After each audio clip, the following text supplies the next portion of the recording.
Many people have heard that classic story about the dragon that robbed the princess. In that legend, the dragon's fate was tragic. Not only was it defeated by a brave prince, but its head was hung over the city gates, where it was left to the elements. Meanwhile, the princess was successfully rescued and returned to the kingdom. I am Su Qing, once just an ordinary white-collar worker on Earth. Who knew that when he woke up, he had somehow crossed over into a giant dragon? What's worse, just because I took the princess, I'm now a wanted man in the entire kingdom, and I'm in an extremely dangerous situation. Just when I thought I was not going to escape my fate, I accidentally discovered a shocking secret. I was able to enhance my power by accumulating wealth. Looking at that worthy princess, a bold thought came to me. But at this time, the Principality of Carter, the food market. Big news! Princess Mary, the king's favorite jewel, the little treasury of the Duchy of Carter, age 16, was unceremoniously taken away from her magnificent palace by a black dragon. The old king was furious and directly threw out 10,000 gold coins as a bounty, threatening that whoever could bring the princess back, not only would he have a large territory to offer, but the princess would also be given to him as a bride. As soon as the news spread, young knights who dreamed of slaying dragons set out on their quest as if they had been hit with chicken blood. On the other hand, I slowly opened my eyes, only to find myself in the middle of green mountains as soon as I opened them. Huh! Where is this place? My mind just popped up in doubt, and I immediately felt something wrong with my body. It was ridiculously heavy. Looking down, holy shit, those 4 sharp nails on his right paw were so bright they could blind a person, like they were designed to split mountains and cut down trees. Confused for a second, I rushed to look at my left paw again, and ouch, the same black scales covered it. Looking back again, good lord, a big tail flopping on the ground and a pair of wings covered in translucent scale armor behind him. With my heart in my mouth, I hurriedly climbed to the edge of the lake not far away to see my reflection in the water. Once I looked in the mirror, I almost died on the spot. What shone out of the water wasn't a handsome face, but a huge dragon covered in pitch black. A 6-meter-long dragon body plus a 3-meter tail, and its body was bruised and covered in signs of battle.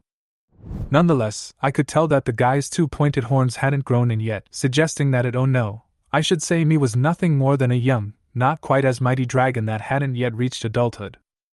Shit! When did I, Su Qing, turn into a dragon, and such an ugly one at that? After a moment of confusion, a sudden wave of memories that didn't belong to me slowly flooded into my head. I then realized that I had accidentally crossed over into a juvenile black dragon. And the saddest thing was that just now, the former owner of this body had actually done something great: captured a princess and brought her back. I subconsciously glanced to the side and saw a young girl of about 15 or 16, cowering timidly in the corner. Blonde hair, blue eyes, glowing white skin, and a high nose, yes, a typical princess face. Wait! This girl wouldn't be the Princess Mary the first heard about in my previous life, would she? Shit, it's true! It turned out that this bastard was the same gargoyle that just flew to Carter's palace and grabbed the princess in one hand. It was simply the rhythm of forcibly robbing the people's daughter in broad daylight.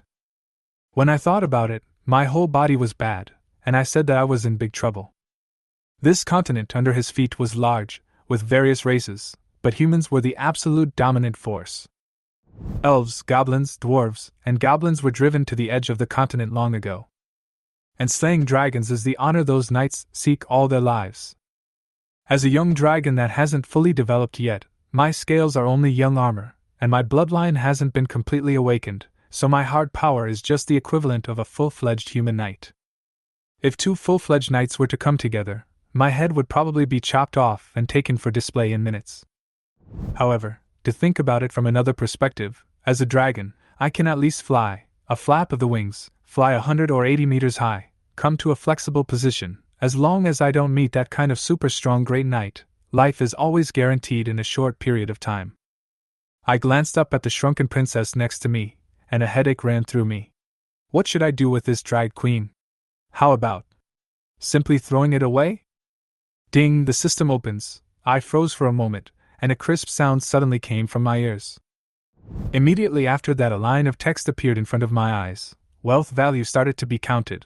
Wealth value, 10003, gold, 3, Princess Mary, 10,000. Before I could regain my senses, another burst of heat exploded out of me, and it was as if the entire dragon had been infused with new strength. I couldn't help but let out a low dragon roar from my throat. This is dragon authority. Even though I'm still a young dragon, this intimidating power, it's simply a buff that comes with birth. The princess was shivering in the corner, scared like a scared bird, her hands clasped tightly around herself, and her mouth kept chanting some kind of prayer, presumably begging some kind of knight to come and rescue her. Unfortunately, I didn't have time to care about her right now. I was only staring at the numbers displayed on the system panel in a daze. The power value of 1003 points was actually linked to the wealth value. After I pulled out the only 3 gold coins I had left, I had a rough idea in my mind. 1 gold coin equaled 1 point of wealth value. However, what excites me the most is this Princess Mary. She's not a nuisance, she's simply a mobile vault. 10,000 wealth value. Equivalent to 10,000 gold coins. Now I've really picked up a treasure. My eyes were on fire as I stared at the princess. The girl had been born with a golden spoon in her mouth. How could she know what was going on in my dragon's head? She just never dared to look up, her whole body shaking like a little aspen in the wind. What she doesn't know, however, is that my power is skyrocketing like crazy with the increase in wealth, and I, who could barely hit a knight, am now strong enough to easily hang my opponents. So, I didn't bother to talk nonsense, and directly stretched out my claws, picked up this walking ATM, lifted my wings and flew back to my lair, a hidden cave on the top of the mountain. This place is situated on a mountain and surrounded by water, and the terrain is extremely dangerous, so there is no way for anyone else to come in except for those like me who can fly. After setting the princess down carefully, I simply laid down some blades of grass and made a makeshift bed. As I was about to take a break, I suddenly heard the timid voice. "Mr. Dragon, can you let me go?" Hearing this thin mosquito-like voice, I almost laughed out loud, thinking that this princess is quite polite, haha. However, I extended my dragon's claw, and my sharp claws made a deep mark on the mountain wall, and I directly sprayed a dragon's breath, forcing her back into a corner. Who knew that this princess was also quite bold and actually continued, "My father will pay you a generous ransom." When I heard the word ransom, I immediately got energized, my eyes lit up and stared at her. "How much can your father pay?" 1,000 gold coins, the princess said weakly. Yo, this girl really dares to make a price. But a mere 1,000 gold coins is not enough for me to stuff my teeth. I flicked my tail with a disdainful face, scaring the princess into shrinking into a corner once again. Next, I didn't bother with her anymore and flopped down in my own nest of grass as my mind began to spin frantically. Now that I have this system, I just need to get more wealth and my power will continue to rise. While I'm at it, I need to hurry up and think about how to make more money. Just as I was thinking, my stomach suddenly rumbled. It looks like we have to go find something to eat first. Princess Mary huddled in the corner, shivering, her originally gorgeous dress now dirty and wretched. I glanced at her, somewhat helpless in my heart. This little princess had obviously never suffered such treatment before, and having been pampered all day long, I'm afraid she even lost the strength to cry. Her tearful eyes peeked at me while she whimpered, probably hoping someone would come to her rescue. Actually, I really don't want to care about her, but as a gargoyle, I have to maintain some image, right? Who let me somehow become the villainous character in this story? However, this little princess is quite interesting. Her stomach even made a gurgling sound at this time. I was just wondering if I should find something to eat when suddenly my own stomach rumbled along, as if in response to her. When the princess heard this, her face instantly turned red, presumably because she felt ashamed. But I don't care about that. After all, I'm hungry now too. I'm going to find some food, and if you try to run, I'll rip your head off. I casually threatened, spraying a mouthful of white mist in the process to make the atmosphere seem more intimidating. She was too scared to move again, and her crying stopped abruptly. I nodded in satisfaction at the sight and flew out of the cave with a wave of my wings. After flying for a while, I thought back to the neighborhood. Remembered that there was a town called Andy not far to the east, and that there should be food there. Although it was the territory of Count Rannick, I didn't care. My goal was to fill my stomach and get some wealth value before going back to deal with the princess. Soon I reached the town of Andy. The streets were busy with people coming and going, and the stores were busy. Suddenly, they saw me, a giant dragon, fall from the sky, and the town was instantly thrown into chaos, with cries of alarm and everyone fleeing for their lives. Just as I was scanning the streets, I accidentally spotted 3 guys who didn't have time to run. They were carrying sacks filled with shiny gold and silver coins. Eyes instantly lit up. This was an unexpected fortune. I stretched out my dragon claw and effortlessly grabbed the sack, and shook those 3 in my hand, dropping out a few gold coins. Tisk, it's not much, but a mosquito's leg is also meat. I was content and ready to leave, intending to find some food, when I suddenly felt a faint wave of magic. Turning my head, I was surprised when a fireball flew out of a bakery and hit me right in the chest. Who was so ungrateful as to attack me? Looking down, a young girl stood in the doorway of the bakery, staff in hand and a smug look on her face. She probably thought she could deal with me with this little fireball, right? It was adorably naive. I reached out with a claw and lifted her right out of the store, and rubbed my hand on the scales on my chest to rub off the scorch marks left by that fireball. Looking at her stunned expression, I was a bit surprised. It turns out that there is a magician hidden in this town, and although she is still an apprentice, the system has given her 5,000 points of wealth value. What an unexpected delight! After tying this little magician to my tail, I lifted my wings and flew up, ready to return to the cave. Today, not only did I have a full amount of wealth, but I also found a trophy that can enhance my power, so I really made a lot of money. When I get back, though, I'll have to figure out how to make each of these 2 characters useful. After all, I'm trying to rewrite the fate of the gargoyles, and I don't intend to repeat the same bleak, cliched endings. Shortly after flying out, a faint growl was heard from behind him. "Bastard, give me back my granddaughter!" I turned around to see that it was Elise's grandfather who was witnessing his granddaughter being captured by the dragon, and was in tears of rage. He rushed out into the street, waving the broom in his hand in a futile attempt to stop me from leaving. Just as he was crying in despair, a clear and firm voice came from behind him. "Old man, why are you so sad?" The old man looked up and saw a handsome knight in armor standing in front of him on his horse with a determined gleam in his eyes. Inside the royal palace of the Duchy of Carter, the old king with gray hair was sizing up the young knight in front of him, his heart filled with doubts. Since the king issued the bounty notice, many knights who claimed to be brave and fearless had come to answer, but their strength did not convince the king, even if there were some warriors among them who had a reputation in the kingdom. And now the teenager who called himself Alan had never heard of him. Alan appeared confident as he claimed to be a student of the High Knights, his tone firm.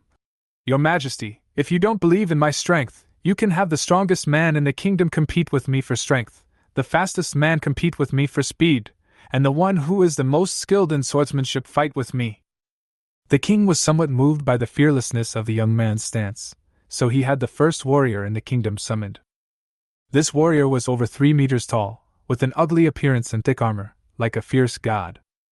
Facing Alan's challenge, the warrior let out a contemptuous sneer. "Such a scrawny brat, I'll deal with him as easily as I would a quail." Alan was not angered by the offending words, but turned his head to the king to confirm that the contest could begin. The king nodded in agreement. Alan instantly erupted a powerful fighting aura, his originally seemingly thin body instantly becoming sturdy and strong, his sharp gaze filled with an unstoppable aura. Faced with a sudden strong enemy, that strong man was stunned and hastily threw a punch to counterattack. However, after just a moment's collision, he was sent flying by Alan's fighting chi, staggering to the ground in a sorry state. "Enough!" The king stopped the contest in a hurry. The king had already seen Alan's strength from this short encounter, and said with full of appreciation, "I didn't expect you to be such a powerful knight. I will prepare the best armor and weapons for you and present you with a 1,000-mile horse. If you can save my daughter, I am willing to marry her to you and grant you a large territory." Alan bowed respectfully and assured, "Don't worry, Your Majesty, I will bring the princess back safely." And so, clad in brand new armor and wielding a sharp sword, Aaron set off on his white horse in the direction the dragon had left. He inquired about many people on the way, and after traveling all day, he finally came to a town called Andy. He was going to find something to eat in the town, but found the whole town empty, except for a crying old man. The old man tells Aaron that the town has just been plundered by a dragon and a beautiful maiden has been taken, and that the maiden is the town's only higher apprentice in magic, who is about to go to the Academy of Magic to further her education. Hearing this, Alan was furious. He didn't expect the dragon to be so reckless. "Old man, don't worry, I will definitely save your granddaughter." After filling up on the bread provided by the old man, Alan inquired about the direction of the dragon and continued to chase after it without hesitation. Meanwhile, Su Qing had already returned to the cave, put the young girl on her tail down, and casually shouted to Princess Mary, who was curled up in the corner, "Got you some company!" I dumped the basket of bread I brought back into my mouth and clicked away at it, crumbs flying everywhere. The young girl who had been kidnapped here looked a little weak, but quickly calmed down and regained her composure. She's supposed to be a magical apprentice, I suppose, and her mind must be working out how to escape. After I had eaten my fill, I casually threw 2 loaves of bread to the princess and the magic apprentice named Elise. Mary was timid, but the hunger in her stomach compelled her to take the bread and take small bites, still maintaining some decorum. Elise, on the other hand, acted more calmly, as she seemed to hold some sort of plan in her mind, as if she was waiting for something. Meanwhile, the Iron Knight at the bottom of the mountain had already reached the foot of the mountain. He looked up towards the giant dragon's lair with a determined gaze and began to climb along the mountain path. Relying on the aid of his fighting chi, Alan quickly approached the entrance to the cave. Faced with that smooth stone wall, Alan did not look flustered, and bursting out with the power of his do chi, he leapt up, grasped the opening with one hand, and easily rolled over to enter. My senses immediately caught the movement outside the cave. Turning around, I saw a young knight in armor and sword breaking in. Alan's sword was pointed straight at me, and he shouted under his breath, "Evil dragon, your end has come!" I was slightly surprised to survey this teenage knight in front of me, and I couldn't help but sigh in my heart. Brand new armor, sharp sword, and imposing posture, isn't this scenario the bridge in the fairy tale where the knight comes to save the princess? I didn't expect this kind of thing to happen to myself. The knight named Alan was obviously relieved as well. Facing a young dragon that was no more than 6 meters long, he was secretly proud of himself and felt that he was more than enough to handle it. However, Alan glanced at me and saw that I wasn't in a hurry to attack him, and became even more certain in his heart it was true what his teacher had said, that young dragons, even if they were evil, were like magical beasts. As long as they weren't adults, they would always be dull and foolhardy to be bullied. Alan was filled with confidence within himself, and his fighting chi instantly erupted within him, condensing on top of his sword blade and fiercely chopping out a vast sword chi. The sword's light was like fire, rubbing a dazzling shower of sparks on my black scale armor. However, I didn't move a muscle and just looked at Alan coldly, and couldn't help but feel amused in my heart. How dare you come to trouble me with this level of attack? It seems that this guy's dochi cultivation is quite good, but his brain might not be quite enough. Alan, for his part, was filled with confusion, looking at his sword and then at the majesty and disdain in my dark golden dragon pupils. He obviously couldn't believe that he couldn't do any damage to this young dragon. The teacher had said that the scale armor of young dragons was not yet fully grown, and that a knight who controlled fighting chi was enough to break through the defense. However, the fact in front of him was hard for Alan to accept. Anger welled up in his heart, and Alan unleashed his do chi once again. This time his do chi took on a few shades of blood, and his eyes turned red. Alan roared, "Sword of punishment!" The raging do chi caused the sword in his hand to crumble the moment he swung it. But what followed was a sword chi of astonishing length coming straight at him. Yum! The corners of the year-old knight's mouth lifted slightly, sure that this strike would be enough to severely damage, if not decapitate me. However, reality is always cruel. I unhurriedly backhanded a claw, easily slapping that sword light onto the mountain wall. Even though the power of the sword made my palms slightly numb, in my opinion, this is just a little guy with some potential. "How old are you?" I asked casually, a hint of majesty in my keening. Alan was obviously a bit dumbfounded by my sudden question, and the dragon's power instantly jolted him awake. Alan responded angrily, "You're too mean to disguise yourself as a young dragon." Hearing this, I couldn't help but helplessly shrug my shoulders, sighing in my heart that I was truly wrong. I am indeed just a 30-something-year-old baby dragon. After all, the giant dragon clan takes 100 years as a growth stage, and all dragons under 100 years old are considered juvenile dragons. But I didn't bother to explain any of this, so I said blandly, "I'll spare your life if you swear allegiance to me in the name of the Night King." Alan was shaking with anger, pledging allegiance to an evil dragon? This was simply a strange shame for him. He angrily pointed at the cliff and shouted, "Impossible! Even if I jump from here, I won't pledge allegiance to an evil dragon." I looked at the teenager and couldn't help but think that he hadn't experienced true cruelty yet. So I grabbed Princess Mary and Elise, laid them out in front of Alan, and said slowly, "They're the ones you came to save, right? If you don't swear allegiance, I'll have them killed." "You're shameless!" 3 angry voices rang out almost simultaneously, and even the timid Princess Mary was enraged by my words and actions. I looked at the 3 angry men, still not changing my face. Knights have the pride of knights, and I have my means. In the end, Aaron Jr. had to give in, and under my duress he swore an oath of allegiance through gritted teeth. After hearing this tedious declaration of allegiance, I let go of the 2 young girls with satisfaction and said with a smile, "Very well, we are now family." No one responded to me. The faces of the 2 maidens were filled with guilt and anger, while the Aaron knights were discouraged, and the whole person looked like they had lost their previous grandeur. For knights, the oath of allegiance was sacred and unbreakable, and now Alan was forced to swear allegiance to an evil dragon, which was an unbearable humiliation for him. I shrugged and patted Alan's shoulder comfortingly. "Don't be so lost, I'm only asking you to serve for 10 years, and you'll be free after that. If you still want to kill me by then, whatever," I said in a pretense of generosity. In the end, I don't want to push Alan too hard. A perpetual allegiance would be demoralizing and much less valuable, and that's not an outcome I want. As expected, hearing my words, Alan rekindled his fighting spirit and looked at me angrily. 10 years from now, I will use my sword to cut off your head and avenge today's disgrace." I smiled with satisfaction, thinking that a knight with a fighting spirit like this is worthwhile, and the faster you increase your strength, the more return on investment you'll end up with. As for cutting off my head? Oh, let's talk about it 10 years from now. Just as I was feeling smug about this ritual of allegiance, I suddenly felt that the cavern was a bit cramped. It's really not convenient for the few of us to be crammed in here, and there's always something wrong with mixing men and women. Perhaps I should consider building a castle? However, building a castle requires a lot of stone and wood. Wait a minute! I suddenly remembered that there's a ready-made castle and a large piece of land and farms in the eastern part of Rannick's territory.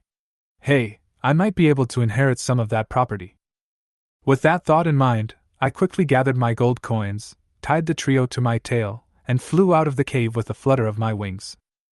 "Where are we going?" Knight Aaron asked aloud, his words filled with worry. Clearly he was afraid I would do something evil. "To inherit that half-brother of mine," I replied with a straight face, my mind long since starting to figure out how to take that castle for myself. I slowly landed in front of Count Rannick's castle, and the old building in front of me, constructed of black stone and wood, brought a wave of satisfaction to my heart. The castle looks both powerful and full of mystery. It's really nice. It was a wise choice to inherit this castle. I shook my scales gracefully and stood like a massive gentleman in front of this magnificent building. I was greeted by a group of guards, and the one leading them looked somewhat competent. He wore gray armor and stood over 2 meters tall, holding a shield and lance in his hands, with a hint of caution and forced fear in his gaze. He's the head guard of this castle, the guy who used to kill magical beasts. But he's obviously still scared when faced with a huge dragon like me. "Your Excellency the Dragon, I wonder why you have come to our territory? This land is the fiefdom of Earl Rannick, under the protection of King Carter." The head guard's voice carried a slight tremor, but tried to remain calm. I looked over at Princess Mary, who was tied to her tail, and who was clearly not hopeful about her father's name. So, I casually swung a claw, and a few cracks immediately appeared in the earth, not deep, but enough to shock the group in front of me. One by one, the lances fell to the ground, their faces filled with horror. I laughed and said in a jocular tone, "Your count invited me to succeed his title, and I couldn't resist, so here I am." Just then, a furious roar came from within the castle. Count Rannick Jr. came out angrily, dressed in armor and holding a steel sword, exuding the aura of a fighting spirit. He was clearly hostile to my arrival, and was completely unfazed. "Bullshit!" he roared, anger and shame in his eyes. For little Rannick, it was a great insult that his territory and title were coveted by a giant dragon. He charged without hesitation, while shouting to the guards behind him, "Kill with me!" Those guards, inspired by the Count's encouragement, had a heightened fighting spirit, and one by one, they gripped their weapons tightly and rushed up. I was speechless for a while. These guys were really insensitive. They had to force me to make a move. Alan couldn't help but close his eyes as he watched the scene, clearly thinking that these people were making a fool of themselves. I was also a bit impatient. My body violently surged to more than 20 meters, and a terrifying dragon's might instantly enveloped the entire field. I let out an earth-shattering dragon roar, and the entire castle seemed to tremble. Little Lonnick and the head of the guards were directly shaken, while the guards scattered to escape, but still ended up being knocked away by the sound wave, falling one by one.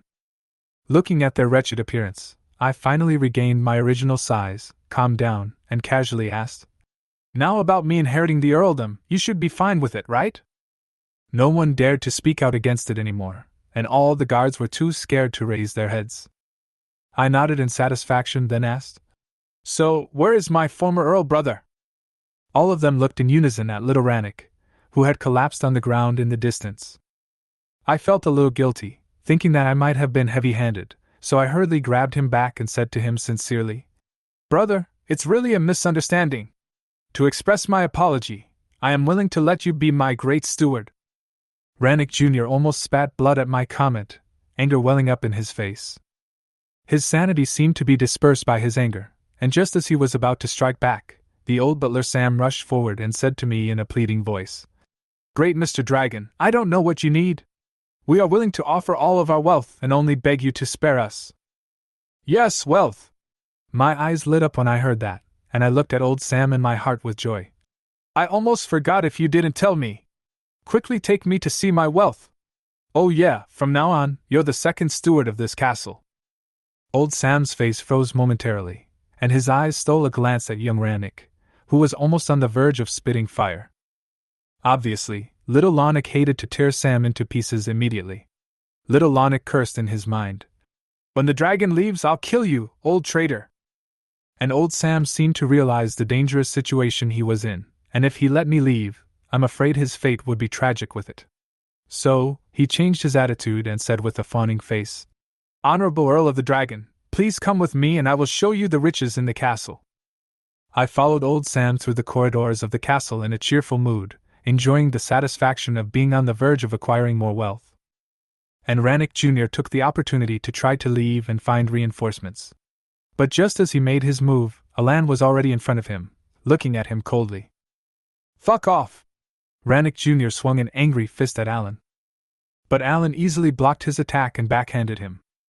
Covering his arm in severe pain, little Rannick stared incredulously at Alan and roared, "How dare you pledge your allegiance to a giant dragon?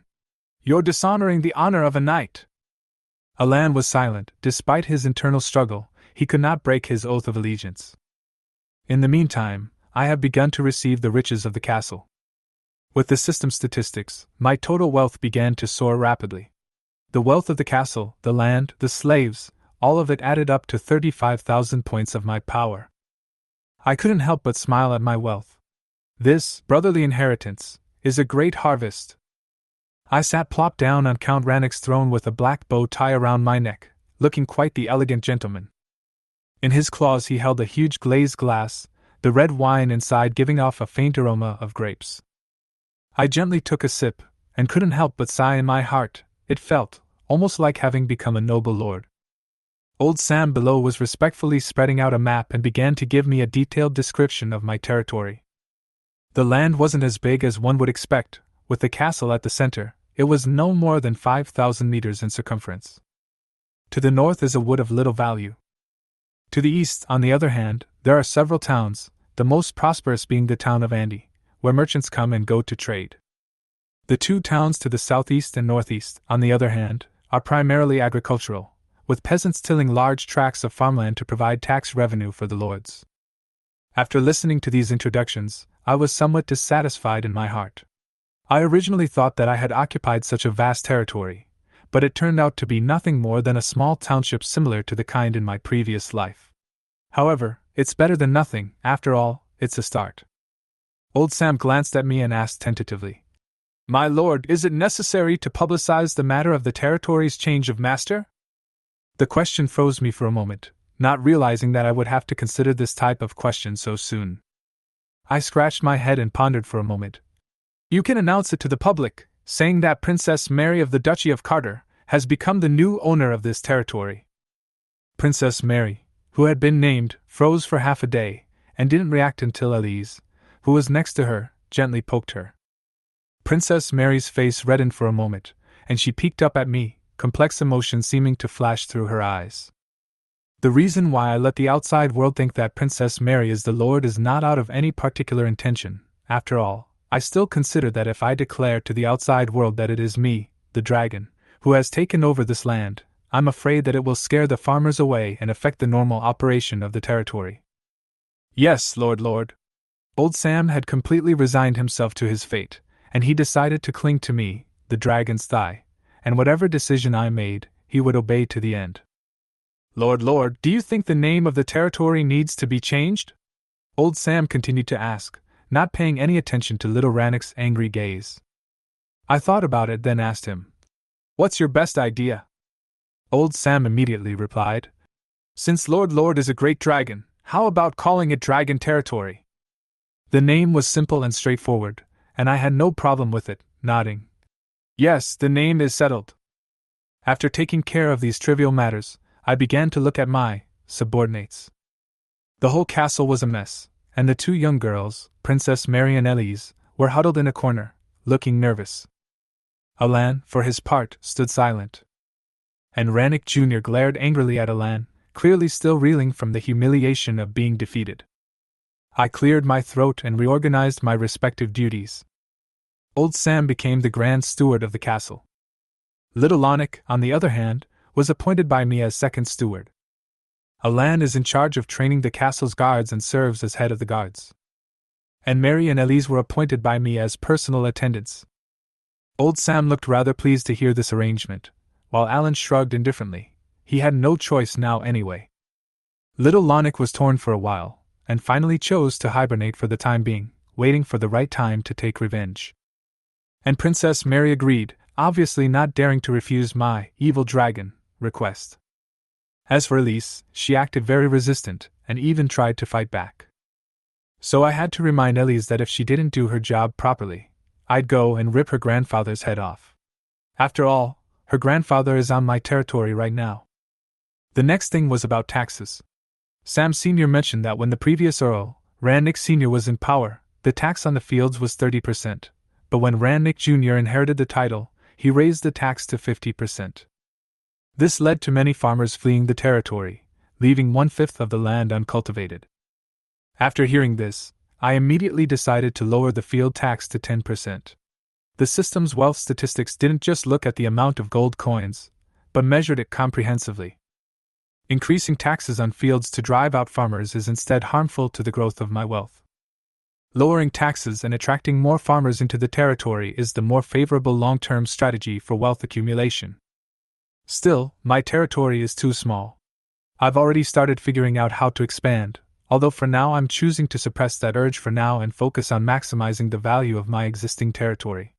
But in the future, expanding my territory is an ambition I can't avoid. In order to prevent the outflow of wealth, I ordered Old Sam. Any farmer who receives 10% of the field tax, register them and their families, and never leave the territory without my order. I have come to regard every person in my territory as a treasure, and I absolutely cannot let them just leave. Old Sam nodded his head in agreement, seeming to think that this order of mine was even more far-sighted than the previous lord's. Just then, there was a cacophony of noise from outside. Steward Otto was carried in by two farmers. Turns out he was thrown out of town before me and broke his leg and arm, but survived. Now he was yelling for someone to take him back to the castle. When I entered the city, Grand Steward Otto still kept cursing me. "When I go back and tell the Lord, I'll make sure he brings his men to kill that damnable evil dragon. I'll eat his flesh raw and drink his blood dry." However, when he was carried into the hall, it was my dragon pupils that met him head-on. Grand Steward Otto froze as an eerie silence filled the surroundings. Old Sam, Alan, Rannick Jr., and the guards and slaves, all of them looked at him. Grand Steward Otto finally got a good look at what was sitting on the throne, and it was the dragon me. The moment our eyes met, I could almost see the fear within him. The news that the territory inherited by the Count Lonnick family for hundreds of years had changed hands instantly spread all around. What was even more shocking was that the new owner was Princess Mary of the Duchy of Carter. The news quickly spread to the nearby territories, and even faraway places were starting to talk about it. And even more unbelievably, Princess Mary lowered the tax and rent of the territory, surprisingly charging only 10%. The decision shocked the lords and nobles, but for the peasants it was a dream come true. In time, rumors of Princess Mary's kindness and goodness began to circulate everywhere. The farmers celebrated the good news wildly. However, at this moment, Princess Mary was holding a towel and obediently wiping my scales. I lay on my back on a huge mattress made of layers of blankets, enjoying her care, squinting gently and unknowingly falling into a light sleep, letting out a light snore. On the side, Elise was also cleaning my scale armor, but her attitude was clearly not as submissive as Mary's. The haughty magical girl had long been bored to death with this kind of errand, and the movements of her hands became much rougher. She clearly didn't learn magic for the sake of bathing a giant dragon. "Elise, be careful!" Mary couldn't help but whisper a warning when she saw how impatient she was. "Humph!" Erase snorted coldly, still complaining. "It's better for this damnable dragon to die." Mary, on the other hand, whispered back. "I think he's not so bad, at least he hasn't hurt anyone. Even that Otto guy, who just offended him, wasn't killed, he was just sent to clean the toilets." Elise was speechless for a moment, but she remained stubborn. "He must not be a good dragon, or how else could he have robbed us and taken my family's bread?" As the two whispered, Elise suddenly had a flash of light and lowered her voice to Mary. "Let's escape while he's asleep." The offer froze Mary, who looked at me in my slumber, hesitated, and said weakly, "Why don't we just forget about it? Didn't you say someone would come to rescue us?" Princess Mary was of a tender nature, and although she missed her life in the royal palace, she seemed to have gradually gotten used to the present-day situation over the past few days. And Elise was a bit hesitant. After all, she knew that someone would come to her rescue, but wasn't sure if the other party would be able to defeat me, a huge dragon that could instantly turn into a 20-meter-long dragon. Meanwhile, outside the castle, hundreds of guards were training, and Alan stood on the sidelines occasionally instructing them. However, most of the time, Alan focused on his own cultivation. After all, after fighting me that day, he felt a tremendous amount of pressure, and realized that he had to become stronger in order to wash away his humiliation 10 years later. Old Sam, on the other hand, is leading a group of people who are busy registering the inhabitants of the territory, making sure that every single one of them is under my control. And in some unassuming corner, an angry little Rannick was whispering and conspiring with the former head of the guard. "Spread the news that the lord is a giant dragon," little Lonnick commanded.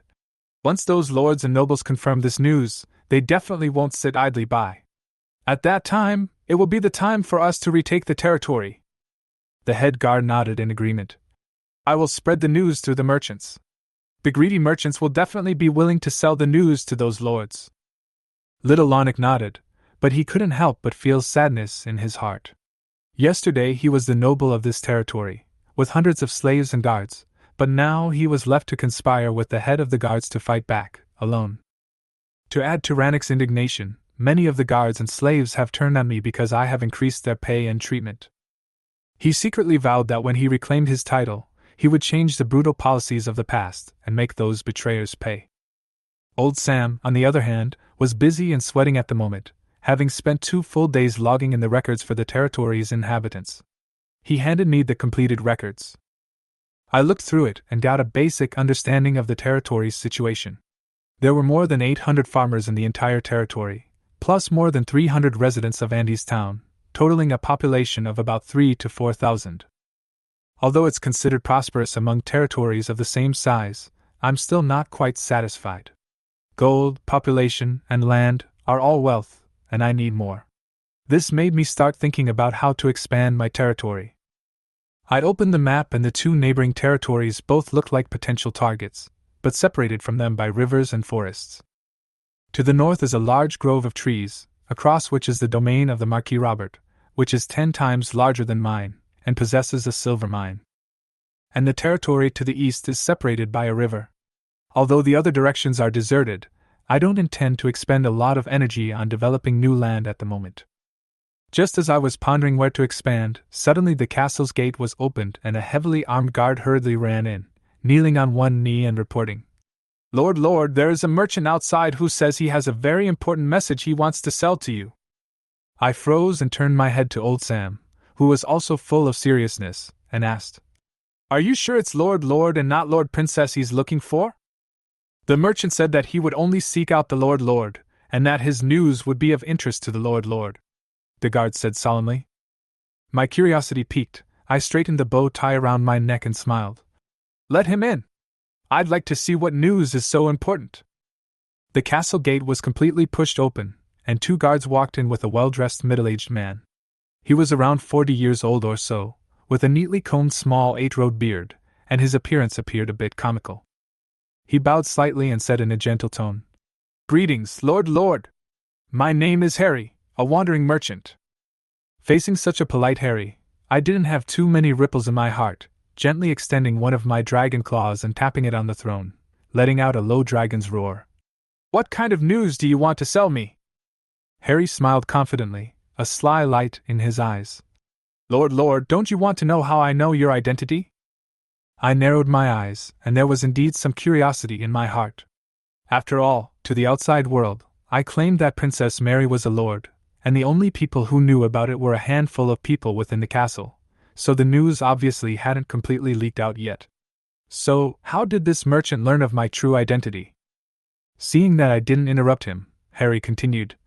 "Yesterday, someone told me the identity of the true lord of the dragon territory, hoping that I would spread the news or sell it to someone else. But I think that Lord here will give me a better price. If Lord is willing to pay 500 gold coins, I can tell you who betrayed you and promised to keep this information to myself forever." Harry's eyes were filled with cunning. But I wasn't much interested. For those in the castle, no one was likely to be too loyal to me except old Sam, who was simply bound by the dragon's might and paycheck. As for who betrayed me, it didn't really affect me much. I turned to old Sam and said, "Steward, take this merchant down and give him a job with a higher salary. Having come, why should I let him leave again? For a newborn lord like me, talent is still quite valuable." Harry's complexion changed, and he was clearly flustered. He was keenly aware that he seemed to have sold himself. So he said loudly, "Lord, you can't do this! If I don't go back today, your news will soon spread throughout the countries." I gave him a faint look and waved my hand in disappointment, telling the guards to take him down. He was now a member of my territory, so naturally I wouldn't let him just walk away. Within moments, silence returned to the castle. I looked to old Sam, thinking in my heart that someone betraying himself is more or less a statement that needs to be made. "Command down, everyone in the castle to monitor each other. If you find someone betraying information or making unfavorable moves against the territory, the person who reports it can get a reward of 10 gold coins." For me, the movement of gold coins doesn't affect the wealth value. As long as the wealth stays within the territory, the system's stats won't drop. Using a few gold coins to prevent information leakage is totally worth it. Outside the castle, the head guard saw from afar that the merchant he contacted yesterday was brought into the castle, and panicked in his heart, secretly cursing. "Damn these greedy merchants, they just took my money yesterday, and today they betray me." The head guard was inwardly fearful of what would happen to him if things fell apart. But to his surprise, it wasn't long before the merchant Harry was brought out by the guards, and the news spread quickly. The Lord didn't look deeply into it, but only arranged for the merchant to go to the field to plant, and strictly forbade anyone to leak the information in the future. The squire's feelings became complicated, as if he had been spared. He was beginning to think that his lordship wasn't as evil as rumors had it. Little Lonnick hurried over and asked the squire anxiously, "How did it go?" The head guard's face sank as he said coldly, "Second steward, you'd better behave yourself, I don't know what you're talking about." After saying that, he quickly left as if avoiding the plague. Looking at the faraway back, little Lonnick's heart was lost for a while, and loneliness surged like a tidal wave in his heart. He secretly gritted his teeth and growled in his heart, "When I take back the territory, all those who betrayed me will have to die." The town of Andy has become more prosperous due to the lowering of taxes and rents by the new lords. But business at Elise's bakery is much slower than before. At that moment, the door was pushed open with a creak, and an old woman dressed in a loose robe with white hair walked in. She wore a pair of gold glasses, elegant temperament, holding a withered tree branch, seems to be vaguely with some vitality. "Elise!" the old woman called out, a gentle smile in her voice. But there was no waiting for a response from the students. An old man came out in a hurry, his hands trembling with excitement. "Honorable Grand Magician, you must save Elise, she has been robbed by an evil dragon." After listening to the old man's narration, the old woman frowned.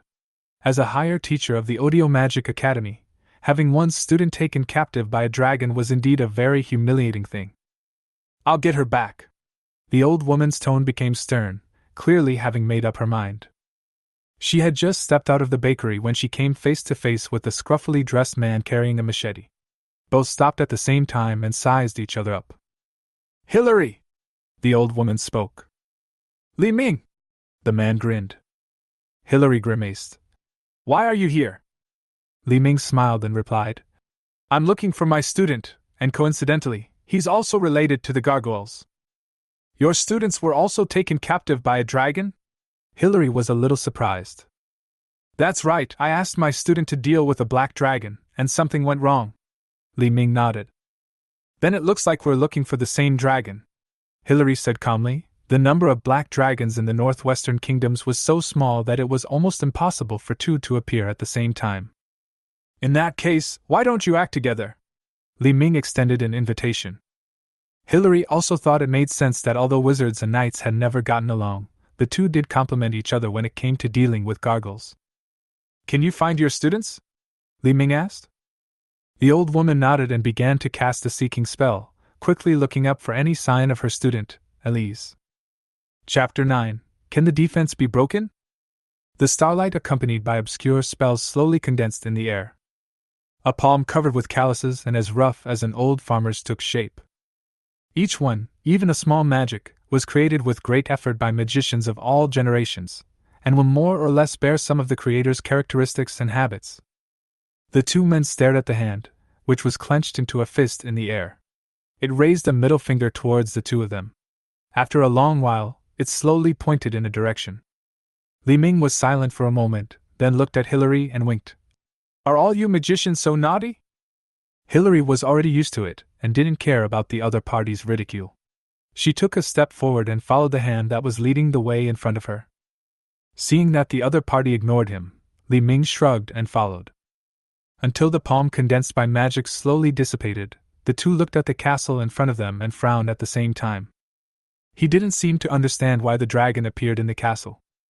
Could it be that it is being raised by someone? After looking at each other, the two were quite confident in their own strength. If they joined forces, there would be only a handful of countries in the northwest that could resist. "Who is it?" Seeing two figures approaching rapidly in the distance, the guards guarding the castle treated them as if they were facing a formidable enemy. They quickly stood alert, spears in hand, and prepared for battle. Li Ming glanced at him, and raised his hand to grasp the knife behind him. But before he could make a move, Hillary slammed the staff in her hand heavily on the ground. Invisible waves spread, and several vines grew out of the ground, quickly disarming the guards. Then the two of them swaggered into the core area of the castle. The noise caused by the battle quickly attracted many guards, who rushed over quickly with spears in hand. Their fighting spirit was even stronger than before, because although the current lord was a dragon, he provided them with twice the previous salary. Although it is not enough to make them risk their lives, it is enough to make them grateful. Vines spread across the ground, and dozens of guards were quickly disarmed. Seeing this, the remaining guards put down their weapons without hesitation and squatted on the ground trembling. Clearly incompetent. Two figures passed between them, ignoring these people, and strode into the castle. The castle gate was opened, and the giant dragon sitting on the throne adjusted the black bow tie around his neck and held a jar of red wine in his hand, swinging it gently. Like an elegant gentleman. Old Sam beside him trembled a little, not knowing what was going on. Was the lord going to be changed again? How could such a small place be so likable? He muttered and cursed in his heart. Princess Mary may have had some changes in her mentality. When she saw an outsider breaking in, she instinctively hid behind Su Qing. Iris originally wanted to hide with Princess Mary, but when she saw the old woman coming, her eyes suddenly brightened. Teacher! She was a little excited. Her teacher finally came to save her. On the other side, Alan looked at his teacher with a complicated expression, feeling mixed emotions. In front of me is my teacher, and behind me is the master with whom I have signed a loyalty contract. What should I do? Two guests, what can I do for you? The dragon's roar, carrying its mighty power, echoed in the castle. Su Qing looked at the two men with interest.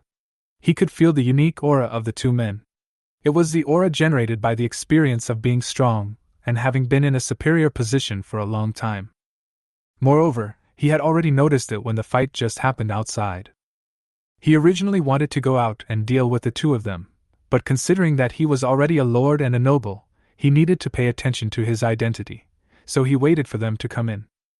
Hilary's eyes flashed with surprise. She had heard that young dragons were all stupid before they were 100 years old, but she didn't expect that the one she saw today was actually a smart one. But as a magician, and a noble of noble status, she followed etiquette and did not show any surprise. She bowed slightly and said, "My lord, my student has been visiting you for a long time and has neglected her studies. I would like to take her back to the Magic Academy for further study. I hope you can agree.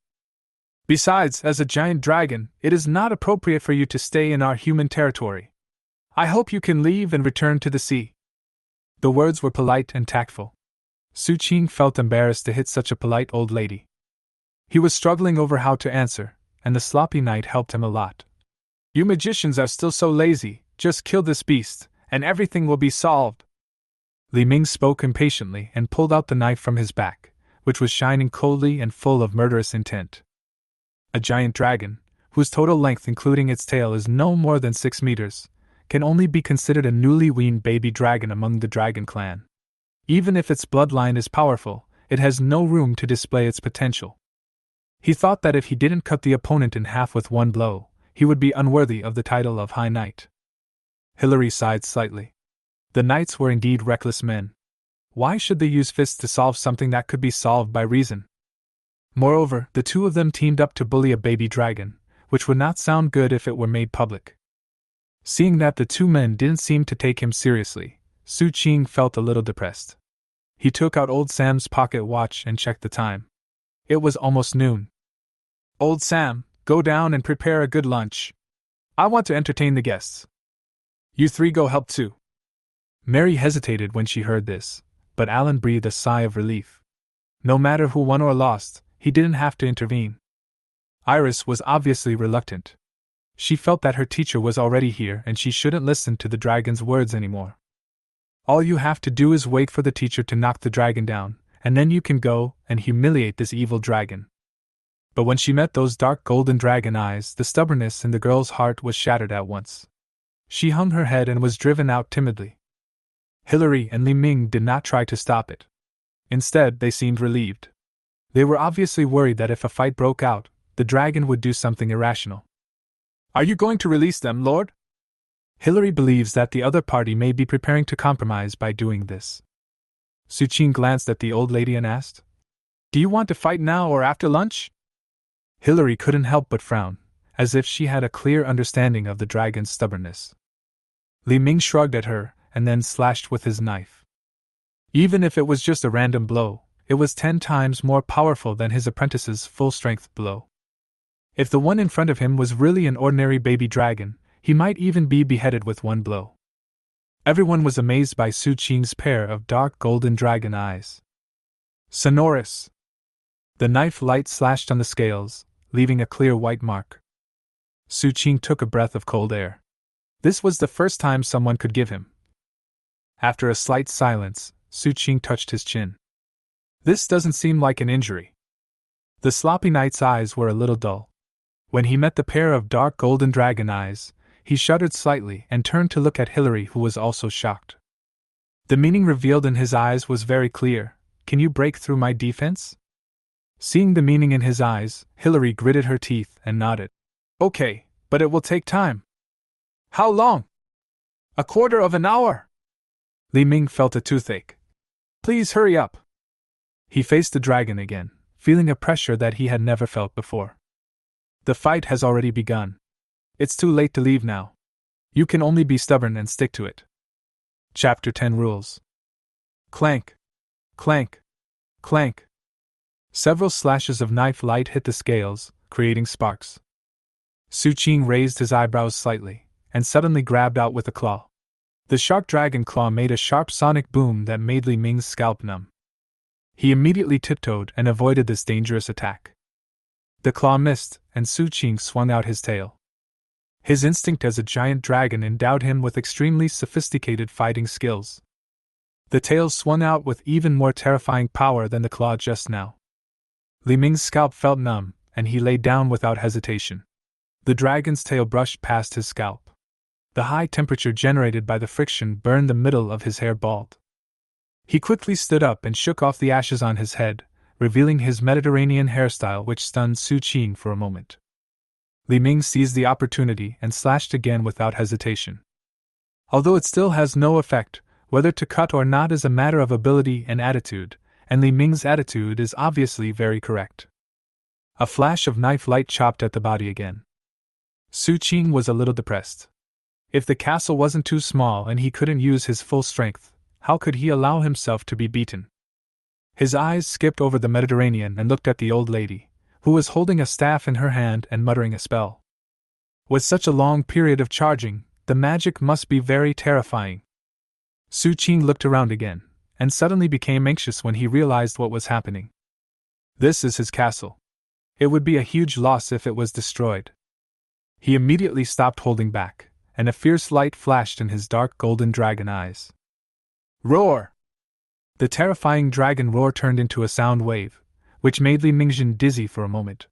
Then it slapped the ground with one claw, shaking him up, and grabbed him in the palm of its hand with the other claw. Li Ming was captured without any resistance. Before he could react, he saw a dragon's tail sweeping towards Hillary, who was chanting a spell. And at this moment, he had only delayed for 5 minutes. However, Li Ming was not worried about the old lady at the moment. As a magician, if she had no defensive ability, she might as well die early. Instead of worrying about others, it is better to think about how to get out of it. But being held in the palm of a giant dragon's hand, it seems a little difficult to escape. Boom! When it was about to hit Hillary, a layer of golden light shield protected her. It was a protective magic item, one-time use, and could last for a quarter of an hour. The dragon's tail collided with the golden light shield and was directly bounced away. Su Qing frowned. The defense was stronger than he had imagined. However, he didn't use his full strength just now because he was afraid of beating the old lady to death, but he didn't need to hold back now. The sharp dragon claws fell down, dimming the golden light shield and making it shattered, as if it would shatter with another blow. Su Qing did not hesitate and brought down another claw. The golden light shield was shattered and the dragon claw grabbed the old lady. Hillary suddenly stopped reciting the spell, with a strange light flashing in her eyes. Vine cage! More than a dozen vines as thick as a person rose from the ground and quickly swallowed Su Qing, forming a cage made of vines. There are sharp thorns on the vines, and white marks are left on the scales. How ugly! Su Qing was a little annoyed, and his body suddenly swelled up, turning into a giant dragon over 30 meters long that tore the cage apart. There was a hint of blood in the dark golden dragon's eyes, and it stared at Hillary. After a while, all the belongings of the 2 captured high knights and the great magician were confiscated, and they were tied aside. Su Qing searched for his spoils. The knight was indeed poor. Apart from the knife, he only found a few hundred gold coins and some monster crystal cores. The great old magician lady had a lot of things on her, but they were all very strange. Su Qing looked at those things strangely. A still twisting tentacle, a big eyeball, a long nail, several books introducing magic, a few magic crystals, some strange scales and feathers, and several bottles of blood. He took out several contracts, especially 2 of them, with a very strange look on his face. He walked up to the 2 of them and asked, "Is this for yourselves?" A light breeze blew, and the words on the paper became clearly visible. They were 2 slave contracts. Li Ming was stunned for a moment, and suddenly looked at Hillary angrily. "Why do you magicians always carry this kind of thing with you?" Hillary was helpless, and her old face was also a little depressed. "As a magician, isn't it normal to carry a few contracts with you?" Li Ming was speechless. "But you have cheated me too." If he really signed the slave contract, his life would be ruined. If he had a choice, he would rather die. His eyes rolled slightly, and suddenly an idea came to him. His expression became particularly serious and earnest. "Dear Lord, the slave contract is very valuable. You don't have to waste it on the 2 of us. You can sign a contract with us. In the name of the God of War and Order, I am willing to serve you for 10 years. Looking at this Mediterranean knight whose expression suddenly changed, Su Qing was a little hesitant. Compared to an employment contract, the master of a slave contract has the ability to decide the life and death of the slave with a single thought. But it is obvious that these 2 people would rather die than sign such a contract. Of course, he can completely cripple these 2 people and then sign them, but in that case, the value of these 2 people will obviously shrink. I am still a merciful lord after all." Su Qing was moved by his own kindness, sighed, and took out 2 employment contracts from the remaining contracts. "Simply write down that at the price of 2 gold coins, the 2 people in front of you will be hired for 20 years. During the employment period, the 2 must not betray, do anything harmful to the Lord, or sell out the Lord. Unless their lives are absolutely in danger, they must obey the Lord's orders. It is very strict, but in contrast to the slave contract, it is much more relaxed." Li Ming gladly accepted it. Although Hillary hesitated, she quickly convinced herself that she was just being hired.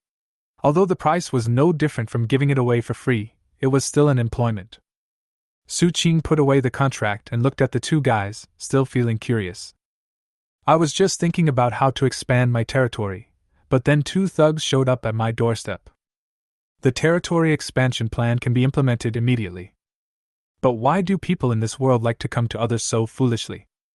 In the void, a middle-aged man wearing a purple starlit magic robe strolled over, his eyes fixed on the castle below. His weathered and sharp eyes seemed to be able to see through the castle and see the scene inside. When the giant dragon was locked onto his sight, a fierce look flashed in the middle-aged magician's eyes. "Stop!" The terrifying dragon roar resounded, and higher up, a huge golden dragon head poked out from the clouds, and its golden dragon eyes stared at the middle-aged magician. "Mungo, do you want to break the rules?" The middle-aged magician raised his head indifferently. "When your dragon race was expelled, it was stated that it would no longer interfere with the continent. Why are you violating it now?" the voice asked coldly. The golden dragon laughed, and its huge body, which was over 1,000 meters long, rolled in the clouds. "According to the rules set back then, adult dragons would not interfere in any matter on the continent. However, the dragon below is just a baby dragon that has just been weaned and is not within the restrictions of the rules. And according to the rules back then, those above the title level were not allowed to attack casually. If you don't like it, just let a young man of similar level to expel him. Why bully the weak?" The golden dragon narrowed its eyes and released a powerful aura, rolling the surrounding clouds. "Or do you want to provoke my dragon clan?" Minga looked at him coldly, his narrow eyes slightly narrowed. "Are you threatening me?" His voice was somewhat cold, and then he smiled coldly. "Then it will be as you wish. Everything will be done according to the rules. I just hope you won't regret it. The current continent is the territory of our human race." Chapter 11: Building the Dragon Territory. The golden dragon's pupils shrank slightly as it watched the figure slowly dissipate, the starlight returning to the sky and earth, and then it exhaled a long stream of white mist. His gaze fell downward, and a hint of helplessness flashed across his bright dragon eyes. The Black Dragon clan are all stubborn, and the little black fat guy below is especially stubborn. Instigated by several other little dragons, he rushed to the mainland in a fit of rage to snatch the princess. Don't you know that humans are not so easy to get along with? However, what surprised him was that the little black fat man actually snatched the princess away and became a small lord. The golden dragon shook his head. In his eyes, this small achievement was no different from a child's fight. However, it attracted the attention of the strong human beings, and the little black fat guy was in trouble afterwards. It's better to train him a little longer, and when you can't hold on any longer, you can take him away yourself. The golden dragon didn't take it too seriously. It closed its eyes again and hid above the cloud dome. Elsewhere, a middle-aged man in a purple starlit magic robe was walking with a young man between the mountains and rivers, crossing the river and wilderness, and suddenly they stopped slowly. His eyes closed briefly, then quickly opened slowly, and a hint of coldness flashed in his weathered and sharp eyes. So brave! Teacher! What's wrong? The young man noticed the change in his teacher's expression and became curious. The middle-aged man shook his head slightly and looked at his student. Javi, I was planning to take you to meet an old friend, but now there is something I need you to do. Please give me your orders, teacher. The young man named Javi has a pair of deep and beautiful purple eyes, short purple hair, and wears a green magic robe embroidered with circles of silver patterns. He looks energetic and charming. There is a territory in Carter Principality occupied by a giant dragon. The dragon is unusually powerful. I need you to drive away or kill the dragon. Clear! The young man nodded and agreed promptly. The middle-aged man nodded in satisfaction. He was very satisfied with his student's performance, but he did not forget to warn him. You may not be a match for that dragon now. You can find a way to borrow the power of those countries and territories. Here are a few magic items. If you carry them with you, they may be helpful to you. This is also a training for you. If you can complete it perfectly, I will reward you with a magic baptism. After explaining some things, the master and the apprentice parted ways. The middle-aged man continued to move towards his original destination, while Javi took another road and headed towards the northwestern countries. Su Qing had no idea what was going on and was currently hosting a banquet in full swing. Su Qing sat at the main seat at the huge long table, and with a smile she invited everyone to drink and eat. From today on, Great Magician Hillary and Knight Li Ming officially joined the Dragon Territory. Welcome, everyone! Bang, bang, bang! Old Sam clapped his hands eagerly, feeling genuinely happy that his team had grown stronger. Mary hesitated for a moment, then gently flapped her hands twice. The other four were silent, or more precisely, the atmosphere was a little awkward. Alan looked at Li Ming, and the master and disciple looked at each other, and inexplicably felt a sense of sympathy. Compared to the two of them, Elise was furious. She couldn't believe how her knowledgeable and elegant teacher would surrender to a dragon. There was a hint of helplessness on Hilary's old face, and she could only look at him as if her students were at the mercy of her. Su Qing ignored the little thoughts of these people and looked at his base with contentment. Although except for the loyal old Sam, everyone else seems unreliable. You two have come at the right time. My dragon territory is in need of manpower. After eating and drinking, Su Qing asked the two girls to wipe his scales while he opened the map and pointed to the forest in the north. There are still too few farmlands in the territory, and the roads are blocked, so it is difficult for merchants to travel. I plan to turn the forest in the north into farmland and build a road to other territories to better develop territory commerce. Su Qing talked about construction all the time, but did not mention the idea of expanding the territory. Li Ming and Hillary looked at each other and saw the weirdness in each other's eyes. The dragon that symbolized destruction due to its violent temper was actually talking to them about the development of their territory. The Lord is indeed far-sighted and ambitious. I wonder what we can do to help him. Li Ming responded tactfully. As a wandering knight, he never cared about the 8 honors of the Knights Association, and he had no sense of shame in flattering a dragon. Hillary looked at him with disdain, but did not make any sarcastic remarks. She just listened quietly. It's like this. There are more than 100 guards in the castle, and I don't need them. I hope that you two can lead a group each to open up a road in the forest in the north and build a bridge across the river in the east. Su Qing decided to start the battle at the same time. After all, the 2 laborers he had just obtained would be wasted if not used. Li Ming and Hillary looked at the map at the same time, looking towards the north and the east, and frowned at the same time. My lord, these 2 directions connect to the territories of the other 2 lords. If we build a road and a bridge, they may not be willing. Li Ming spoke hesitantly. Bang! Su Qing seemed to have been touched on a sore spot, and angrily slammed the long table. Those 2 territories were originally the territory of our Julongling, but they were temporarily occupied by those two outsiders. Once the road is opened, we will take back our land and rescue those enslaved compatriots. The black dragon looked righteous and awe-inspiring, his eyelids twitching as he looked at the two of them. At this time, the two of them finally realized that the real purpose of this giant dragon was to expand its territory. It was really greedy. But at this time they had already been hired and had no choice but to agree. Su Qing nodded with great satisfaction, arranged for Li Ming to cut down trees and open up roads, and asked Hilary to supervise the construction of the bridge. Knights and wizards make the best use of everything. After arranging these things, Su Qing glanced at the system panel. The wealth had exceeded 60,000. The value of these two people was roughly equivalent to that of 3 princesses. The value is already very high, but it does not match the strength of the two people. It seems that the system's valuation is not entirely related to strength. After thinking about it, Su Qing went to discuss another important matter with old Sam. After becoming a lord, he became unusually busy for the development of the territory and the accumulation of wealth. "My lord, do you want to open an academy?" Old Sam screamed, attracting the attention of the other 3 people in the castle. Su Qing nodded seriously and asked about the feasibility of this matter. It is impossible to obtain gold coins in a short period of time. If you want to increase your wealth, you have to find another way. Cultivating talents and improving personal value is one of them, and it can also cultivate a group of loyal thugs. Only after the territory expands in the future will there be more manpower available.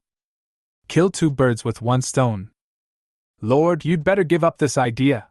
Building a college is not that simple. It requires not only students, but also teachers, a large space and resources. Even if you drain the entire dragon territory, you may not be able to build a small college. Old Sam was worried that the Lord might get carried away and do something stupid. Fortunately, Su Qing is a dragon who listens to advice. After listening to Old Sam's advice, I suppressed this idea for the time being and considered waiting until the territory expanded to a certain extent. Then I could find a way to open an academy. Su Qing, who had nothing to do because his idea was thwarted, could only lie in the castle every day and let 2 girls wipe his scales for him. Enjoying a boring yet comfortable life as a dragon. In the lush forest in the north, dozens of guards were holding axes and sweating profusely as they cut down trees. Among them, Li Ming was holding a long knife. With just 1 stroke, an ancient tree as thick as 2 people could hug fell to the ground. In just 3 or 4 days, they had already broken through 1/3 of the forest, and there was still a long way to go. To the east was a river that was more than 10 meters wide.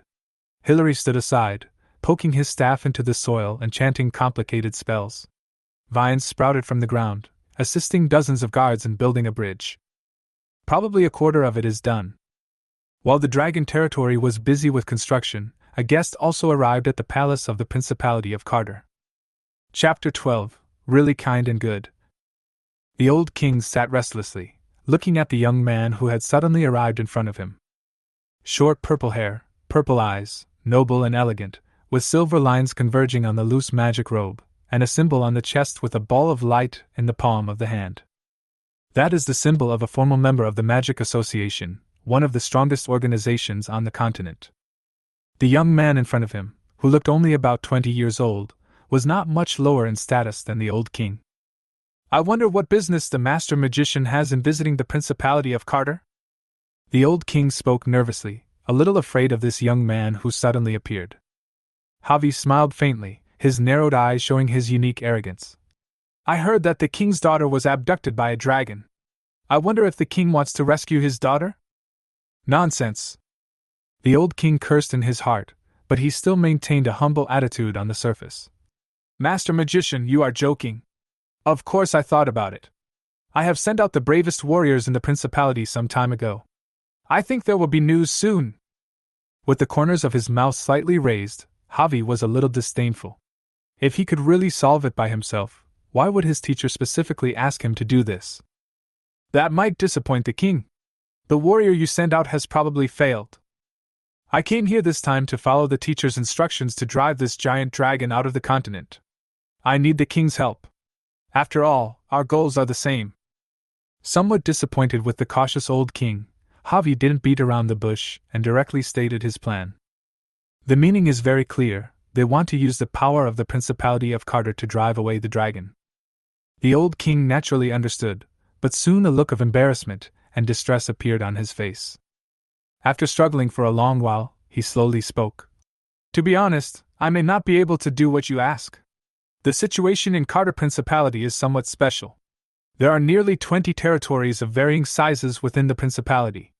Although I am the nominal king, I cannot mobilize those territories at all. Otherwise, how could I sit here calmly and not do anything when my own daughter was kidnapped? The old king was telling the truth. The total number of soldiers under his command was no more than a few hundred people, who were needed to protect the palace. He was able to collect taxes from those territories every year and had accumulated a lot of wealth, but it was just an empty shell without any power. After hearing this, Javi couldn't help but frown.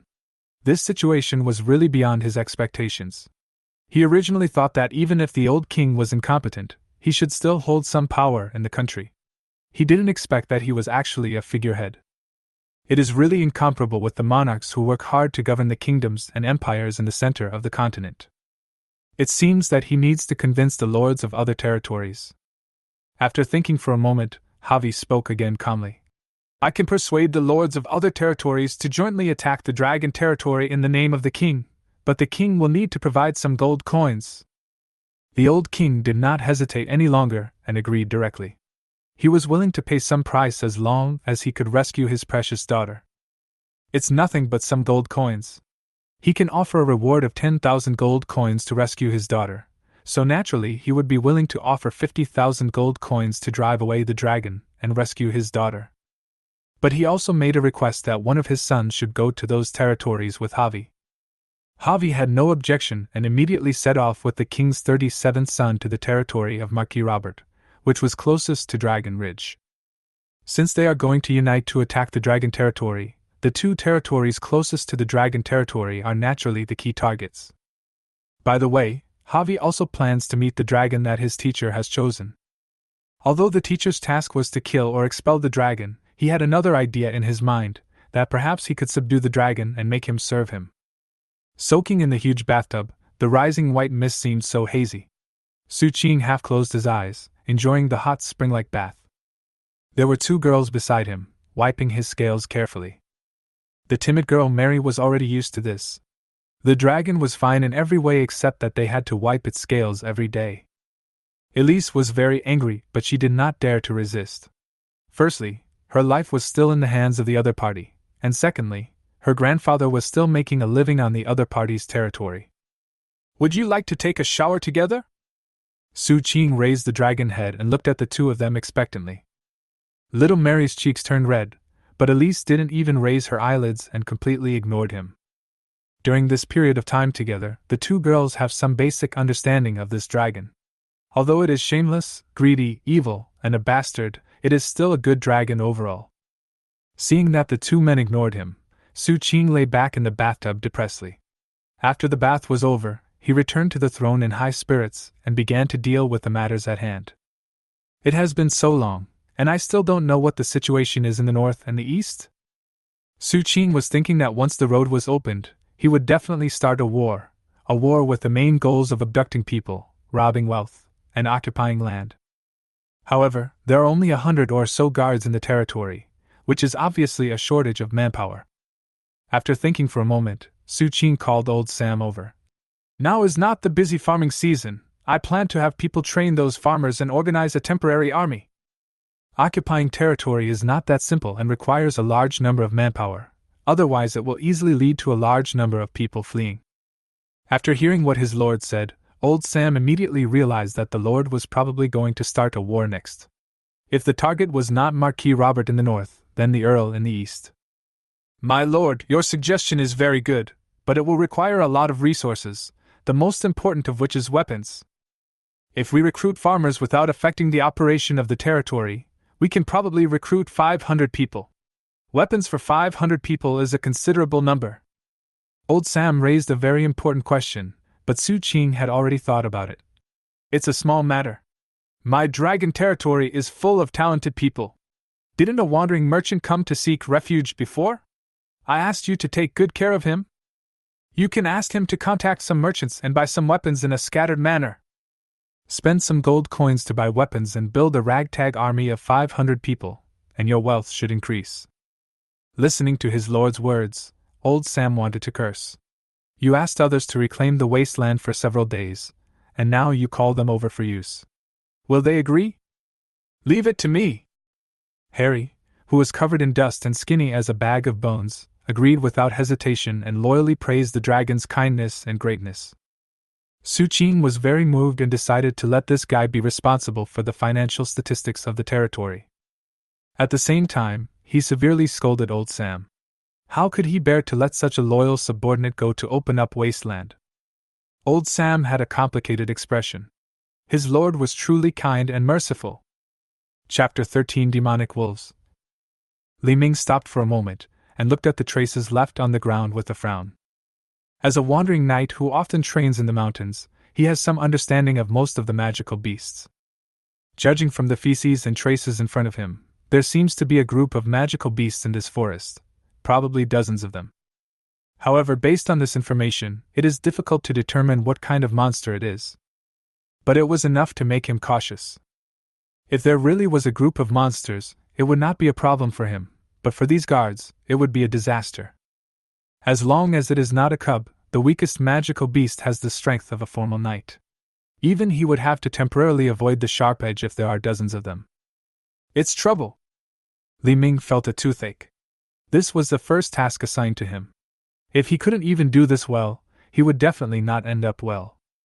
That dragon is no pushover. But what made him feel strange was that if this group of monsters had always been active in the forest, why did they only find some traces here?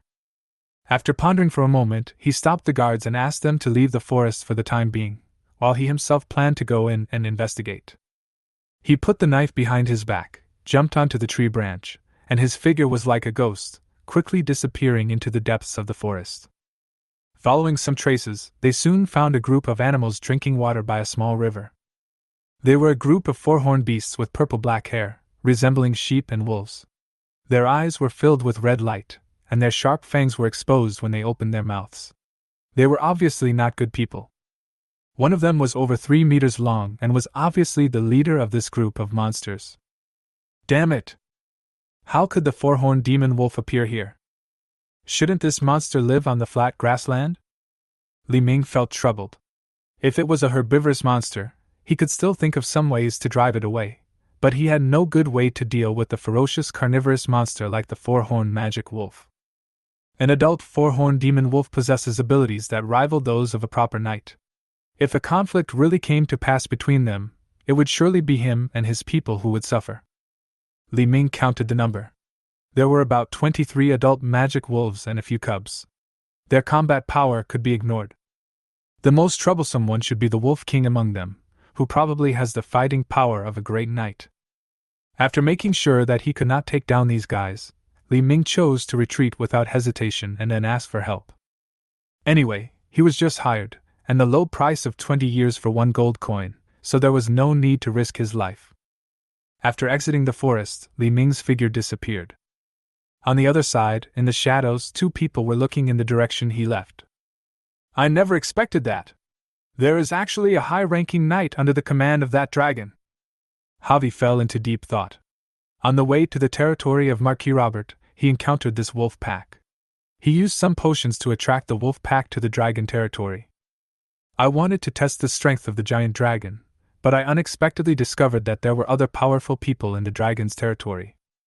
A high-ranking knight would be a bit tricky to deal with even if he were asked to. With that giant dragon in tow, if I hadn't listened to the teacher's advice and rushed in rashly, I would probably have really fallen flat on my face. However, it has been roughly confirmed that the dragon's strength is definitely not inferior to that of the high-level knight, but it will not exceed it by much, because that would be beyond his ability. The teacher will not assign him tasks that he cannot complete. Maybe he has the combat power of a peak high-level knight, or maybe even stronger, but that's probably it. Javi shook his head.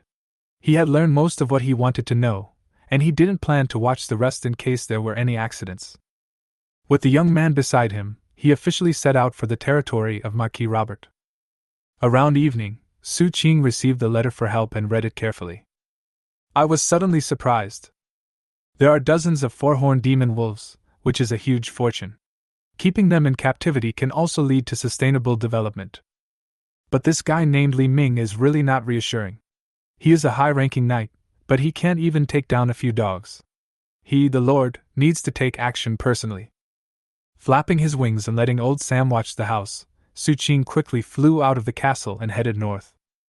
The dragon's territory was not big after all, and it took less than a quarter of an hour for it to land in the north, in a forest that had been mostly cut down. Dozens of guards quickly knelt on one knee, and Li Ming also bowed. "Greetings, Lord." "No need to be polite. Where is the pack of demon wolves you mentioned?" Su Qing waved his hand and asked expectantly.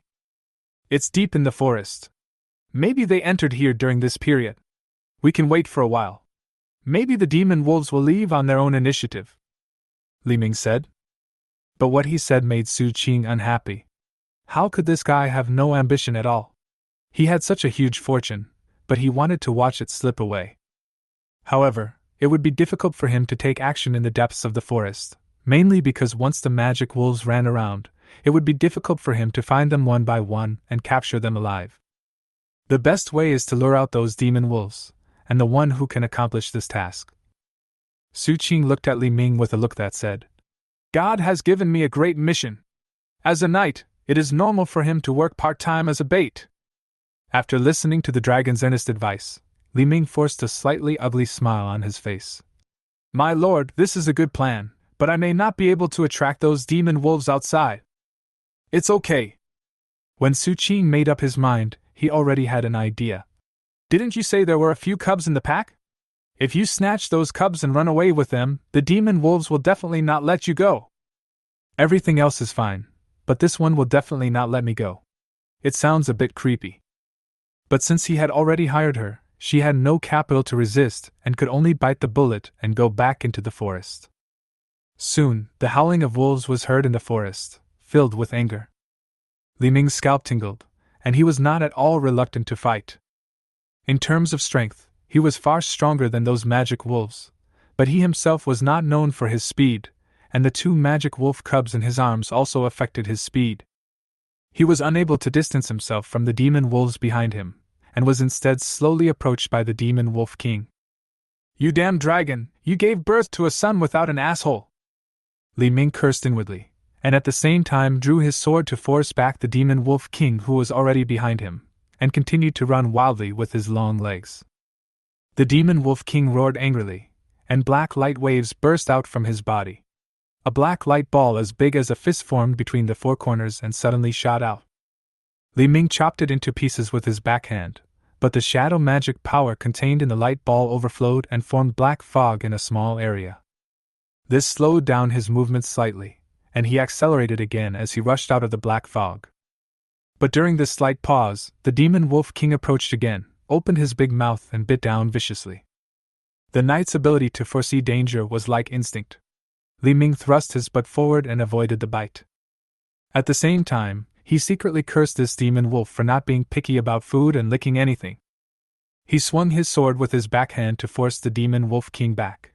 The blood in his body surged rapidly, and his fighting spirit completely erupted. I ran at a speed I had never experienced in my life. A streak of light rushed out of the forest, ran hundreds of meters, and then stopped. Following closely behind was a slender figure, and soon other demon wolves rushed out one after another. Rushed towards Li Ming, trying to get his cub back. But Li Ming was not panicked at all at this moment, and he even forced a ferocious smile at the demon wolves. In midair, a huge figure landed on the ground, blocking the retreat of the magic wolves. Dragon might burst out, and the dark golden dragon eyes stared at these dogs. Chapter 14. The war begins. A shadow suddenly enveloped the pack of demon wolves, and the piercing sense of crisis made the demon wolf king's hair stand on end. It had the strength of a great knight, but possessed even faster speed and reaction than the great knight. He turned quickly and saw a giant black dragon that was over 6 meters long, with its brand new black armor shining in the sun. "Woohoo!" The demon wolf king growled, and all the demon wolves quickly approached it, their fur standing on end. As the king of the tribe, the demon wolf king is quite intelligent, and has realized that they have fallen into a trap and are surrounded. We must find a way to break through and keep the flame of the ethnic group going. They cannot be dispersed, otherwise they will be easily defeated one by one. The human with the knife seemed easier to bully, but there was a flat plain behind him, and he had no way to escape. They could only break through the giant dragon and enter the forest, where they could quickly escape with the agility of the wolves. The demon wolf king made the decision immediately without hesitation, and let out a low whimpering sound as if begging for mercy. But at the same time, he was also issuing orders to the wolves behind him. Seeing that the wolf king showed signs of surrender, Su Qing decided to persuade him with kind words and adjusted the red bow tie around his neck. This was prepared for him by Mary. She said that a black bow tie would not have any decorative effect when worn on a black dragon. On the contrary, a red bow tie would be more elegant when paired with a black armor. Su Qing thought what she said made sense, so she dressed up like that. But before he could open his mouth, the demon wolf king suddenly jumped up, as fast as thunder and as quick as lightning. At the same time, the rest of the demon wolves also rushed towards him, but they were preparing to bypass him and rush into the forest. Su Qing was a little annoyed, feeling that he was almost fooled, so he raised his dragon claw and clenched it into a fist. The demon wolf king that had just jumped up was smashed back into the ground by him with one punch, and at the same time, punches rained down. None of the more than 20 demon wolves were spared, and all were smashed into the ground, leaving only the dizzy big dog head sticking out. Su Qing had a gloomy face.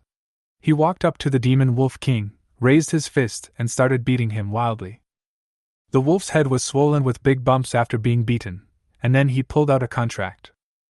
There were 5 contracts seized from Hillary, 2 employment contracts, 2 slave contracts, and 1 equality contract. 2 of the employment contracts had already been used, and the one taken out at this moment was a slave contract. With the gods as witnesses, it can be used on any living being, naturally including the wolf king in front of him. The proud wolf king was extremely angry. He had never suffered such humiliation before and let out a long howl of anger and unwillingness. Woohoo!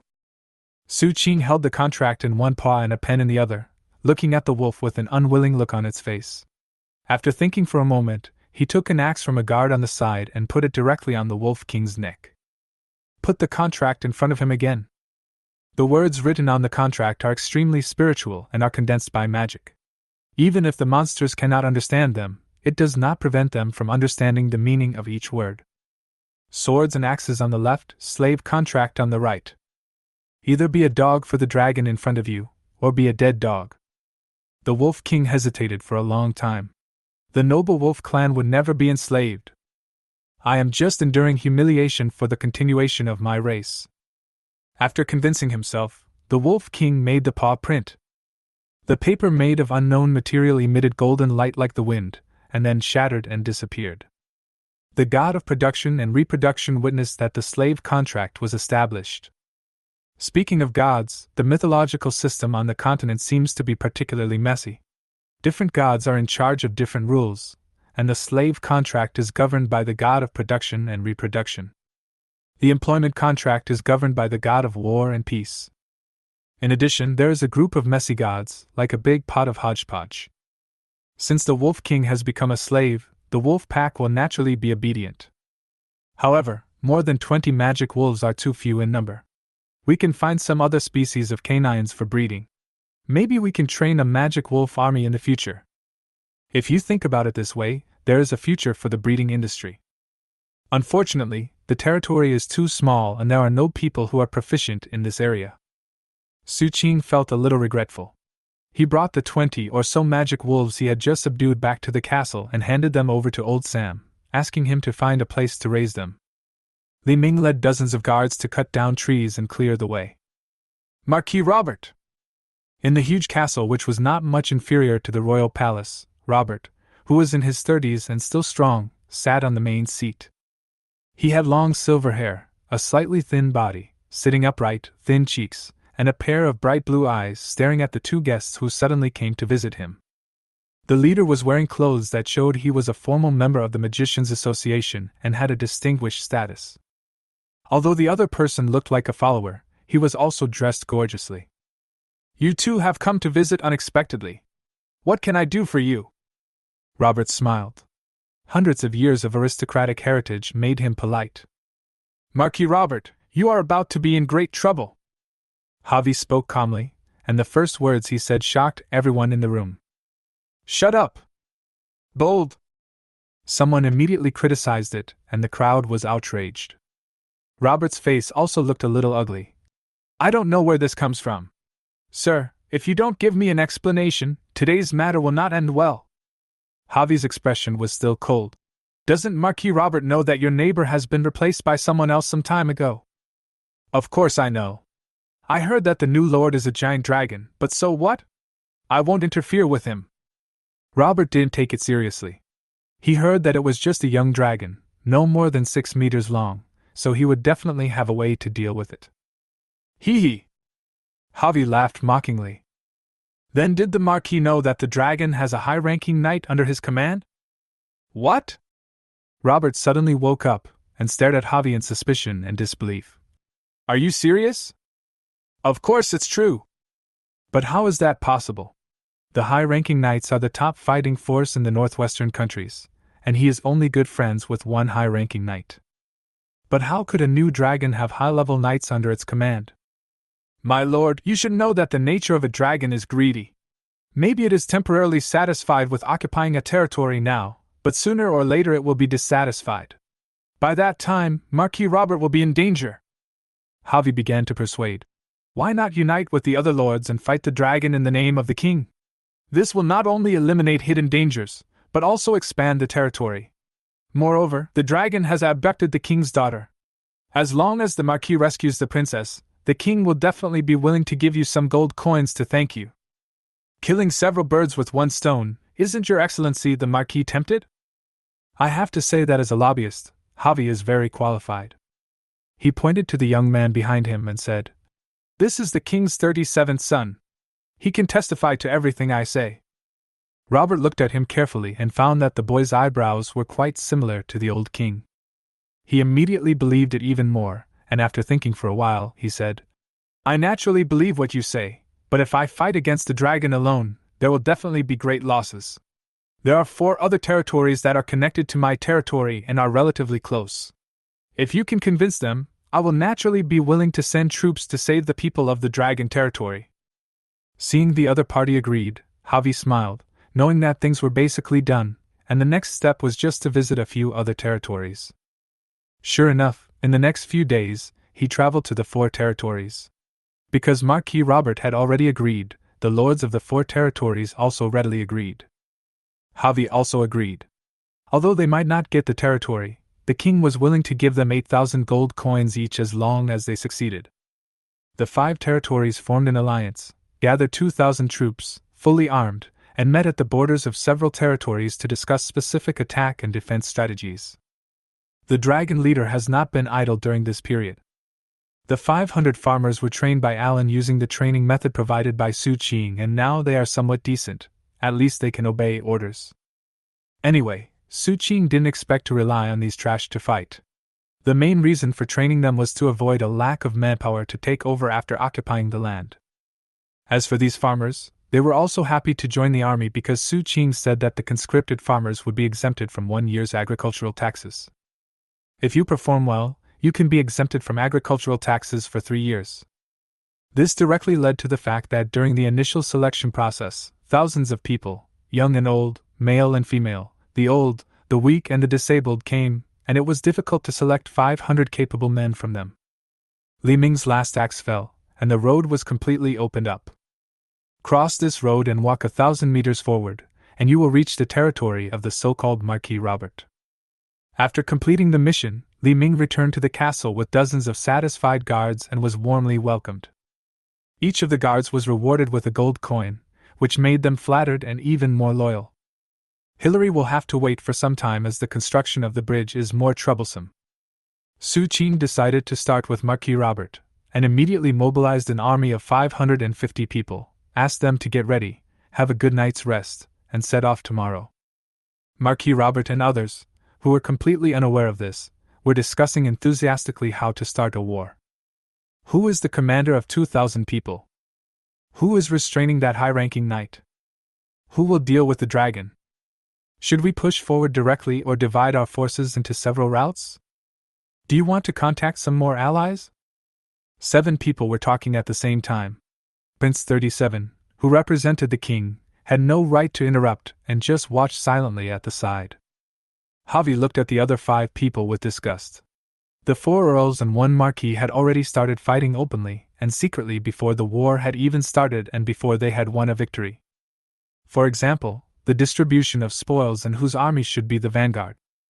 After a whole night of discussion, no results were achieved until the next evening, when a piece of explosive news came in at full speed. Chapter 15: Preemptive Strike. The army of 500 people was well organized, holding swords and other weapons of different styles in their hands, and marched forward in a mighty manner. Behind them were 50 fully armed guards, and behind them were 20 majestic 4-horned demon wolves. Master Li Ming and Alan, their apprentice, each rode a magic wolf and walked silently on both sides of the team. The 2 of them had the task of supervising the troops, monitoring the soldiers and not allowing anyone to fall behind and escape. As for Su Qing, he was lying in a huge bathtub, letting 2 girls wipe his scales. This time, he doesn't plan to take action. Wouldn't it be nice to just take a bath in the castle? What's more, the task he gave was very simple. He stuck his head out, stretched out his dragon claws, opened a map, and slid his finger slightly from his territory to a place marked with silver coins. Marquis Robert's territory is adjacent to his dragon territory, and the silver mine is located close to the dragon territory. This time the goal is to occupy the silver mine. Although it is only a small silver mine, its value is absolutely inestimable. Su Qing's strength at this moment is close to 90,000. As long as he occupies the silver mine, he will definitely be able to break through the 100,000 mark. He was looking forward to news from the front line. If everything went well, that would be best, but if that was not feasible, he would have to do it himself. But that wouldn't serve the purpose of training your subordinates. After half a day's journey, Li Ming and his group successfully entered Robert's territory. There was no obstruction along the way. Occasionally passing by a small town, the army of 500 people also frightened the townspeople in those small towns and hurriedly closed their doors and windows. They approached the silver mine easily. They thought there would be a fierce battle, and everyone was mentally prepared. Li Ming was even prepared to kill, but when he entered the mine, he was shocked to find that there were more than 50 soldiers left behind, plus hundreds of miners, and their combat effectiveness was very limited. What is even more ridiculous is that as soon as they entered the mine, the hundreds of miners who were usually exploited were driven by the soldiers to fight with them. As a result, they broke out and cut the more than 50 soldiers into thousands of pieces. Then surrendered them. Successfully taking over the silver mine without any effort, Li Ming immediately asked Alan to pass the news back. At this moment, Su Qing, looking at the skyrocketing wealth and the comments behind it, knew that the silver mine was obtained, although it was strange how it happened so quickly and smoothly. But the benefits have already been obtained, so there is no need to worry about the process. It was not until he received the message from Alan and learned the basic situation that Su Qing immediately gave orders: give preferential treatment to the miners, improve their food, and increase their salaries. Miners who die while mining will be given a pension 10 times their annual salary, and mining management will be strengthened to minimize the possibility of accidents. When Su Qing's order reached the mine, hundreds of miners were in disbelief. It was not until the lunch break, when they saw meat and vegetables, that they began to believe that they seemed to have a kind and benevolent lord. In almost one day, Su Qing became the popular figure in the entire silver mine. It was not until the evening that the news reached the coalition forces of the 5 territories. After reading the message, Robert angrily slapped the wooden table into pieces. "The other party has already started to hit us in the face, and you are still dithering here. Do you really have to wait for them to hit you?"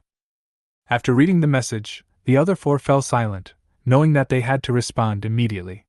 Otherwise, if the other party really got here, even if they could win in the end, they would lose face. Seeing their silence, Javi finally spoke. "Since none of you are willing to give in to each other, let the prince lead the army. I will deal with the high-ranking knight. As for the dragon..." He paused and looked at everyone. "Then you will need to send some people. I'm good friends with the high-ranking knight. I can ask him to help entangle the dragon. After we clear out the others, we can join forces to deal with it." Robert was obviously a little anxious and no longer as elegant as before. "I'm mainly worried about problems with my silver mine. That is the lifeblood of his territory." "Okay. That's it, let's get going now." Javi made the decision immediately and issued the order, and the army set out towards the dragon territory. Li Ming was naturally not a fool. After occupying the silver mine, he did not dare to attack other places without the order of the Lord, but he also sent out many spies to gather information. A day later, we learned that an army of 2,000 people was marching towards this side. 2,000 people, 500 people. The troops' strength ratio was 4-1, and most of the 500 people on his side were farmers who had just been trained for a short time and could only arrange the formations and pretend. The main fighting force is 50 guards, with a force ratio of 40-1. What the hell? And there are definitely experts among the other side. Li Ming was somewhat considering giving up and planned to talk it over with his apprentice. "Master!" Alan walked in. "The great magician Hilary is here. The Lord asked her to help." When Li Ming heard Hilary's name, his eyes lit up. As a magician, the role he can play in this kind of war is greater than that of 10 knights of the same level. Especially the one in front of him, he is a magician who is proficient in plant magic, so he can still win this battle. Of course, if the Lord comes, he will sweep the place. Hilary walked into the room leaning on her staff and rubbed her tired cheeks. She had been busy building the bridge for a while, and was transferred here right after she finished the work. It really didn't allow her, an old woman, to have any time to rest. After Li Ming finished explaining the situation, Hilary opened the map and quickly found several places suitable for setting magic traps. After field investigation, they determined the location of the battlefield. When they went back to mobilize the troops, they were stopped by hundreds of workers holding pickaxes. One of the men, who was obviously the leader, came out, rubbing his palms and looking obviously nervous, but he still mustered up the courage to ask Li Ming. "Sir, we heard that Robert, that bastard, is going to fight back again. Is that true?" Li Ming frowned, but nodded. After all, it was the truth. But could it be that these guys wanted to tie them up to avoid being punished by Robert? But they are overestimating their own capabilities. Just as he was thinking about it, the development of the matter was beyond his expectations. "Please take us with you, sir." Seeing Li Ming nod, the leader knelt on one knee and said, "We also want to lend a hand, sir. After the adults came, we started to live a real life. We didn't want to live the life we had before, doing a mountain of work every day, eating pig-like food, and being beaten and scolded by those soldiers. These have caused complaints from the miners, but now they are suddenly having a good time. Mining is not as tight as before. There are only 8 hours of mining time a day. As long as the amount of ore mined meets the standard, they can work. There are meat and vegetables in the meals, and there are pensions in case of accidents. The soldiers guarding them are not so ferocious. If these people left, Robert would make a comeback, and life would return to the way it was before. The miners would rather leave with him." Li Ming felt his scalp tingling as he looked at these angry miners, and he became even more in awe of his dragon lord. "It's really scary." Simply showing kindness could make these miners willing to stand with them. The dragon was not as stupid as it looked. Chapter 16: Battle Turns Around. After 2 days of travel, the army of 2,000 elite soldiers arrived at a flatter area. They were not far from the silver mine, and everyone was a little tired after the long journey. Javi naturally noticed the fatigue of the soldiers. He knew that if this situation led to a conflict with the enemy, he and his men would definitely suffer. He immediately said, "Why not let the soldiers rest first? It won't be too late to attack the silver mine after the soldiers have rested." Robert became anxious after hearing these words. He wanted to get his silver mine back as soon as possible, but he didn't want to rush it. The nominal commander, the 37th son of the old king of the Principality of Carter, was just a teenager with no opinions of his own and just nodded hastily. He was just a symbol of leadership, fighting against the rebellious lords in the name of the king, but the 5 lords were the ones who actually commanded their armies. The order was quickly issued, the soldiers cheered and quickly began to rest. On the other side, Li Ming led nearly 1,000 people and ambushed silently in a hidden place not far away, on the left side of the enemy's resting place. There was a huge gap in the strength and quality of the troops between the two sides. They would definitely suffer a loss if they fought head-on, so Li Ming decided to catch them off guard.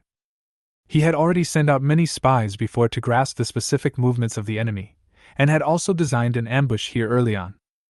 Now the enemy started to make fire and cook, and smoke began to rise. When most of the food was almost ready, Li Ming gave the order to attack without hesitation. "We are getting close to the silver mine. I wonder how Marquis Robert Jr. plans to take back the mine?"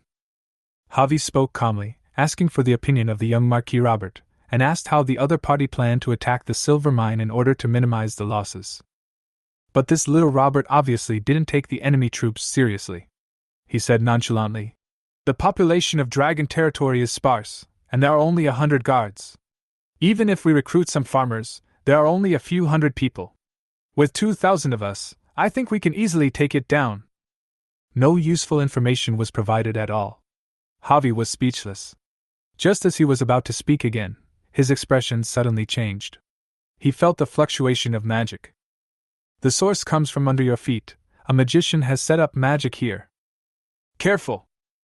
Yixing shouted loudly, and before anyone could react, dozens of vines as thick as a child's waist sprouted out of the ground and strangled everyone. At the same time, thousands of people rushed out from one side. Even though the 2,000 soldiers were elite, they were now panicked. The 5 lords quickly called their own armies, divided their forces and formed a battle formation with themselves as the center. The situation has improved a little, but it is still not optimistic. The vines are extremely strong and have sharp thorns on them. They bleed if rubbed and cause injuries if touched. The army of 2,000 people suffered considerable losses. Plant magic. Javi frowned. He didn't know that the other party actually had a plant magician. Between his palms, a staff inlaid with countless magic gems appeared. He slammed it heavily on the ground and recited a simplified magic spell. The orange flame spread out in all directions with the staff as the center. The flame seemed to have spirituality. The soldiers only felt a slight burning sensation, while the grass and trees under their feet were burned to ashes. The vines were naturally not spared and were contaminated by the flames and quickly turned into ashes. Li Ming and others who rushed out narrowed their pupils when they saw this. There was actually a powerful magician among the other side, and he seemed to be a fire magician, who was extremely restrained towards Hillary. Things don't seem to be so wonderful. The vines disappeared, and the coalition forces of the 5 lords quickly calmed down and immediately counterattacked under the command of their respective lords. As the battle began, Li Ming found the magician who cast fire magic. Only he can deal with this person, the others are weaker than him. There was a sharp flash in his eyes, the knife was unsheathed, and a flash of snow-white blade light slashed out. The best way for a knight to deal with a magician is to chop off the opponent's dog head or split it in half before the opponent casts magic. But magicians often have their own defensive skills to protect themselves. Javi had a calm expression, but there was disdain and contempt in his eyes, which perfectly portrayed the magician's arrogance. He did not dodge or evade, letting the knife come at him while chanting spells. The knife light fell on his body, and a layer of golden light flashed from his body, blocking the knife light. At the same time, a ball of fire appeared out of thin air above the staff, stretched out its body, turned into a firebird, flapped its wings and rushed towards Li Ming.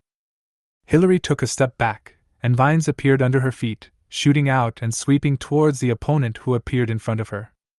She was a middle-aged woman wearing light armor, about 40 years old, with a sturdy build and a square face that was firm and spirited. She cut the vines with the heavy sword in her hand. But soon several vines swept over, and at the same time, purple flowers bloomed under their feet, emitting a charming fragrance that intoxicated people. This female knight seemed to have been through many battles. She immediately noticed the strangeness of the flower scent, and with a shake of her feet, she shattered the purple flowers with her fighting spirit. A sharp edge flashed on the heavy sword in his hand, and he slashed at Hillary without mercy. The plant magician is obviously good at attacking and is more suitable for control and assistance. Facing the murderous knight, he can only barely parry at this moment. The firebird on the other side pounced on Li Ming, but was chopped in half by Li Ming's knife, but most of its remaining hair was burned. Li Ming gritted his teeth as he touched his head, which was becoming bald. "Go to hell, you bastard!" The blood in his body surged, his fighting spirit exploded without reservation, and his body moved at an extremely fast speed. He slashed at Javi with his sword again and again, but was blocked countless times by that golden light. Javi cast various magic spells, each of which was extremely destructive, but it was still difficult to attack a knight who was attacking at full speed. As for large-scale magic, with his ability, it would be difficult to harm a high-level knight with fighting spirit protection. The 4 strongest men were locked in a fierce battle. The 3,000 people from both sides were fighting each other. People died every moment, and the ground was dyed red with blood. The more than 1,000 people brought by Li Ming were quickly at a disadvantage. If it weren't for the 100 or so elite guards and more than 20 magic wolves, they would probably have been defeated by now. After all, it is difficult for a mob to compete with the elite. Oh no! Li Ming was anxious, but there was nothing he could do. He was even more troubled by the turtle shell in front of him. He had already chopped hundreds of times, but what on earth was the defensive device of the guy in front of him?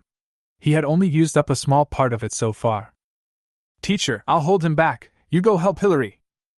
A figure rushed out. It was Alan, who had returned to the castle to deliver a letter. He returned with a long sword in his hand and faced Javi. The young man, who had become much calmer after experiencing a great change, held a long sword in his hand, dodged all kinds of magical attacks, and kept slashing down with the long sword in his hand. Li Ming was a little worried about his student at the beginning. Although Alan was extremely talented and was promoted to Grand Knight before the age of 20, he was still too impetuous, and he was worried about accidents. But soon, he found that he was worrying too much. At this time, the young man Alan became extremely calm. With the long sword in his hand, he did not seek to achieve any success, but only to avoid mistakes. He was actually able to restrain the enemy for a short period of time. Moreover, judging from his strength and fighting spirit, this student of his has broken through to the middle stage of Great Knight at some point in time. The situation changed, and Javi couldn't help but frowning constantly. He was just a great magician. Although the magician's destructive power is indeed higher than that of the knight, a knight of the same level is enough to restrain him. Seeing that the problem was not serious, Li Ming moved quickly, but did not rush to help Hillary. The old woman should be able to hold on for a while. Instead, he rushed to the battlefield. A high-ranking knight is like a tiger among wolves. The situation of the battle turned around immediately. Chapter 17 Female Knight. Snap! Li Ming cut a regular knight in front of him into 2 halves with one sword, and rushed towards the earls and marquis as if he was in an empty space. A ferocious look appeared on his face. Robert was a little panicked, and the other 4 earls also had trembling legs. Although they had guards around them, they were only a great knight and several official knights. Facing such a ferocious high-ranking knight, they could only hold out for a moment at most. Their lives were threatened, so they did not care about anything else and immediately called on their own troops to protect themselves. As soon as the Lord's order came out, the coalition forces, which had not been well coordinated to begin with, collapsed at once and each rushed towards their own lord. Seeing that he might not be able to kill the leader, Li Ming grinned and charged towards another high-ranking knight. Relatively speaking, it seems to make more sense to leave this one. The coalition forces collapsed quickly, and Javi felt like cursing when he saw it. What a mob they were. Even if those people relied on their own guards and 100 or so warriors to deal with the high-level knight, they were defeated without a fight. Javi gritted his teeth, knowing that if he stayed any longer, nothing good would happen. He did not hesitate. A magic crystal flew out of his sleeve, quickly shattered in the air, and turned into a wave of fire that forced Alan back. The scorching flames made Alan unable to open his eyes. When he regained his vision, the great fire magician was nowhere to be seen.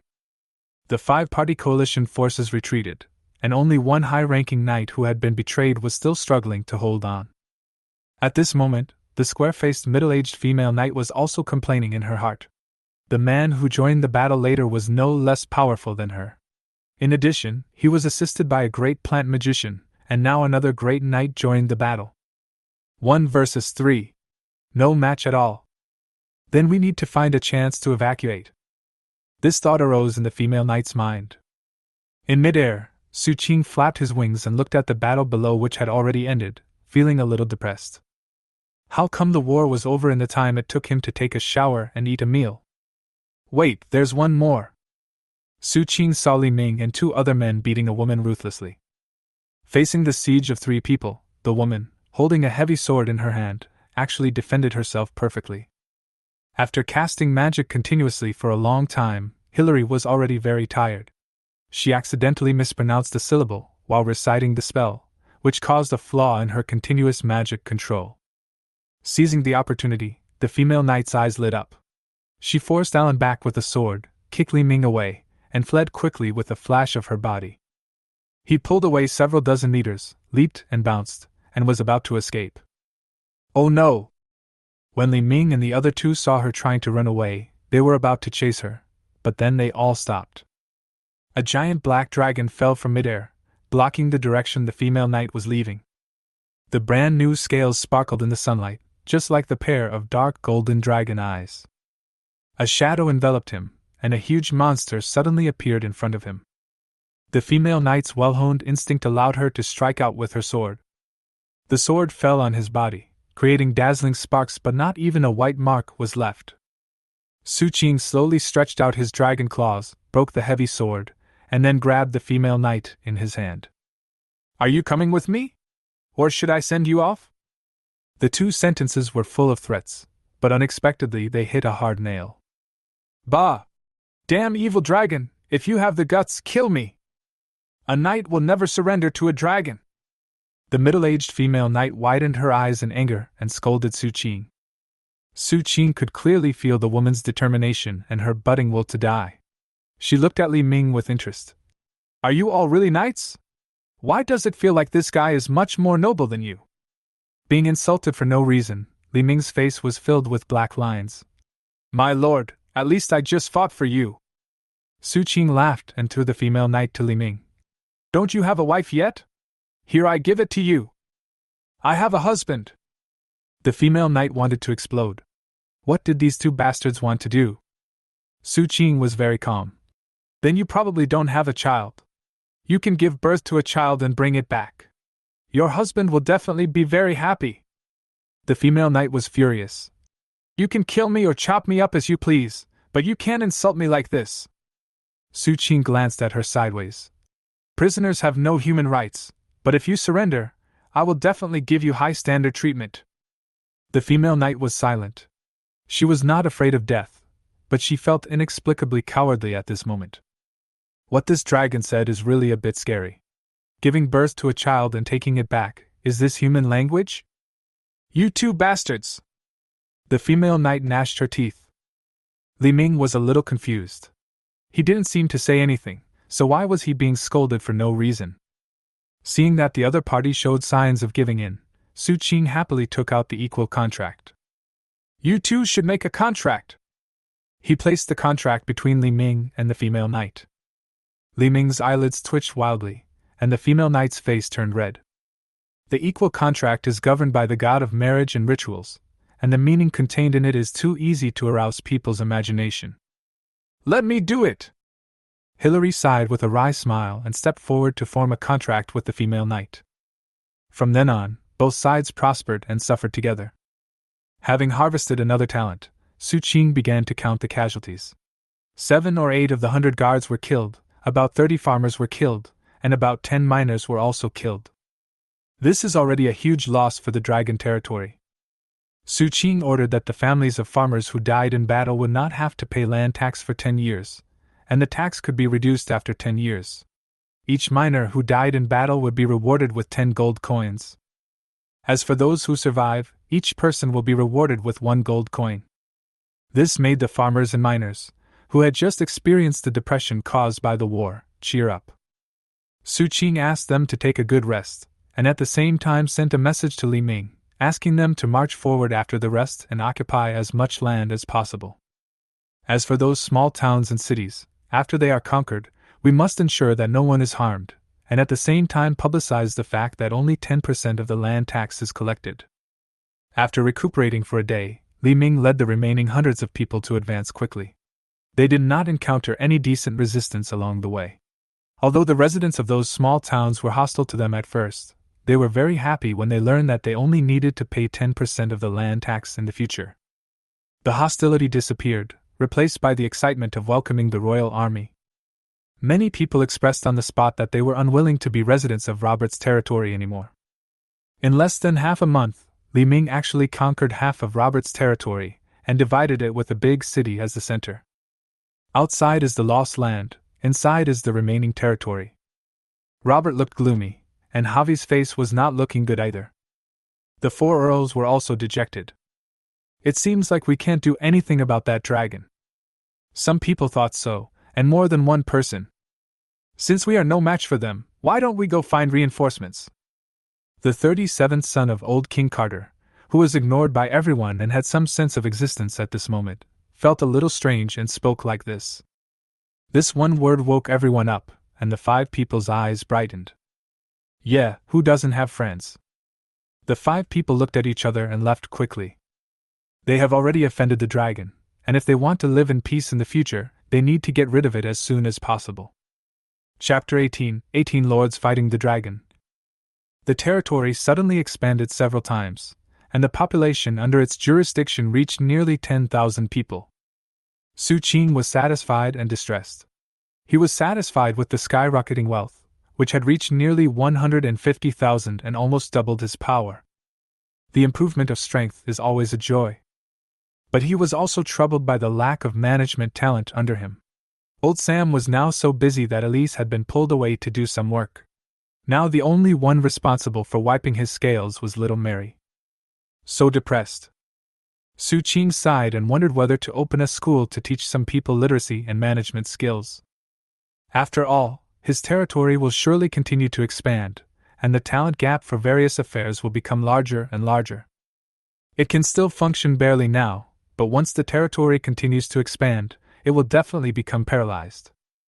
But now that we have just taken over the territory, once everything is settled, we can try to open an academy that specializes in teaching these things. He walked out of the castle, flew down to a hill, and looked down at his territory. This is the kingdom I built. Swish, swish, swish. Hearing the noise, Su Qing looked down. Not far away, a figure was holding a sword, practicing swordsmanship with full concentration. That man was Alan. After experiencing that battle, he became more hardworking and diligent, and practiced almost all the time. Su Qing watched, observing the sword techniques with great interest. It was a set of vigorous and powerful sword techniques, as fast as the wind and as quick as thunder. Although Alan did not know the name of this sword technique, it was obvious that he had practiced it to a very high level. However, it seemed that he had reached a bottleneck at this moment, and could not break through.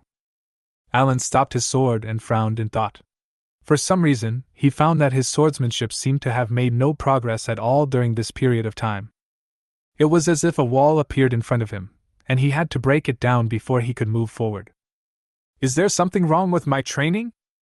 Alan whispered that maybe he should ask his teacher. Just as I was thinking about it, I looked up suddenly and saw a giant dragon flapping its wings and flying down from a hill in the distance. Wearing black scale armor and a blue bow tie, he looked at him quietly. What's the name of your sword technique? Su Qing asked curiously, while adjusting the blue bow tie around his neck. Wind and Thunder Sword Technique, Alan answered calmly. Facing this dragon lord, he no longer had many thoughts. After all, I have only been loyal for 10 years, while my teacher has been loyal for at least 20 years. No matter how I think about it, I have made a profit. Su Qing nodded slightly, thought for a moment, and spoke carefully. I saw that the power you just displayed was powerful and strong. Although it had the explosion of thunder, it lacked the elegance of wind. You can try to change it, maybe it will work. Alan was slightly stunned after hearing what he said, and then he felt that it made sense, so he started practicing sword skills again. This time, he restrained his strength a bit and focused on the speed and skill of the sword. This time, the sword was like a ghost, but the power it unleashed was not much inferior to just now. After completing a set of sword skills, he felt that his sword skills had improved a little. He looked up again, ready to express his gratitude, but the dragon was no longer in sight. Nearly another half-month passed. The conquered territory had been initially digested, and things were not as busy as before. Su Qing lay in the bathtub, letting the 2 girls wipe his scales. Little Mary and Elise both seemed much more skilled. Su Qing was enjoying it while flipping through the message he had just received. A strange look inevitably appeared on his cheeks. 18 lords joined forces to fight the dragon, forming an army of more than 10,000 people. There were nearly 5 high-ranking knights participating in the battle, dozens of grand knights and formal knights, as well as the great magician from before, and some other formal magicians. The lineup was so terrifying that using it to attack a tiny dragon leader was like using a sledgehammer to crack a nut. It seems that those people on the other side are ready to defeat him with an overwhelming force. Old Sam looked at the still calm lord anxiously and was almost crying. It's already this late hour and disaster is imminent, yet the lord is still so leisurely. What's the hurry? Don't worry, I'm here. Su Qing was full of confidence. He missed the battle last time and just went to clean up the mess. This time he planned to do it himself to avoid being thought of as easy to bully by others every day. Of course, you can't be too cruel. In case no one bullies you in the future, you will have no reason to attack others. It's not appropriate to always use inheritance as an excuse. You need to strike a good balance. Seeing the lord's confident look, old Sam didn't know what to say. He just sighed quietly, obviously having decided to leave everything to fate. The castle of Marquis Robert was much more lively this time than last time, with 18 lords, 5 high-ranking knights, the king's son and Javier. More than 20 people gathered together to discuss how to defeat the dragon. Although there are many people this time, they have a backbone. Sitting on the main seat was a plump young woman. She looked to be in her 30s, wearing a very classic black dress. Her flawless face was filled with coldness and arrogance, revealing a sense of oppression that made everyone dare not speak of it. Miss Bubble, the sister of the most powerful lord of the Principality of Carter, brought 3 of the 5 high-ranking knights this time. The young woman gathered her long black hair and said, "I don't care how you failed last time, but you must succeed this time. I want that dragon to be my pet." The voice was very light, yet very heavy. The oppressive feeling it brought to people was 7 parts psychological, but 3 parts came from the young woman's own aura. Javi felt overwhelmed when facing this woman. But he didn't care. On the contrary, it was a good thing for him to have a leader. His mission was to expel or kill the dragon, or enslave it.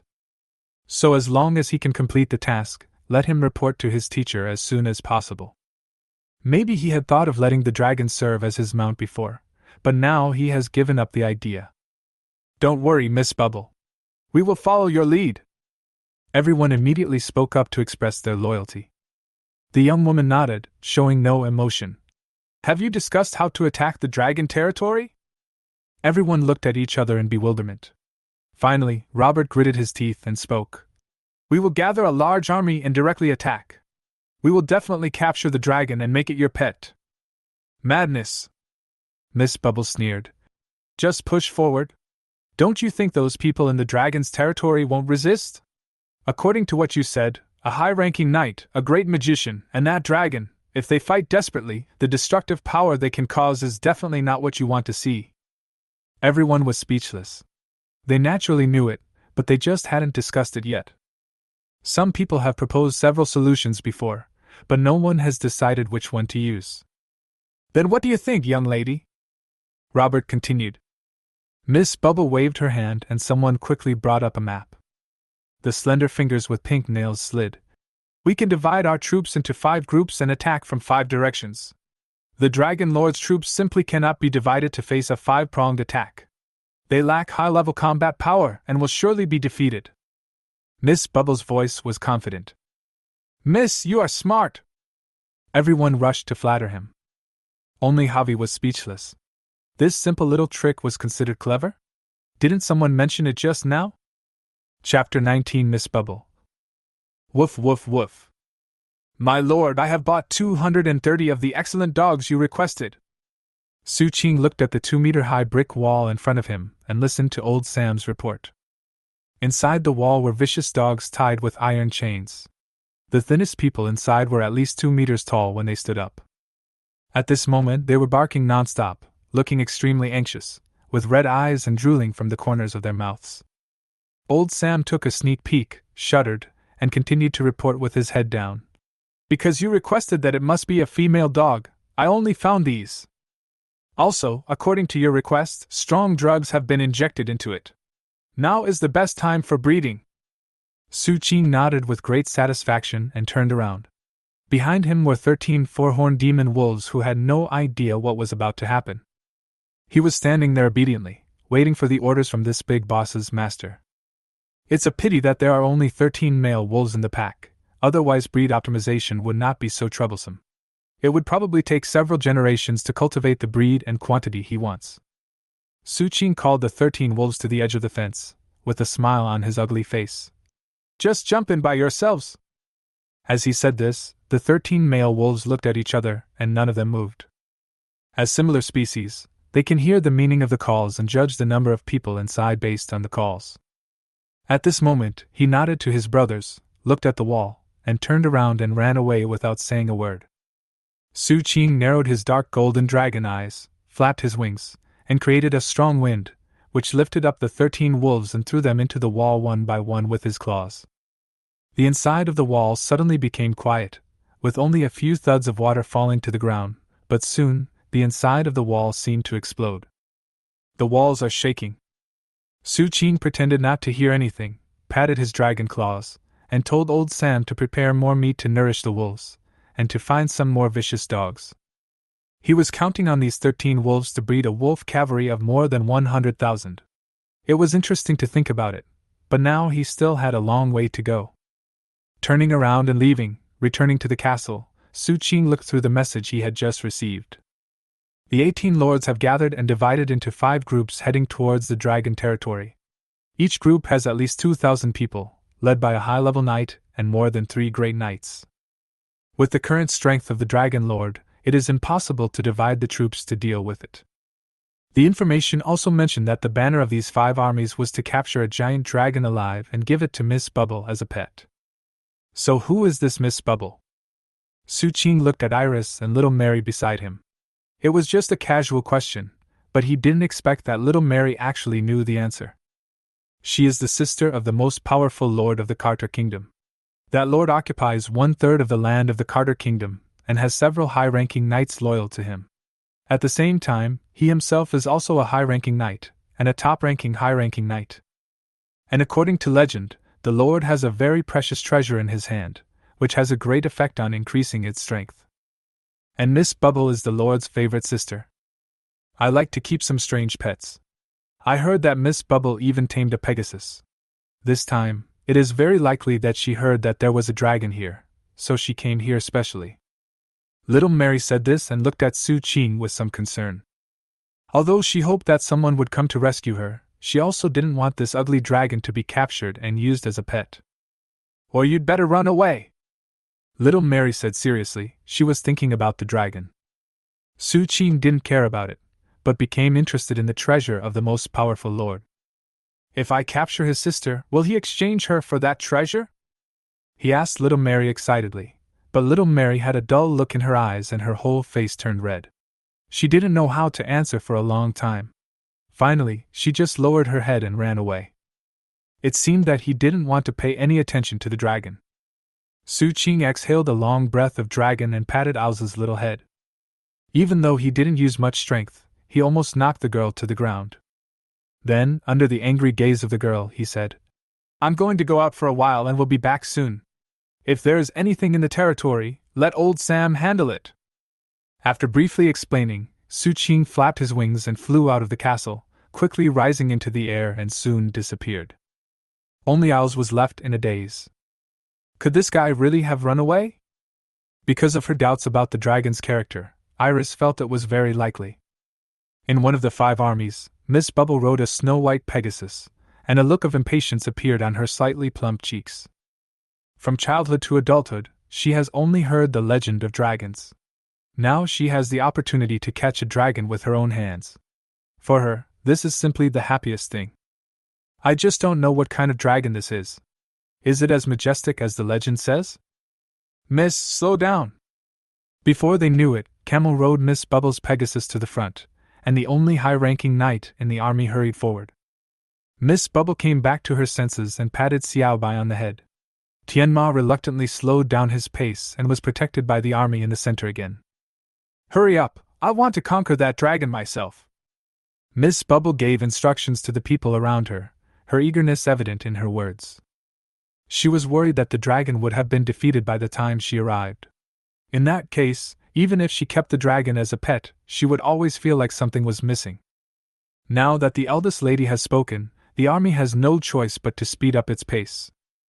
Several other armies were also accelerating their advance. Robert and Javi were still together, and with them was one of the high-ranking knights that Miss Bubbles had brought with her, urging them on their way. "This time I will definitely be able to defeat the dragon and take back my territory." Robert gnashed his teeth. In the last battle, he was the one who suffered the most. The silver mine was occupied, half of the territory was lost, and the high-ranking knight who was on good terms with him was captured and humiliated, and it was said that he surrendered. As for hatred, he now wishes he could eat the dragon alive. Javi didn't say anything, but frowned. Robert muttered to himself for a while, and when he found no one was paying attention to him, he turned around and saw Javi, and couldn't help but feel surprised. "What's wrong?" Javi shook his head. "Maybe I'm overthinking it. We're divided into 5 groups. Is there actually a big loophole?"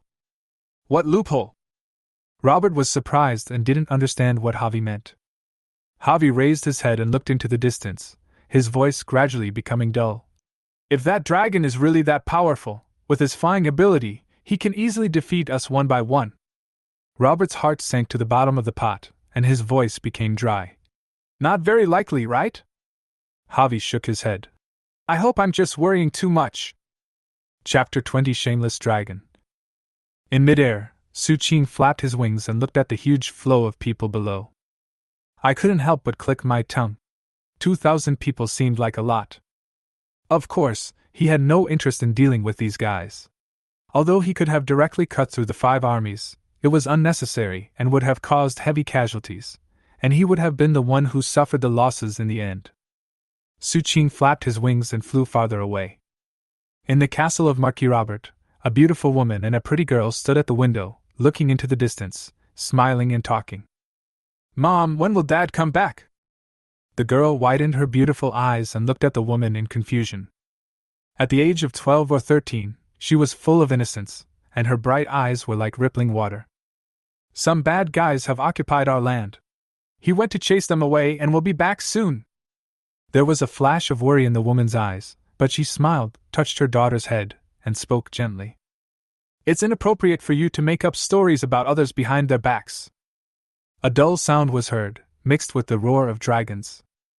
A huge black dragon claw lifted the roof of the castle, grabbed the terrified mother and daughter, and threw them into a sack held in another hand. Then, just like a little girl who had just picked mushrooms, she flapped her wings and left as if nothing had happened. The first one. Su Qing held the sack in one hand and opened the map with the other, and quickly determined the direction. A castle was blown open and 2 little boys were taken away. A manor was razed to the ground and more than 20 women and 50 children were taken away. Su Qing held the sack in one hand and felt like cursing. Who is this grandson? How can he be so fertile? Coming to another territory and opening the castle door, Su Qing looked in surprise at the couple rolling around on the bed in the castle. He reached out and grabbed a servant next to him, and after confirming that the woman was indeed the Lord's wife, he took the couple away. In half a day, Su Qing traveled through 18 territories. There were hundreds of people in the huge sack. Su Qing carried it on his shoulders and flew slowly back to the dragon territory. When we returned to the castle, a Mediterranean knight came over anxiously. "My lord, the 5 armies are very close to the dragon territory. Should we do something?" Old Sam followed behind Li Ming with an anxious look on his face, followed by Hilary, Elise, Little Mary, Alan and others who walked leisurely.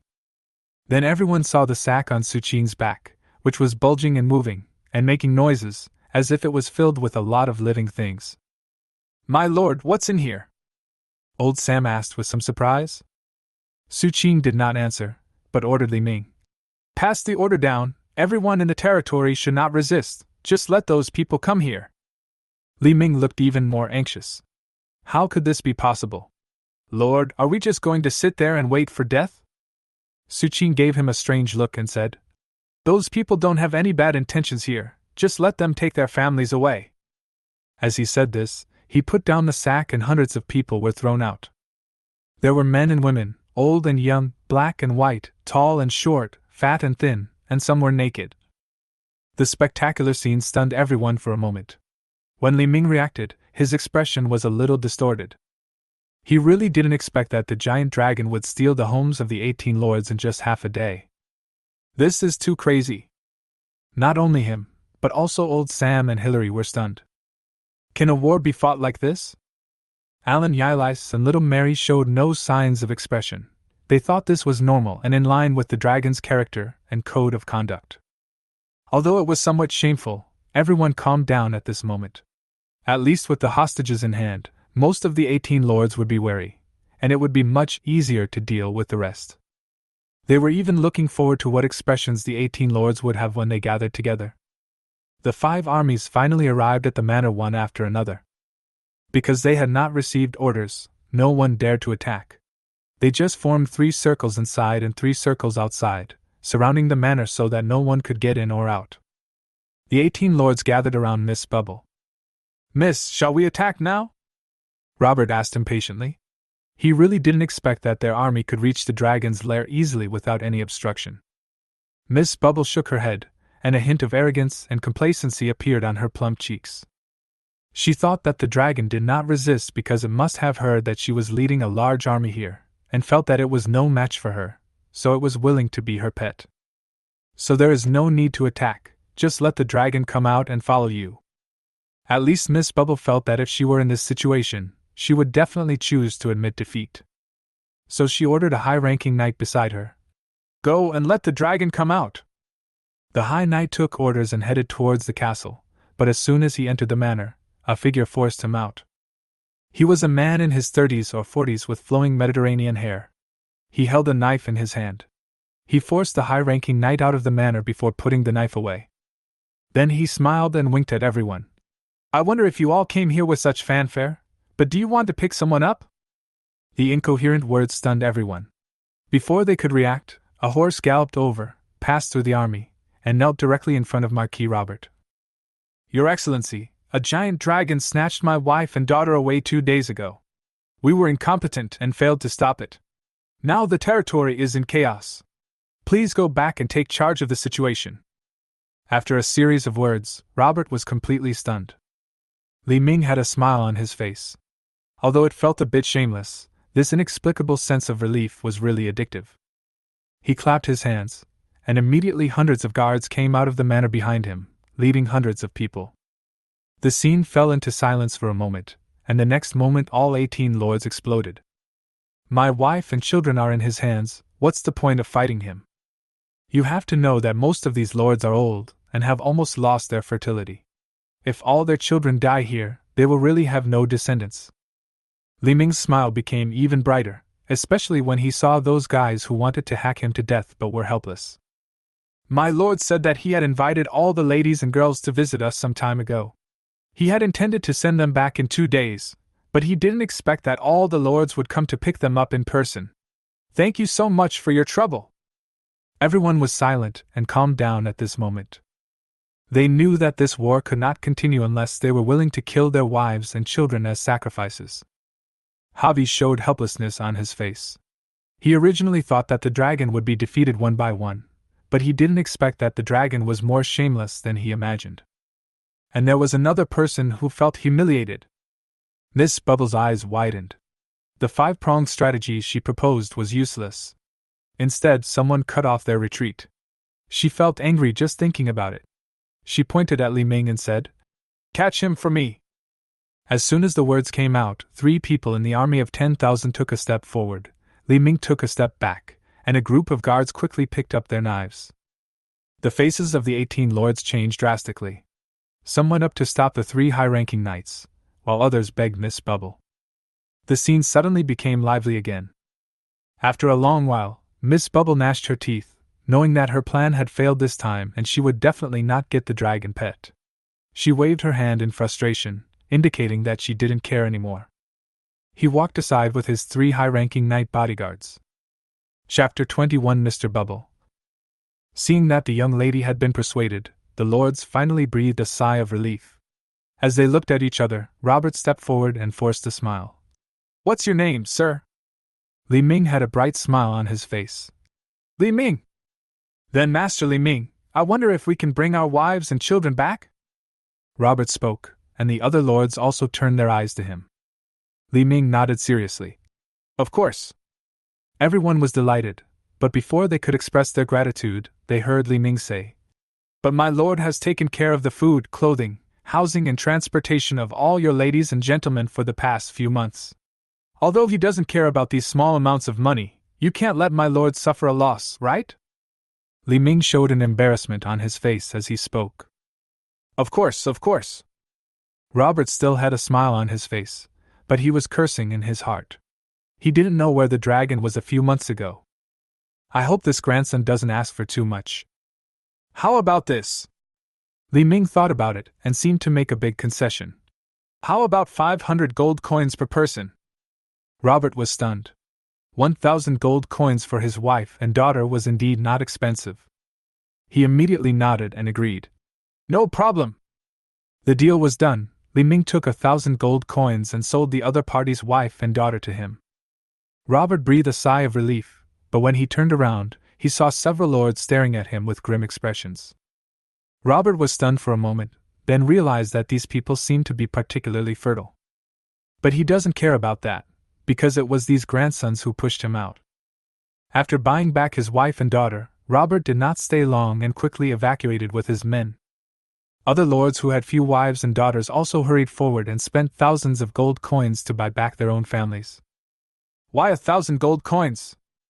A lord was surprised that he only had one wife and no children, so why did he buy 2 people? Li Ming explained to him seriously. In addition to your wife, there is also your wife's mistress. Don't you want to buy both of them back? When the lord saw the 2 people pushing over, he was stunned for a moment, then his eyes turned green. He paid the money without hesitation and asked his men to tie up the couple, preparing to take them back to the territory to deal with them properly. Soon most of the transactions were completed, leaving only 3 lords with embarrassed expressions. Li Ming looked behind him. Although he had completed 15 transactions, he didn't feel that the number of people behind him was decreasing. Li Ming sighed and made a painful expression. 10,000 gold coins per person, and I will take your whole family away. The 3 of them were immediately pleasantly surprised. Although 10,000 gold coins was a large number, it was still acceptable to them. However, the gold coins they carried were not enough, so they scraped together the money from here and there, and also mortgaged some soldiers, and then they were able to leave with their families. Everything is basically over, and Li Ming is counting his harvest. There are about 30,000 gold coins, some other items and more than 1,000 soldiers. All in all, the spoils are great. Li Ming asked everyone to move their things into the castle and prepared to leave. At this time, Miss Bubble could no longer hold back and said, Hey, you gotta let that dragon out! She originally wanted to keep the dragon as a pet this time, but she didn't expect to end up transporting resources to the dragon. She was almost furious. At this moment, the young woman decided to tame the dragon today no matter what. She didn't believe that 3 high-ranking knights couldn't defeat a young dragon. Li Ming turned his head to look at her. A strange expression appeared on his face. He hesitated for a long time before pointing his finger behind Miss Bubble. Miss Bubble was stunned, and when she turned around stiffly, she saw a giant black dragon looking at her with a smile on its face. Ah! Suddenly, a dragon appeared behind her. Miss Bubble screamed in fright and looked around quickly, but she didn't find her bodyguards. She looked around again, and she didn't even know where her Pegasus had gone. Just when they were at a loss, they suddenly found the 2 claws of the giant dragon. One hand pressed the 3 people into the ground, and the other hand clamped a Pegasus tightly. Her hopes were unexpectedly shattered silently. While Miss Bubble was at a loss, a knife was placed on her neck. Li Ming's eyes were grim. My beautiful lady, I hope you can cooperate. My lord never kills, but I may not. The blade scraped against her snow-white neck, and Miss Bubble trembled all over. She had enjoyed luxury since birth and was doted on by her father and brother. This was the first time she had been threatened, and it was a life-and-death crisis. The young woman's voice trembled a little, but she still tried to remain calm. Don't hurt me. My brother can pay you a ransom that will satisfy you. The young woman said this, and she calmed down unconsciously. She was not a stupid person and had quickly judged that she had not done anything bad. Since they could make deals with those lords, they could naturally make deals with her brother. At least in the short term, your life's safety will not be threatened. He ignored the knife at his neck and looked at his target with curious and inquiring eyes. The giant dragon, with shiny black scales all over its body, was tying up its 3 bodyguards and Pegasus with an iron chain. After tying them up tightly, Su Qing told old Sam to have someone keep a good eye on them. After solving these troubles, Su Qing asked Li Ming to put away the knife and scolded him for treating the guests like that. Then, she welcomed Miss Bubble into the castle with a smile on her face. Having seen more magnificent castles, she did not care much about this simple and even shabby castle. Instead, she was surprised by the 2 girls she saw after entering the castle. They were 2 girls with top looks, no less beautiful than her, just each with their own merits. After Su Qing entered the castle, he told Elise and little Mary, "Take her away and take good care of her." After giving the order, he left on his own, left the castle again, and flew towards the farm not far away. Outside the 2-meter-high wall, 13 4-horned demon wolves lay on the ground like dead dogs, their eyes revealing a sense of despair. Several servants cut the meat into small strips and put them next to the mouth of the demon wolf. In 2 days, these magic wolves were almost drained dry, but at least they were used to breed the more than 200 vicious dogs. Su Qing landed slowly, walked forward with a smile on his face, and touched the head of each demon wolf. "Thanks for your hard work. Rest well, eat and drink well, because we will have to work hard for you guys later. The next batch of acquired vicious dogs will be delivered soon. You must take this time to rest well. When the pack grows stronger in the future, you will be the 13th ancestral wolf." Su Qing painted a big picture for them and drew a beautiful blueprint. But it was also obvious that these wolves didn't seem to understand. Looking at their ferocious faces, they seemed to want to bite him even more. Su Qing felt a little guilty for some reason, so he touched their heads again. Then, he flapped his wings and flew away before the demon wolves regained the strength to bite him. He just came to take a look and comfort these wolves. And now there is something more important for him to do. That Miss Bubble wrote a letter to her brother. By the way, that person seemed to be called Mr. Bubble. I have taken care of his sister for such a long time, he should at least take out the ancestral treasure to thank me. Chapter 22 Expansion. Holding a feather pen, looking at the letter that had just been written in front of her, little Mary looked a little conflicted. As a princess, it was the first time she wrote a letter for someone else, and it was a blackmail letter. The blackmail target was the most powerful lord in Carter Principality, a person that even her own father had to give way to. Su Qing ignored all this and read the letter. The handwriting was beautiful and the content was very tactful. He immediately nodded with satisfaction, called old Sam over, and asked him to have someone deliver the letter. Then he returned to the throne, opened the map, and looked at the territory of the dragon. Originally, he could choose to destroy the 18 lords and directly annex their territories. That is nearly 2/3 of the territory of the Principality of Carter, which is dozens of times the size of the dragon territory. It would be easy for him to get a lot of it in one bite, resulting in an unstable foundation and difficulty in fully controlling the territory. Moreover, he destroyed the army of 10,000 people, but in the end he was the one who suffered the loss. After all, he was prepared to take over the land peacefully. However, the population of the dragon territory is now saturated, and most of the land has been fully developed, so there is a real need to expand the territory. You can first swallow up the remaining half of Robert's territory in the north, and then take over the small territory in the east. After completely digesting it, you can continue to expand. Su Qing decided to take it slow and steady, and at the same time called old Sam over. "I plan to build an academy." Old Sam looked bitter. "Sir, our strength has indeed improved a lot now, but we really don't have the ability to build a college." Su Qing glanced at him, somewhat dissatisfied. She hadn't said anything yet, but this guy actually started to back down. It was really outrageous. "What I mean is, we should establish a school that specializes in teaching people to read and learn management skills. As the territory continues to expand in the future, we will definitely need a lot of such talents to manage the territory. Compared to absorbing outsiders, it is far more reassuring to train our own people." Su Qing said this, showing a long-term vision and also hinting at some ambition. Old Sam breathed a sigh of relief. It would be easy if all he wanted was to set up an academy to teach people how to read and manage. However, he soon realized the meaning behind his lord's words, and he couldn't help but feel excited. The expansion of territory, the growth of population, and the strengthening of power are all of great benefit to those in power like them. Old Sam was naturally looking forward to it, and immediately began looking for someone to be responsible for establishing the academy. He is very busy because the Lord has entrusted most of the matters to him. A middle-aged man in a purple starlit magic robe was walking in the wilderness with an indifferent expression and steady steps. He did not stop until he saw a dejected young man in front of him. His calm face was slightly moved. "Failed?" A cold voice sounded, without any emotional fluctuations. "I've let the teacher down."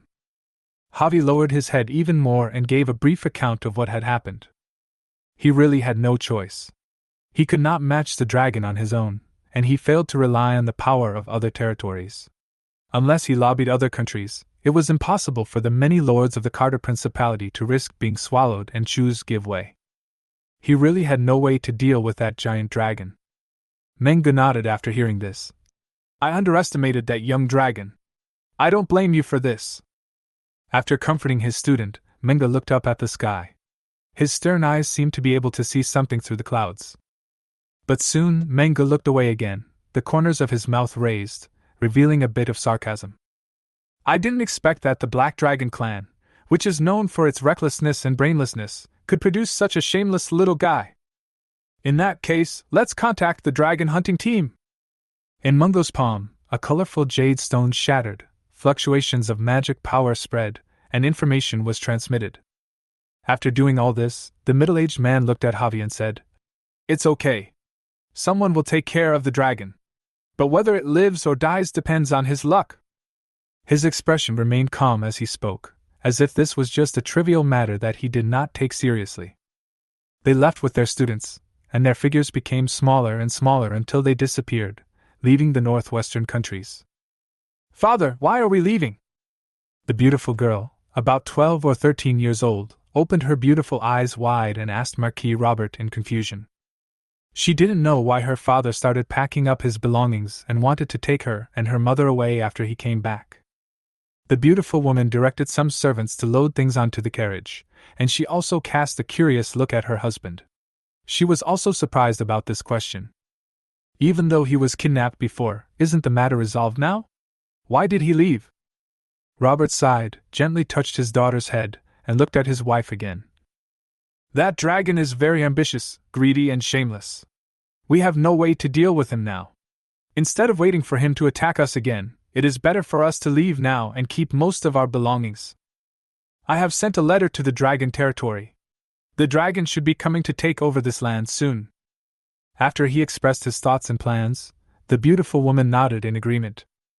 In fact, after being kidnapped by the giant dragon, she also developed a fear of the black dragon, and having such a neighbor always made her feel uneasy. "So where are we moving to now?" the girl asked curiously. "Don't you want to see the sea? Let's go to the seaside and buy a large piece of land, build a beautiful manor, and become a leisurely manor owner." Robert said this to his daughter, and the girl immediately jumped for joy, looking forward to the sea she was about to visit. After all the belongings were loaded onto the carriage, the family of 3 set off in a grand procession with hundreds of their most loyal guards and a dozen carriages. By the time Su Qing received the letter, Robert's family had already run away and no one knew where they were. Looking at the contents of the letter, Su Qing was quite surprised, but it saved her a lot of trouble. He opened the map and completely included Robert's territory in his own area, while looking at the territory in the east that was about the same size as the dragon territory. That was his next target, but he didn't know who should be assigned the task of capturing it. Alan is a great knight. He is strong enough but cannot cause a crushing defeat, which may easily lead to more casualties. It is better to let him continue to practice. Li Ming said that they have been training soldiers recently. After overall integration, Jilong has 1,000 regular soldiers. They are all carefully selected men. However, they need a long time of training so that at least they can be used when needed. Hillary also has a lot of things to do. Proficient in plant magic, she has been busy helping to build the academy recently. After thinking for a long time, Su Qing vaguely remembered that he seemed to have captured a female knight some time ago, and no one knew where she went. Call old Sam and tell him to go and fetch the female knight. After waiting for a while, Su Qing saw the middle-aged woman again. Then he remembered that he didn't know her name. I wanted to ask, but the female knight looked cold and had no intention of introducing herself. Su Qing was too lazy to speak, and directly ordered, "Take 200 people to take over the territory in the east. Try to take it over peacefully, and it is best not to cause conflict." He instructed earnestly, "If you can't complete this task well, you can come back and prepare for a second marriage." The female knight's face glowed darkly. She glared at the dragon hatefully, then turned and left. Su Qing didn't care. He looked down at the map and divided the territory in the east into the dragon territory in advance. In that case, the land he currently occupies would be too large and would be difficult to manage. Or you can think of some way to deal with it. Su Qing already had an idea. He just needed to wait until the territory in the east was taken over before he could implement it. Chapter 23 Dragon Hunting Team. In the northeast of the Principality of Carter, there is the most fertile land, half of the country's population, and the most powerful army. The core of this land is a beautiful manor with a magnificent castle in the center. There are elite guards patrolling, each of them is extremely murderous. There were servants coming and going, hurrying about, very busy. Inside the castle hall, on a throne covered with snow-white animal skins, a middle-aged man in his 40s sat there, with snow-white temples and a pair of hawk-like sharp eyes staring at the person kneeling below. Looking at the letter in his hand again, the middle-aged man said in a very cold voice, "The lady was trapped there, and you just came back like this?" The knight kneeling below trembled all over. He was one of the 3 high-ranking knights who protected Miss Bubble and was sent back to deliver the letter. "But this doesn't seem to be a good idea." "Please forgive me, Lord. That giant dragon was too treacherous. The 3 of us were ambushed and captured before we could even react." In order to save his life, he dragged the other 2 companions into the water. It was not that he was incompetent, but that all 3 of them were incompetent. At the same time, he narrated what the dragon had done. It's not that the 3 of them are incompetent, but that the dragon is too insidious and shameless. After listening to his description, the middle-aged man's face remained gloomy. No matter how many excuses the other party had, failing to protect his sister was an unforgivable crime for him. The middle-aged man said in a cold voice, "Drag him away and beat him with 300 bear sticks." The bear stick is one of the 3 military sticks of Bubble Collar. It is an iron stick as thick as an adult's thigh, with thorns and iron spikes all over the top. Even with the physique of a high-level knight, he would be half crippled after being hit by 300 sticks. As soon as the middle-aged man finished speaking, 2 people came out and dragged the knight away. In the castle hall, besides the middle-aged man sitting in the main seat, there were 2 others left. A man stood next to the middle-aged man.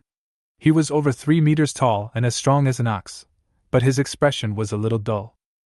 It seems to be a role like a bodyguard or guard. The other person standing below was an old man, very old, with a pair of slightly cloudy eyes that sparkled with wisdom. The old man walked out slowly, bowed, and spoke calmly. "Lord, calm down. Can you let me take a look at the letter?" Mr. Bubble didn't say anything, he just threw the letter out. It drew a parabola in the air and landed accurately in the old man's hands. The old man trembled as he opened the letter. After reading it briefly, a gleam of light flashed in his eyes and he smiled slightly. "Based on the content of the letter, it seems that the dragon wants to blackmail the Lord. Although it is unreasonable to ask for the Lord's heirloom, we should still have room for bargaining. At least Miss Bubble's safety can be guaranteed for a short period of time." Mr. Bubble's face darkened again, and his voice became even colder. "You mean to say that you really want me to get something to redeem my sister?" He couldn't accept this kind of thing. To him, this was the greatest humiliation. The old man knew what Mr. Bubble was thinking and shook his head helplessly. "Don't worry, Lord. Our Bubble territory occupies the entire northeast of Carter Principality. Although the land is fertile and the population is dense, we need to resist the warlike Roland Principality in the east and face the monsters that rush out from the vast forests in the north from time to time. The pressure is already great. Especially during this period, because of the gold mine discovered on the border between the 2 countries, the war with the Principality of Roland caused huge losses, and there was not much strength to be spared to conquer the dragon territory. I think the Lord knows all about this. According to the description, the dragon is very powerful. If we don't send enough forces, it will easily be eaten. If we send too many forces, it will more likely lead to our failure in the battle with the Principality of Roland. I suggest that the Lord pay some price to redeem Miss Bubble first, and then when the war with the Principality of Roland is over, we can mobilize all our forces and take down the dragon territory in one fell swoop. The old man finished speaking in one breath, panting slightly, and looked up at Mr. Bubbles on the throne, waiting for a response. After listening to the old man's advice, Mr. Bubble fell into deep thought. The old man is his think tank, and he must listen to and consider his opinions. Furthermore, all the things the old man said were true. He just had to compromise with that bastard dragon who had kidnapped his sister and wanted to blackmail him. It makes me angry just thinking about it. Suppressing the resentment and anger in his heart, Mr. Bubble tried to speak in a gentle voice, but his tone sounded terribly cold. In that case, let's do as Mr. Rees said. I'd also like to trouble you to talk to that damn dragon on my behalf about the ransom issue. The old man called Rees nodded in agreement and left to prepare these things. Mr. Bubble watched the old man leave, a hint of worry flashed in his eyes, and he sighed slightly. On the top of a high mountain far away from the Principality of Carter, a huge red dragon nearly 100 meters long rolled over and roared madly. Above the earth, the aura of magic spreads, blocking an area of 1 kilometer in radius. It is a huge magic circle that traps enemies. Roar! The dragon roared, and his anger turned into flames, burning on his scales, and spreading from his head to the spikes on his tail, like red-hot steel. Human, how dare you offend the great dragon! The earth-shaking dragon roar turned into sound waves that struck in all directions. 4 figures walked out slowly. The leader was over 2 meters tall, wearing heavy armor, fully armed, holding a bright silver-heavy spear, and his eyes hidden in the armor emitted a faint blue light. There is a man on each side. The one on the right is a strong man with bare upper body, holding 2 sledgehammers weighing thousands of pounds. His face is full of smiles, but the smiles are extremely ferocious. The person on the left is slender, and wears a loose black cloak. In his hand is a black staff with magical light blooming. Behind the 3 people was half an old man. Although the upper half of his body looked like an old man, his legs were flowing liquid metal. Seeing these 4 people, the fire dragon's pupils shrank slightly, and the images of the people in front of him connected with what he had heard before.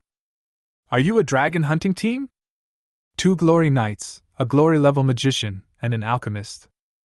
This lineup is fully capable of hunting down growing dragons. The team in front of him had a record of hunting down or defeating dragons several times. Hee hee! The sturdy man grinned and chuckled. I didn't expect our team to be so famous. Boss, how should we deal with this dragon?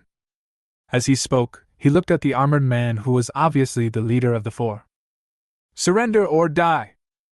A voice without any emotion came from the armor. Roar!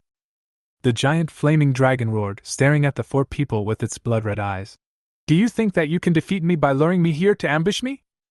With a loud bang, the formation that bound the dragon collapsed, and patterns appeared on the fire dragon's scales. The dragon's scales have begun to grow, and the natural magic patterns on them are already able to provide the dragon with natural magic resistance. At the same time, it is also one of the media through which dragons cast dragon language magic. The shirtless sturdy man's eyes flashed when he saw this. He raised the hammer in his hand, leaped up and smashed it towards the dragon. Chapter 24 Bubble Collar. Seeing that these guys actually took the initiative to attack him, the fire dragon roared angrily. Roll! The thick and big tail drew a gorgeous arc, and the flame of anger burned in the body. So what if you are a glorious knight? I have only just stepped into the first glory. Do I really think I can rival a powerful dragon? The sturdy man's double hammers collided with the dragon's tail. The knotted muscles all over his body were tense, his face was extremely ferocious, and terrifying power burst out, and they were evenly matched. The fire dragon was surprised, but soon became indifferent. The surging blood and energy made his body swell rapidly, turning into a giant dragon nearly 200 meters long. A dragon claw grabbed the sturdy man, and the sharp sound of breaking through the air carried an unparalleled huge force. The spell was chanted, and the cloaked magician hidden in the darkness waved his staff. The darkness condensed into a palm, clashing with the dragon claw, but was torn apart directly. On the other side, the crisp sound of gunfire pierced the dragon. It was the knight in heavy armor who quietly came to the other side of the fire dragon and launched an attack. The dragon had to retract its claws and fight back, engaging the heavy spear. In continuous fighting, the power of the heavy rifle was like an endless tide, and the force it erupted was extremely terrifying. He had to take it seriously. But large pieces of its scales were still shattered. The sturdy man on the other side came back into battle, hitting the dragon frantically with the hammer in his hand. The dark magician was also constantly chanting spells: Hand of Darkness, Shadow Chains, Shadow Ball, Dark Barrier. Although a large amount of magic could not cause much damage, it still caused the fire dragon to be harassed. As for the old alchemist, he was walking around, arranging something, but it was obviously not something good. The iron hammer smashed a few more scales, and the heavy spear turned out a few pieces of flesh and blood. The shadow seeped into the muscles and spread into the body. The pain and crisis brought about by this made the fire dragon furious, and it also felt a slight palpitation in its heart. If this continued, it might really be exhausted to death by them. It's time to fight. The fire dragon felt ruthless and acted without hesitation. Along with a vast dragon roar, every scale began to bloom, and the patterns connected into pieces. Although there were some missing parts, it did not affect anything. The wave of magic spreads. This was not the first time they had hunted a dragon, so the four of them naturally knew what this was. The dragon was fighting desperately, casting dragon language magic. The heavily armored knight and the sturdy man retreated quickly, but they were still a step too late, as the changes under their feet were faster than theirs. The original land, with the dragon as the center, began to burn and boil, turning into magma and spreading. The sky changed color slightly, and dark clouds covered the earth, casting a shadow. Several light spots were constantly enlarging. The dragons and magic of each dragon are almost different. They are the innate abilities of different dragons. Before they are fully mature, it will cost a huge price for the dragon to display its abilities. There are naturally strengths and weaknesses among these different abilities. It is obvious that the dragon they are hunting today has particularly strong abilities. Meteorites from outer space arrived in the blink of an eye. 4 or 5 meteorites, each more than 10 meters in diameter, smashed into the earth without stopping. The boiling lava and the continuous explosions, when everything stopped, the entire hill was almost flattened to the ground. In the rising smoke and dust, a scarred fire dragon quickly flapped its wings and flew away. After a while, several figures walked out in a panic, and the strong man cursed. "I didn't expect this fire dragon's innate ability to be so powerful." "Shut up!" The old man who had never participated in the war had a grim expression on his face, and in his hand was a broken compass. Magic alchemical item, earth element, protection of the earth. This was one of his treasures, but he didn't expect it to be destroyed during this hunting trip. The old man was heartbroken. The magician hidden under the cloak spoke weakly. "It was a mistake. I didn't expect his dragon language magic to be so powerful. We are still not prepared enough. But if we let this dragon escape, what will happen to the dragon heart we promised our employer?" These words made the other people silent. Indeed, according to the employer's requirement, they had to get the dragon heart within 3 months, and there was less than a month left. But now they had no idea where to find the news about the other dragon, this fire dragon, which took them a long time to find out. Suddenly, the old alchemist, who had a painful look on his face, frowned slightly and took out a stone shining with colorful light from his arms. Information came out of it, spiritual power surged into their minds, and all 4 of them received it. The Northwestern Kingdom's Carter. Dragon Lord, Black Dragon Cub. Tricky. Cunning. Powerful. The 4 of them looked at each other and suddenly laughed. It's just a black dragon cub. No matter how cunning and powerful it is, how troublesome can it be? What's more, the dragon cubs can't even use dragon language magic, have no innate abilities, and have almost zero magic resistance, so they are very easy to deal with. However, with the mentality of a lion fighting a rabbit, the 4 would not underestimate each other, and would fight with all their might. However, they didn't know whether the employer would be satisfied with the young dragon's heart. Su Qing looked at the letter he had just received, somewhat surprised by the toughness of the content of the letter, and unceremoniously rejected his proposal to exchange the heirloom. He was only willing to pay 10,000 gold coins. And his words were very fierce. "Are you sending away beggars?" Su Qing was very dissatisfied. According to the system's valuation, the value of this mist bubble was more than 20,000 gold coins. There was no sincerity on the other side's part. However, at the end of the letter, there was a vague mention of bargaining. This finally aroused Su Qing's interest.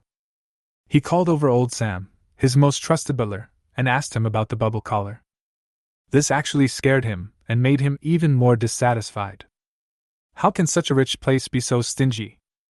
According to old Sam's narration, bubble territory already existed before the founding of the Principality of Carter.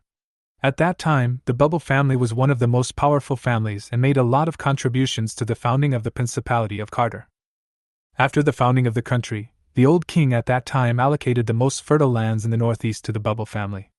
He wanted to reward the Bubble family and also wanted to let the Bubble family resist the Principality of Roland in the east and the Monster Forest in the north.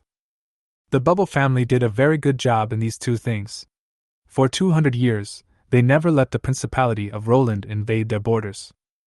Not even a single monster has ever been allowed to leave the Monster Forest. Years of fighting have led to the rapid growth of Bubble Territory's armed forces, but have also resulted in the Bubble family always being small in number.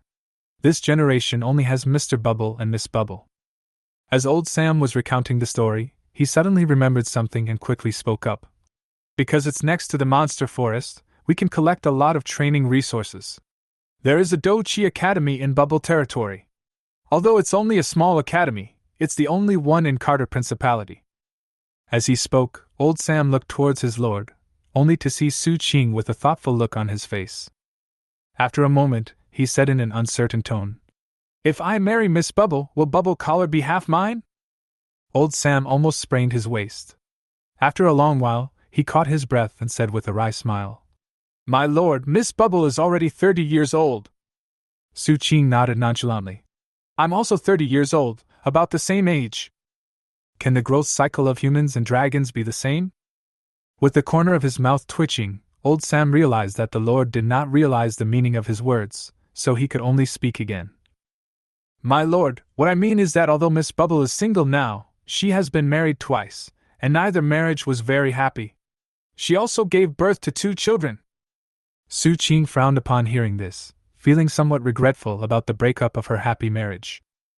After all, he and Miss Bubble are not very familiar with each other, and a forced melon is not sweet. Moreover, it was buy one get two free.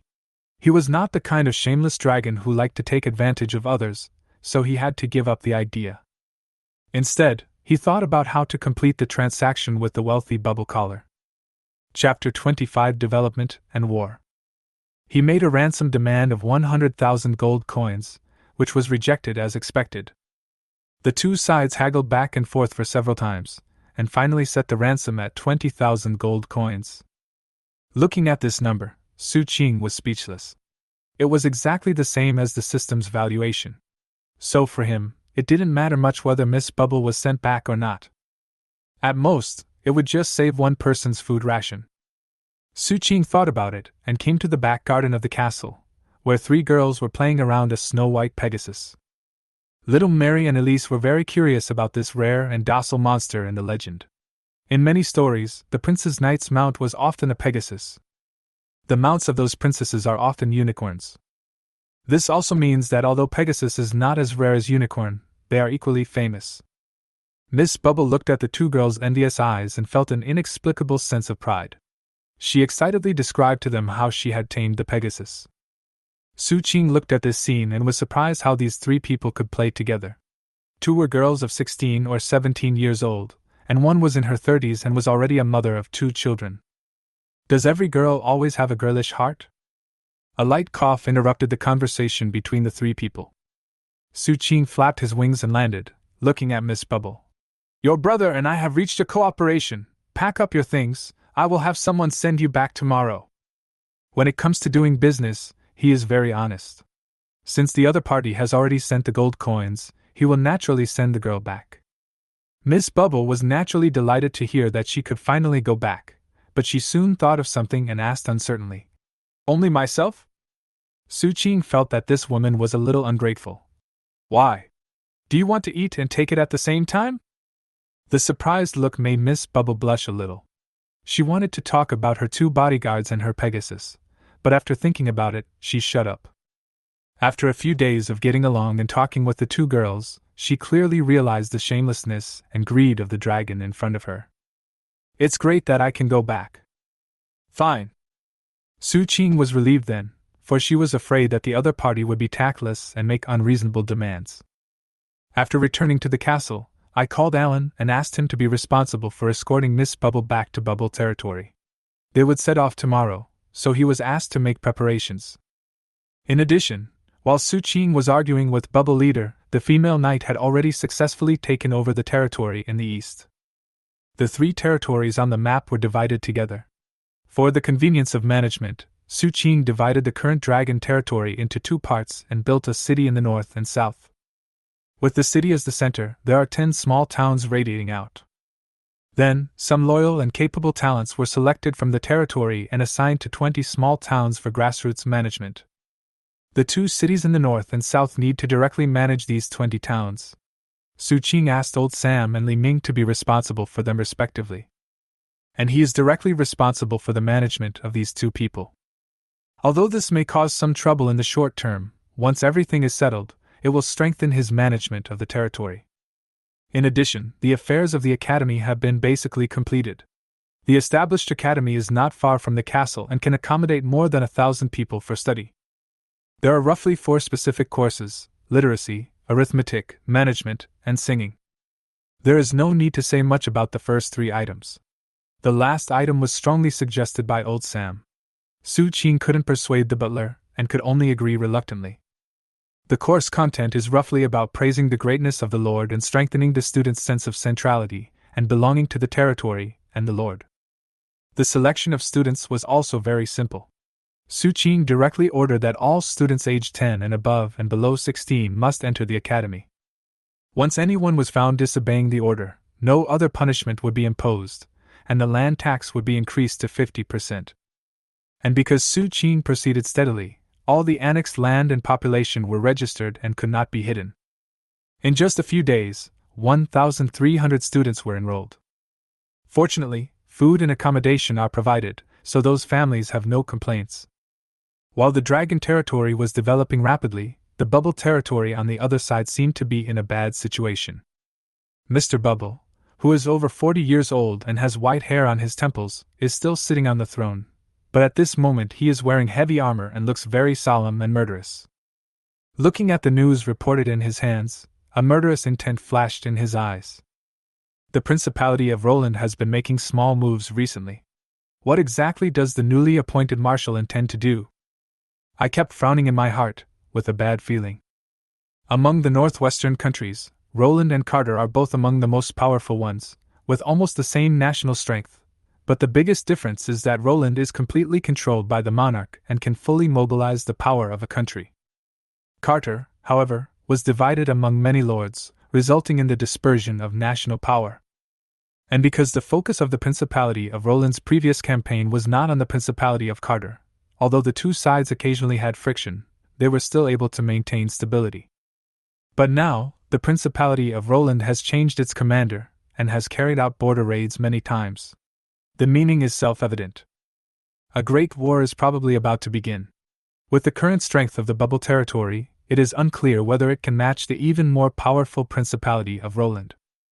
Besides this, what gave him a headache was that for some unknown reason, the monster forest in the north had been somewhat unstable recently.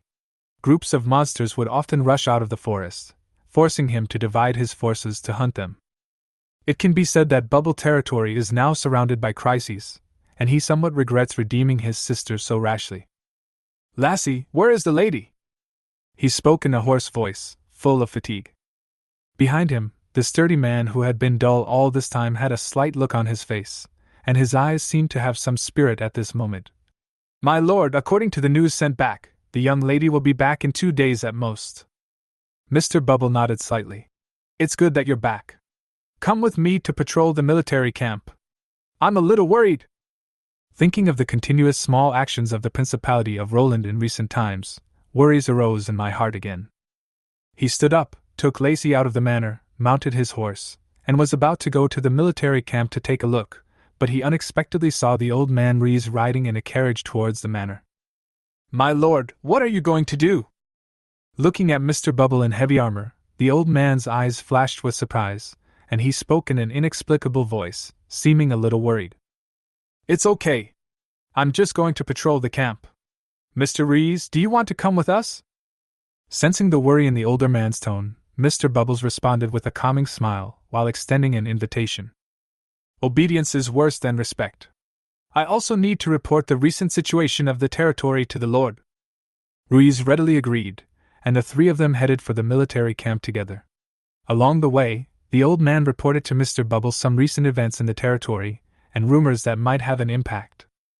The three figures walked farther and farther away until they disappeared. Chapter 26 Light Up the Skill Tree. The dog gave birth. Su Qing was a little surprised when he got the news. As far as he knew, the gestation period for dogs was about 2 months, and the gestation period for wolves was probably about the same. However, it had only been over a month since the first mating, and they had already started giving birth to puppies. Could it be a premature dog? Or is it because of the special bloodline of Warcraft? Su Qing hurried to the farm. Old Sam had a lot of things to do and had handed over the affairs here to other people. When the person in charge of the farm saw the Lord coming, he knelt down and saluted. Su Qing waved his paw to let him off the hook, and then he felt that the man looked familiar, so he looked at him carefully and asked, Have I seen you before? A trace of embarrassment and trepidation flashed across the face of the farm manager, and he quickly said, My lord, I was the former captain of the guards of Lannick. After he mentioned it, Su Qing had an impression and immediately encouraged him. Work hard, you will have a bright future. The person in charge of the farm was somewhat flattered. Su Qing didn't exchange pleasantries with him and went straight to the point. Where is the puppy? The person in charge of the breeding farm did not dare to delay and quickly took Su Qing to a newly built shed. The ground was covered with soft straw and many newly born puppies were lying on it. Your Excellency, more than 30 litters have been born so far, totaling 110 pups. Excluding minor differences, they can be roughly divided into 3 varieties. Su Qing walked forward curiously and saw 3 completely different kinds of dogs inside. One type is extremely similar to the 4-horned magic wolf, but it only has 2 bumps on its head. It is probably a magic wolf with diluted blood. More of this type can be cultivated. Even if the fighting power is not enough, it can be used to guard the house. Looking at the second type, the hair was vaguely black and white, but there was only a bulge on the top of the head. It might be that the bloodline was thinner, or it might be mixed with the bloodline of other magical beasts. After all, no one can guarantee that those 4-horned demon wolves and vicious dogs are pure blood. Su Qing looked at the third type. There were only about a dozen of them, each with black hair and a round, silly head. Like black balls of hair. All 3 puppies look like they were just born not long ago, so their future potential is uncertain and it will take some time to raise them before we can see. In addition, some of the first batch of vicious dogs have not given birth, and the second batch of vicious dogs are approaching the time for giving birth. Other varieties may be produced. Su Qing is optimistic. In any case, what he is doing is expanding the dog family's influence. Immeasurable merit. Among the 3 types of puppies now, he is most optimistic about the third one. Not to mention anything else, its appearance alone can beat the other 2. How could such a furry and cute dog not be powerful? Su Qing flapped his wings and left, and at the same time decided to transfer a group of people to help here. After all, with batches of dogs giving birth to puppies, this place would probably be quite busy. In addition, he also decided to give the 13 wolves a break. It was not because he was so soft-hearted, but mainly because he heard from the person in charge of the breeding farm that the 13 wolves had become as thin as bamboo poles, and several of them even showed signs of impotence. This is a big deal. Let those demon wolves recuperate first. While thinking and arranging everything, Su Qing returned to the castle and received the news that Alan had returned. Originally, this was a trivial matter, but what surprised him was that the other party actually brought Miss Bubble back, and also brought back some slightly shocking news. Bubble territory was captured because of a traitor, which led to a mutiny in the army when Mr. Bubble was patrolling the camp. The Principality of Roland took the opportunity to launch a massive attack. Mr. Bubble and his remaining cronies were forced to retreat and escape into the Warcraft forest. According to Alan's detailed account, he had just returned to the manor after escorting Miss Bubble, and had not rested for long when he saw the defeated Mr. Bubble. In that situation, the brother and sister had no time to exchange greetings when they met. Mr. Bubble asked Alan to escort Miss Bubble and her 2 children back to Dragon territory. He also told his sister that it would be more dangerous to follow him, and that it would be safer in the Dragon territory. Then he personally led the army, attracted the attention of the Roland Principality's army, and plunged into the monster forest in the north. Alan didn't know what to do, so he came back with Miss Bubble. Su Qing was speechless. He opened the system panel. Of the more than 300,000 combat power and wealth, the value provided by Miss Bubble was only a few hundred gold coins at this moment. The system is really realistic. If people are no longer valuable, they will be discarded like chaff. Su Qing also didn't want to waste time meeting the devalued Miss Bubble, so he planned to have someone take her away and take good care of her. If the other person's brother rises again, maybe I can blackmail him again.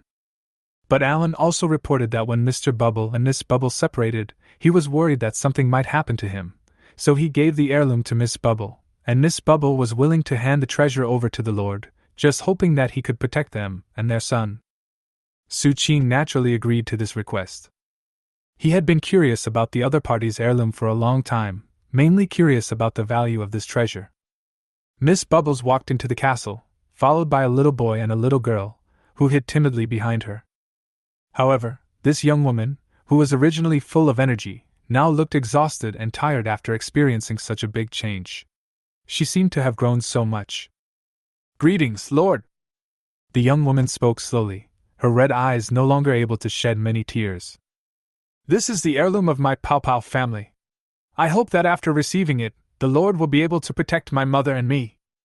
The voice was soft, with a hint of pleading.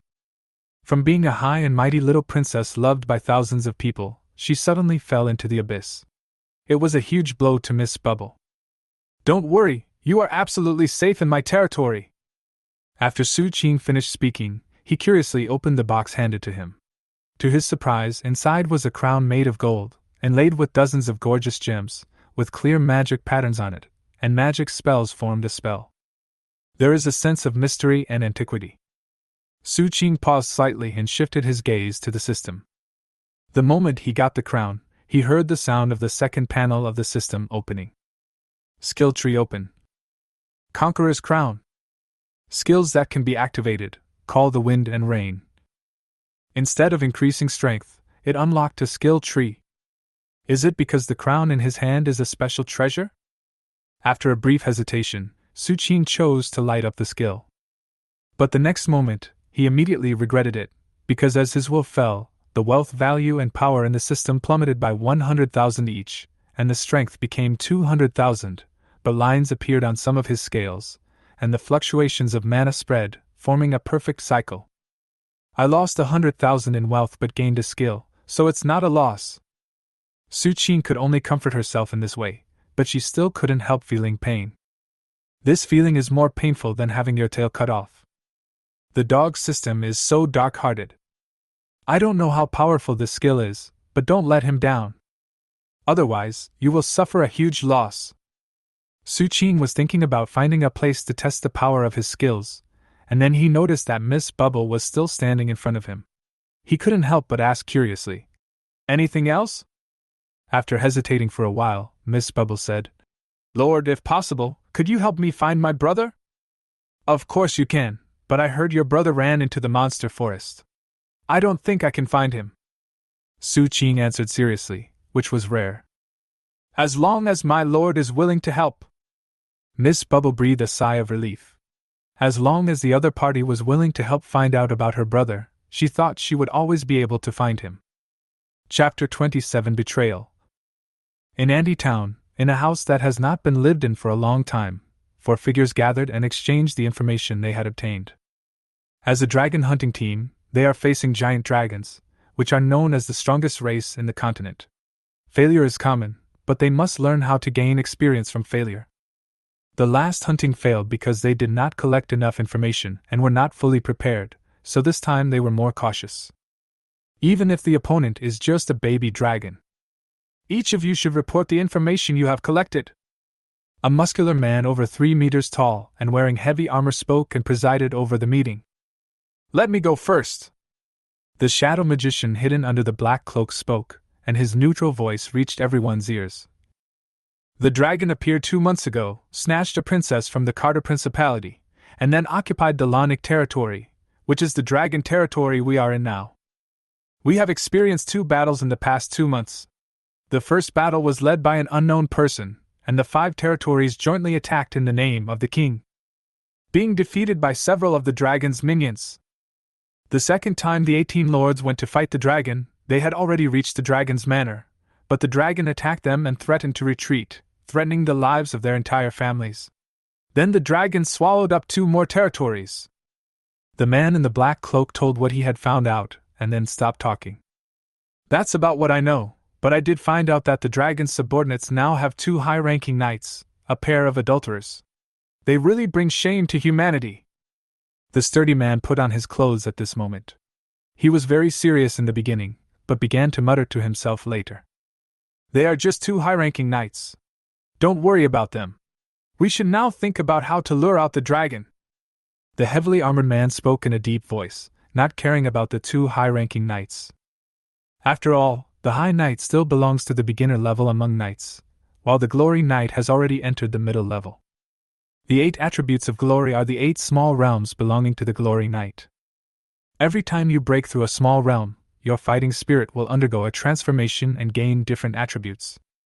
You can attach different attributes or overlay the same attribute. A Glory Knight who has undergone a transformation in his fighting spirit has the combat power to crush higher-level knights. It is understandable that the 4 people in the field do not take the high-level knights seriously. If we want to lure out that giant dragon, some of the information I heard might be helpful.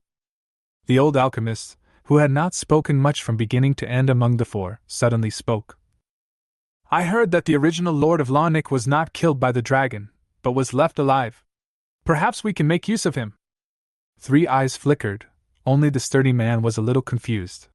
How to use it? What's the use of that kind of waste? Create some news that will interest the dragon, pass it on through that person, and lure him out. The heavily armored knight spoke in a deep voice. It may not be possible to lure the dragon out directly. If someone else is attracted, we can just detain them and wait for the dragon to rescue them. The figure under the black hat added. I can create a few alchemical birds to pass on the message and lure that little Lonic out. If we restore his territory and lordship as a condition, I'm not afraid he won't agree. The old alchemist suggested. With a good start, the rest of the plan went smoothly. The 3 of them filled in some loopholes in the plan, and then started to get busy. Only the confused sturdy man was left. He touched the 2 hammers beside him and felt a little relieved. But he still couldn't help feeling a little depressed, because every time he encountered this situation, he felt like an outsider. I really don't understand why these guys always have to plan before they take action. It would be much easier to just go to the door and attack. Clean this side and move the stones here. Little Lonic directed the servants to clean the yard. Only at this time could he feel the value of his existence. 2 months ago, he was still a noble lord, but now he can only be responsible for watching these servants clean the yard. The resentment and unwillingness in his heart are naturally beyond words. But when he thought of the dragon's fighting power and record, he felt a deep sense of powerlessness that almost suffocated him. In the past, he had dreamed of working hard to restore his territory, but now he can only find a sense of existence in these servants. Beep! Suddenly, he felt as if something had fallen on his head. He reached out to grab it in annoyance, but his hand was gray-brown with a faint odor. Little Lonic was stunned and looked up quickly. He saw a gray-white bird flapping its wings in the sky and circling above his head. So it goes without saying what you have in your hands. After a brief silence, little Rangnick almost went berserk. He reached out and grabbed the stones on the ground, and threw them out one after another with the fighting spirit in his body churning. With his strength and the help of his fighting spirit, those stones were faster than lightning and could break people's bones when they hit them. But the little gray bird was also obviously extraordinary. It was able to easily dodge by flapping its wings and making a mocking cry. Little Lanik was even more furious. He wished he could grow wings and fly into the sky to kill the little bird. But soon the little bird flapped its wings, and another mass fell. This time, little Lanik was very agile and dodged it nimbly, but when he saw what was falling, he couldn't help but be stunned again. It turned out not to be dark brown bird droppings, but a roll of paper. "This is for yourself." Little Lanik quickly realized this, so he grabbed the paper roll without hesitation and looked around vigilantly. The servants were all busy, and although some people noticed him, no one saw him taking the paper roll just now. Seeing this, he breathed a sigh of relief, walked to a secluded place, and opened the scroll. The contents inside made him feel uncertain. The content of the letter told him to go to a small woods outside the manor, and did not mention much other information, but he could guess a little that it must be related to the dragon. Thinking of this, he felt a little conflicted. The person who delivered the letter must want to cooperate with him. The target was probably the giant dragon, which was a good thing for him, but he was also worried that he would get deeply involved. After all, given the current situation, he can't afford to offend either side. After much consideration, little Lanik finally decided to go. No matter what, this might be his only chance to kill the dragon. After instructing the servants to work hard, little Lanik hurriedly left the manor. When he arrived at the woods, little Lanik immediately saw 4 figures. Chapter 28, Relics and Treasures. When he saw the 4 people, little Rangnick stopped immediately, and became alert instantly. "We have no ill intentions, we just want to make a deal with you." A steady voice sounded in his ears. Little Lanik didn't believe it at all. None of the 4 people in front of him were kind. One was nearly 3 meters tall and wearing heavy armor, one was over 2 meters tall and held a hammer, one was hidden in a black cloak, and the other was an old man who looked neither human nor human. Of course, he did not reject the deal, but just took a few steps back, maintaining what he considered a safe distance. "What kind of deal?" "It's very simple." The man in heavy armor spoke in a deep voice, simply describing what he needed to do. After hearing this, little Lanik's face was uncertain. "I can do it, but can you defeat that dragon?" He stared at the 4 men, and saw the heavily armored man nodded calmly. "Don't worry, since we dared to do this, we naturally have some confidence. We can promise that after killing the dragon, we will restore your territory and lordship." Hearing the other party's promise, little Lanik breathed a sigh of relief. Although this was a gamble and the identities of the people in front of him were unclear, he still took the gamble. "I will do as you say. I hope you won't regret it." After saying that, seeing several people nodding, little Lanik stopped hesitating and turned to leave. "Someone discovered a treasure trove of relics in the northwest of the dragon territory. It is suspected to be the secret treasure of a powerful kingdom in the northwest countries thousands of years ago."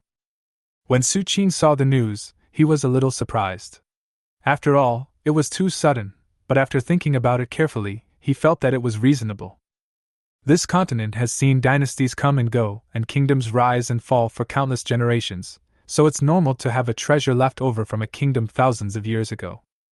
After a moment of hesitation, Su Qing decided to ask someone to take a look first, and it would not be too late to go there himself after confirming it. Li Ming and Old Sam are both very busy now, as there are many things they need to deal with in the newly built South Dragon City and North Dragon City. Alan is currently training troops and cannot be away for the time being. Hillary is still busy with construction. With her plant-based magic, she can be as powerful as a dozen construction teams.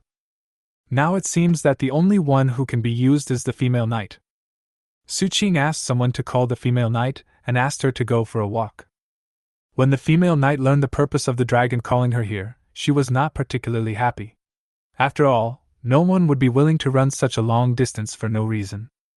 She set out on the journey reluctantly and rushed for a long time. Just as she arrived at her destination, an extremely terrifying force enveloped her and suppressed her on the spot. "Who are you?" The suppressed female knight was a little angry. No matter how stupid she was, she knew that she was being plotted against, or rather, it was the dragon that was being plotted against, and she was taking the blame for the dragon. "It doesn't matter who we are. You are a high-ranking knight after all. How could you be willing to be a lackey for a giant dragon?" A somewhat old and sarcastic voice made the female knight's face turn red. Who would be willing to be a running dog for this dragon? The knife was already on her neck. If she didn't agree, the only choice was death. And given the dragon's shamelessness, who knows if it will do something excessive to her before it dies? Besides, even if I become a running dog, what does it have to do with you? What do you want to do? The female knight glared at the men. If you don't want to do anything, just wait here quietly. Once we kill the dragon, we will set you free. After throwing the female knight into the cave, the old alchemist said something indifferent and turned away. After the female knight left, Su Qing put the matter of the treasure behind his mind and turned to study the puppies that were born not long ago. The first is the first type, the two-horned magic wolf, which is almost a weakened version of the four-horned magic wolf and is extremely wolf-like. After confirming this, Su Qing had these two-horned magic wolves and four-horned magic wolves raised together. The second type, a black and white dog with only one horn, has almost completely lost its wolf nature. Compared with the first type, the two-legged magic wolf, it is weaker, but relatively speaking, more likable. He is not afraid of strangers at all. When he meets someone, he will pounce on them and grab their trouser legs to climb up. Su Qing waved his pen and classified these black and white dogs as pets and raised them separately. Finally, there is the third type, a round black furry ball dog. It is weaker than the first two, but has magical talents that the first two do not have. Already able to spit out shadow balls the size of glass balls. Of course, compared to the magical talent of the four-horned magic wolf, the magical talent of the black fur ball dog is still relatively weak. It feels that it is already worth cultivating. If it is raised well and its bloodline is optimized, some good breeds will appear sooner or later. Su Qing asked the person in charge of the farm to take more notes and record the daily growth of the dogs, and then he left with satisfaction. After returning to the castle and looking through the information reported by South Dragon City and North Dragon City, Su Qing suddenly remembered that the female knight had been gone for 2 days. Why was there no news at all? He summoned Hillary to ask questions, and the two signed an equal contract and would be able to sense each other. "I can sense that the other party is not in danger of death, but seems to be trapped." Based on the information sensed by the contract, Hillary told the truth. Su Qing nodded and let her go, then began to think and ponder with his head down. Could it be that there really is some treasure there, and the female knight is trapped inside because she is not strong enough? This possibility is very high. Thinking of this, he sighed a little. He really had no soldiers under his command. They couldn't even handle such a small matter. What was the use of having them? I still have to go there myself. Simply tell little Mary that if anything happens in the castle during this time, ask her to help deal with it first, and if she can't make a decision, wait for her to come back. After giving the order, he flapped his wings and flew away. Leaving behind the somewhat nervous little Mary, this girl really didn't expect that the dragon would trust her so much. She didn't know what to feel in her heart. It was weird. She remembered that she seemed to have been kidnapped by this giant dragon. Why did she have to help him deal with things in the castle when the dragon was not around? Not to mention little Mary's strange mood, after half a day, Su Qing slowly came to the place where he reported the discovery of the treasure ruins.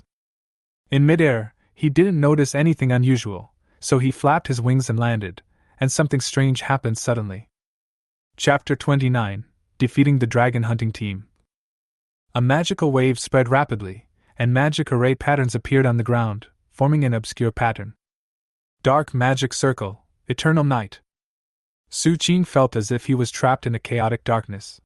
His vision was obscured and he could not distinguish between heaven and earth or tell the direction. Ambushed. As this thought popped into his mind, a terrifying force hit his back. Judging from the feeling, they are 2 huge hammers. What terrifying strength, almost half of his level. Su Qing swung out the dragon's tail in surprise, and a strong man was blown away, breaking hundreds of trees. He rolled and crawled on the ground, and finally managed to stabilize his body. "Oh my God, who said this is a baby dragon? It's even stronger than that giant fire dragon." The sturdy man grimaced, and at this moment his entire body was weak. The other three people's expressions changed slightly, and they became extremely alert in an instant. There was a major deviation in the information. Although they had tried to overestimate the dragon before coming here, they found that they still seemed to have underestimated it. Roar! The huge dragon roar shook the earth, and several connections of the magic circle began to become unstable. Su Qing vaguely saw the situation outside. There seemed to be 3 people, but the guy who hit him with the hammer was not among them. So the opponents are at least 4 people. The black-cloaked figure quickly cast a magic circle, and Su Qing's vision was obscured again, and his sense of direction began to become disordered. Immediately afterwards, there was a sound of breaking air. It should be the sturdy man wearing heavy armor and holding a heavy gun that he just saw. After all, among the 3 people he just saw, the other 2 didn't seem to have the ability to fight in close combat. It stretched out its dragon claws and chopped towards the direction where the sound came from. At the same time, it swung out its dragon tail and hit the ground frantically, disrupting the formation as quickly as possible. When the dragon claws clashed with the iron spear, the man in heavy armor only then realized how powerful this giant dragon was. It was simply unbelievable. The traces of this fight allowed Su Qing to roughly determine the direction of the heavily armored man, and a light flickered in his dark golden dragon eyes. He was almost merciless. The incredible force and continuous attacks put the heavily armored man at a disadvantage. "Boss, let me help you!" With a roar, a strong man holding 2 hammers rushed into the formation and joined the battle. But Su Qing had an overwhelming advantage due to his own terrifying power. Although it was a bit tricky to beat the 2 of them, it was still as easy as abusing a child. The man in the black cloak who controlled the formation had a pale face hidden in the darkness. With the terrifying power of the giant dragon, the formation can't hold out for much longer, and judging from the situation inside, it's wishful thinking for those 2 men to capture the dragon. He could only look at the old alchemist. The old man had a serious look on his face at this moment. He took out countless parts and various alchemical gears were automatically assembled. Golden sweat appeared on the old man's forehead and was quickly absorbed by his skin. His eyes could not hide the nervousness and anxiety. This move was originally a backup plan, used just in case, but I didn't expect it to be actually used. Don't fail. The old man prayed in his heart, praying to the god of war and destruction. Perhaps his devout faith worked. When all the alchemical gears merged together, a large, black, and ferocious turret finally appeared. The old man excitedly took out several magic crystals and magic cores and inlaid them in order. After doing all this, the black cloak finally couldn't hold on, the formation broke apart, and light reappeared before Su Qing's eyes. The brief trance caused him to suffer a minor loss when facing the 2 men, but after regaining his vision, Su Qing burst out with even more terrifying fighting power. "Look here, you beast!" Suddenly a loud shout came from not far away. Su Qing ignored them and continued beating the 2 men in front of him. One of them had his iron spear broken, and the other had only one of his 2 iron hammers left. It's just horrible. The wind blew by, and the old alchemist who had just looked domineering was a little embarrassed. He avoided the slightly strange gaze of the man in the black cloak, coughed lightly, and continued to shout, "Dragon, look here!" Hearing someone calling him, Su Qing turned around and saw a cannon turret, and was a little stunned. Are there cannons in this world? It looks like an alchemical tool. In just a moment of distraction, the heavily armored man and the strong man had escaped from Su Qing's attack range, and the muzzle of the turret also lit up, dazzling and blinding. Su Qing flapped his wings and wanted to run, but then he found that there was an inexplicable force that stopped him from flying. Following the sensed power, I saw that it was a feather in the hand of the man in the black cloak. Boom! The magic turret finally fired its first shot. Its terrifying power almost flattened half of the hill, with smoke and flames filling the air. Ahem! This damn dragon should be dead, right? The sturdy man holding his own hammer coughed and asked the people around him with flickering eyes. It was obvious that he wanted to hear the answer he wanted to hear. With this kind of power, even if he's not dead, he should be seriously injured. The old alchemist was very confident. This magic cannon was the result of his long-term research. Its power was so terrifying that even he was frightened. The heavily armored man also nodded in agreement. Only the man in the black cloak changed his expression and shouted, "Run!" However, just as the words fell, a dragon roar mixed with a hint of joy sounded, resounding through the heavens and earth and dispersing the smoke and dust. "The wind is coming! The rain is coming!" The patterns on the scales lit up, and Su Qing used the power to summon the wind and rain. The sky darkened and dark clouds gathered. "It's windy!" The wind from all directions swirled like a whip and gathered here. The 4 people who originally wanted to escape were forced back. "It's raining!" The raindrops were like knives, cutting holes in the ground one after another. The old alchemist felt a great pain as he looked at the magic cannon that was almost destroyed in an instant. "It's a huge loss, a huge loss!" I couldn't help but mutter to myself. "Stop nagging. We need to find a way to escape quickly. Otherwise, when that giant dragon comes out, we'll probably all die." The sturdy man holding the hammer roared. "Spread out!" The man in the black cloak spoke, and then rushed in one direction, casting some small magic to barely clear a path for him. The heavily armored man rushed in the opposite direction without saying anything else. "Meet up in Andy Town after we get out!" After saying this, he tore through the strong wind with the spear in his hand and fled into the distance. The sturdy man gritted his teeth, held the hammer in front of him, and escaped under the attack. The alchemist didn't care about his assets at this moment. He took out some treasures and used them to protect himself before escaping in the last direction. The smoke and dust completely dissipated. Su Qing climbed out of the pit and reached out to grab a feather on the ground. A snow-white feather fell into his palm, and Su Qing wanted to curse. If it weren't for this thing, he could just flap his wings to get out of the pit. Why would he need to exert so much effort? After putting the feather away, Su Qing ignored the system that had just issued a prompt. He looked in 4 directions happily, finally decided on a direction and quickly chased after it. Chapter 30: The New Concept of Shamelessness. Su Qing was extremely happy. He didn't expect that among the 4 people who ambushed him, there was an alchemist, which was a rare profession. There is a lack of such talents in the territory today. The wings vibrated like lightning and meteors, and Su Qing bit the old alchemist tightly. "Fuck! Why did this beast target me?" The old alchemist felt the sound of breaking air behind him. His face changed again and again. He gritted his teeth, and took out a dozen objects made of alchemical gears and magic crystals. "Light up a few runes and throw them back." Boom! An explosion sounded, and Su Qing flew out of the smoke, neither hurried nor slow. The explosion had little effect on him, but he sped up a bit. The supernatural power of calling the wind and rain was restrained and added to the body. A black shadow and a long rainbow pierced the sun. The old alchemist's face turned green and he threw all kinds of objects backwards frantically. It can explode, restrain, or influence. Darkness, flames, ice, crystals. All kinds of magical powers spread, and the old alchemist was working desperately at this moment, revealing his considerable wealth. Su Qing's movements were slightly affected, but the distance between him and the old alchemist was still getting closer. Getting a little closer, Su Qing suddenly swung out the dragon's tail without any warning. The old alchemist was knocked away, and Su Qing suddenly accelerated and held him in his palm with a smile on his face. "Got you!"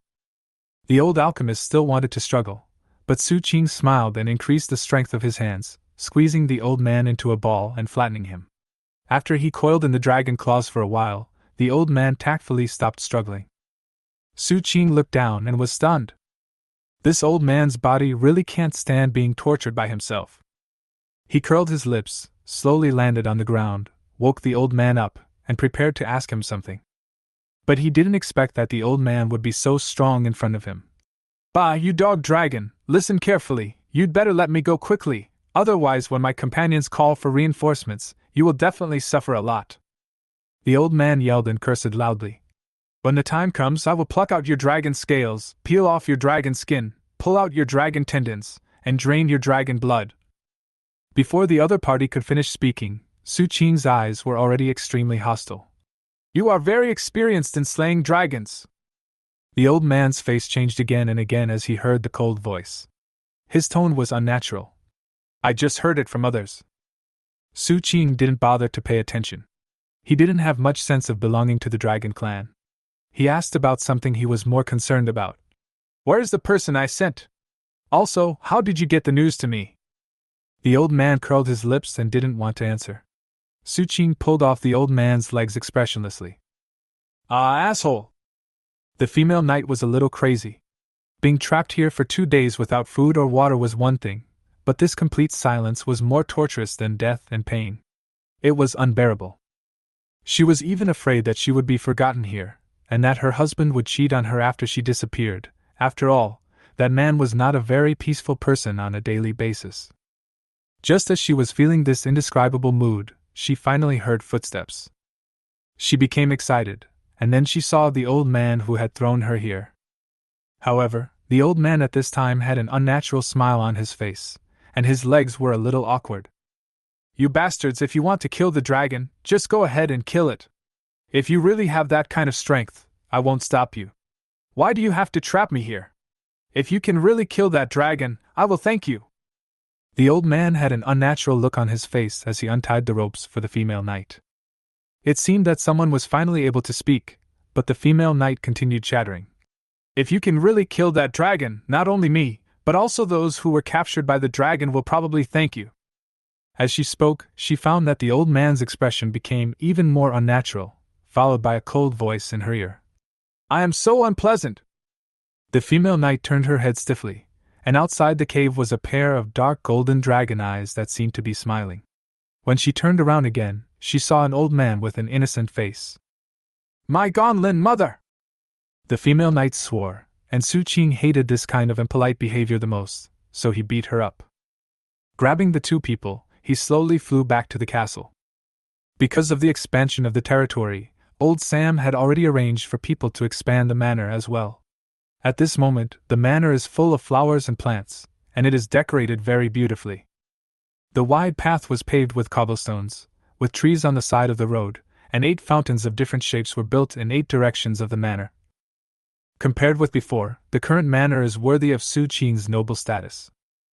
After entering the castle and putting the 2 people down, Su Qing gathered some people and prepared to hold a small meeting. Because Li Ming and Old Sam were busy with the construction of the 2 cities of Nanlong and Beilong, they were not present. The rest, such as Alan and Hilary, were all present. After listening to the old alchemist's story, many people looked strange, but without exception, they all looked angry. Su Qing sighed softly. Although little Lanik made a mistake, he is still my brother's grandson after all, so I can't be too harsh on him. Little Lanik knelt on the ground and trembled.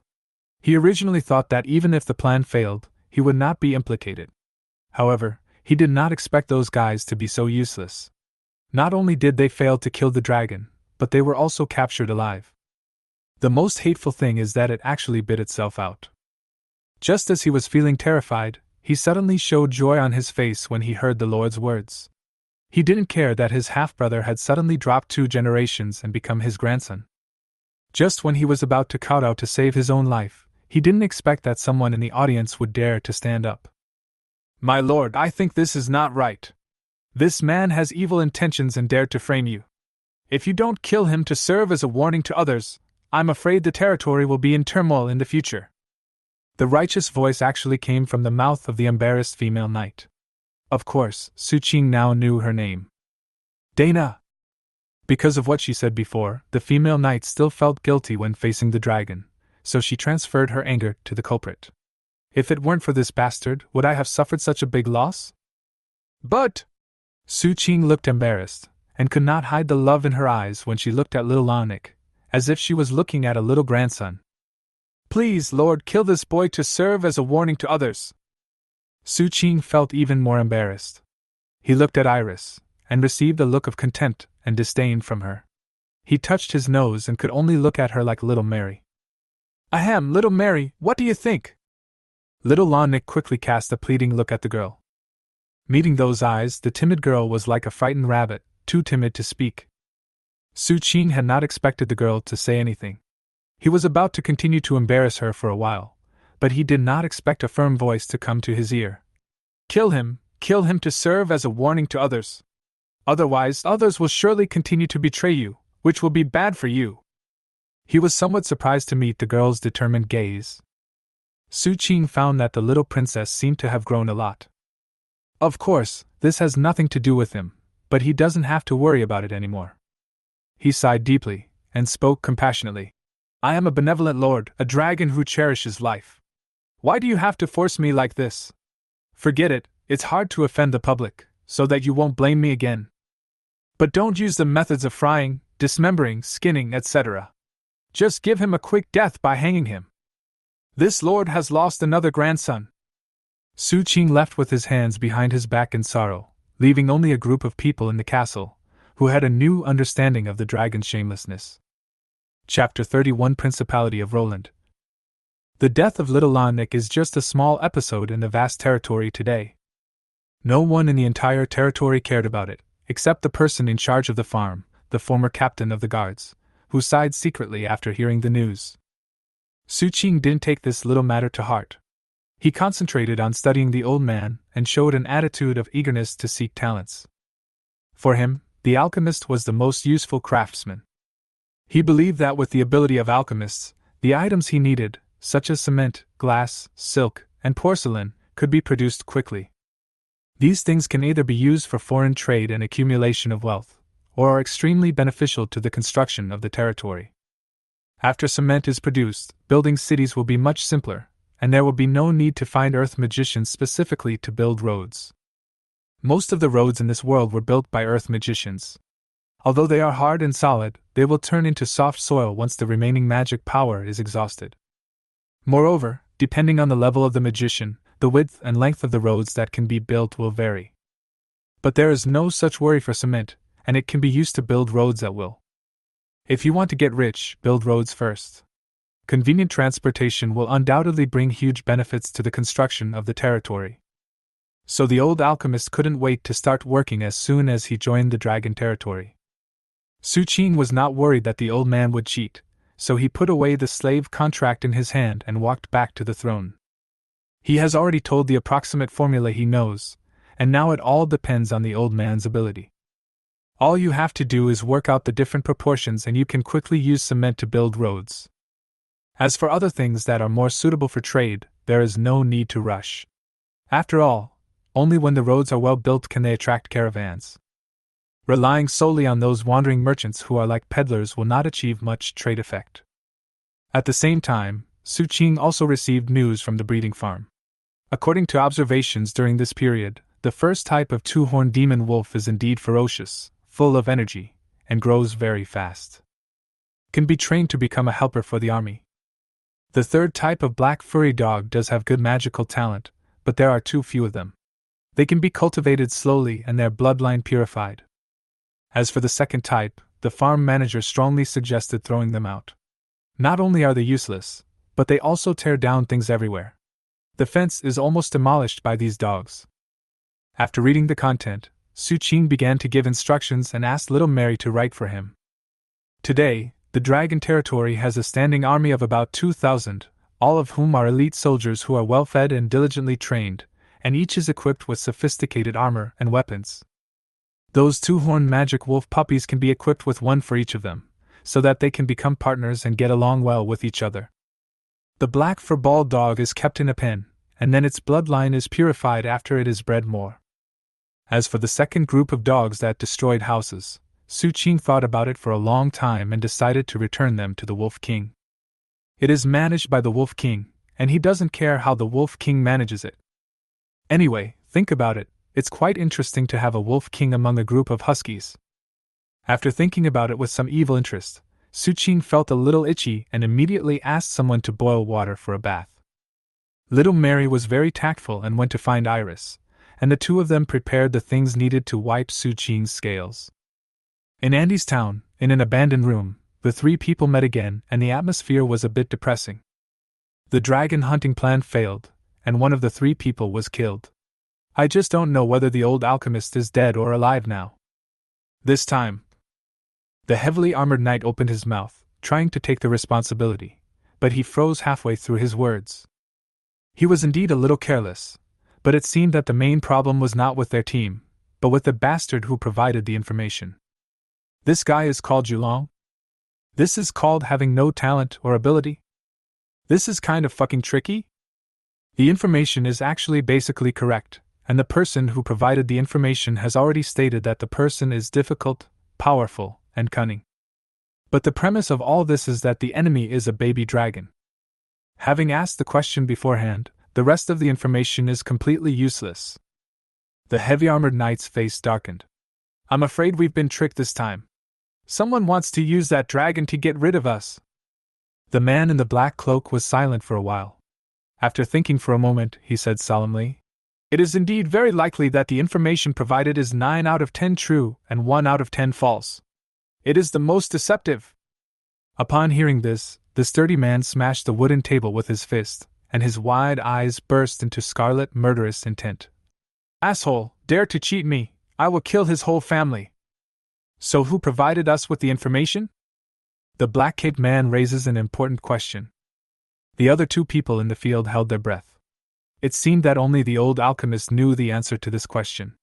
So did the old alchemist have any questions?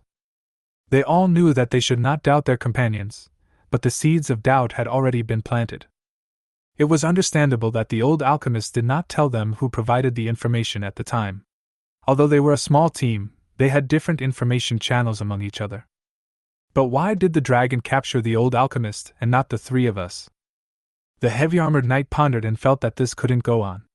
Companions shouldn't question each other, so he said, "I think the person who provided the information must have bad intentions. Cargo must have been deceived." The other two nodded, either willing to bring suspicion upon their companion. "What should we do next?" The man in the black cloak asked a very important question. "Of course, to save that old man." The strong man answered without thinking, but he realized his stupidity as soon as he said it. "Yes, how to save it? Go to the dragon's lair and fight the dragon that they couldn't defeat even with their careful ambush?"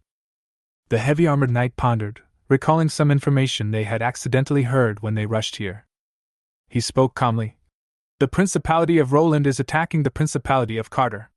The dragon territory is definitely a piece of fat meat that they cannot let go. Perhaps we should cooperate with them. What power can a small principality have?" The strong man looked down upon this small principality in a remote place. The heavily armored knight glanced at him and said in a calm voice, "We don't have many brains in our team to begin with, and now we've lost one more. We are already short of brains for 3 people, so don't make things worse." Puff! The man in the black cloak trembled for a moment, then quickly returned to normal, and his eyes under the cloak were normal. "Although the northwestern countries are remote and have few high-level combat forces, they still have 2 or 3 knights of honor. At least there must be one in the Principality of Roland. With him, the 4 of us, together with the army of the Principality of Roland, even if we can't defeat the dragon, we should be able to rescue that old man Cadger." After hearing what the heavy-armored knight said, the sturdy man thought about it, felt that there was no problem, and became happy. Only the man in the black cloak raised an important question. "How can we ensure that the Principality of Roland is willing to cooperate with us and that both sides can maintain an equal attitude?" The heavily armored knight was silent for a moment.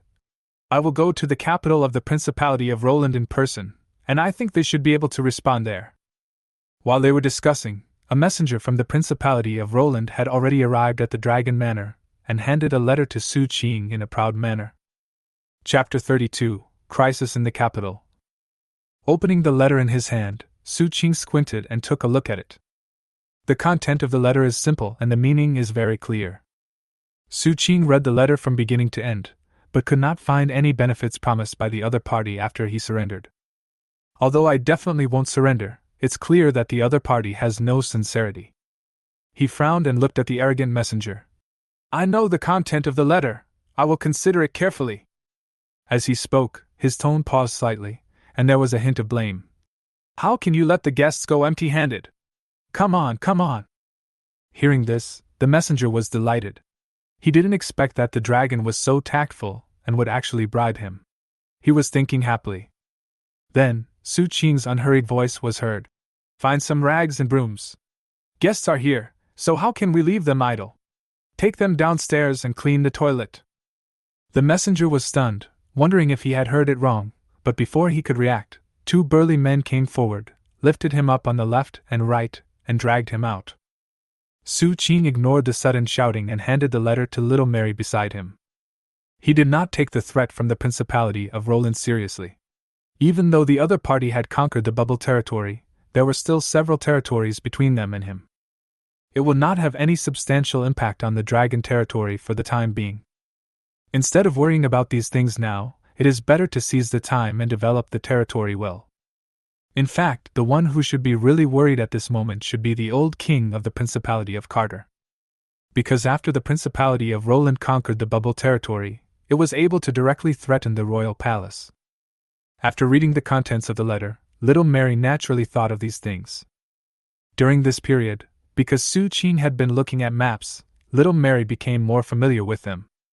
Based on the content of the letter, it can be roughly judged that the current position of the Roland Principality's army is already infinitely close to the palace.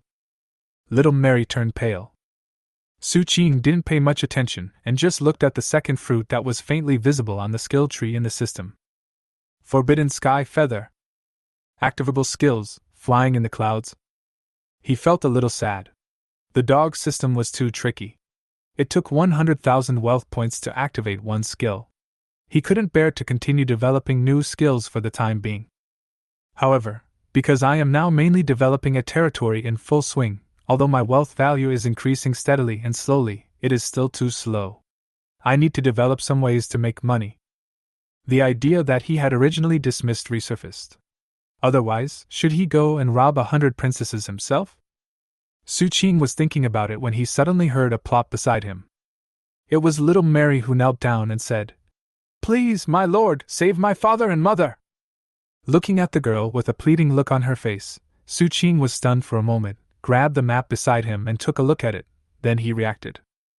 After occupying the bubble territory, we can actually face the capital of the Carter Principality directly? As for how poor the defense capabilities of the capital of the Principality of Carter were, Su Qing didn't even want to complain. At that time, there were indeed a few guys in the capital who were able to fight the original owner of the body, but the Black Dragon at that time did not fight with them at all. It just broke in, grabbed the princess and ran away. Relying on the ability to fly, those guys could only stare blankly. "As long as you can save my father and mother, I believe my father will be willing to hand over all the wealth he has accumulated for hundreds of years to you, sir." Little Mary said seriously that she was no longer the naive little princess. She knew that the conflicts caused by hundreds of years of friction between the Principality of Carter and the Principality of Roland were irreconcilable. Once they fall into those hands, his father and mother will surely suffer a miserable end. It would be better to come to the dragon's place. As long as you are obedient, this dragon will be very good to its subordinates. Su Qing was still wondering whether to go and rescue him, but when he heard about the wealth accumulated over hundreds of years, his eyes suddenly began to light up. Wealth is not important. What is important is how to prevent the inheritance of my father-in-law and mother-in-law from falling into the hands of outsiders. Su Qing felt that it was necessary for him, as a son-in-law, to take the money from his father-in-law and mother-in-law and keep it for safekeeping. After making the decision, Su Qing no longer hesitated. He grabbed little Mary, flapped his wings, flew out of the castle, and flew directly towards the capital of the Principality of Carter. He did not call up the army because there was no need. The lords of those territories would not allow an army of several thousand people to pass through, as that might cause some trouble. Besides, those 2,000 people might not be able to help much, so Su Qing might as well go there in person. Even at this moment in the capital, people are in panic. The old kings sat on the throne in a state of panic. Not long after they received the news of the fall of Bubble Territory, thousands of elite cavalry surrounded the royal capital.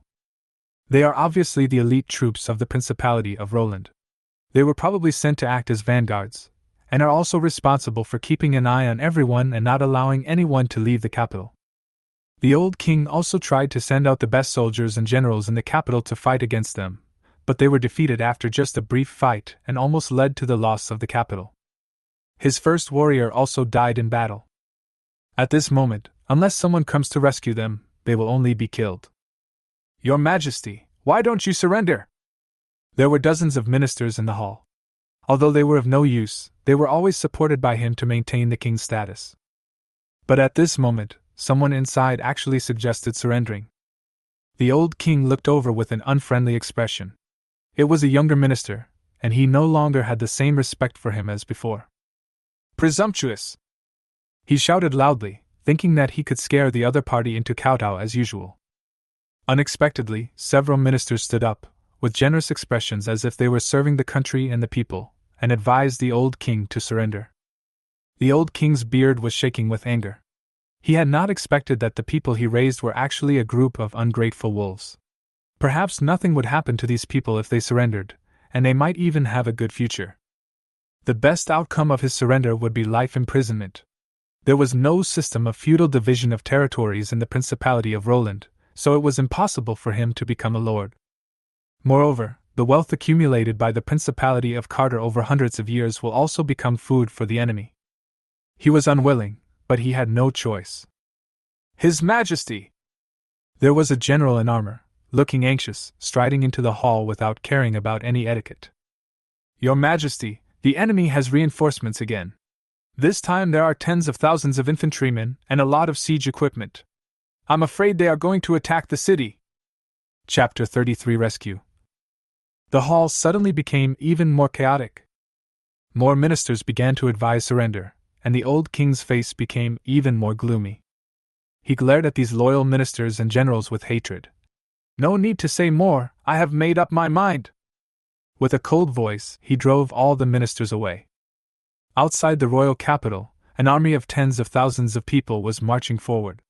An old general with graying hair on his temples looked up at the high wall with a look of joy on his face. He is over 70 years old, and is not a knight. This war launched by the Principality of Carter is the last battle of his life. Ending his war career with the achievement of destroying a country is quite perfect. How many generals in the world can achieve such a level? Congratulations, General! There are already close confidants around me who are bowing and congratulating me. Oh! What is there to congratulate? The old general pretended not to know. Now that bubble territory has been destroyed, no one can stop our army.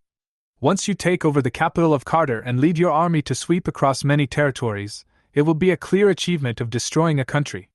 The king will definitely reward you handsomely when you return. The old general laughed loudly, then suddenly turned stern and said, Let's take over the capital first, don't aim too high. Yes, I am willing to be the vanguard and clear the way for the general. The confidant immediately took the opportunity to ask for orders. The old general hesitated for a moment, then nodded slowly. Then I will order you to lead our troops. I will transfer 1,000 men to you. Within an hour, I want to see the flag of the Principality of Roland planted on the city wall. Yes, sir. The confidants were somewhat excited, thinking that this moment was the best time to achieve something. He was the first to achieve the feat of taking down the city wall. Brothers! He returned to his headquarters, yelled loudly, attracting the attention of thousands of people, and was about to say something to boost morale. The excited expression on his face suddenly froze, and he looked into the distance with some fear. In his pupil, there was a black spot that was infinitely enlarged and would appear in the blink of an eye.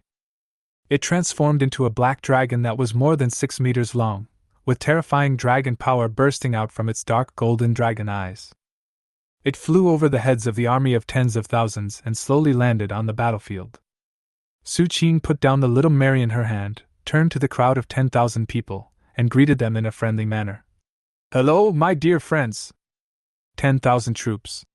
Su Qing was a little disappointed. The people in front of him were obviously not friendly to him. Little Mary landed on the ground, her 2 short legs trembling a little. They flew too fast just now.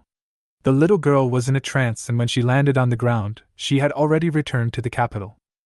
Looking at the familiar city in front of her, little Mary felt the joy of going home, but also a little anxious. Father! Little Mary shouted loudly towards the city wall. Her voice reached the wall, and someone obviously recognized her and hurried to report to the old king. The old general from the Principality of Roland narrowed his eyes slightly and stared at the black dragon that suddenly appeared. He roughly knew the origin of the black dragon, but he didn't know its purpose. He rode forward with a smile on his face. Ha! This must be the Lord of the Dragon Territory, right? I've heard of your name for a long time. Su Qing was feeling a little depressed when no one paid attention to her. But when she heard someone talking to her, she turned her head curiously. He was an old veteran with white hair on his temples. He had the iron-blooded murderous aura of a lifetime of fighting. His eagle-like eyes sparkled as if he could see through everything. Looking into Su Qing's eyes, he was not at all inferior. "You are joking, old general. The old general's name is really famous." The black dragon showed an honest smile on his face and flattered him in return. After exchanging a few pleasantries, Su Qing thought of something. "By the way, old general, I still don't know your name." General Ren had great self-control, and at this moment he couldn't help but tremble with a fake smile. "My lord, you really know how to joke." Su Qing also laughed. "Just kidding, who doesn't know the reputation of General Tom?" The old general couldn't hold back his smile anymore, and his voice became a little cold. "My name is Jenny." Su Qing waved his hand nonchalantly. "It's almost the same, it's just a small matter. Why do you have to be so serious, old general?" Taking a deep breath, General Jenny suppressed his annoyance and felt a little offended. "I wonder what business the Lord has come to you for this time. Has the Lord seen the messenger I sent?" "Oh, you mean that person?" Su Qing nodded as if he remembered something. "I saw it, but the man sent by the old general was a little unreasonable. He even said that he would rather clean the toilet for me than go back. This kind of person is simply shameless. I will definitely teach that guy a lesson on behalf of the old general." In the end, the black dragon spoke righteously. The old general's face suddenly darkened and he stared at the dragon. Su Qing seemed to have not noticed it at all, and continued to speak to himself. "As for the purpose of my coming here, it is naturally to celebrate the birthday of my father-in-law. I guess the old general came here for this reason. It really brings honor to our humble home." As Su Qing spoke, he looked behind the old general and said with a bit of embarrassment, "You said you would come, so why did you bring so many gifts?" He stared greedily at the army of 10,000 people, calculating in his mind how much these people were worth. "Big Dragon, stop playing crazy and stupid in front of me. It seems that you have to intervene in this battle." The old general snorted coldly and tore off his face. Su Qing's face also darkened. "Today is my father-in-law's birthday. It seems that the old general is here to cause trouble." As soon as he finished speaking, his body suddenly expanded to a height of 100 meters, and his terrifying aura horrified the army of 10,000 people.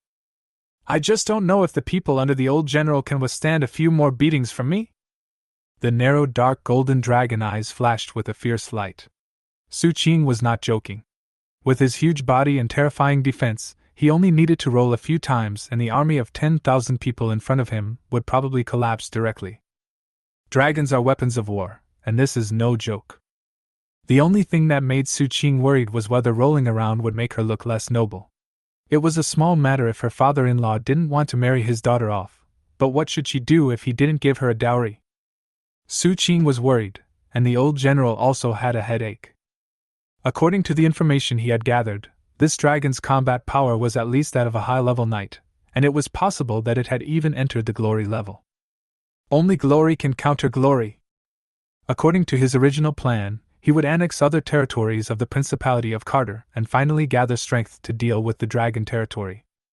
Now they were facing the dragon in advance without any preparation, and his army of 10,000 might not be able to withstand the attack from the other side. With his mind racing, the veteran general showed his extraordinary energy and smiled quickly.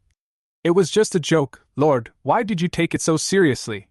But Lord, you should return to your territory as soon as possible. After all, no one knows if there will be any accidents when you are away." There was a hint of threat in the voice, so the old general rode back to the battlefield and ordered his troops to retreat. At the command, all the troops followed without any hesitation.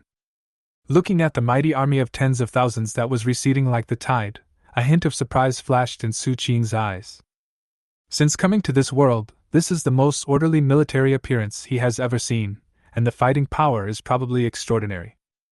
After returning, we have to train our own army more and set a small goal to surpass the army in front of us by 10 times. He did consider killing the army of tens of thousands of people in front of him, but then he thought that these people might become his property in the future, so he gave up this prodigal idea.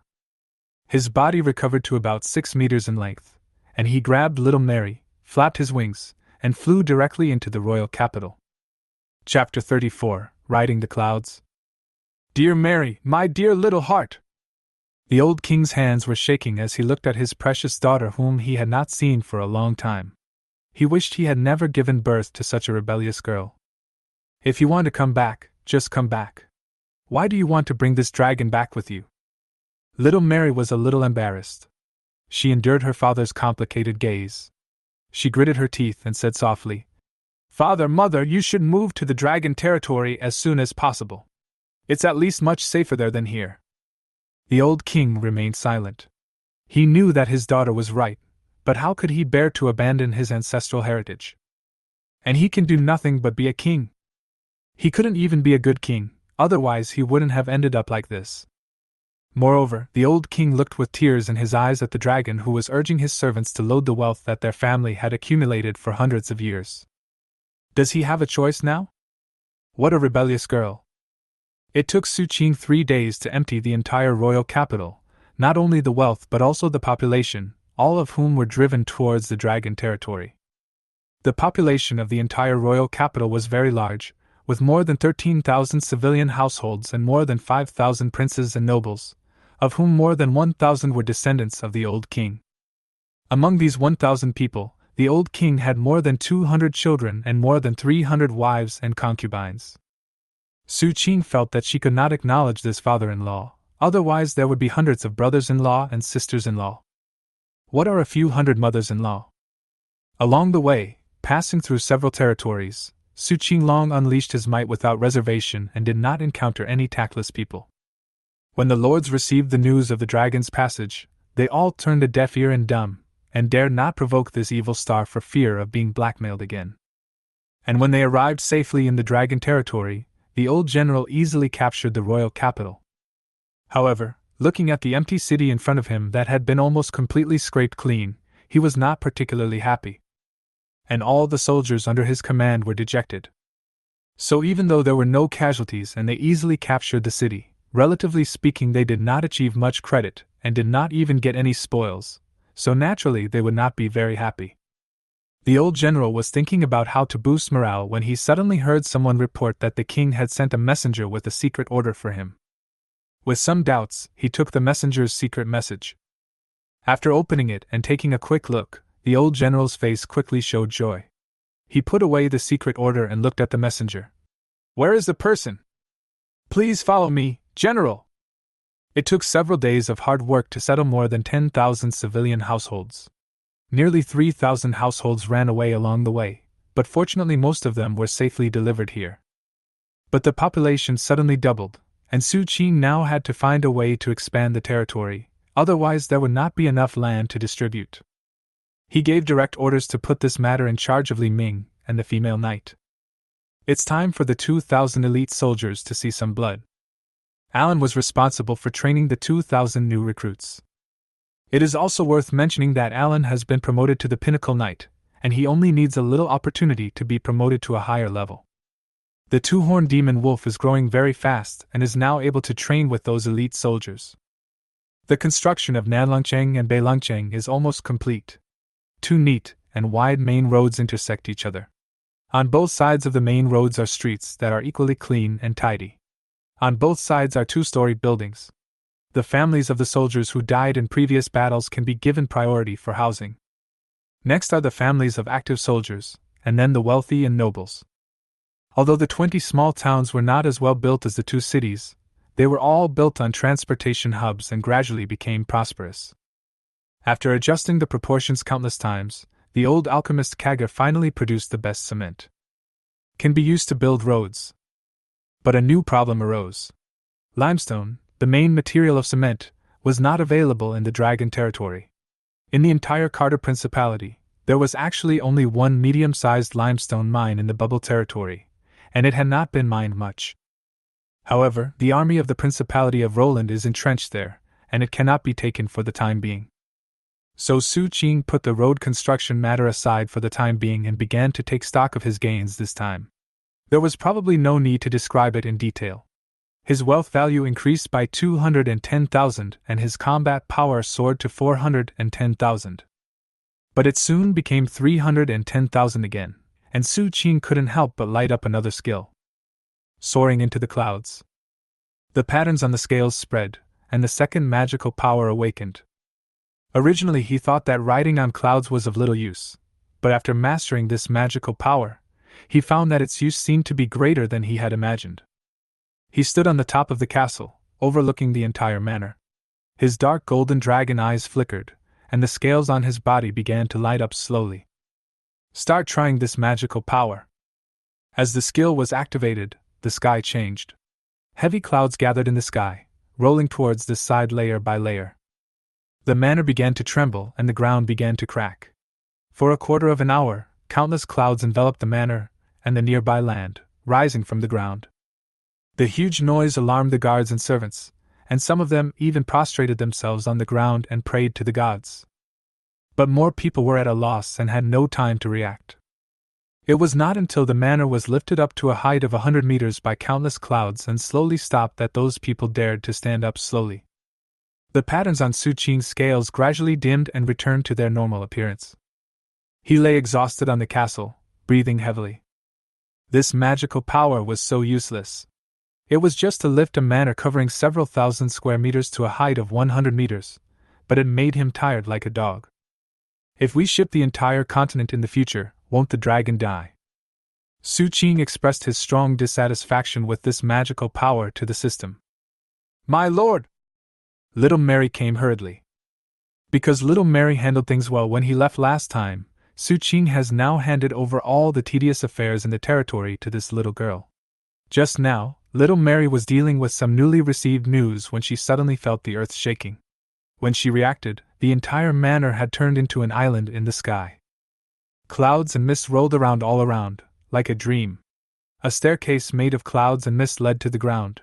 Several guards and servants tried walking up it a few times and found that it was tougher than steel and stone. My lord, is this your great power? Little Mary's eyes lit up, and she looked at Su Qing with stars in her eyes. Su Qing glanced at the little girl and put his hands behind his back. It's just a trick. He tried his best to keep his breathing steady and forget about how he had just been lying on the ground like a dog. My lord is so awesome! Su Qing snorted lightly, somewhat displeased. Stop flattering me and get to work! After driving little Mary away, Su Qing lay on the ground again. This little trick exhausted all his strength, and he would need at least a day's rest to recover. It seems I can't mess around next time. While Su Qing was thinking about this, he picked up some information that little Mary had just sent him, information about the Principality of Roland. That old General Jenny has captured several territories in succession in the past few days. Judging from his marching route, it seems that he is preparing to surround the dragon territory and slowly nibble away at it. And then, he just needs to sit back and wait for those guys to come to him. However, he always felt uncomfortable when he thought that he, the Lord, had to do it himself every time. It seems that establishing academies and training the next generation needs to be put on the agenda as soon as possible. Let's go, we will soon be able to enter the Carter Principality and find Uncle for help. He will definitely help us. In the dense forest, a young boy and a young girl were walking hand in hand along the path. Although the clothes of the two men were a bit ragged, one could still see their original luxury, and it was obvious that they were of extraordinary status. But at this moment, they seemed to be being chased by someone, and there was an unconcealable panic on their faces. Brother, I can't run anymore, why don't you just walk by yourself? The girl's face looked painful and pale, and it was obvious that she had a cramp. The boy was about 15 or 16 years old, a year older than the girl. Hearing this, he hesitated for a moment, then shook his head. Forget it, let's take a break. I don't think those damn traitors will be able to catch up with us in a short while. The two found a place to rest slowly. The young man took out some bread and water, and the two simply shared the food. Brother, can Uncle really help us? The girl's complexion had recovered a little, although it was a little dirty, but it couldn't hide the stunning beauty that only belongs to a beauty. I heard that my uncle's situation is not very good. He has been sidelined by his lords. The girl's tone was full of sadness. They came from the south of Carter Principality, a man named. Chapter 35 The Escaped Prince and Princess. The boy's name is Mino and the girl's name is Minnie. They are from a small principality called Renault in the south of the Principality of Carter. The territory there is only 1/3 of the Principality of Carter, and is not as prosperous and powerful as the Principality of Roland.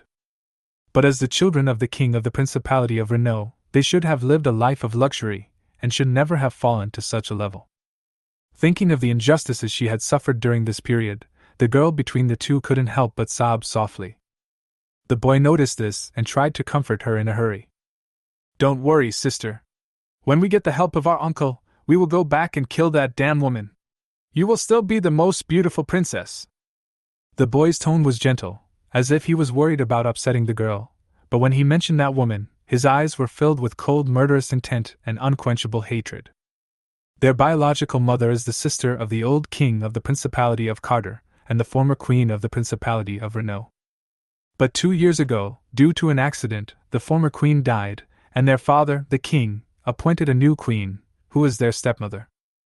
As many stories have told, the stepmother deceived the king and gradually took control of the country until a month ago. The king, who had always been in good health, died suddenly. The throne that should have been passed on to the prince was taken over by the queen, who even began to persecute them. In order to save their lives, they had to flee and ran to their uncle for help. As for the fact that his uncle was just a figurehead king, Mino naturally knew that, otherwise he would not have come to ask for help out of desperation. But the journey of escape made him figure out some things. Even if my uncle is just a figurehead king, his status and authority are there. As long as they are willing to help me, even if my uncle doesn't have that kind of strength, I can always find reinforcements by paying some price. When he leads his men back to his homeland, he will definitely skin that bitch and put it in the most conspicuous place in the country. The hatred in the boy's eyes was like a distant lamp and a burning fire, providing him with endless fighting spirit. After a brief rest, the brother and sister set off again. After traveling for another half a day, they finally stepped into the territory of the former Principality of Carter. Waste, waste, all waste! The ancient castle is embellished with extraordinary splendor, various gems and gold. Anyone who enters the castle will be shocked by the sight, especially the main hall, which is magnificent and golden. A well-maintained woman in her 40s angrily threw the glass object in her hand to the ground, and the fire burning in her eyes could not be concealed. She really didn't expect that the hundreds of people she sent out failed to kill the two little beasts, but instead allowed them to successfully escape from the country. The gold jewelry on her head trembled and made a tinkling sound as her rapid breathing due to anger. In the hall, the two people crawling on the ground were trembling all over. They were deeply afraid of the woman sitting on top, firstly because of her identity, and secondly because of her methods. Just over a month after the old king's death, this woman carried out a purge with iron-blooded means, leaving only those ministers who were loyal to her. "Lift your head!" The woman's tone seemed to calm down a little, and she slowly gave orders to the two people in front of her. The two of them looked at each other secretly, then slowly raised their heads with awe in their eyes. But they saw the woman sitting in the main seat playing with a small mirror in her hand, and the smooth surface of the mirror was facing them. It seemed as if a pair of eyes opened on the mirror. It was impossible to describe what kind of eyes they were, and the two had no chance to describe them. The fear on their faces gradually solidified as soon as it appeared, and their skin gradually turned gray and white, and in just a short moment they turned into two stone statues. And on the mirror, an enchanting shadow flashed by. Carefully putting the mirror away, the woman sneered. Even if those two little beasts went to find help, how could they possibly know her confidence? With this precious magic mirror, she is not afraid even if there are many enemies. When the woman thought of this, she couldn't help but recall the origin of the magic mirror, but she couldn't remember it. She lost a lot of memories. She only remembered that when she became queen, this magic mirror was already in her hands, and she also knew the name of this mirror. Medusa's gaze. Anyone who looks directly into this mirror can be turned into stone. It is related to the user's cultivation level. The stronger the user, the more powerful the mirror can be displayed. This information was directly imprinted in her mind. She still vaguely remembered that she had paid a huge price for this mirror, but she could not recall the specific information. She didn't even know what price she had paid. When her eyes fell on the gorgeous hall, the woman's frown slowly relaxed. What did she want to do? At least now she was the most noble in the entire country. "Sister, hold on a little longer. We should be entering the territory of Carter Principality. This should be Lawnik territory. There is a small town not far ahead. The young boy Mino opened the old map and said happily to his sister. After entering the Principality of Carter, they were at least a little safer. No matter how crazy that woman was, she couldn't send so many people here to kill them. We can go to that town to rest for a while, then buy a fast horse to go find my uncle. Mino planned happily. Originally, he was right to think so, but now it was fundamentally wrong. Hearing her brother's words, Minnie cheered up and regained her spirits, and the two of them walked towards the town. When they were about to approach the town, a team of patrolling soldiers spotted the two ragged men and immediately stepped forward to stop them, keeping a safe distance of 3 meters. Who are you? Where are you from and where are you going? There were about 10 patrolmen on this patrol. All of them were strong men wearing leather armor, with bright eyes and holding similar standard long swords in their hands. These people are considered local soldiers. There are about 100 of them in each town, who are responsible for maintaining law and order and protecting the town. Minnie hid behind Mino in fear, but when Mino saw the team of 10 people, he was startled and then his eyes lit up. If all the soldiers of the Principality of Carter were like this, his desire for revenge would probably be easily achieved. I'm from the Principality of Renault. I couldn't survive there, so I came here to live with my relatives. After hearing what he said, the soldier looked him up and down without any doubt and showed some sympathy. You have come to the right place. Among all the northwestern countries, I am afraid that only the civilians in our dragon territory live the best. Dragon leader? Mino was a little stunned, and said uncertainly, Isn't this Langnick territory? That was a long time ago. Our current lord is a kind and generous dragon. Not only is he kind to us civilian soldiers, but he will also make arrangements for refugees like you. As long as you are willing to register, you can be given land and houses. Of course, if you insist on going to live with your relatives, you can do so, but you must go to the public bathhouse to wash yourself, change into better clothes, and stay in the isolation room for 3 days. Only after you are sure that you do not have the virus can you enter the town. These were all arranged by Su Qing in order to prevent the plague from spreading into his territory. After all, the probability of those wandering refugees carrying some germs was too high. Although they were reluctant, facing 10 fully armed men, the brother and sister had no choice but to compromise. After washing and changing into coarse linen clothes as required by the soldiers, I stayed in the isolation room for another 3 days. When they finally walked out of the isolation room, the brother and sister were as excited as if they had seen the light of day again. Holding the temporary certificate that had just been issued, the brother and sister became legal civilians of the territory because they did not choose to register. So they obtained these 2 temporary certificates, which represented that the 2 people were considered legal refugees by the Lord and could enter and leave freely. But it only lasts for 7 days, after that it will be useless. Finally being able to enter the town, Minnie felt an inexplicable sense of happiness. The strict system of this territory also made the brother and sister curious about this place. They originally planned to buy a few animals for transportation, but now they are strolling around this town. The road is particularly clean and tidy, and there is a trash can every few meters. There is also at least 1 public toilet on each street. The patrolling soldiers were doing their duty faithfully, the shops on both sides of the road were busy, and the civilians walking on the streets all had smiles on their faces. There were also some wandering merchants carrying goods passing by, and they seemed very satisfied. Mino paid attention to these. When he was isolated before, he asked people about it. There were 20 such small towns in this territory, and 2 even larger cities. If everything is like what he saw today, then this territory is truly terrifying. Unfortunately, his revenge would be much easier if he could establish a relationship with the lord of this territory. As he was thinking, he suddenly heard a surprised voice. Menominee? Why are you 2 here? Chapter 36 Storm is coming. Mino also turned his head in surprise. Not far behind him stood a wealthy old man, who was looking at him with 3 parts of surprise, 3 parts of joy, and 3 parts of confusion. Although it has been nearly 2 years since I last came to celebrate my uncle's birthday, and that face has become unfamiliar, I still recognized him at a glance. Uncle? Mino was stunned. Wasn't his uncle the king of Carter? How could he be here, and dressed like this? The old king was also very happy to see his 2 nephews and greeted them immediately. It is natural for an uncle to be particularly warm when he meets his nephew. The old king brought the two of them to a large manor not far from the town. After they arrived at the dragon territory, they were settled here. Although most of the wealth was taken away by the dragon for safekeeping, the remaining ones were enough for the food and drink expenses of their family of more than 500 people. After listening to his nephew's story, the old king showed anger on his face. His sister's child was actually bullied like this. But when Mino asked the old king for help and revenge, the wealthy face showed helplessness. Mino, if you had come a few days earlier, I could have helped you, but now I am no longer the king, and I don't have any wealth.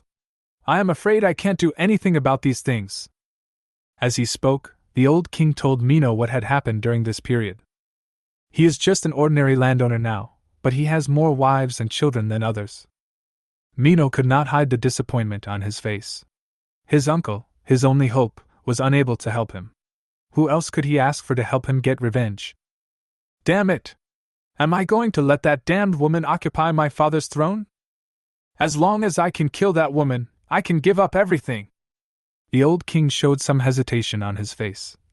If you are willing to give everything, the dragon may be able to help you. Mino was stunned and looked at the old king.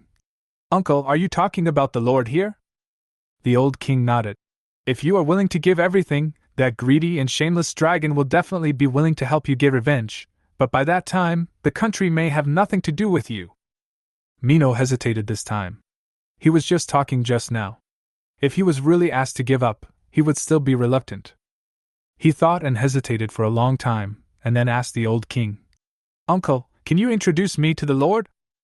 The old king looked at the conflicted look on his nephew's face and knew that he should have made a decision, but he still wanted to fight for it. He nodded immediately and called one of his sons, he couldn't remember which son it was, and asked him to take Mino to see little Mary. His once most beloved daughter is now a favorite of this lord. Su Qing still has a special feeling for little Mary. After all, it was his first pot of gold, and also the capital for making his fortune. So when little Mary told him that she had a cousin who wanted to see her, she didn't refuse. Su Qing looked at Mino, who was dressed neatly in front of him, and Minnie, who was hiding behind him, and he narrowed his dark golden dragon eyes unconsciously. Why should I help you? Su Qing looked calm and composed. If the Lord is willing to help me regain the throne, I am willing to follow your lead. Mino said. I am also willing to pay the Lord 50,000 gold coins. Su Qing was a little uninterested. His main goal now is to deal with the Principality of Roland. This little bit of benefit will not make him take the time to help a prince regain the throne when he is facing a powerful enemy. Mino saw that the giant dragon on the main seat didn't seem to be interested, and knew that his conditions did not attract the other party. He gritted his teeth and finally stopped hesitating. As long as the Lord can help me take revenge and kill that vicious woman, I am willing to offer the Principality of Renaud to you. Su Qing is in high spirits. He won't be sleepy anymore if you say this. I opened the few documents I had just collected, which were about the Principality of Renaud. He glanced through it briefly and nodded. It was weaker than he had imagined. There was only one high-ranking knight, and 3 great knights in the entire country. This level is not even worth his personal effort.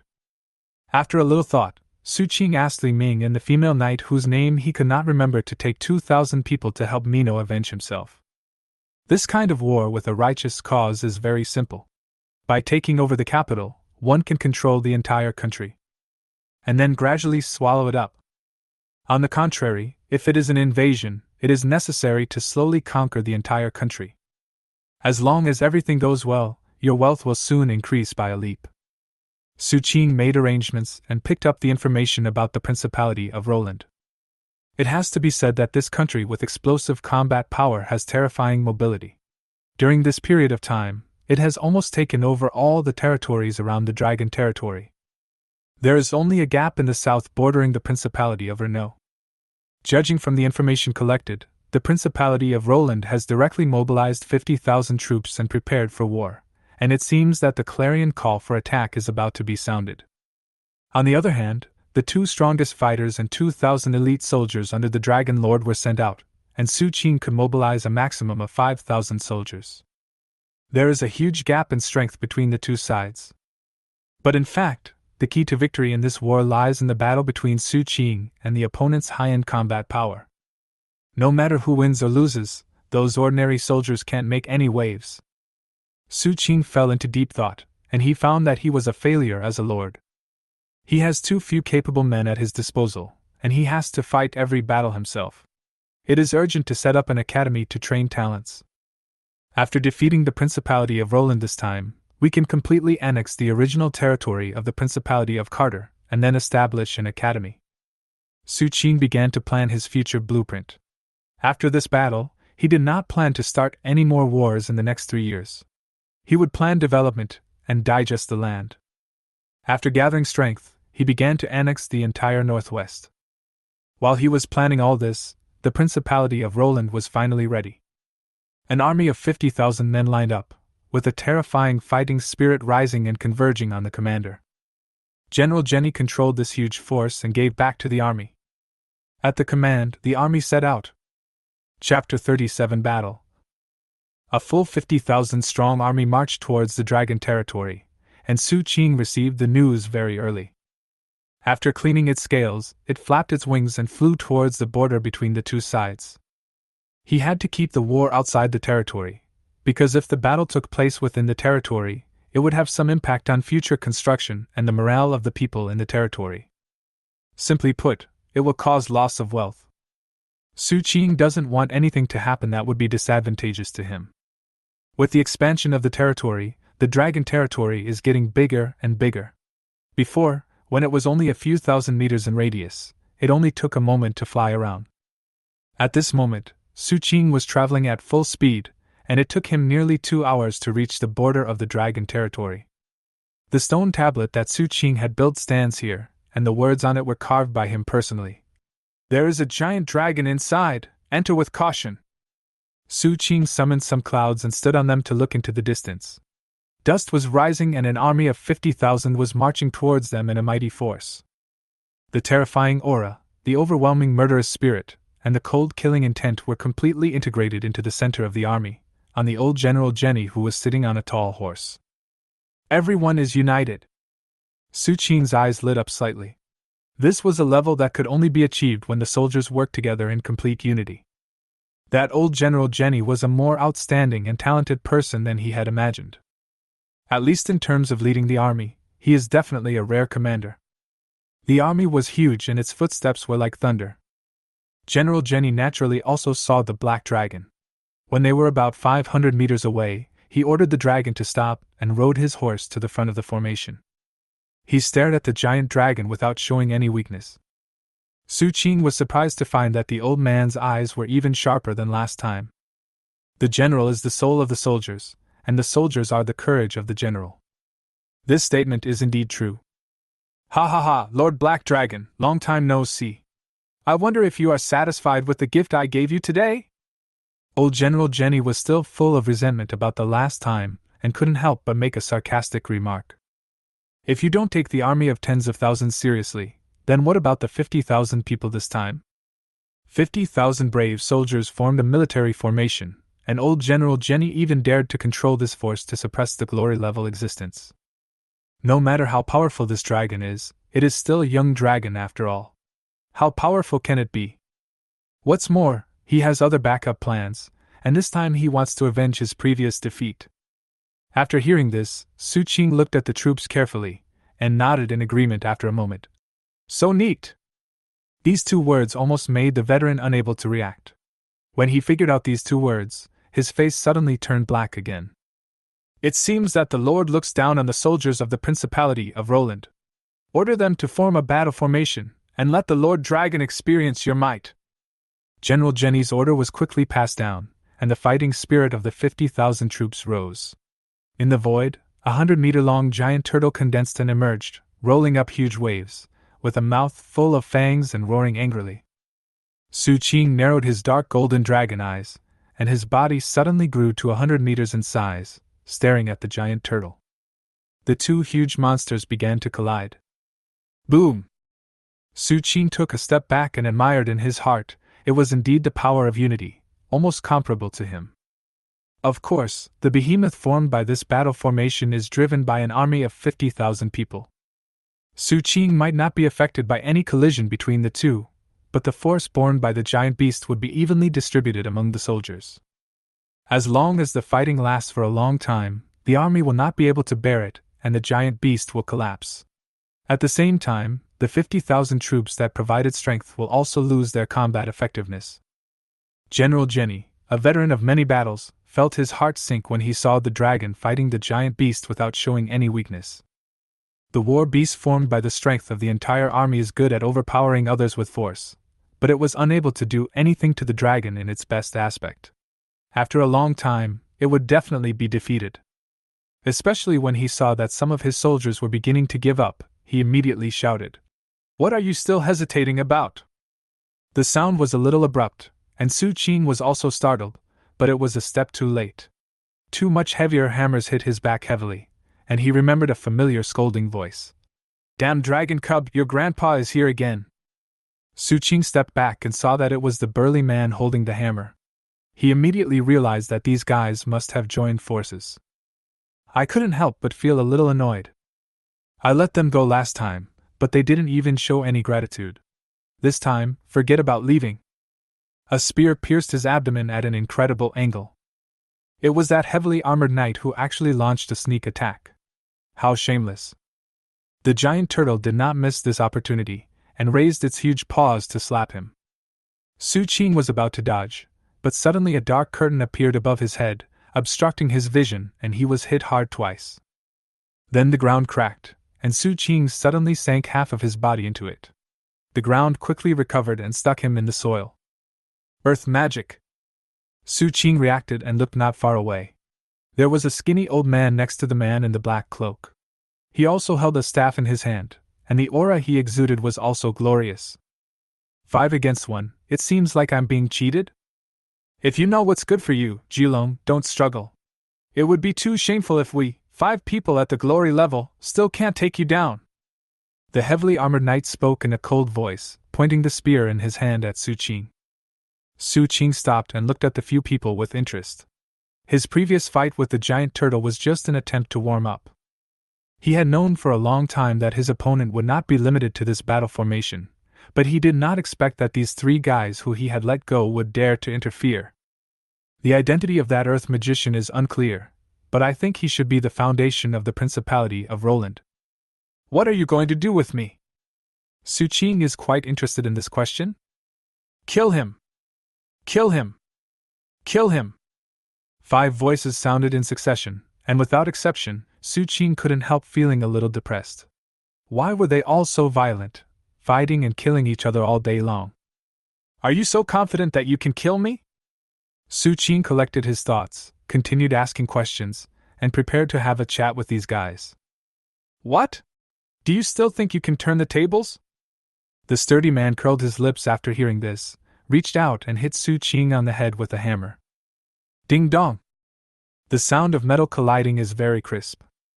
It didn't hurt, but it ruined Su Qing's good mood. The cold dragon eyes stared at the sturdy man, and the chill emanating from them made the sturdy man shiver. I had a bad feeling in my heart. This dragon couldn't really. Boom! Su Qing's body suddenly grew hundreds of meters tall, and his pair of dragon claws tore the earth apart, and the earth magic, hardened land, was directly broken. The dark sky was dispersed by a tail, and cold eyes stared at the people below. Su Qing didn't plan to play with them anymore, and all his strength burst out at this moment. Old General Jenny was a veteran of many battles and reacted the fastest at this moment. He immediately controlled the giant turtle, but the next moment, his eyes became dull. Su Qing glanced at him, and the patterns on the scales lit up, and clouds rose between heaven and earth. Rise!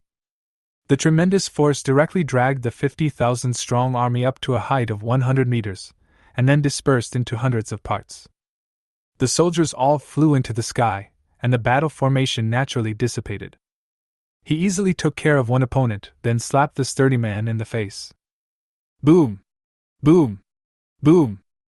The continuous slaps caused the ground to crack. Court death! The heavily armored knight shouted coldly, raised the spear in his hand, and his fighting spirit burst out. A totem-like pattern appeared behind him. It was a bird burning with flames, representing that the first level of glory of the heavy armored knight was fused with the attribute of fire. The fighting spirit exerted also turned into a fiery red color, as hot as flames. Chapter 38. We are all friends. A bullet hit the scales, and a layer of flames spread out. The scorching, burning sensation penetrated the scales, making Su Qing feel uncomfortable. But it is just in discomfort. After all, there is indeed a certain gap in the strength of the two sides. A dragon's tail swept out, forcing the heavily armored knight to retreat. "Go to hell, you bastard!" A roar like the roar of raging waves sounded behind him. The strong man who had just crawled out ran to a distance to pick up the hammer and rushed towards Su Qing again. Su Qing threw a backhand punch, knocking the sturdy man into the ground again. When he turned around, he saw a black fog in front of him spreading towards him with horrible corrosiveness, and the air was corroded by the black fog. The corrosive fog, a dark magic, had powerful corrosive properties that corroded all the scales on Su Qing's body. So, the wind is coming. The patterns on the scales lit up, and a strong wind suddenly blew up. "It's useless. This is dark magic, not ordinary magic." The man in the black cloak sneered, but did not continue laughing. The corrosive fog rolled back towards them. Su Qing punched the burly man into the ground again, swept the dragon's tail to force back the heavily armored knight, and took the time to glance at the cloaked man. "Who told you that I am just ordinary wind?" After saying that, he looked at the skinny old man. That guy had been chanting for a long time and took out some magic props, as if he was preparing to cast some magic. Su Qing was about to go over to take a look, but he threw 2 punches with his backhand and slammed the burly man into the ground again. The dragon claw grasped the spear that was thrusting at it, pulled it, grabbed the heavily armored knight, placed him on top of the burly man, and punched both of them into the ground. Then there were dozens and hundreds of punches in succession, and the ground was cracked by the continuous punching power. The 2 men fell deep into the pit. "Boss, what's that thing on you? It's hurting me. Be gentle," the sturdy man muttered as he spoke. After so many times, he was already used to it.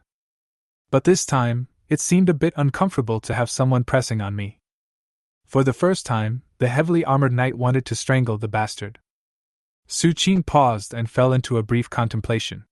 He felt that these 2 bastards were insulting him by flirting with each other during the fight.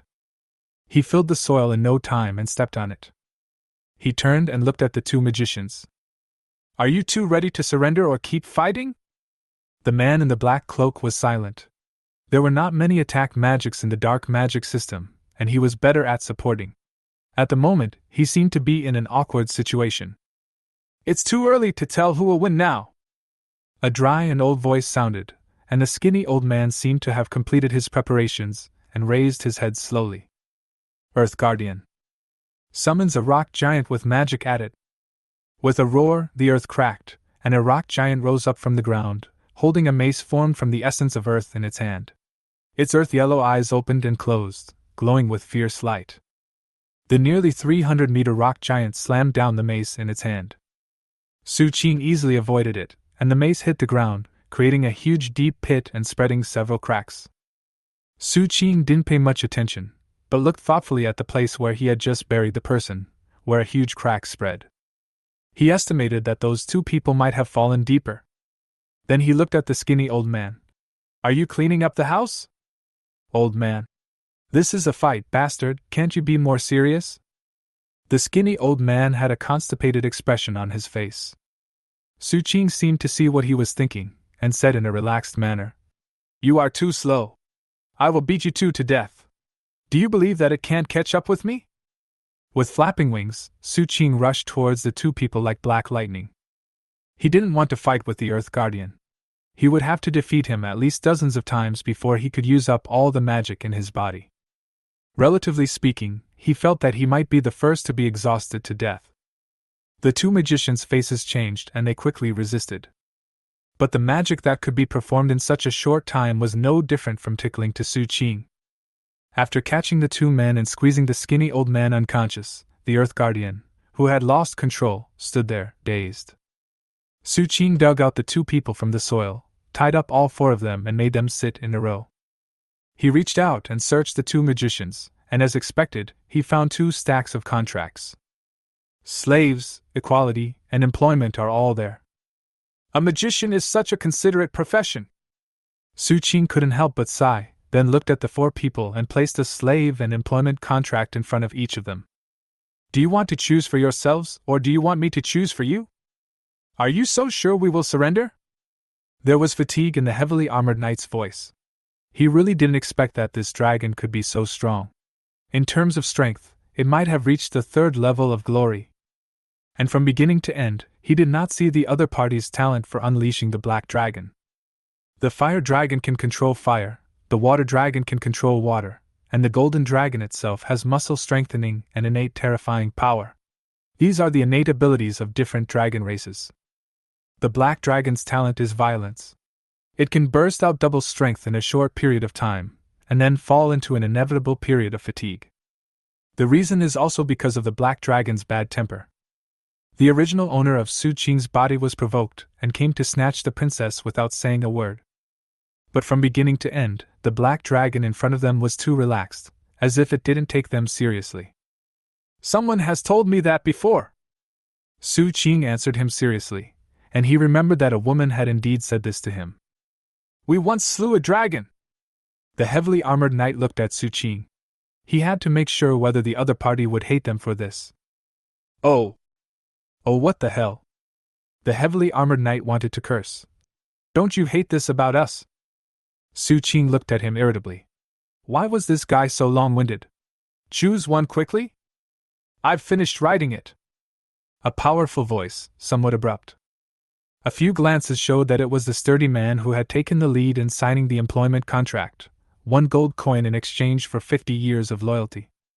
Seeing that the others were looking at him, the sturdy man shrugged and said, We don't have any choice now.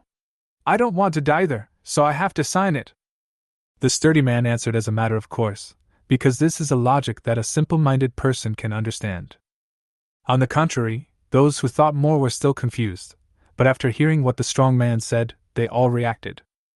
They have been captured and have no choice but to sign the agreement themselves, hoping to return to freedom decades later.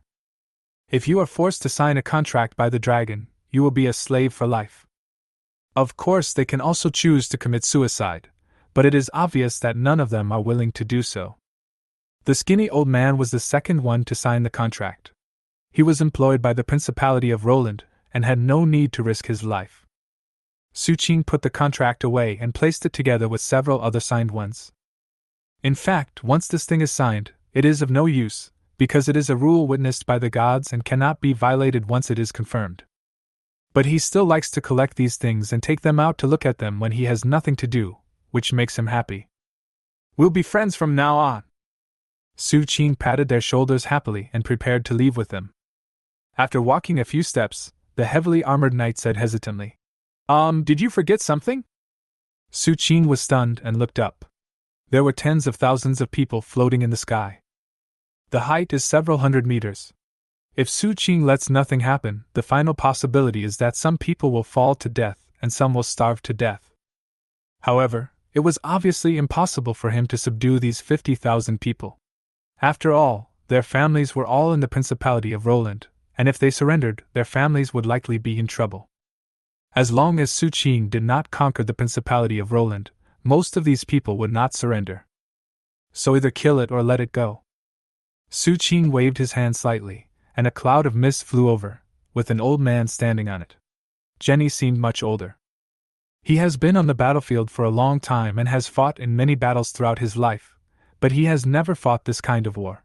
He sent people to the sky just because of a disagreement. What the hell is this? You don't have to say anything. I will never surrender. If you want to kill me, go ahead. The old general's voice sounded tired and lifeless. General Turtle, please don't say that.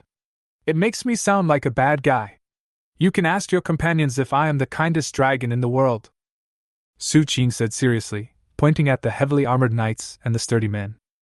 Several people. Can we say no? How about this, let's make a deal. General Turtle will work for me in the future, and I will release those 50,000 people. What do you think, General? Old Johnny.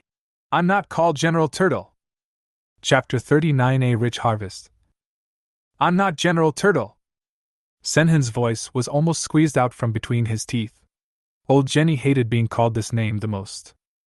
The formation of the Legion's behemoth is related to the commander's way of commanding troops. He has commanded troops all his life and is extremely good at defense. After graduation, he is good at finding the right opportunity to kill with one blow. It is not surprising that the Legion's behemoth is a giant turtle. But this doesn't mean that he likes people calling him General Turtle. Su Qing looked at this old veteran with gray hair and felt a little soft-hearted. Then I will call you Squirtle from now on. The old general wanted to flip the table, but after a long while, he decided not to bother with the dragon. If you really dare to let them go, what can I do if I surrender to you? He didn't believe that the dragon would be so stupid. An army of 50,000 was already half of the strength of the Principality of Roland. If they are all killed, the Principality of Roland will never be able to recover within 10 years. After that, the dragon territory will recuperate for a few years, and it will be easy to capture the Principality of Roland, and suddenly become the most powerful among the countries in the Northwest. If it takes another 10 years, it may be possible to unify the Northwest. In fact, this is also the strategic goal of the Principality of Roland. It's just that a small accident happened now. Su Qing looked at the old man strangely. Did he underestimate him? It was impossible for him to subdue these 50,000 people, at least it was impossible for him to subdue most of them. Therefore, it cannot bring any benefit to him, but killing them all will not only be troublesome, but also a future loss. As Su Qing flapped his dragon claws, the clouds in the air slowly descended and gradually dissipated. The 50,000-strong army looked bewildered and at a loss as to what to do. Although it felt very safe to have their feet on the ground, now that the Supreme Commander had been captured, they didn't know whether they had to continue fighting the dragon. But without a commander, we have lost our core and cannot form an army formation. How should we fight this battle? The soldiers looked bewildered, while old Jenny had a complicated expression. He really didn't expect that the other party would actually dare to let these 50,000 people leave. He took a few steps forward. Among the 4 people behind Su Qing, the sturdy man picked up the hammer and was very alert. Is this old man trying to run away? Should we kill him now? Silence. The 3 of them were silent. The heavily armored knight looked at the burly man and said, Although you have become someone else's hired hand, your position changed too quickly. Should I say that you are really brainless and stubborn, or should I say that you are a treacherous guy who pretends to be stupid? Fine. Su Qing stopped the strong man and didn't care about it. If the old man really dared to betray him, he would just be killed. The reason he was attracted to this old man was simply because he admired his talent. The dragon territory was indeed lacking an experienced old general to train the troops. With the annexation of the entire Principality of Carter, the number of standing troops in the territory will only increase. Although Li Ming, the Mediterranean knight, has done a good job, he is not good at these things after all, and it also affects his practice. His strength is almost caught up by the other party's apprentice. But if the other party is really ignorant, then just kill him. Su Qing didn't care. At worst, he could train a few talented people himself, but it would take a long time. Also, after this battle is over, he can start building the academy, which is something he has been thinking about for a long time. Moreover, the teaching staff is complete, including 2 glory-level knights and 2 glory-level magicians. This kind of lineup is already considered top-notch luxury in the northwestern countries, and the 3 higher education institutions are probably no more than that. The only thing we need to worry about is the teaching level of these guys, so that they don't mislead the students. While Su Qing was thinking about these things, old Jenny on the other side had already spoken loudly. Comrades, I was the one who misled the battle and underestimated the enemy's strength. I am fully responsible for this. I have surrendered. I have no way and no face to go back, but the Lord is willing to give you a way out. Go back and don't come here again. There was fatigue and guilt in old Jenny's voice. These people would definitely not be punished when they returned, but they would inevitably be labeled as a defeated army, and he would definitely have to bear most of the responsibility. Even his family might have been affected, but fortunately he had no family. His only daughter died of illness a few years ago, and now he is alone. There may have been a few students, but the relationship was not serious enough to involve anyone. The fact that he had no worries was the reason why he dared to surrender. Otherwise, he would not mind being a loyal minister and a good general who would rather die than surrender. The 50,000-strong army looked at each other in bewilderment. Suddenly, someone took the first move and knelt down to pay respect to old Johnny. After kowtowed and expressed gratitude for the favor, the army left in a mighty procession under the leadership of several deputy marshals. Su Qing no longer hesitated, picked up several people in the field, and flew quickly towards the castle. The Principality of Roland has withdrawn its troops, and the next phase will be very busy.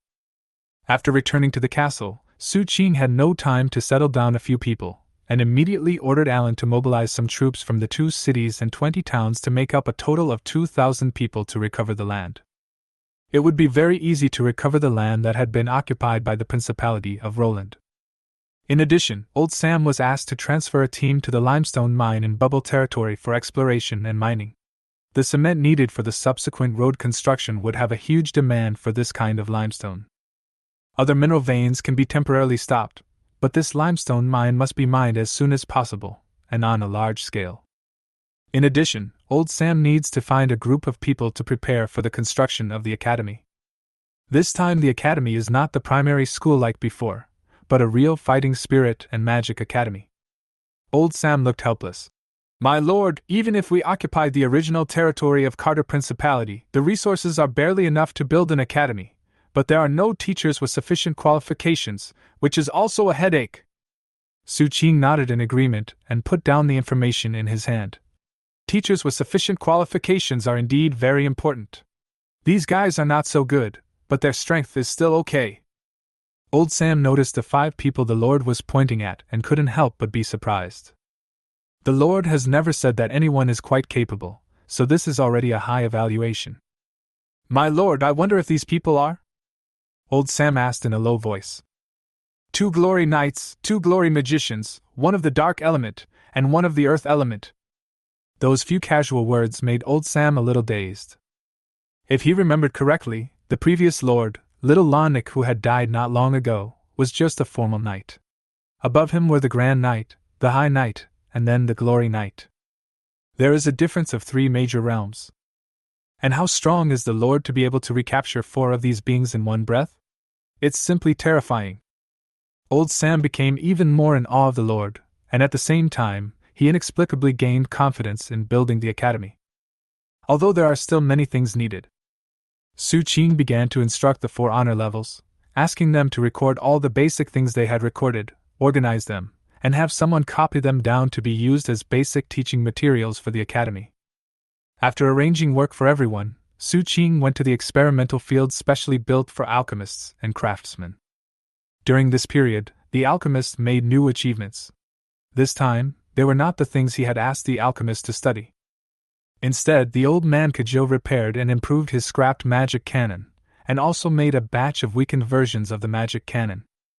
Because of the addition of gunpowder, the consumption of magic crystals was greatly reduced. The power was also much smaller, but it became possible to mass produce. However, the iron ore resources of the Principality of Carter are not particularly abundant, and at most 1,000 units can be produced in a year, which can play a significant role on the battlefield. Moreover, if you want to use these magic cannons, you must use magic crystals or monster crystal cores as the starting energy source. The power of gunpowder alone is pitifully small.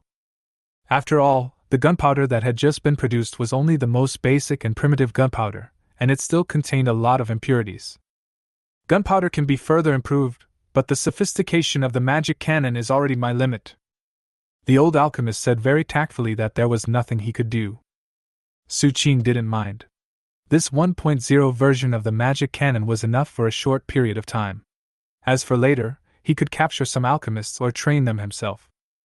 Su Qing asked Kajil to research and develop things with commercial value during this period, such as glass, ceramics, and silk weaving. These all fall into the category of alchemists.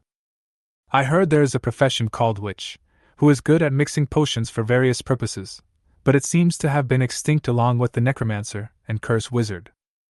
After explaining some things and comforting the old alchemist, Su Qing rushed back to the farm.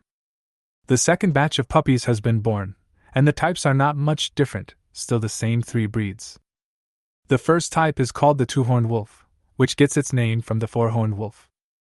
The third type is called the shadow ball dog, named after its appearance. The second type, because it is of no use, the farm manager is too lazy to give it a name, so he just calls it horned dog and lets the Wolf King lead it. When the person in charge of the farm saw Su Qing rushing over, he almost wanted to cry.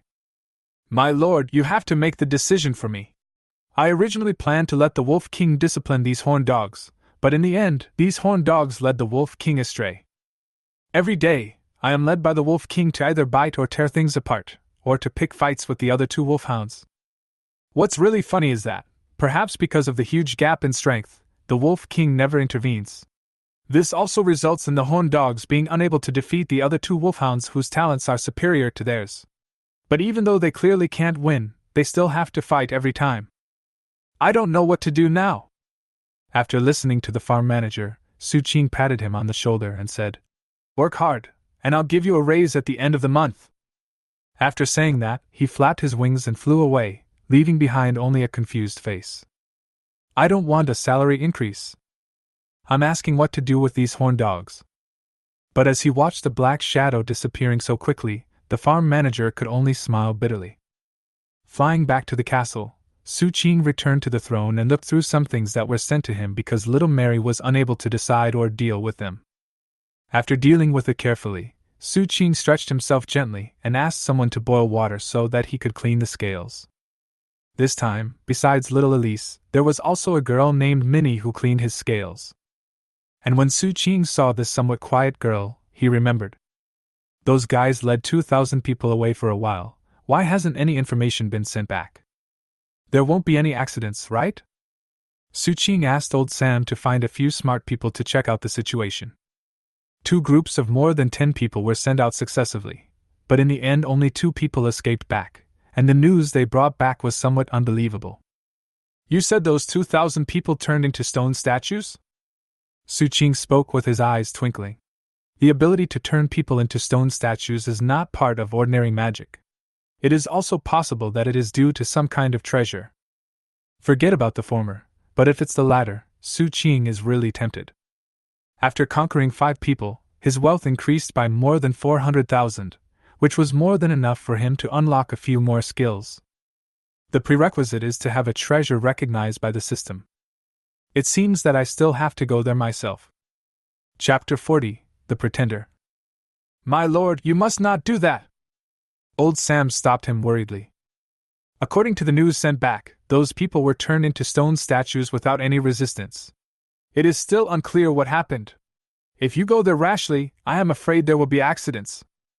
He is the most loyal one and knows that if anything happens to the dragon territory will fall apart, so he is unwilling to let the Lord take risks.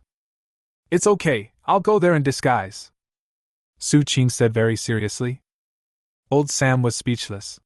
Looking at the giant dragon in front of him that was over 6 meters long, he had no idea what his lord was planning to disguise himself as or what he could disguise himself as.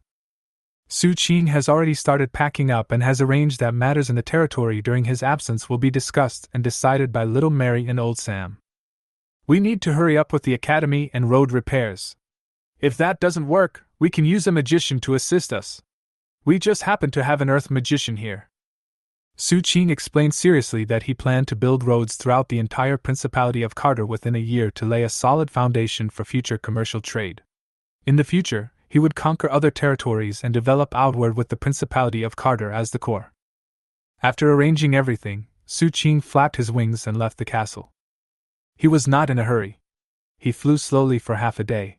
Near dusk, he finally stepped into the Principality of Renault. If those who have turned into stone statues are not dead, they will not die for a while, so there is no need to rush. If you are dead, there is no need to worry. Su Qing has been dealing with various matters in the territory for some time, and has been feeling some pressure. This outing is just the right opportunity to relax. After flying to a small town, Su Qing's body began to shrink. The dragon can adjust its body size. Today, Su Qing can grow into a giant creature with a length of hundreds of meters at the largest, and a length of only 80 centimeters including the tail, which is smaller than a dog. He tied a small bow tie around his neck and walked slowly and openly into the town. Although some pedestrians on the road were surprised when they saw it, there was no panic. Because of the bow tie tied around Su Qing's neck, they mistakenly thought that he was someone's pet. As evening approached, Su Qing walked around the entire town. It was not as prosperous as the towns under his command and its population was sparse. But he also heard some interesting news, which spread widely and were no longer a secret. When he passed by some places, he could hear many people talking. They are all related to the current queen. One is that the rumor is that the queen is licentious and has summoned the most handsome men in the entire country into the palace. Hundreds of people have entered, but not one of them has come out alive. Su Qing felt a little regretful about this. It was a pity that he couldn't transform. Otherwise, with his talents and appearance, he would definitely be able to easily break into the interior.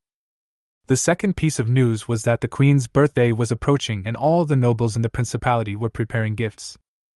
Su Qing was also considering whether to prepare a gift, or send herself in as a gift. The third rumor is the most interesting. The guy named Minotti is going to marry the queen. Compared with the credibility of the first two pieces of news, the third piece of news is obviously a rumor, but it is impossible to confirm whether it is true or false. Su Qing was considering whether to find a way to sneak into the palace to confirm the news. Duh. The sounds of horse hooves and wheels intertwined, coming from the distance and getting closer and closer. Su Qing didn't care about the carriage. It was a carriage pulled by two horses, decorated quite luxuriously. A coachman in neat and decent clothes was driving the carriage, and 4 armored warriors were waiting on horseback beside it.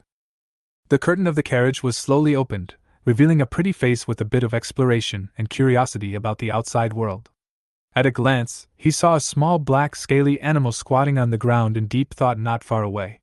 Especially the red bow tie tied around its neck, which made it look a little ugly for no reason.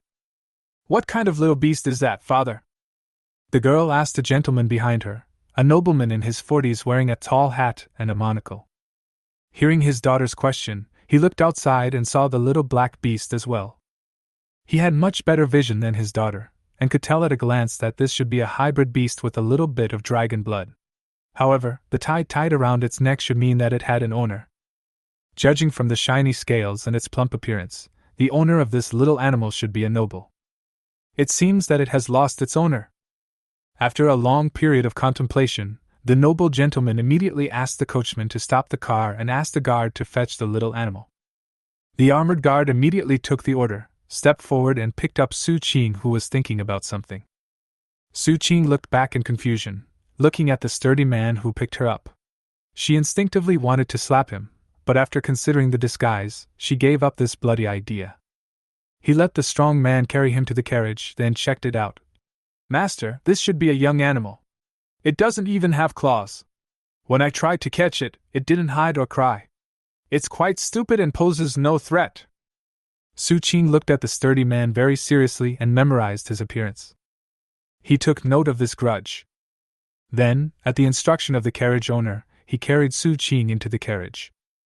As soon as he entered the carriage, a pair of white and slender hands lifted him up. Su Qing saw a pretty face, a girl of about 13 or 14 years old, with a bright smile and extremely beautiful looks. It was a bit embarrassing to be held in the air by the opponent's claws. The noble father at the side said helplessly, "Nana, stop making trouble, be careful it bites you." "No!" The girl didn't care and pinched Su Qing's tail. "It's so stupid, how could it bite anyone?" Su Qing looked at the average-looking girl in front of him. Her clothes were also very average. With such poor aesthetic sense, her smile didn't look good either. But she didn't have any self-awareness and just kept smiling.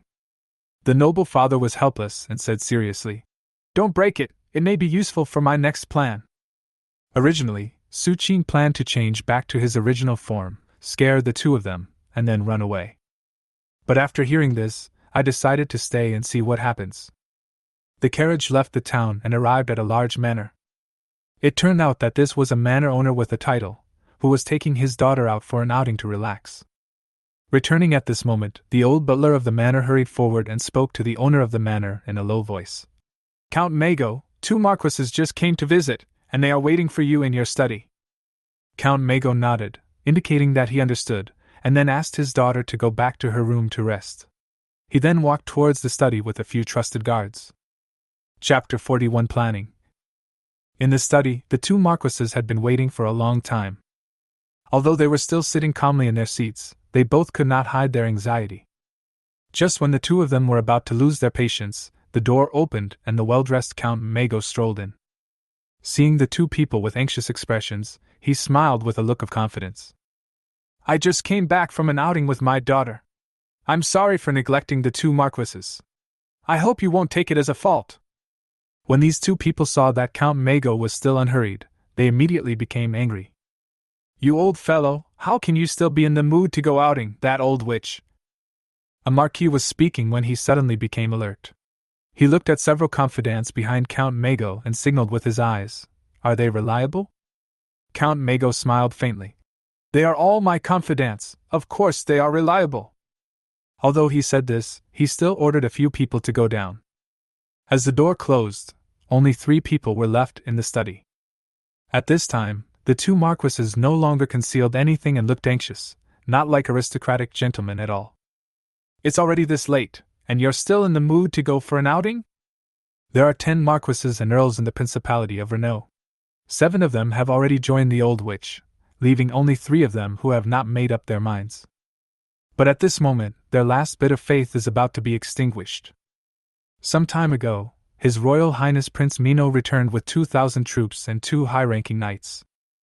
At that time, they all thought that they could definitely take back the throne and kill the old witch, but they didn't expect that the old witch took out a magic mirror and turned everyone into stone. His Royal Highness Prince Mino was captured, and the Emperor ordered that 2 strong men must be sent to the palace every day to serve as a blood sacrifice to the magic mirror. That old witch has gone completely crazy and must be killed quickly, otherwise the entire Principality of Renault will be destroyed sooner or later. It's not that they are unwilling to turn to the old witch, but they are all afraid that the old witch will not be able to last long if she acts so crazily, so they have to make plans for the future. So the 3 of them have begun to formulate a plan to eradicate the old witch. The 2 of them came here this time to discuss the formulation and implementation of the plan with Count Mago, the most resourceful of the 3. Don't worry, I have a new idea on how to deal with that old witch. Count Mago showed a mysterious look, motioned the other 2 to listen carefully, and whispered to each other for a while.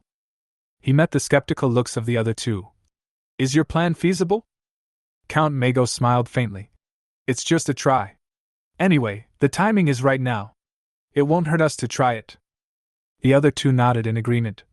But don't give up our original plan. The 3 of them began to discuss some details. On the other side, Su Qing was taken back to her room by the girl named Nana. May I have your name? The girl was enthusiastically teasing the little animal she had picked up. Su Qing wondered whether he should answer to appear polite, but would it scare the girl to tears? Woof woof woof. Suddenly, there was a sound of dog barking outside the door, and one could hear obvious excitement and joy. The girl remembered something and a happy smile appeared on her face. Wait a moment, I'll introduce you to a friend. As she said that, she quickly got out of bed and opened the door. A snow-white dog rushed in, threw itself into the girl's arms, and frolicked excitedly. The girl giggled, teased the dog in her arms, and then brought it to Su Qing. Let me introduce you two. This is Xiaobai and this is Xiehei. You two should be good friends. Su Qing was speechless, looking at the stupid dog with its tongue sticking out, and a silly look on its face. What made him even more speechless was that the girl picked up the little white dog and lowered her voice, but he still heard it. Xiaohei has some problems with his brain, you can't bully him. The little white dog barked in response, but I don't know if he understood or not. But the girl obviously felt that the little white dog understood and agreed, and became even happier. Play by yourselves, don't fight, I'll go find you some food. After saying that, he skipped out of the room. Su Qing ignored him and continued to lie on the bed. If he didn't think staying here would be beneficial for his next actions, he would have run away long ago. On the contrary, the little white dog lost its silly and stupid look as soon as its owner left, and became a little ferocious, barking at Su Qing. Although I couldn't understand what he said, the meaning was very clear. This guy was angry that Su Qing had taken away half of his master's love, and he wanted Su Qing to be tactful and leave on his own. Su Qing didn't want to bother with the dog, but the dog kept chattering in his ear, which made him a little unbearable. When the little white dog saw that this black guy didn't react at all, he thought he was easy to bully, so he moved forward more aggressively. But just as he got a little closer, Su Qing held down the little white dog with one paw, and with his other hand, his fists rained down like raindrops, making the dog howl. There were footsteps outside the door, and they suddenly became hurried. Su Qing stopped what he was doing immediately, pried the dog's mouth open, and put it directly on his head. The door was opened, and the girl who saw this scene almost exploded. "Xiao Bai, how could you bully Xiao Hei like this?" The girl was very angry and just picked up the aggrieved little white dog and threw it out. Su Qing looked at this scene and felt that the little white dog was quite pitiful. The girl Nana carefully checked Su Qing's injuries and was relieved when she found that there was nothing serious. But seeing that the little black armored beast still had a dazed look on its face, he felt both angry and amused. "How can there be such a stupid pet? My father wants to see you, you have to go with me." After Nana finished speaking, she picked up Su Qing and walked towards the study. Just now, when she went out to find food for the two pets, she ran into a confidant sent by her father, who asked him to take the black-armored little beast to the study. Although she didn't understand the reason, Nana still did it. "Meet father, meet the two uncles." After the girl put Su Qing down, she saluted in a very elegant and noble manner, and was met with endless praise from the two marquises. Praised this 15-year-old girl for her beauty and intelligence. Although Count Mago didn't say much, as a father, it was reasonable for him to be happy when his daughter was praised.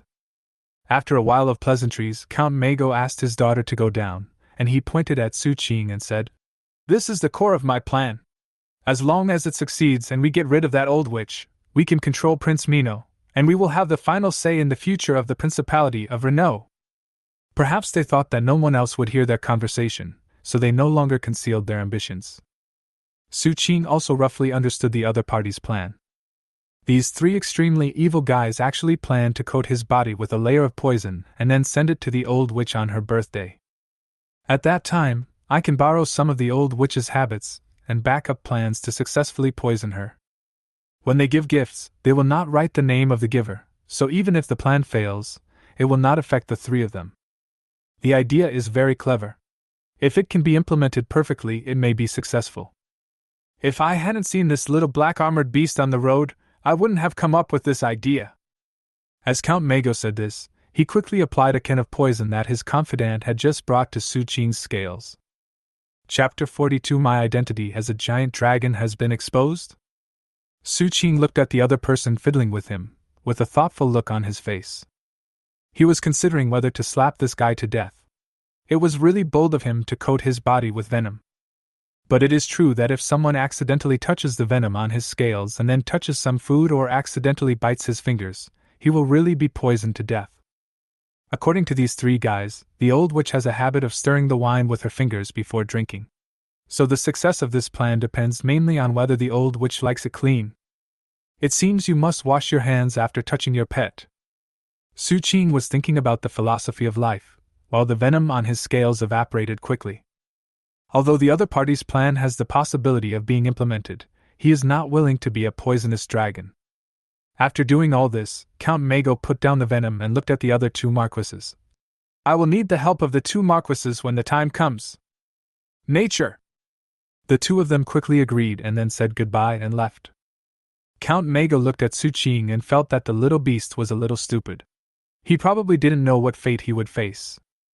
If the plan fails, the little beast will die. If it succeeds, he will kill the little beast to eliminate the trouble forever.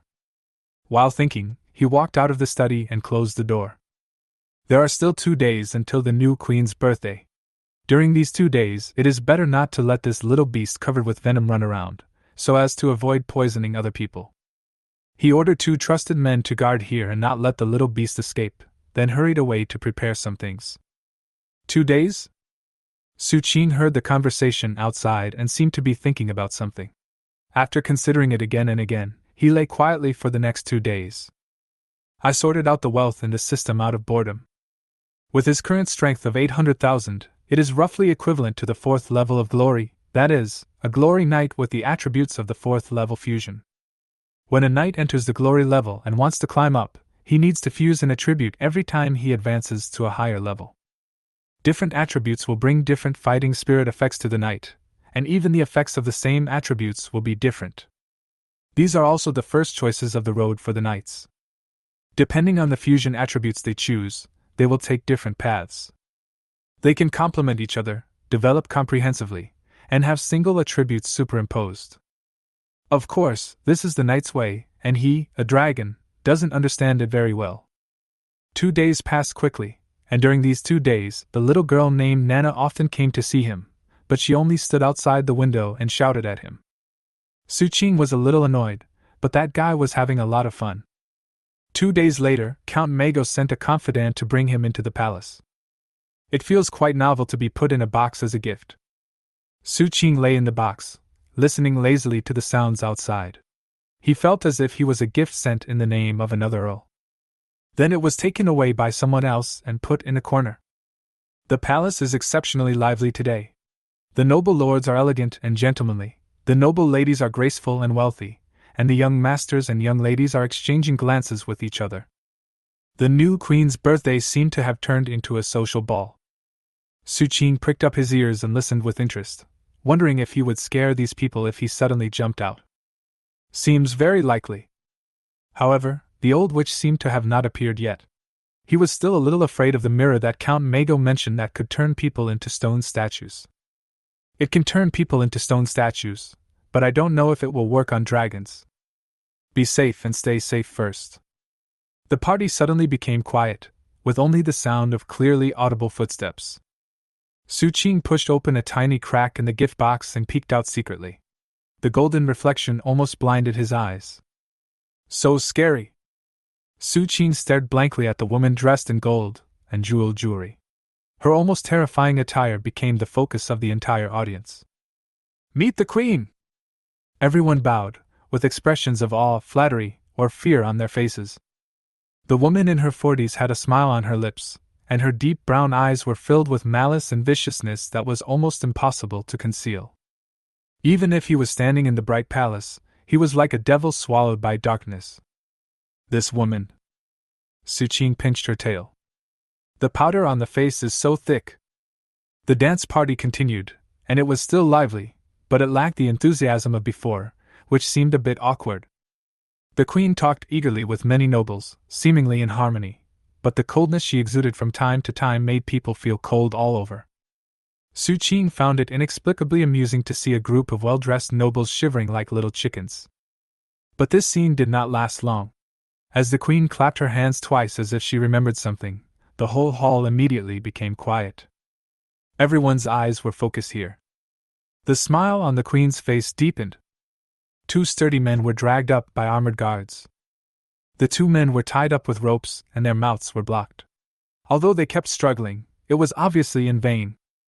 The many nobles in the field seemed to have thought of something. Some of them began to tremble unconsciously, some had deep fear flashing in their eyes, and some had anger flashing in their eyes. The powder on her face kept falling off, and the queen's smile became even brighter. She took out a small crystal mirror. Several guards cut the throats of the 2 men with knives. The blood spurted out and fell on the crystal mirror, and was immediately absorbed. The blood that splashed onto the crystal mirror was sucked clean, but as if the mirror was still unsatisfied, 2 long pink snakes jumped out from the surface of the crystal mirror, bit the bodies of the 2 Chinese characters, and dragged them into the crystal mirror. These movements were very fast, but they became quite slow in the eyes of everyone present, and everyone's Adam's apple kept shaking.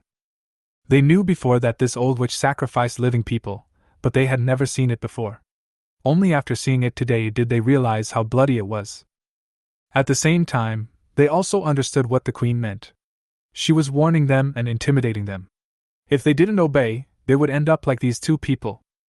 The queen had a bright smile on her face, and was very interested in the expressions of these people. She put away her precious magic mirror and nodded to indicate that she could continue. But at this moment, no one dared to talk, everyone was submissive. Just as the atmosphere was gradually becoming weird, the person who was responsible for collecting gift lists outside walked in. He was a little surprised to see the scene in the hall, but he didn't know what was going on. He walked quickly to the queen and whispered a few words respectfully. After receiving the queen's response, he took a list of gifts presented to him, and began to call out the names aloud. Marquis Matt, 10 top-quality night shining pearls.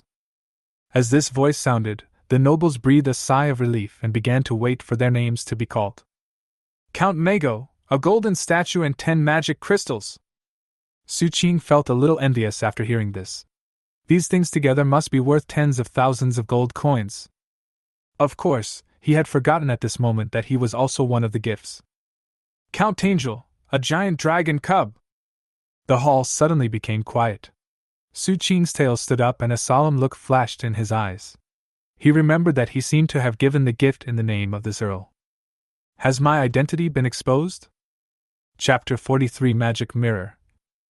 The quiet hall gradually became noisy, with many people whispering and talking, and they were extremely curious about the gift from Count Angel. Is it really a dragon cub? How is that possible? If there really is a giant dragon cub, no matter who it is, they will definitely keep it in their hands. It may be some kind of dragon with a higher bloodline. Some are skeptical, and some don't believe it at all. A strange smile gradually appeared on the queen's pale face, and Count Mago's heart skipped a beat when he noticed it. A sense of foreboding surrounds my heart. A giant dragon cub? Earl Tangel is so thoughtful. Bring it up for this queen to see. The tone was very flat, as if the old witch didn't believe that there were any giant dragon cubs. Someone brought up a gift box, and the box was opened. Everyone's eyes gathered there, full of curiosity. A small beast covered with black scales appeared in everyone's sight. Su Qing was stared at by many naked eyes, with an expressionless face. What's this? Is it really a dragon? Impossible, how can there be such a small dragon? Maybe it's a dragon. Everyone whispered again. The queen looked at the little animal, walked forward, and slowly stroked its scales with her hand. What a lovely pet! Su Qing was a little disgusted. You are the pet, your whole family are pets. Complaining in his heart, he planned to continue hiding, thinking that Count Mago's plan must have been exposed. But it has nothing to do with him, he is just a poor dragon who is being used. The dance continued. Su Qing crawled to a dining table and started eating. The queen didn't say anything, so no one dared to stop him. The queen did not pay much attention to the little black beast. The dance continued, and soon the queen picked up the wine glass, slid her fingers in the glass habitually, and then toasted the many nobles. When Count Mago saw this scene, his heartbeat began to accelerate, and he watched the queen put the wine glass to her lips. However, the next moment, a strange smile appeared on the queen's face. Earl Mago, Marquis Stell, if I drink this glass of wine, you will definitely be very happy. Boom! Their hearts were struck by lightning, and their faces changed drastically at the same time. The plan was exposed. Who betrayed them? Who else could it be? It must be another marquis. Su Qing stopped eating and looked at the two people with contempt as if they were fools. The original plan was indeed feasible, but no matter how good the plan is, it will be defeated by a few traitors. At this point, Count Mago knew that he could no longer hesitate. He suddenly slammed the cup and shouted, his voice reaching outside the hall. Someone come! The many men he had ambushed outside rushed in immediately. Count Mago has always been cautious in doing things, and even this time, he has made preparations for both situations. They are worried that the plan will be exposed and their own safety cannot be guaranteed. The 100 or so people lying in ambush outside were all his trusted confidants, and they were protecting him in the center at the moment. Go! Count Mago growled. Hundreds of people surrounded him and ran outside. But how could the old witch let someone who wanted to kill her leave? The smile on her lips deepened, and the crystal mirror in her hand reflected the 100 people. In the crystal mirror, a pair of eyes slowly opened. There were no pupils, only a creepy white, emitting a cold and terrifying aura. The bodies of hundreds of people stiffened at that moment, and the gray-white color spread from the feet upwards. In almost a blink of an eye, it turned into hundreds of stone statues. Everyone's expression was frozen in horror. The smile on the queen's face grew deeper and deeper, and finally turned into a loud laugh. She laughed so hard that she fell backwards, like a mad woman. This is what happens when you betray me! The queen pointed at the hundreds of people and her voice suddenly became cold. Looking at the many nobles, he found that the expressions in their eyes were a little strange. As if she had thought of something, the queen turned around suddenly, and felt her hands were empty. The crystal was unexpectedly snatched away by a huge force. Su Qing played with it with interest, and then carefully put it into a gift box. He turned to look at the queen and grinned. "Let me introduce myself. I am the Lord of the Dragon Territory, and I am here to celebrate the queen's birthday." "Happy birthday to you!" Many nobles were stunned. How could the little black beast, which looked stupid and silly just now, suddenly become so mean? "Okay, now that we've finished our personal business, let's talk about business." As Su Qing spoke, his body suddenly grew and turned into a 6-meter black dragon. His cold and sharp eyes swept across everyone in the field and fell on the queen again. "That kid Mino made a deal with me. If you help him get revenge, he will hand over the Principality of Renault to me." His words were so loud that they were even deafening because they were mixed with the roar of a dragon. But the old witch seemed to have heard nothing, staring at him with bloodshot eyes. "Give me back my treasure!" Su Qing looked at the old witch and thought that she might be really crazy. "Someone, come and capture him for me!" The queen began to roar. Some guards rushed in but were driven out by several nobles, while the rest did not take any action. The queen felt a chill in her heart when she saw this scene. She knew that she was finished. Without the deterrence of the magic mirror, she was just an ordinary old woman. Even without the dragon, those nobles who hated her would tear her to pieces alive. Su Qing was not in a hurry to take action. He had to ask one thing clearly: how to change the person who turned into a stone statue back into a stone statue. Otherwise, he would suffer a great loss this time. 2,000 elite soldiers and 2 high-level knights would all be killed. He was unwilling to bear such a loss. But before he could speak, a ferocious look of hatred and recklessness appeared on the queen's face. "You forced me to do this, don't regret it!" The finger that was suddenly bitten by the queen began to drip blood, and the gift box in Su Qing's hand began to tremble. The magic mirror seemed to sense the blood of its owner, and jumped for joy. Chapter 44. I opened your skull. The flowing river water is crystal clear, small fish as big as fingers are swimming around, and a girl in cloth clothes and skirt is crying by the river. The girl is 15 or 16 years old, which is the most youthful and lively age, but at this moment she is particularly sad. "Why do I have a pair of small eyes? They are not as bright and lively as Nana's. Why do I have a big nose instead of Ling Ling's cute little one? If I could be as beautiful as them, my brother would definitely not reject me." Just before, the girl, who had always felt a little inferior because she was not as good-looking as others, plucked up the courage to confess her love to the boy she liked, but was rejected. She thought that the boy she liked rejected her because she was not good-looking, so she went to the river and cried, resentful of the gods for not giving her a pretty appearance. "Beautiful girl, why are you crying?" A gentle voice sounded, attracting the girl's attention, and she saw a man in a dark green robe with a gentle expression. The man stopped beside her, half squatted down, and looked at the shy girl. "Can you tell me what makes you so sad?" The gentle voice carried an inexplicable magnetism, which made the girl trust it instinctively. It was as if she had found someone to confide in, and she told him all her troubles and grievances. The man listened silently, with a gentle smile on his face that became even brighter. "Is it because of your appearance that the boy you like rejected your confession? What a pity! Do you want to become more beautiful?" There was a hint of bewitching in his voice, and his deep black eyes were like an abyss, attracting people step by step into hell. "Can you make me more beautiful?" The girl took the bait, her eyes lit up and she was incredibly excited. "Sure!" The man opened the package, revealing many strange things. The girl's eyes fell on the 3 bottles of potion the man handed her. "Every time you drink a bottle of potion, you will become more beautiful, but every time you drink a bottle of potion, you will also have to pay a corresponding price." The man's voice became increasingly eerie, like a bewitching voice coming from hell. "Isn't it worth it to exchange your good-looking appearance for ears that can only hear some noises, eyes that can only see things, and a tongue that can only speak?" The girl seemed to be dazed, as if she saw the scene she most wanted to see in a daze, and she stretched out her hand as if possessed by a ghost. When her palms touched the 3 bottles of potion, the girl came to her senses and looked at the empty space in front of her. Only the 3 bottles of potion in her hands were real. She panicked and realized that the devil was bewitching her. She instinctively wanted to throw away the 3 bottles of potion, but when she thought of the devil's words, the girl hesitated again. After a long inner struggle, she decided to keep the 3 bottles of potion.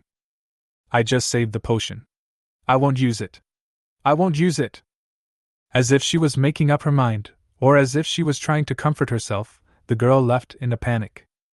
And at the same place, the man whom she could no longer see showed a gentler smile on his face. And suddenly, the smile changed slightly, looking into the distance, becoming meaningful. He murmured ancient syllables, and if anyone could understand them, they would be able to tell that they were the 3 words, Medusa. Su Qing was slightly stunned, and before he knew it, the gift box in his hand shattered, and the crystal mirror turned into a stream of light and flew towards the queen. They collided together, blending perfectly, the crystal and the flesh merged, the mirror shone brightly, covering the queen's figure and reflecting a series of afterimages. There were dozens or even hundreds of people, all covered in blood, with their throats cut open. These were the people sacrificed by the queen. At this moment, their faces were ferocious and they were trying madly to climb around and escape.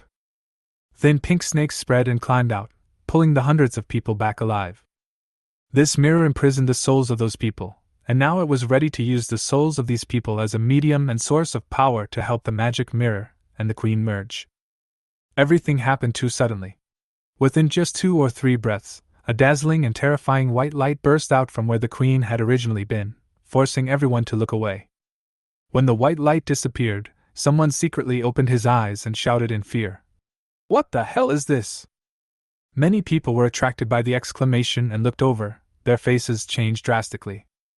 At this moment, the queen had turned into a monster, nearly 6 meters tall, with a head full of snake-like hair, as pink as human skin, a pair of eyes that were half closed, wild boar fangs, and from the neck down it looked like a snake, covered with fine pink scales. Seeing such a monster, the nobles fled outside like crazy. "Want to escape?"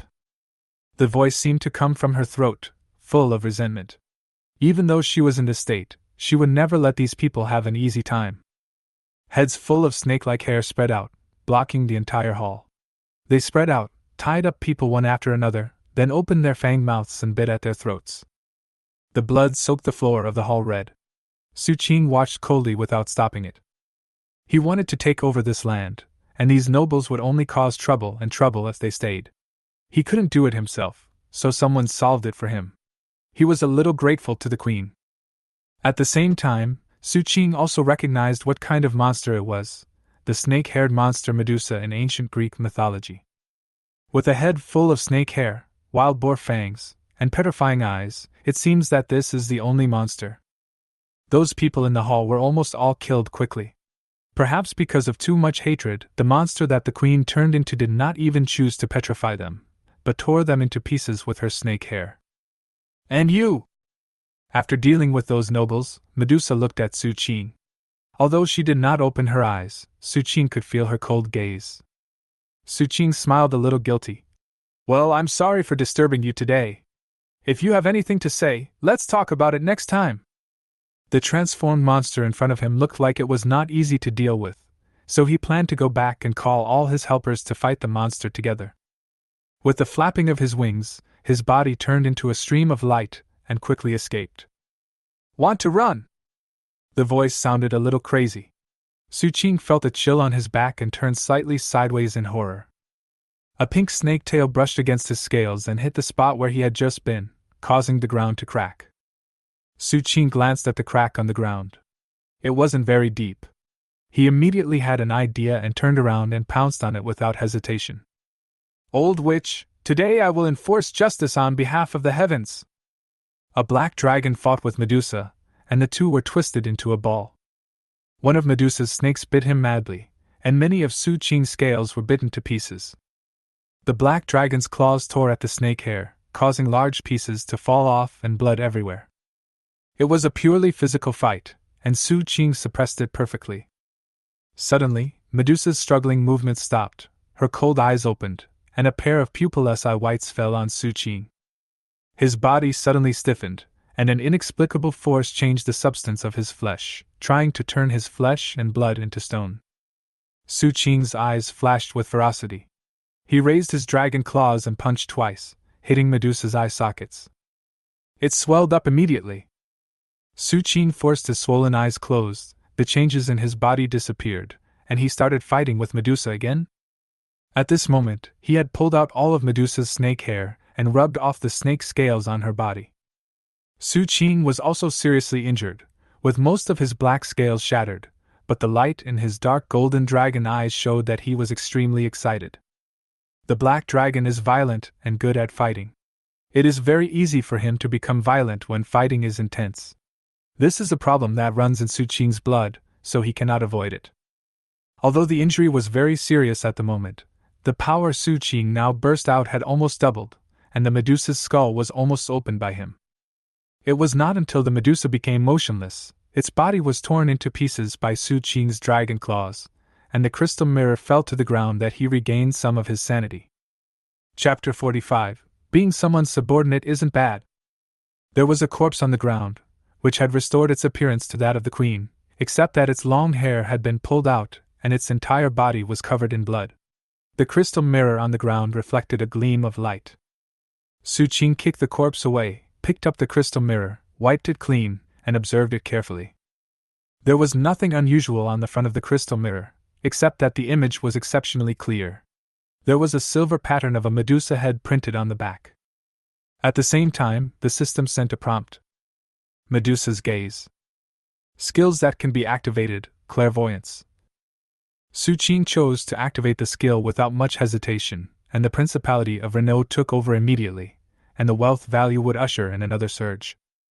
Besides, the few new subordinates he had recruited had also made his wealth soar to nearly 800,000 points. Spending 100,000 points to upgrade his skills would do more good than harm. But this time the choice to light up the skill was different from the previous 2 times. The patterns on the scales did not change, but he felt a stinging pain in his eyes. And at this moment, if outsiders look, they will find that there are 2 more pupils in Su Shuang's dark golden dragon eyes. The 2 pupils on the left and right began to overlap and merge. Observe the sky, observe the earth, observe Mount Sumeru, observe the mustard seed. You can see the changes of the sun, moon and stars above, and you can see the essential source of objects below. Of course, this is the ultimate display of clairvoyant skills, and now it is really just clairvoyance. There was a golden light in Su Qing's eyes, and the scenery within 1,000 miles was all in his sight. Ordinary brick and tile walls, clothes and fabrics could not block his sight. His eyes closed, the golden light faded, and when Su Qing opened his eyes again, everything was back to normal. This skill is rarely used because he is worried that he will see something he shouldn't see and hurt his young mind. After all, she was only a 30-year-old dragon baby, and she still had a long 70 years before she reached puberty. He touched his nose and decided to go and rescue his men. Before flapping his wings and flying out of the hall, Su Qing used the crystal mirror to take a look at the stone statues of him, Count Mago, and others. When they came back to their senses from their confusion, Su Qing asked Count Mago, "Do you know where that kid Mino is? He must find that boy and have him lead him to find his 2,000 men." Count Mago looked confused as he looked at the nearly 6-meter-long dragon in front of him. Su Qing's condition was not very good. Most of the scales on his body were broken, blood was dripping, and even bones could be seen in some places. But at this time it had recovered a little, the bleeding had probably stopped, the scales in some places had begun to grow gradually outwards, and those places where bones were seen had been covered with flesh again. The dragon's terrifying vitality is fully revealed. "Who are you?" Count Mago felt that the monster in front of him looked familiar, as if he had seen it somewhere, but he had never seen such a big monster. And how did he recover? He remembered that he was turned into a stone statue by that old witch. Seeing that this guy didn't react, Su Qing raised his eyebrows slightly. As he was now covered in blood, an inexplicable murderous aura rose up. A fierce light flashed in his dark golden dragon eyes, and the dragon's might pressed down. The terrifying pressure made Count Mago break out in cold sweats. He also noticed a bloody corpse not far away and recognized that it seemed to be the queen. The pile of gold jewelry around the body could not be fake. This frightened him terribly, but at the same time he was secretly happy.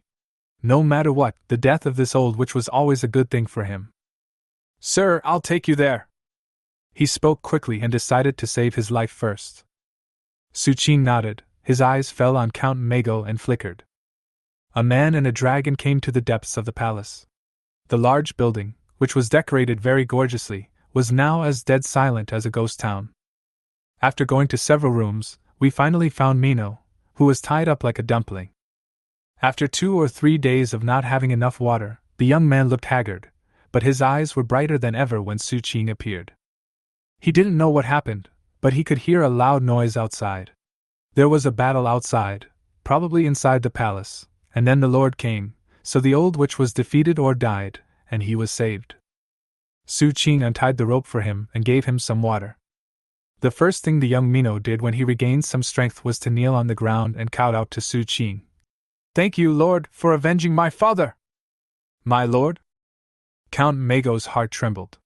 "Dragon? Lord? Could it be that dragon lord?" That was a terrifying evil force that swallowed up the entire Principality of Carter and forced the Principality of Roland to retreat. How could Prince Mino join them?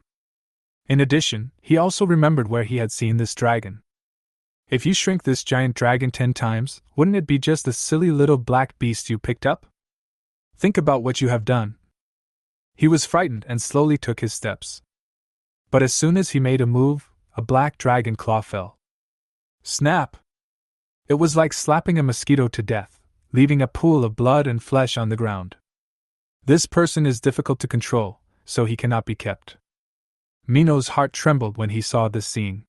He felt that Su Qing was warning him. He just kowtowed, firstly because he was really grateful to the other party for avenging his father, and secondly because he was worried that he had failed in this matter. 2,000 soldiers and 2 high-ranking knights were all defeated. He must bear most of the responsibility. Su Qing glanced at Mino, who looked nervous, and said nothing too reproachful. "Take me to find those 2,000 people. You should know where their statues are." He killed people in front of the other party, which was indeed a warning, but it was not because the other party was not doing a good job. In fact, except for him, no one else in the territory would be able to benefit from encountering such a monster. He just hoped that this guy would honestly help him take over the Principality of Renault. Mino pointed out the direction, and Su Qing grabbed him and flew in that direction. They soon came to a wilderness where there was a group of crooked stone statues, which seemed to have been moved there by someone. "These stone statues are very strong and difficult to push back, so they were moved here," Mino explained. Su Qing nodded and took out a crystal mirror to reflect these people. Soon they all returned to normal from their stone statue state, but their faces looked confused. It seemed like they hadn't realized what was happening yet. Li Ming was the first to notice Su Qing, and recalled what happened before. He quickly stepped forward and knelt on one knee. "I have done a bad job, please punish me, Lord." Su Qing was very magnanimous, and helped him up in a friendly manner. That kind smile made Li Ming's legs tremble wildly, and he almost fell. "It's not your fault. I didn't expect that old witch to be so powerful."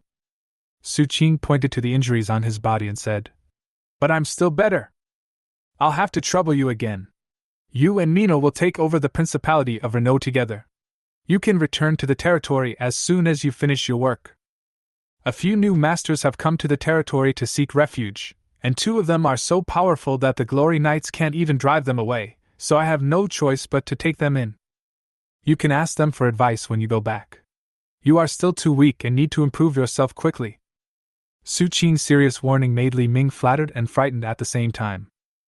Only a devil would believe the words that they have surrendered and cannot be driven away. It must be that this dragon has kidnapped 2 more Knights of Glory. It was incredible.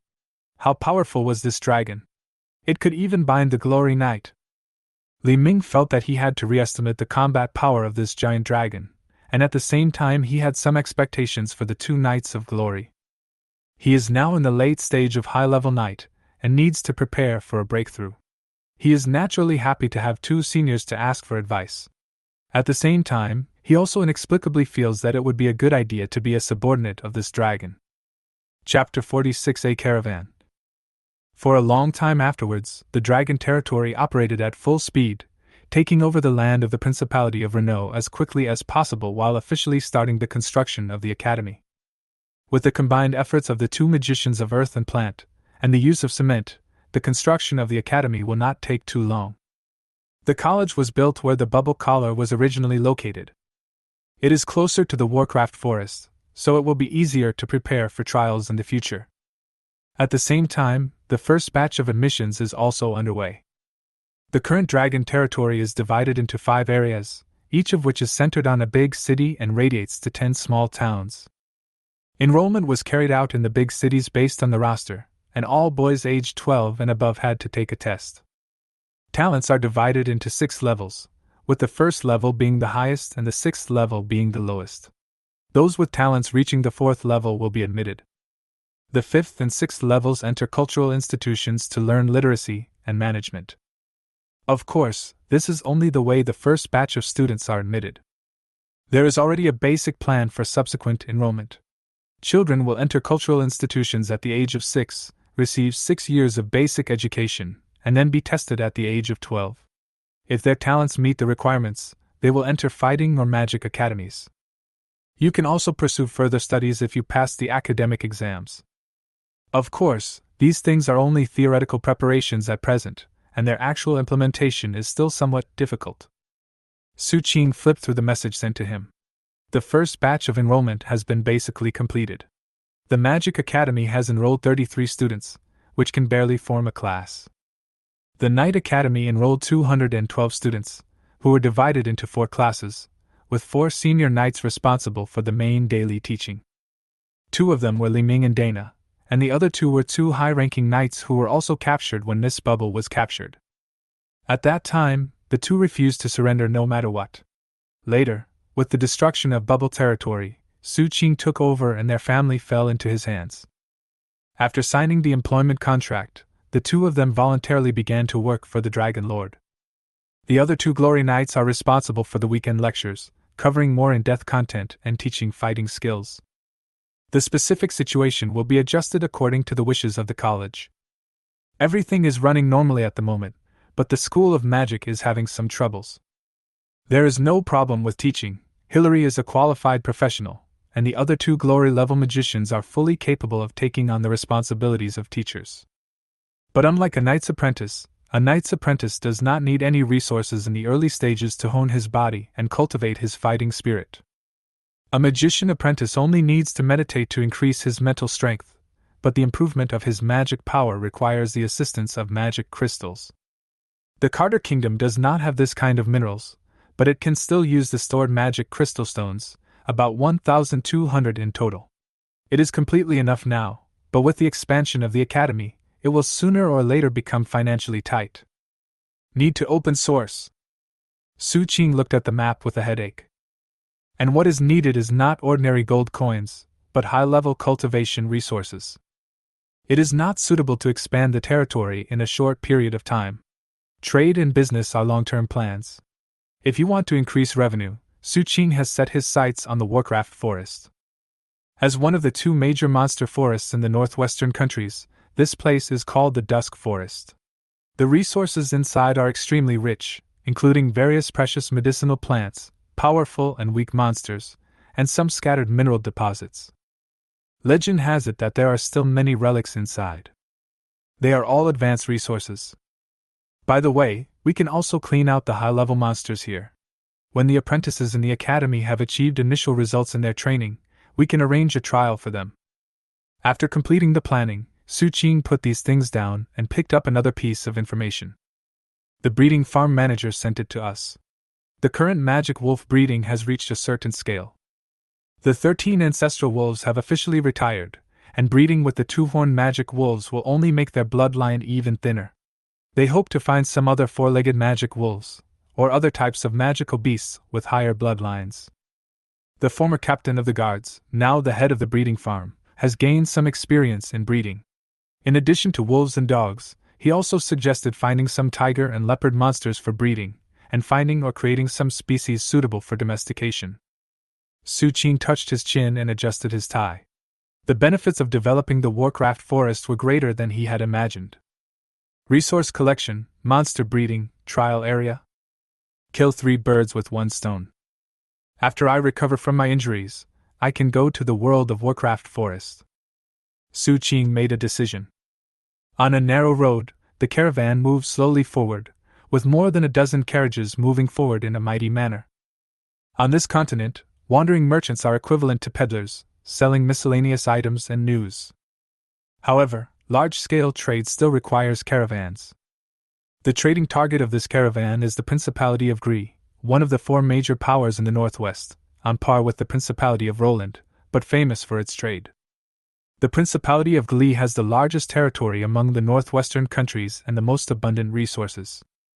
It is also the favorite trading target of large caravans, and this caravan is heading to the Principality of Grimm to trade a kind of plant resource that is a specialty of the Principality of Grimm. Young master, the master asked you to come with him this time. It seems that he wants to gradually hand over the family caravan to you. In the caravan, there were two particularly conspicuous red-scaled horses, a kind-looking old man dressed as a butler, and a vigorous young man. The old man lagged behind by half a body length, spoke with a smile, and looked straight ahead, without noticing that the young man's brows frowned silently. In addition, this time the master has arranged for you to meet a princess from the Principality of Jerry. If you think it's suitable, you can settle the marriage first. If you think it's not suitable, you can also work it out with each other. The royal family of the Principality of Grimm is the largest trader of our Gustavo family. Master, please don't lose your temper this time. The old man kept on giving warnings, and the boy's face became more and more impatient. I don't want to be a businessman. My dream is to become the greatest knight. The young man retorted impatiently and rode his horse forward, not wanting to listen to the old man's nagging. The old butler showed a bit of helplessness on his face. Knowing the young master's stubborn character, he stopped trying to persuade him. He believed that time would allow the young master to calm down, just like the old master did back then. Almost every young man on the continent has the dream of becoming the greatest knight. If not, then the dream is to become the greatest magician. When it was night, the caravan stopped at a flat place and set up camp to rest. Several bonfires were lit up, and 7 or 8 people gathered around them, roasting themselves by the fire and eating the dry food they had prepared. In the central area was a bonfire with the most vigorous fire, and there were only 2 people sitting there, the old butler and the young master. The bonfire reflected the boy's short golden hair and exceptionally fair skin. His blue eyes, looking at the bonfire, seemed to have a flame burning in them. The old butler handed a piece of barbecue to the boy. The young man took it and tasted it. He seemed to find it so dull and boring, so he took the initiative to ask, "France, what kind of person do you think the princess I am going to meet is?" Hearing the young master's proactive inquiry, he felt that the young master must have found that he could not disobey the master's orders and finally gave in. The smile on the old butler's face became even brighter. Chapter 47, Tavern. Mercenaries. Master Chris, I think that should be a cute and beautiful girl. The old butler answered respectfully. The young Chris chuckled after hearing this, with a look of disapproval on his face. A girl? That would only hinder him from becoming the most powerful knight. I'm a little tired. I'm going to rest first. Don't disturb me if you don't have anything else. After eating his portion of barbecue, the boy walked back to his carriage, where there was a very soft bed, which was perfectly arranged for rest. This was the carriage specially prepared for him by his mother, who was worried that he would not get enough rest on the road. After Chris entered the carriage, there was no movement, as if he had fallen asleep. The butler and the guards paid attention for a moment, and found that there was indeed no movement. Then they finished their meals and went back to their own places to sleep. They had to get up early the next morning to continue their journey. The moonlight shone on the earth, the bonfire was still burning, and several people assigned by the old butler to patrol were vigilantly paying attention to the surroundings. It was almost midnight, the time when people were most tired, and the other guards were preparing to take over their shifts. Just when the 2 teams were talking to each other, and their attention was slightly relaxed, a figure rushed out and quickly disappeared. After running a long way, the figure slowly stopped and revealed the appearance of the young Chris. Compared to inheriting the family caravan, he was undoubtedly more interested in cultivation and had more talent. Although he has only been practicing secretly over the years, he has achieved considerable results in the cultivation of fighting spirit. This time, he agreed to his father's arrangement and followed the family caravan to trade, and he also had his own plans. He had previously obtained a torn map at an auction. Based on his repairs, he guessed that the direction the map pointed to was the Dusk Forest, one of the two most terrifying monster forests in the northwestern countries. He needed to go there. According to the markings on the map, there was a treasure that was very valuable to the knight. He was originally thinking about how to go out and hunt for treasure, and his father's arrangement this time was exactly what he wanted. But before that, he needed to rush to the outskirts of the Dusk Forest. In the reflection of a few rays of moonlight, the boy carefully studied the map in his hand and determined the direction. Then his figure gradually went away and disappeared into the darkness. As one of the two major monster forests in the northwestern countries, the Dusk Forest is very large and has nurtured generations of mercenary hunters. They make a living by treasure hunting, and every time they come out of the Dusk Forest, they gain a lot of wealth, which they then squander as quickly as possible, forming a unique culture and circle. On the outskirts of the forest, some small towns were naturally built to serve these mercenary hunters and trade the treasures and resources they obtained in the forest. In a small town, a pub is a must. Every mercenary hunter who comes out of the forest alive often goes to the tavern to get drunk and celebrate his return.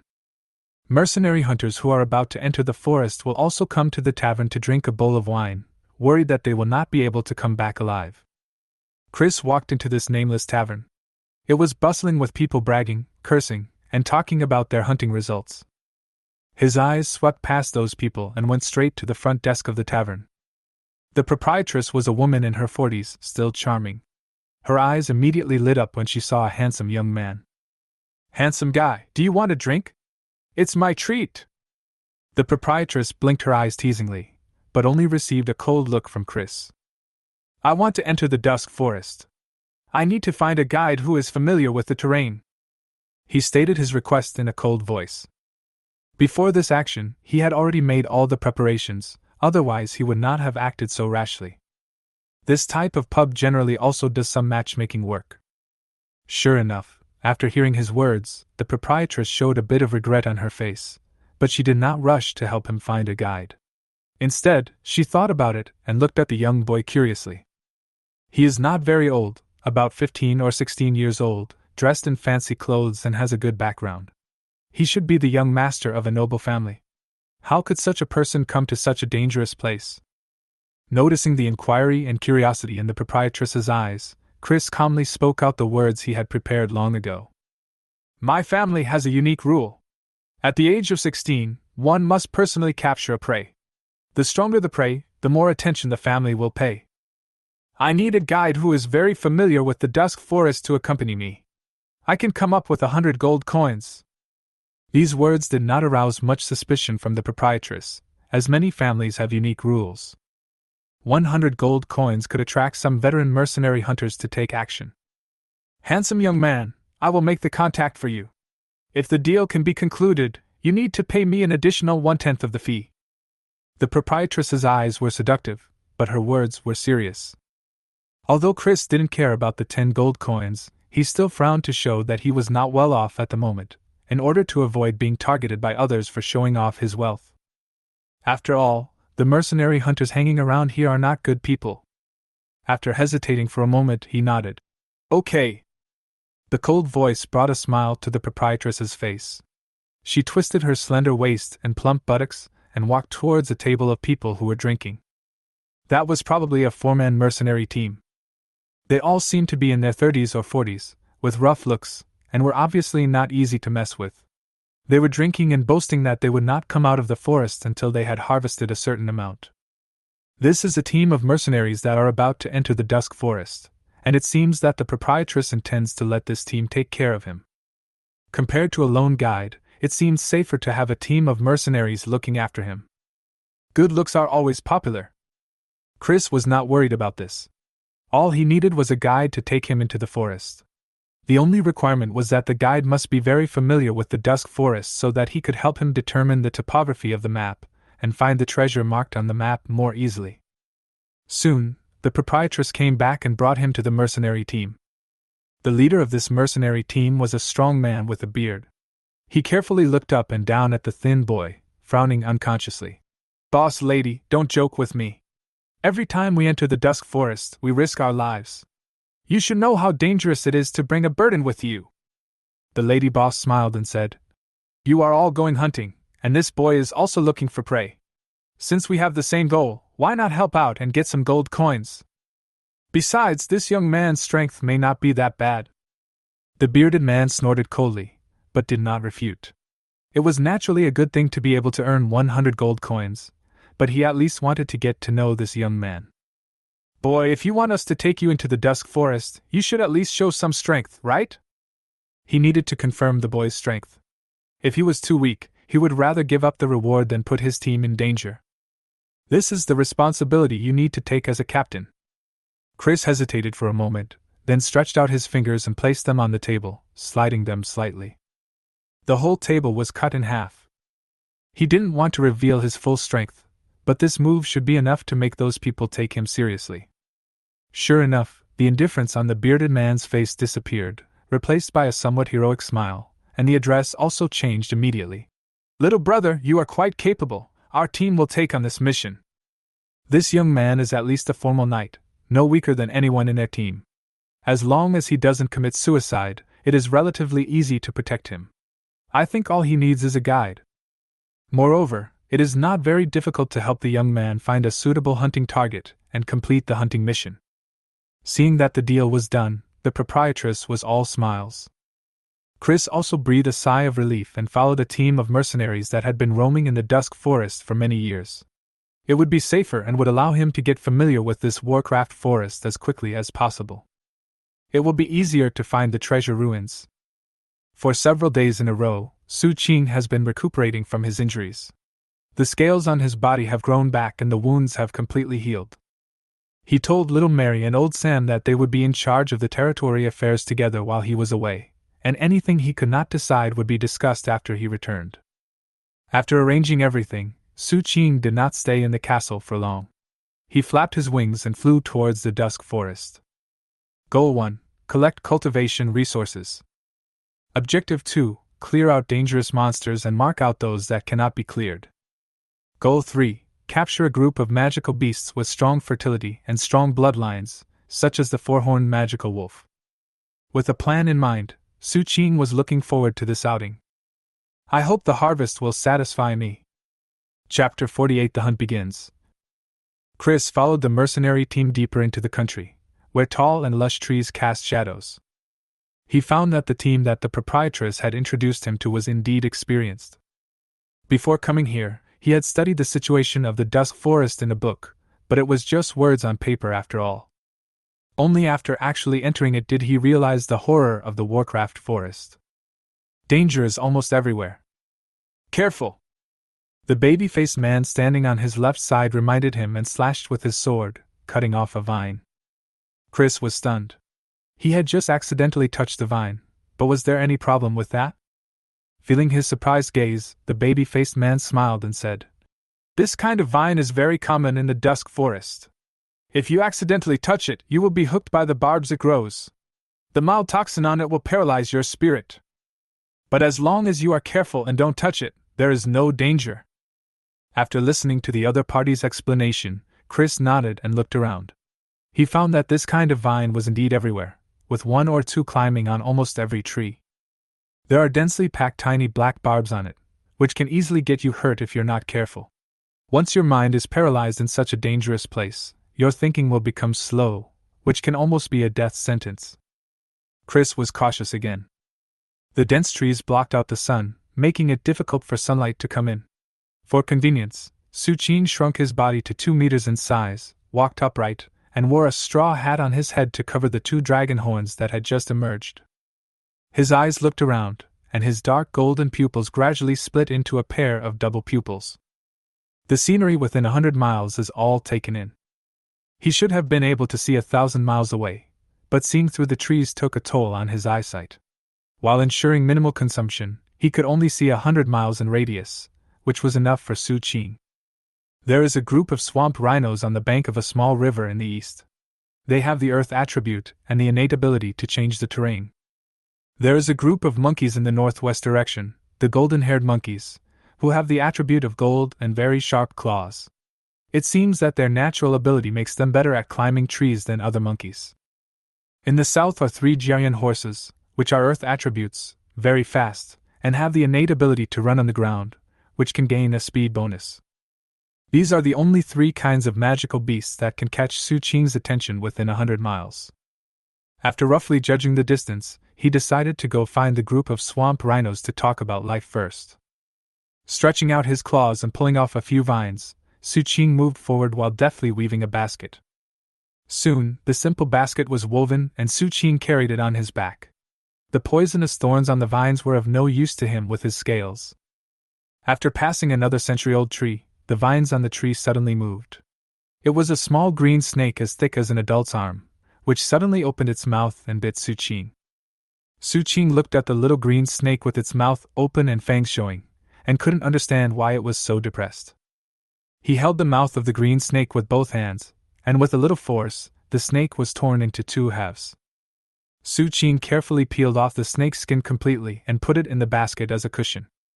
Then he dug out a thumb-sized gray-brown monster crystal core from its head and threw it into the basket behind him. He hung the 2 bloody strips of meat outside the basket. The bloody smell spread, and it would probably attract other predators quickly. Su Qing walked forward slowly, and if he found some valuable magical herbs on the way, he would throw them into the basket behind him. When they were still halfway to the group of swamp rhinos, Su Qing was delighted to find that he was finally being targeted by some kind of wild beast. After waiting for so long, he thought that all the carnivorous monsters on the outskirts of the dusk forest had been cleared out. A large cat was slowly approaching him, with excitement flickering in its pupils. What a stupid guy! He didn't even know how to clean up such a strong smell of blood. The big cat in the shadows stared at the figure carrying the basket, seeming eager to move but also hesitant. It really couldn't figure out what it was. Its behavior is very similar to that of a human, but that big, thick black tail should not be something a human can have, and if it does, it can't be this big. It decided to take another look to avoid capsizing in the ditch. The big cat hid in the shadows and followed him slowly. Su Qing saw that if they walked a little further, they would reach the habitat of the swamp rhinoceros. It would be difficult to take action if he got close to that place, as it would easily scare the swamp rhinoceros away. But the big cat following behind him didn't seem to have any intention of taking action. Are all World of Warcraft so cowardly now? Oops! Su Qing was tripped by a vine and fell to the ground, and everything in the basket fell out, including some magic potions and a few monster crystal cores. These things are very attractive to Warcraft, and Su Qing seemed to be hit hard by this fall, falling to the ground groaning. The big cat was stunned when it saw this scene, and instantly became alert. With such exaggerated acting skills, the other party must have discovered him and is trying to lure him out. The big cat felt like giving up and was ready to run away. Su Qing noticed the big cat's movements, and his face darkened. The big cat slowly backed away from the shadows. It turned out to be a tiger whose length was over 3 meters without its tail. It had 4 sharp fangs on the upper and lower parts, and a pair of fleshy wings under its ribs. Double-winged tiger, wind attribute, possesses speed far exceeding its peers. In the Warcraft forest, this kind of Warcraft with powerful sneak attack ability is the most troublesome for mercenary hunters. But now, the double-winged tiger is ready to run away because he feels that the target's acting skills are too poor, and it is obvious that he is trying to trick him. It's so shameless. A thought flashed through his mind, and the double-winged tiger turned around and prepared to escape to look for other targets. But the moment he turned his head, he was met with a gloomy face. Su Qing punched the tiger in the face and knocked the double-winged tiger horizontally, breaking dozens of old trees before finally stopping. Su Qing spread out his slightly folded wings, fluttered them, and disappeared on the spot. When the double-winged tiger woke up from his daze and opened his eyes, he saw that gloomy face. Su Qing grabbed the other person's neck and asked, "Why do you want to leave?" Upon hearing this question, the double-winged tiger almost exploded and collapsed into a ball of grievance. No one can bully a tiger like this, it's too much. Can you blame me when your acting is so good? Ouch! The double-winged tiger roared from its throat, warning the guy to be polite. Otherwise, don't blame him for being rude. Su Qing was stunned and looked at the tiger with admiration. It was so fat. What a courage! Su Qing stretched out his claws. Boom! Boom! Boom! Ouch! By the way, I still don't know the little brother's name. The captain of the team, a sturdy bearded man, stood on the right side of Chris, and he and the baby-faced man protected him on the left and right. Chris! Chris did not hide his name because there was no need. Anyway, people here won't know which Chris he is. The bearded man smiled and nodded, and asked casually, "Then I wonder what kind of target Brother Chris is going to hunt. It would be best if it was a double-winged tiger. That way, I can get the highest score in this assessment. Nine-mouthed piranha plants and stone-throwing baboons are also fine." Chris said calmly that these three kinds of monsters will have the strength of great knights when they grow up. It also indirectly proves his strength, which is definitely not weaker than the big knight, and it is also implicitly warning the mercenary team. You are very strong, so don't have any unnecessary thoughts. Sure enough, the bearded man's eyes flickered, and he put an end to his previous thoughts. He said in surprise, "I didn't expect that the little brother is so powerful at such a young age. I think his family must be extraordinary." Chris just nodded and didn't reveal his thoughts to these people. The bearded man was not annoyed by this, and continued to smile and said, "Wait, let's start hunting. If we can encounter the three kinds of magic beasts that you mentioned, we will let you complete the trial. But if we encounter other magic beasts, I hope you will help us. How about we divide the harvest according to the contribution?" Chris didn't care about these things, so he nodded and agreed. Chapter 49 Hunting in Progress. The smile on the bearded man's face became even more enthusiastic. Since he dared to hunt down a monster with the strength equivalent to that of a great knight, the strength of this young man must be good. If they get help from the other side, their team can try to hunt down some more powerful monsters. He quickly found his target after going through the places where magical beasts gathered in his mind one by one. "We didn't know if the blue-flowered pythons in the snake den we found last time had escaped. Let's go there and take a look." The bearded burly man gave instructions to the man in the team who was exploring the way ahead. He was a tall, thin, and taciturn man. He looked at the captain in surprise when he heard the words. There were 7 or 8 blue and white pythons in that snake nest, and each of them had the strength of a formal knight. Their team might not be able to eat it all, and even if they did, they would suffer considerable damage. The loss outweighs the gain. Why would the boss make such a decision today? However, he was only surprised for a moment. The tacit understanding formed by years of teamwork made him not ask questions, but change direction very consciously. The bearded man had a bright smile on his face. He had naturally considered several times before choosing that snake den. First of all, the danger level there is not high, and even if they can't eat it, they can retreat. And if you can eat them, 7 or 8 adult blue and white pythons can be exchanged for at least 200 or 300 gold coins. This is what they usually get from going into the forest. Su Qing placed 2 baskets on both sides of the double-winged tiger, each containing some magic elixirs and monster crystal cores. Su Qing sat cross-legged on the back of the double-winged tiger, holding a whip made of vines in his hand. He puffed the air from time to time, making a loud noise, without any intention of concealing his whereabouts. The double-winged tiger ran on all fours with a bruised face and nose, and the frustration in his heart was indescribable. A bastard tried to attract it with the smell of blood, but it didn't fall for it. He then tried to tempt it with some magic elixirs and monster crystal cores, but it didn't fall for it either. Later, he pretended to be weak and teased it, but it still didn't fall for it. As a result, the bastard got angry because of this. Thinking about how he had just been beaten like a sandbag, the double-winged tiger suppressed the resentment in his heart, lowered his head and ran wildly towards the direction specified by Su Qing. Moving closer, Su Qing became more cautious and asked the big cat under his butt to move more gently so as not to alarm the swamp rhinos. Although the swamp rhino has a weak breeding ability and has little value in cultivation, it is definitely a good hand for plowing fields after being tamed and has high economic value. Along the bank of a wide river, more than 20 swamp rhinos were strolling leisurely, drinking water or eating some grass by the river. Su Qing swept his eyes over the rhinos, looking for the leader of the group. Find the leader, take control of him directly, sign a contract, and this group of rhinos can be easily controlled. This is the experience gained from taming the 4-horned demon wolf before, and it is now useful. So you have to study hard. Su Qing patted the double-winged tiger's head with emotion, which made the big cat a little confused. Su Qing didn't care about the big cat's confusion. He flapped his wings and flew directly towards the strongest swamped rhino in the group. There was a sudden lightness on its back, and the double-winged tiger was overjoyed when it realized what was happening. It fled into the distance without any hesitation. But it had not run far before a gloomy face enlarged in front of it. Su Qing was holding the leader of the swamp rhino herd in one hand and a whip in the other, looking at it quietly. The hairs on the double-winged tiger's body stood up. He turned his head to look around, then quickly found a corner to relieve himself. Looking at the big cat's actions, Su Qing finally softened his heart and did not hit it too hard, but he almost skinned the cat. The double-winged tiger continued to carry Su Qing on its back, but now it looked even more miserable than before, with several bald patches on its body, a bruised face and nose, and it ran wildly on all fours towards the next location provided by Su Qing.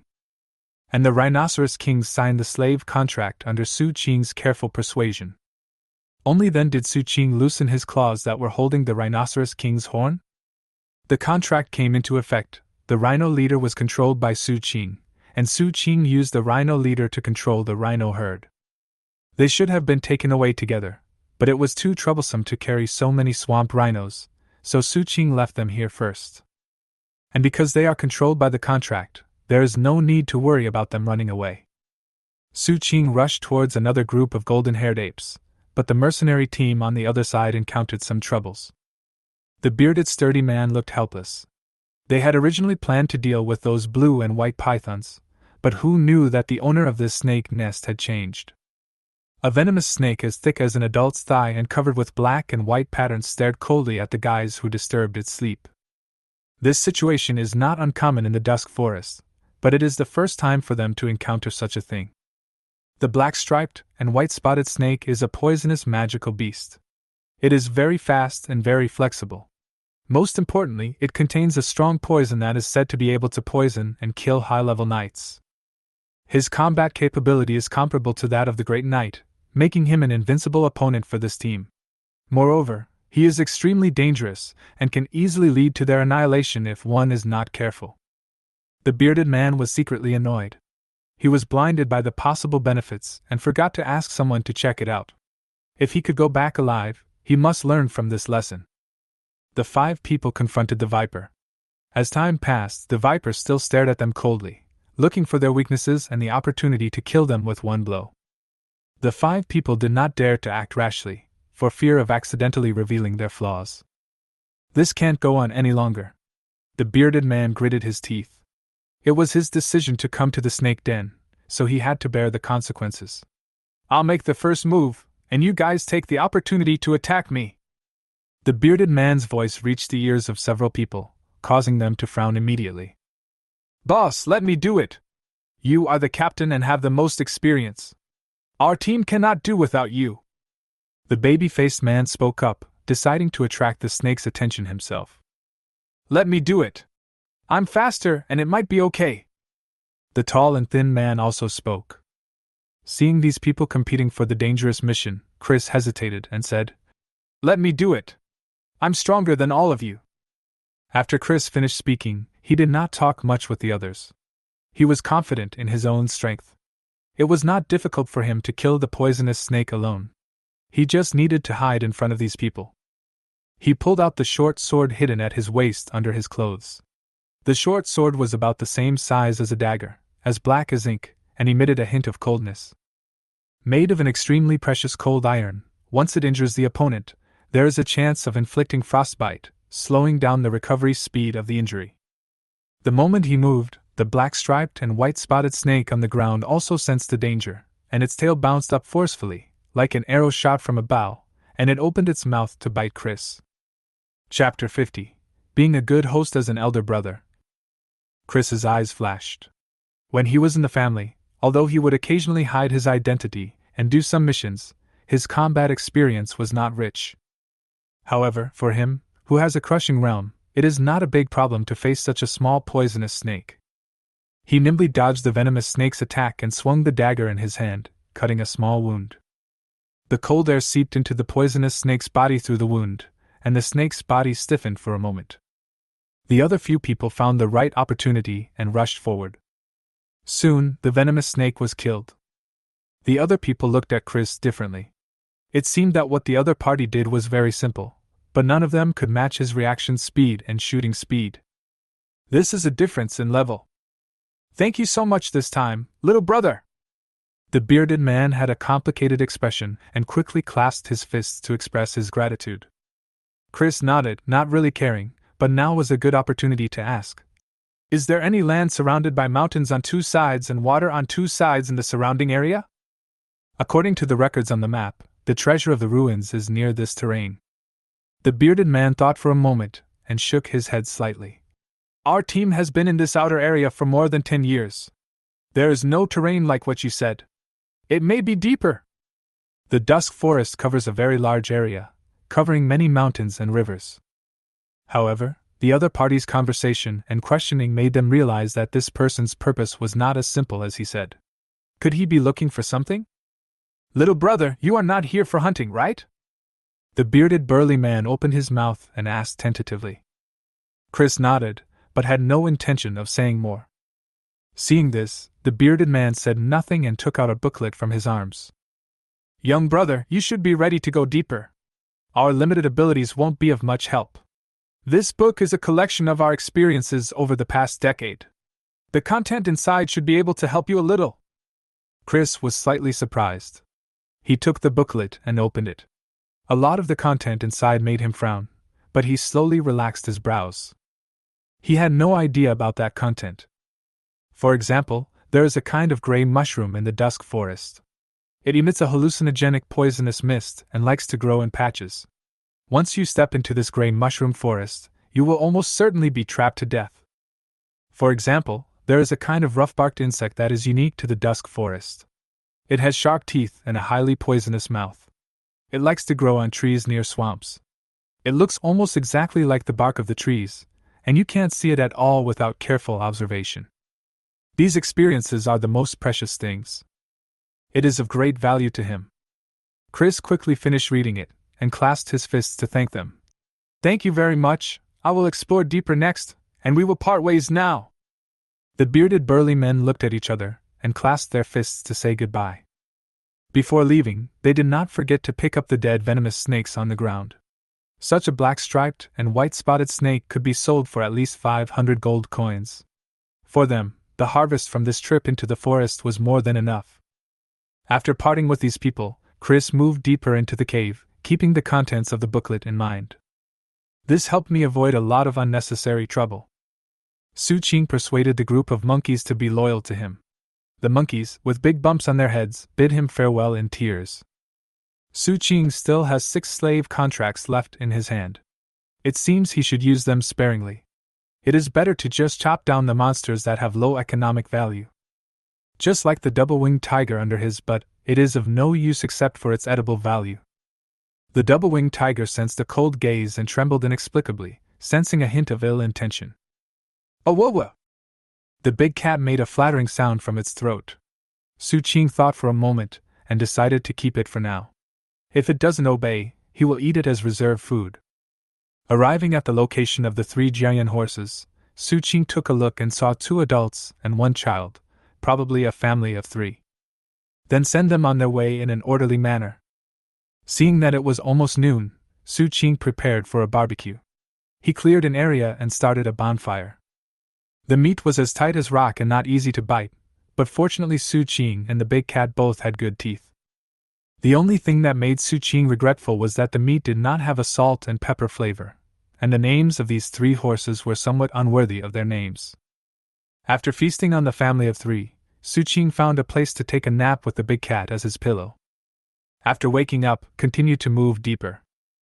As for the magical beasts that Su Qing encountered on the road, which were only as strong as regular knights or even weaker than them, he would simply ignore them as long as he didn't become depressed. He planned to build a part of the outer area of the dusk forest into their own trial field and hunting ground, and he would definitely need to leave some magical beasts there. Moving forward step by step, he formed alliances with several beast groups. There were only 2 slave contracts left. Su Qing decided that if he didn't encounter a monster with very high economic value, he would just kill it and take the monster's crystal core. The Warcraft crystal core is also one of the purposes of his visit this time. Su Qing raised his eyebrows suddenly and unexpectedly discovered someone. About 80 miles away from him, a man with a head of golden hair and eyes as blue as the sea quickly thrust a dagger in his hand into the throat of a goat-like monster. Then he skillfully pried out the monster crystal core on the other party's head, and then quickly left, moving deeper. Su Qing roughly judged that the young man should be a high-level knight, which was quite good considering his age, even better than Ellen. But judging from the other party's behavior, it seems that he is not here to hunt, but more like looking for something. Su Qing suddenly lost interest in hunting. He patted the double-winged tiger's head and hung far behind the young man. One in front and one behind, the man and the dragon gradually went deeper. In this forest, the double-winged tiger was much faster than the young man, and soon closed the distance to 10 miles. 5,000 meters away, the young man seemed to have sensed something, looked back, and suddenly accelerated. Su Qing was surprised at the other party's perception ability, and patted the double-winged tiger's head to make it speed up. Chris frowned. He felt something following him. The stone bracelet on my wrist continued to glow, and the light became stronger and stronger. This is a perception magic item. Once it detects an energy body that is stronger or similar to it approaching, it will automatically light up and issue a warning. The perception range is 5 kilometers. So what on earth could have discovered me from 5,000 meters away? Don't run, I have something to ask you. A clear, young voice sounded from behind. Chris was slightly startled, and turned his head. Behind him was a smiling face wearing a straw hat, holding a whip made of vines in his hand, and riding a double-winged tiger. My hair stands on end. That smiling face gave him a terrible sense of crisis. His instinct told him that if he kept running the man would whip him. In fact, Su Qing had already raised the whip. He hates people who disrespect others the most. Especially guys who don't respect him. Chris stopped and kept his distance, staring at the strange-looking guy warily. He had never seen a dragon, and had no way to connect this guy riding a tiger and wearing a straw hat with a dragon. He simply thought he was some kind of orc. What can I do for you, Excellency? Su Qing also patted the double-winged tiger's head, signaling it to stop. He got off the tiger with a smile and stared at the good-looking boy with his narrow, dark, golden dragon eyes. I don't know if there are any rich women interested in this kind of person. Maybe I can sell him for a good price. Your Excellency, are you looking for something? Su Qing spoke lightly with a smile on his face, seeming to be very clear about the other party's purpose. Chris was not so easily fooled. I am just looking for a life-saving elixir. If you have nothing else to do, I will leave first. He didn't want to have any more contact with this obviously dangerous guy, so he turned around and prepared to leave, but found that his retreat was blocked by the double-winged tiger. Su Qing looked at the other person silently. If this guy didn't tell the truth, he had no good way to deal with it. If you arrest and torture him, he won't do such a thing, not to mention that you may not be able to get the truth out of him. If that doesn't work, then capture them and sell them for money. Feeling a pair of dangerous eyes, Chris felt his hair stand on end. Just as he was about to make up a suitable excuse, he unexpectedly saw the orc wearing a straw hat approaching with a smile on his face. Little golden retriever, what are you talking about? Coming here, as a brother, of course I have to do my best to be a good host. Come on, I'll treat you to something to eat. How about tiger penis sashimi? Su Qing put his arm around the little golden retriever's shoulders and walked forward with him, smiling. Chris felt the tremendous force of the palm on his shoulder, and estimated how long he could hold out before dying if he resisted, and decided that it was more important to save his life. The double-winged tiger looked at the two guys who suddenly became very affectionate in confusion. For the first time, he felt that his tiger brain was not enough. A man, a dragon and a tiger strolled in the forest, and continued to walk deeper into the forest. Su Qing looked within 100 miles and soon found some food. A tiger with red hair. Since he had promised to eat tiger penis, Su Qing felt that he should fulfill his promise. He knocked the man unconscious with one punch, then twisted his head off, skinned him, removed his tendons, shaved his bones and cut his flesh, all with quick and efficient movements. The double-winged tiger on the side helped to please and took the initiative to light a bonfire. Pieces of meat were roasted on the fire with branches stuck in them. A washed tiger penis was particularly eye-catching. The pungent fishy smell made Chris lose his appetite, and he just watched the dragon and the tiger feasting on the meat. The bad thing about fire-attributed monsters is that they are very difficult to roast. As Su Qing commented, the double-winged tiger agreed with him earnestly, with an expression of complete agreement. Su Qing finished eating the few skewers of meat in front of him, and saw Chris looking at the tiger whip with a conflicted look on his face. Thinking that the other person might be shy, he carelessly picked it up and inserted it into her mouth. "You're welcome, just like you're at home." Chris almost rolled his eyes, took the tiger whip out of his mouth and retched for a long time, looking at the orc with a smile on his face. He wanted to hit someone, but when he saw the sinister look in those dark golden eyes, he didn't dare. He wanted to curse, but when he saw Su Qing pick up the whip beside him and play with it in his hand, he didn't dare to. He wanted to get angry, but when he saw the double-winged tiger looking at him with the same cold gaze, he dared not. After holding it in for a long time, he silently put the tiger penis back on the grill. "It's not cooked yet." Su Qing shook his head. "You don't understand this. The best barbecue is to eat it medium rare, and it's best with blood streaks." Chris was silent. He was worried that there was no blood inside, but something else. Chapter 51, Cleaning Up the Outer Area. In the end, Chris still didn't dare to take a bite. Su Qing took a branch with a tiger whip and 2 round eggs on it, and handed it to the double-winged tiger. "Would you like to try it?" Double-winged tiger. Seeing that the man and the tiger seemed to have no appetite, Su Qing felt a little regretful that no one wanted to eat such good food, so he threw it into the basket. He is still young and it is not time for him to replenish his body yet, so he can take this thing back and give it to others to eat. Good things should not be wasted. After eating and drinking, Su Qing put her arm around Chris's shoulders and said with a smile, "Little golden retriever, do you have anything to do? If you mind, I can help." "Of course I don't mind." Chris was stunned. He didn't expect that this bastard would set a language trap. "Nothing important, and besides I have my own name, Chris." Su Qing didn't take it seriously and didn't take it seriously. "Calling you little golden retriever makes us brothers seem closer, doesn't it?" Chris looked indifferent, but in his heart he wanted to yell, "I don't even know you! But since you have nothing to do, then I will take you to show my hospitality." Su Qing didn't give the other party a chance to refuse and pulled him forward. In his field of vision, there was a giant black-haired bear lying under a tree and snoring in front of him. He was sleeping so soundly that he didn't even notice the 3 guys approaching. Su Qing took the dagger from Chris' waist and explained very seriously, "Bear paws are high-end food ingredients. After taking them off, you must first soak them in water to soften them, and then use high temperature to remove the hair." Su Qing gestured with the dagger and told the story vividly, and the man and the tiger were completely absorbed in the story without even noticing. Listening to Su Qing talking about the 108 ways to cook bear paw, I couldn't help swallowing my saliva. There was a chirping sound in my ears, and the giant bear lying there snored and stopped at some point. I opened my eyes wide and pricked up my ears to listen to what this guy was saying. It felt a little hungry after listening to it. After Su Qing finished explaining how to cook bear paws, he remembered that he had not yet processed the ingredients. As soon as he turned around, he and the big black bear looked at each other. A cool breeze blew by, and it was still a little awkward. Roar! With a roar, the big black bear was extremely angry and slapped him. These bastards actually want to eat his bear paws, so he'll let them see how sharp his claws are first. The bear's paw brought with it a strong wind, and it hit Su Qing's head directly. Su Qing's fist arrived first, knocking the big black bear away. He flapped his wings and caught up with the big black bear, whose skull was almost fractured by his punch.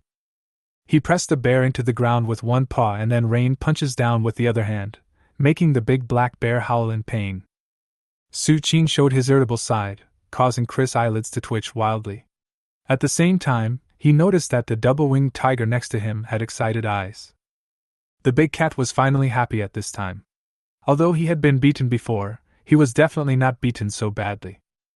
Now I see bears that are more miserable than me, and I feel inexplicably happy. Chris naturally didn't know what the double-winged tiger was thinking, but that didn't stop him from thinking about running away.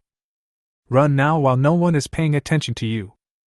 He took a step back, his steps very light, and found that indeed no one was paying attention to him. He took 2 steps back and found that Su Qing was still beating the black bear, and he breathed a sigh of relief. He turned around and prepared to run, but with a thud, he seemed to hit a wall. Chris' body suddenly stiffened, and he looked up stiffly. It was Su Qing's smiling face. In one hand he was holding the half-dead black bear that had been hammered, and the other hand was around his shoulders affectionately. "Little golden retriever, where are you going?" The words were warm, but the cold air that came out from between those sharp teeth made Chris feel like he was falling into an abyss. After a moment of silence, Chris spoke with difficulty. "I said I'm going to the bathroom, do you believe me?" "Believe it, why not? It just so happens that I need it too, so let's do it together."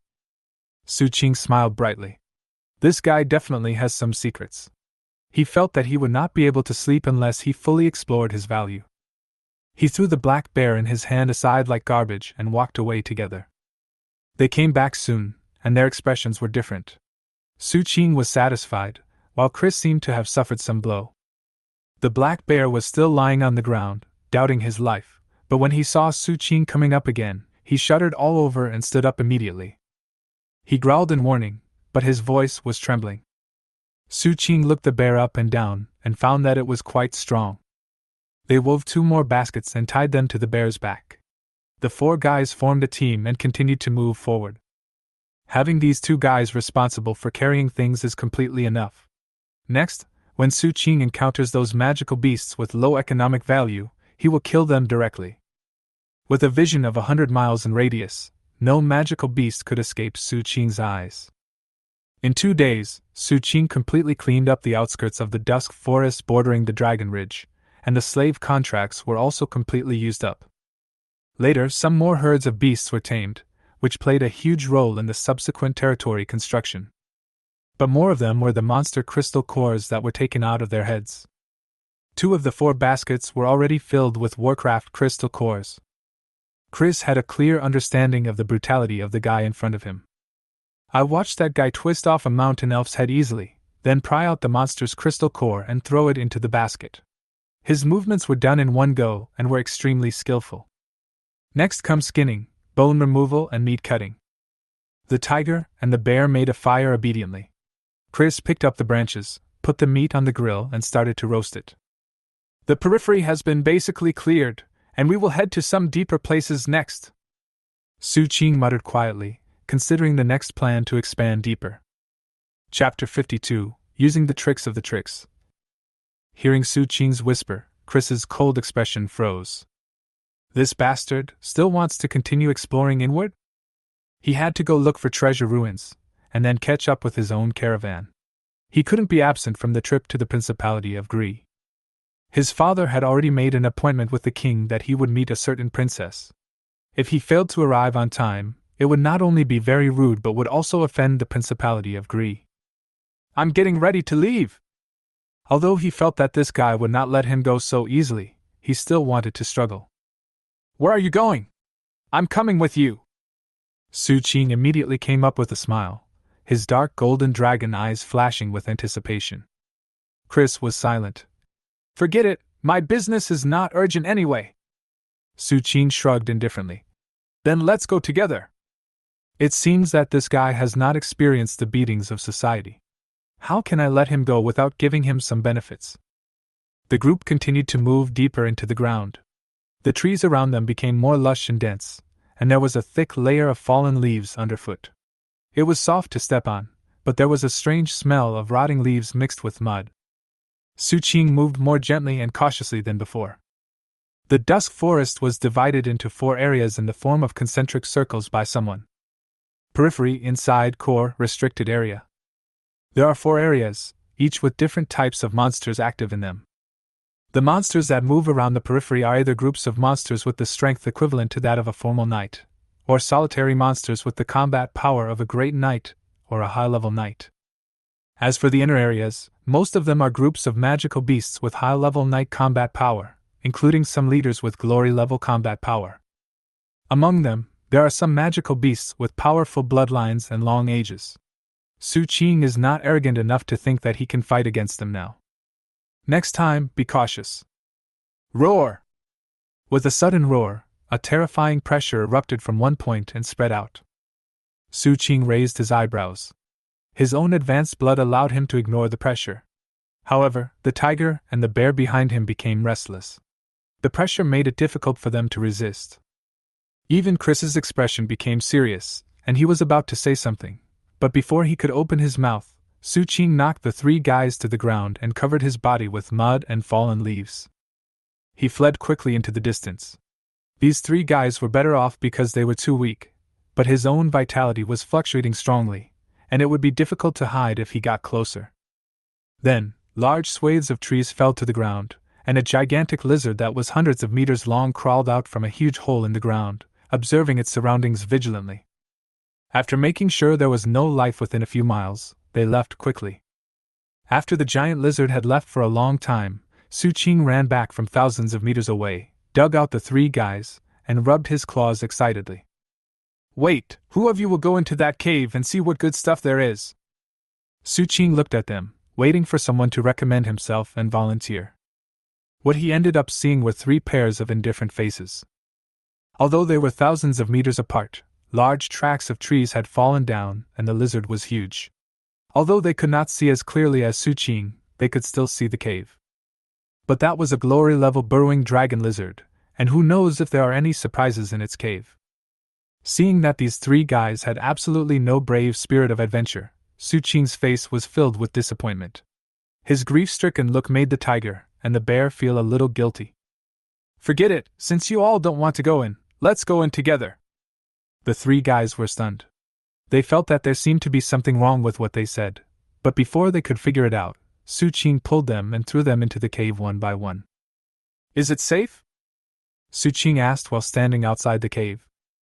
I didn't get a response, but since there was no sound of fighting, I guess there wouldn't be any danger. Su Qing jumped in. When all four guys disappeared at the cave entrance, the burrowing dragon lizard that had just left ran back again with excitement in its eyes. That is like inviting someone into a trap. That is like beating a dog behind closed doors. That is the excitement of having food delivered to your door. "There's nothing!" Chris had a sullen face and spoke in a hoarse voice. He felt a little angry. This guy was a bit too shameless. He said in a righteous manner that we should go in together, but in the end he asked the three of them to explore the way. Su Qing gestured to him to keep quiet, lowered his voice, and spoke quietly. "If I'm not mistaken, the burrowing dragon lizard is now outside the cave. This is a trap set by the burrowing lizard to lure its prey into the trap." Su Qing has never underestimated the intelligence of Warcraft. After being passed down for thousands or tens of thousands of years and living in a dangerous Warcraft forest, even the dumbest Warcraft will become treacherous and cunning. The dragon lizard just now must have discovered the other three guys, but pretended not to notice and left. The purpose is to see if these three guys have accomplices, and to see whether these three guys are preparing to escape or are greedy and ready to enter its cave. If it was preparing to escape, this dragon lizard would probably attack it directly. Chris looked at the orc, and his cold expression could not help but be moved, and he was shocked. "You clearly saw through everything, yet you still let us in?" Su Qing ignored Chris's look as if he was a man and looked around with interest. "There can't be nothing in the cave. This burrowing lizard is really cautious." Su Qing groped along the wall and soon found a newly built earth wall. He peeled it open with great effort and found 3 eggs inside. The eggshells had delicate irregular patterns on them. Su Qing smiled happily, carefully placed the 3 eggs into a basket of the double-winged tiger, and told it to be careful. The double-winged tiger stared blankly at the 3 eggs on its back and felt like crying. Holding these things would probably attract a lot of hatred, right? Seeing that the dragon lizard didn't seem to have any intention of coming down, Su Qing naturally had no intention of going up. When the dragon lizard came down, they were ambushed, and when they went up, they were ambushed. Although they had to fight in the end, Su Qing didn't want to lose momentum, not to mention that the dragon lizard couldn't be more patient than them. Sure enough, the burrowing lizard couldn't hold back any longer and looked a little anxious.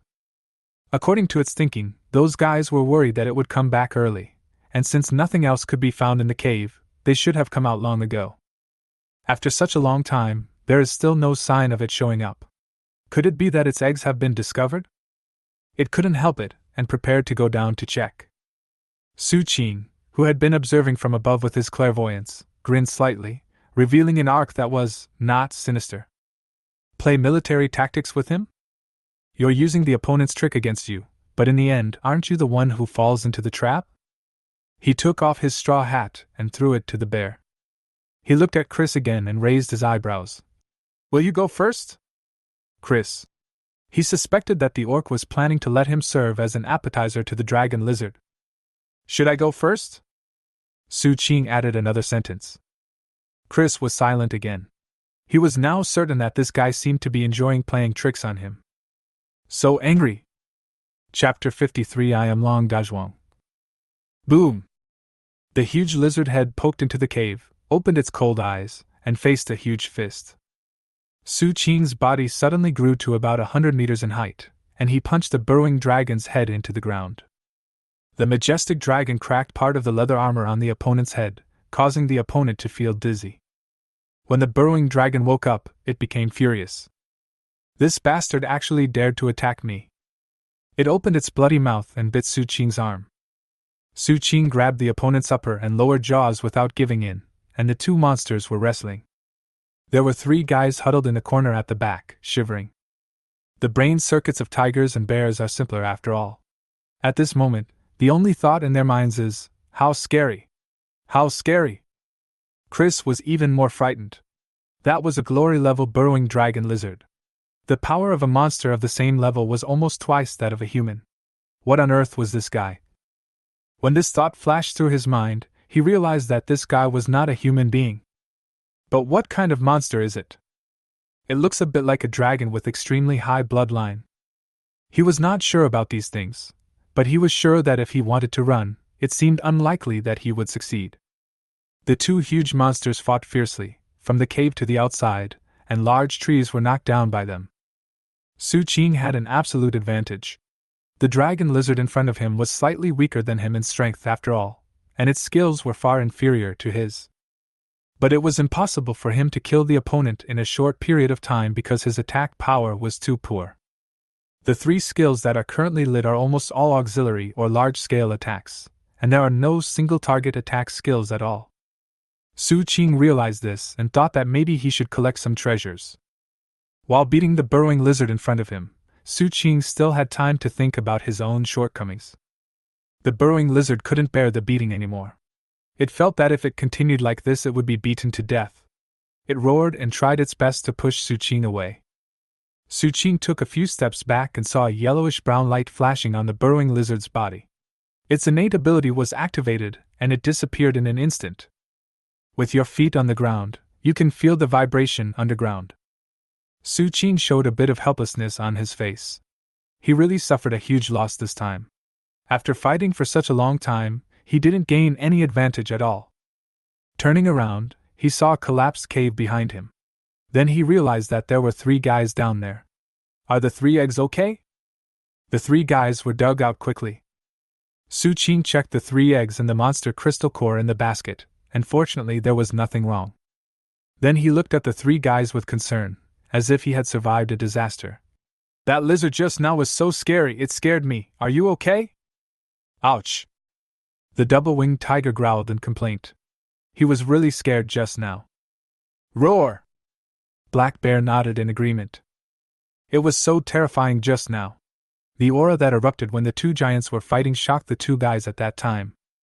Su Qing couldn't help but glance at the 2 guys. What did they mean? Were they blaming him? The hostility revealed in the dark golden dragon's eyes made the 2 beasts immediately shut up, sit in a row, and behave obediently. The big guy in front of you is not easy to deal with, so don't let yourself be stewed like those monsters before.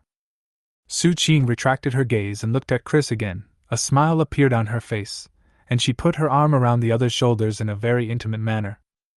Let's go. We can't stay here for long. If you are targeted by other monsters attracted here, you will be in danger. The group set out on the road again, but they did not encounter any more glory-level monsters. Occasionally, a few would fly into their field of vision, and Su Qing would lead people to avoid them. These guys were thick-skinned and tough, and he couldn't kill them at all. There were even some that he felt he couldn't beat at all, so he decided to just stay alive for now. Fortunately, the inner area is not only filled with glory-level monsters, but also with many high-level knights and great knights monsters. The 4 baskets were soon filled, and Su Qing made 4 more. Give the tiger and the bear a belt and continue exploring with interest. For 4 or 5 days in a row, Chris could no longer hold back. He had discovered some of the terrain described on the map, but he still didn't dare to explore it. But if we continue like this, plus the time spent exploring the ruins, we might not be able to make it to the Principality of Grimm in time. Little golden retriever, is there something wrong? Su Qing had been keeping an eye on Chris and had noticed that the guy always looked at him with an expression that seemed to want to say something but was hesitant these past few days. She knew that he was probably going to say something. I can't help but feel a little bit excited. Chris was silent for a long time, and finally looked up. I found a relic. The location is only known to me. I can take you to explore together, but there is something inside that you must give me, and then you must let me go. He looked at Su Qing. If the other party agreed to this request and was willing to sign the agreement, he wouldn't mind taking the other party to explore together. After all, this guy's strength can definitely be of great help. No problem. Su Qing agreed immediately without hesitation, and the trust he showed in Chris made him wonder if this guy really considered him a friend. Su Qing, who agreed, then began to think about what Chris had just said. Exploring ruins? Is this true or false? Looking at the anxiety revealed in the other party's expression these days, it didn't seem like he was lying, but Su Qing still had some doubts. When Chris saw that this guy agreed, he didn't care whether he was sincere or not, and immediately said in a deep voice, In this case, let's make a deal. I can choose any treasure in the ruins.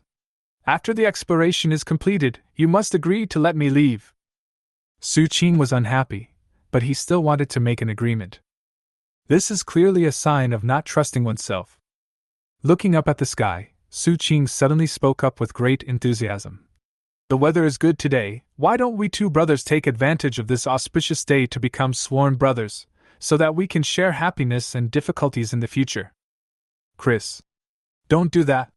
I was forced to make a deal with you. We'd better not see each other anymore. Given the shamelessness of the guy in front of him, he was worried that he would be killed sooner or later. Although he didn't quite understand what they said, he could roughly guess what sworn brotherhood meant. Chris instinctively wanted to refuse, but when he met those dark golden dragon eyes that were almost always smiling, he felt a chill rising in his heart. Chris was forced to kneel on the ground with a slap, and Su Qing knelt down immediately. God is above, the earth is below. I, Long Dazhuang, and Chris have become brothers with different surnames today. We will share happiness and difficulties together. In the future, as long as I, Long Dazhuang, have a bite to eat, my brother will never starve. Chris seemed to understand the series of words, and Su Qing held him in his arms and kowtowed to him 3 times in a daze. This guy's name is Long Dazhuang? Also, is this way of sworn brotherhood a custom in the northwestern countries? Chris didn't quite understand, but he didn't forget the main thing. If you're willing, then let's sign the agreement. Su Qing looked at Chris, a trace of disappointment flashed in his eyes. We are already brothers, and you still don't trust me. How can I, Long Dazhuang, deceive you? Su Qing's tone was sad and angry, as if someone had hurt her heart. Chapter 54 Relics. Su Qing's acting skills have improved significantly in that look of deep sorrow. No matter what, we should make a pact. Chris gritted his teeth, fearing that the other party would get angry and slap himself into a meat patty. But to his surprise, Su Qing actually shook his head and his expression returned to normal. Forget it, since you still don't believe in me as your brother, let's talk about it when you believe me. After saying that, Su Qing prepared to lead his men further in. Chris stood there in a daze for a long while.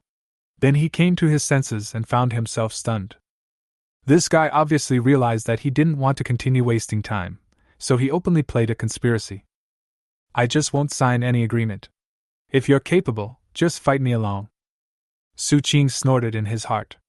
Even if he didn't intend to snatch things from the other party, he would not sign any agreement.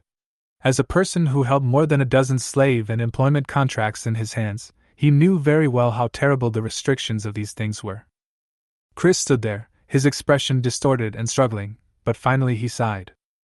He really couldn't waste any more time. Su Qing took the map, carefully compared the terrain in front of him, and quickly determined the route. Take the second road on the left.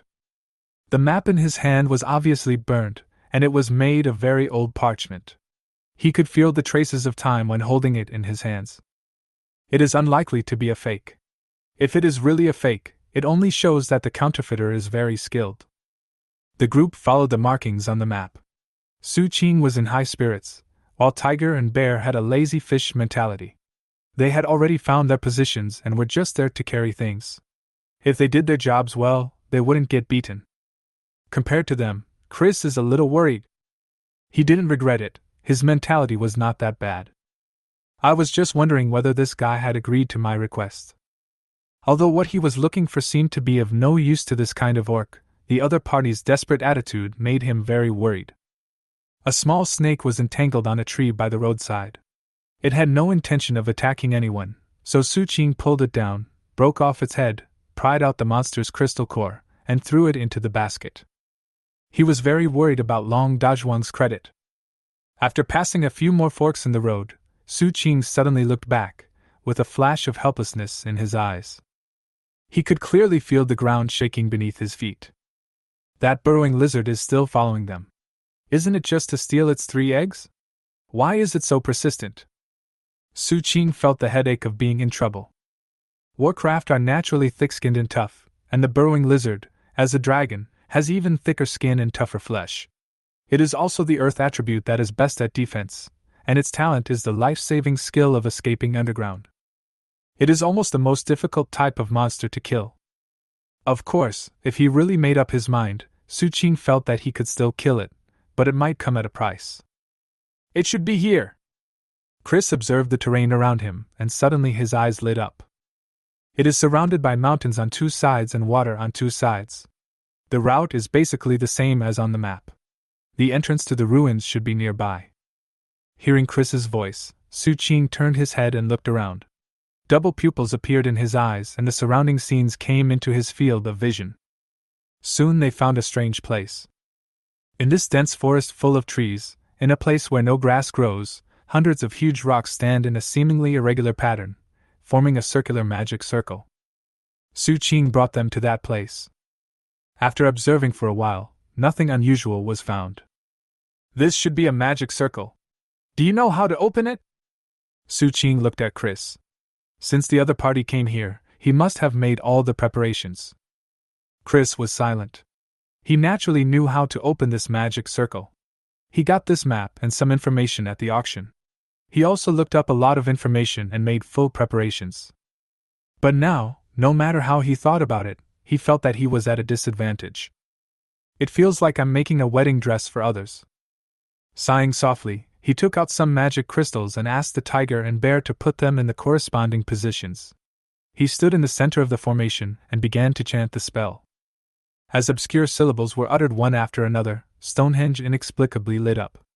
Every huge stone was glowing, and the hazy light illuminated the place. The rays of light connected the huge rocks, as if a pen was drawing a vast magic circle. The moment the magic circle took shape, it emitted a terrifying wave that alarmed countless monsters. The burrowing dragon lizards that had been hiding underground also stopped moving, feeling the huge energy and shrank underground in fear.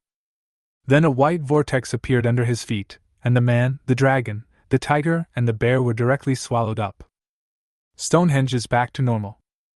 The burrowing dragon lizard poked its head out from underground and was shocked and angry to find that the bastards who stole its eggs had disappeared. The moment Su Qing opened his eyes, he saw the flat black stone ground under his feet. He looked around and was surprised to find that he was the only one in a separate space.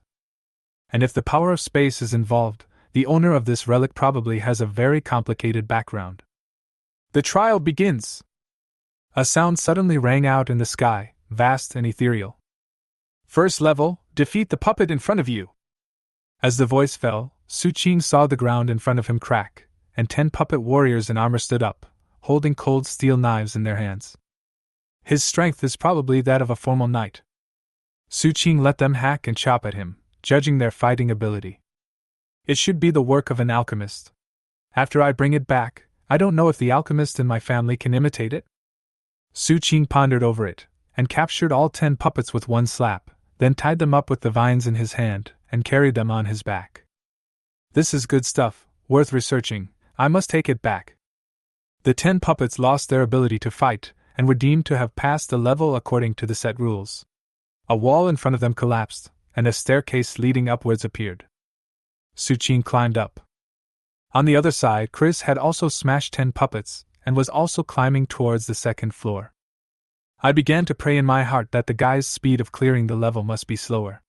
As long as I could clear the level earlier, I could get the thing that attracted him to come here this time. In the other 2 separated spaces, Tiger and Bear stared blankly at the puppet warriors in front of them. They both heard the sound just now, but now they are both thinking about the same question. Do you want to defeat these puppets and climb up? They had no interest in this so-called relic and came here for completely unknown reasons. In contrast, they are more worried about encountering danger and not being able to protect the things in the basket if they encountered danger.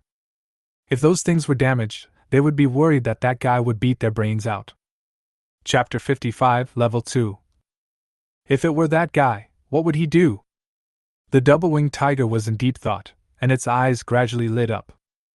It showed its claws and flapped its wings, creating a green whirlwind and rushing towards the 10 puppets. A perfect combination of strength, speed, and agility. It tore 9 of the puppets into pieces as if playing a game, and the weapon of the remaining one was knocked away by it.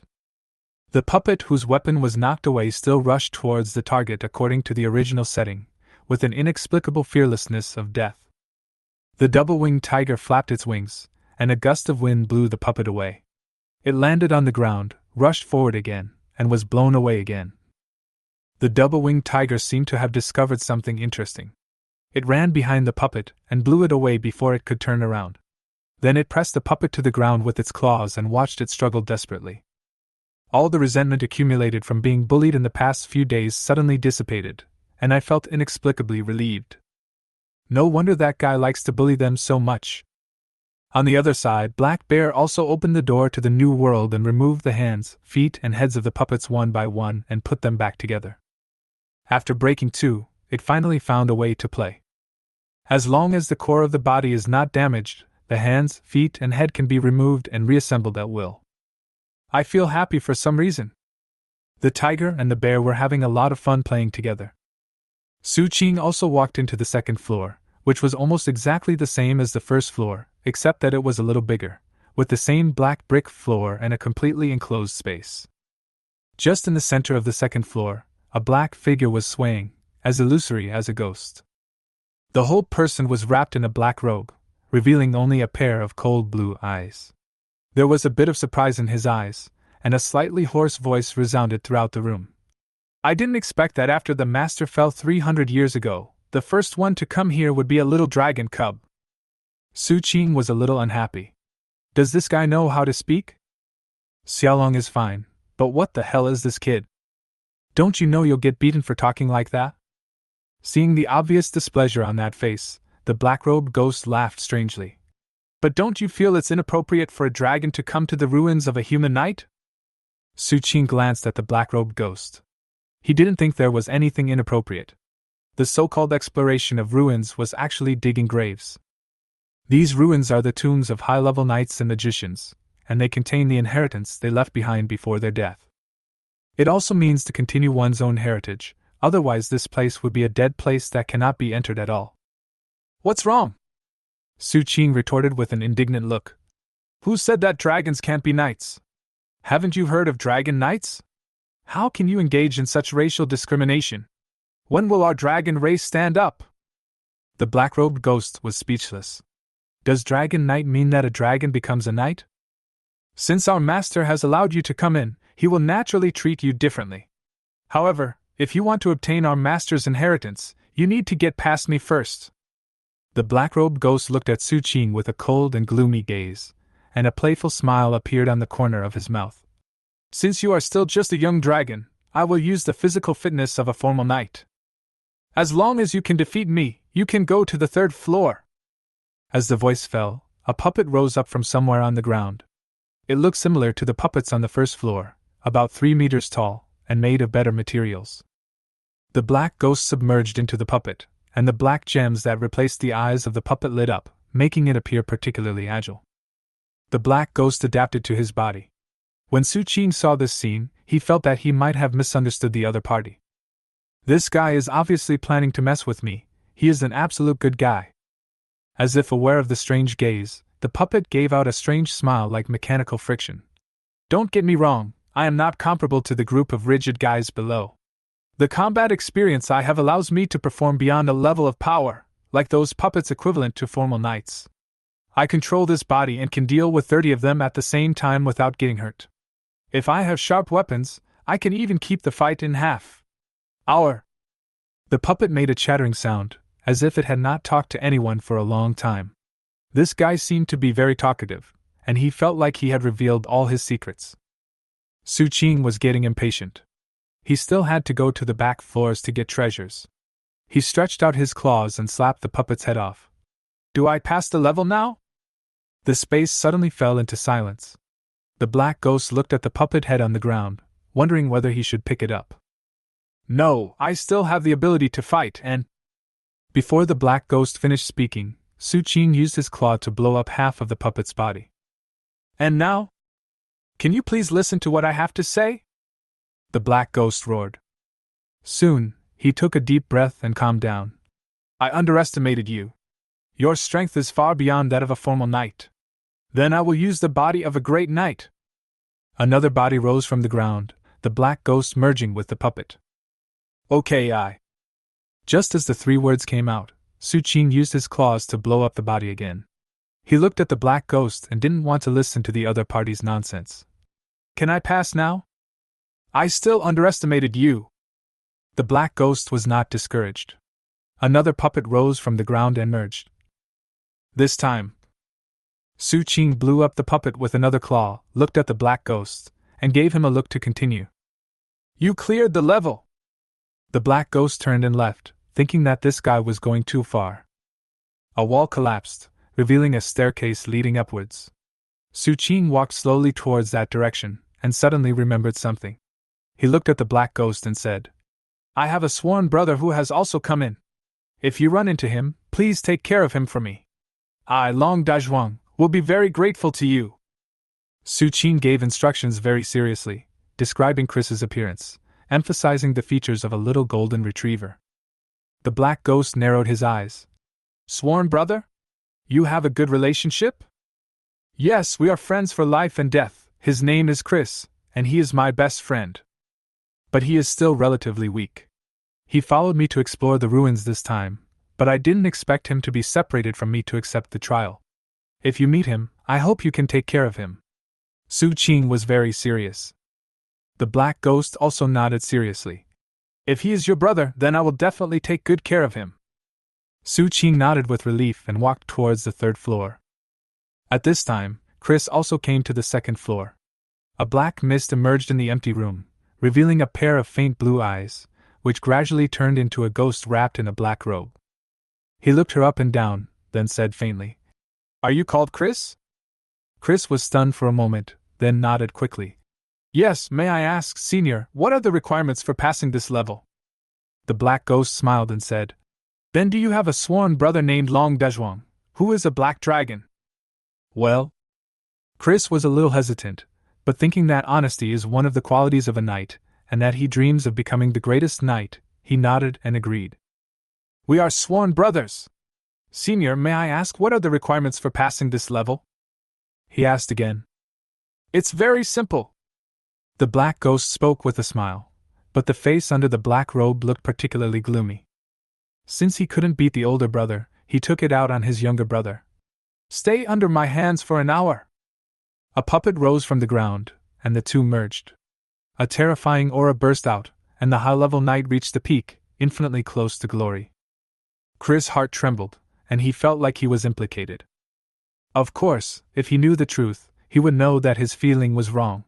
It was clearly a frame-up and a diversion of blame. Chapter 56, Level 4. Not to mention Chris, who was beaten badly, Su Qing came to the 3rd floor leisurely. This time was a little different from the previous 2 levels. A vast sea of fire appeared in front of him. There was a huge rock under his feet. The surrounding area was filled with burning flames. The ground was flowing magma. Huge rocks floated on the magma, forming a road forward. The 3rd level, pass through this sea of fire, The vast and ethereal voice sounded again. This level tests the degree of compatibility between the person entering and the heritage left by the owner of the ruins. All of these burning flames are fighting spirit flames, and only those who are extremely talented in fire fighting spirit can pass them. Su Qing looked at this road. He had almost no talent in fire, and his bloodline had nothing to do with fire. It would be extremely difficult for him to pass through safely. He sighed. He didn't want to cheat. Part of the patterns on the scales were lit up, and a strong wind suddenly arose, whistling and sweeping the flames, clearing a safe path. Stepping on the boulders, Su Qing passed through step by step. The road was long, and Su Qing walked slowly for nearly an hour before he passed the third level. The patterns on the scales dimmed and the wind died down. But it seemed that because of the wind, the flames around it became more fierce and violent than before. Su Qing was worried that Chris would be burned to death when he came over later. Chris, with a bruised face and nose, looked at the fire in front of him and felt a little numb on his scalp. The black-robed ghost had just vented his anger after beating him, and to apologize, he told him some information about the third floor and some tips for passing it. But this burning flame seemed to be much more fierce than what that guy just said. He thought that bravery was also one of the qualities of a knight, and in order to realize his dream of becoming the greatest knight, he gritted his teeth and rushed into the sea of fire. The flames of fighting spirit exploded on his skin. He endured the pain and moved forward quickly. Su Qing walked leisurely into the fourth floor. As he stepped out of the stairs, he saw darkness in front of him, and a vast and ethereal voice rang in his ears. Level 4! A light flashed before his eyes, and a man dressed like a king stood in front of him, saying in a very sad tone, My daughter has been kidnapped by an evil dragon. You are the bravest warrior in the kingdom. Are you willing to take on the task of rescuing my daughter? So what can you give me? Su Qing is very realistic. According to the routine, the king should give the warriors some props. This will make the story more dramatic. The king was stumped for a moment. Why would this guy take the initiative to ask for things? Is he so uncouth? But he still spoke. I have the fastest horse in the kingdom, the sharpest sword in the kingdom, and a piece of bread that you can never finish. I believe these things can help you defeat the dragon. Su Qing looked at him, squinting at him. Do you believe this? The king was stumped again. Why didn't this guy play by the rules again? After thinking about it, I should ask at this time. What do you need? Su Qing curled his lips. Even if he made a request, the king would not be able to do it. He was too lazy to waste words and just agreed. Holding the sword given to him by the king, riding the horse given to him by the king, and holding the bread given to him by the king in his mouth, he set off leisurely. This should be an illusion magic circle, but the magician who set up the circle has superb skills, and the surrounding scenery is very real, with flowers, plants, birds and animals. He kept moving forward in the sky. The sun and the moon were changing quickly, which symbolized time. About 10 days later, Su Qing saw a small town in front of him. The town is very lively. In the center of the town is an ancient tree full of golden apples. The townspeople surrounded the fruit tree, chattering about something. Su Qing passed by silently. After walking a distance, someone called him. Warrior passing by, can you help us? A white-haired old man caught up with me, breathing rapidly. What's the matter?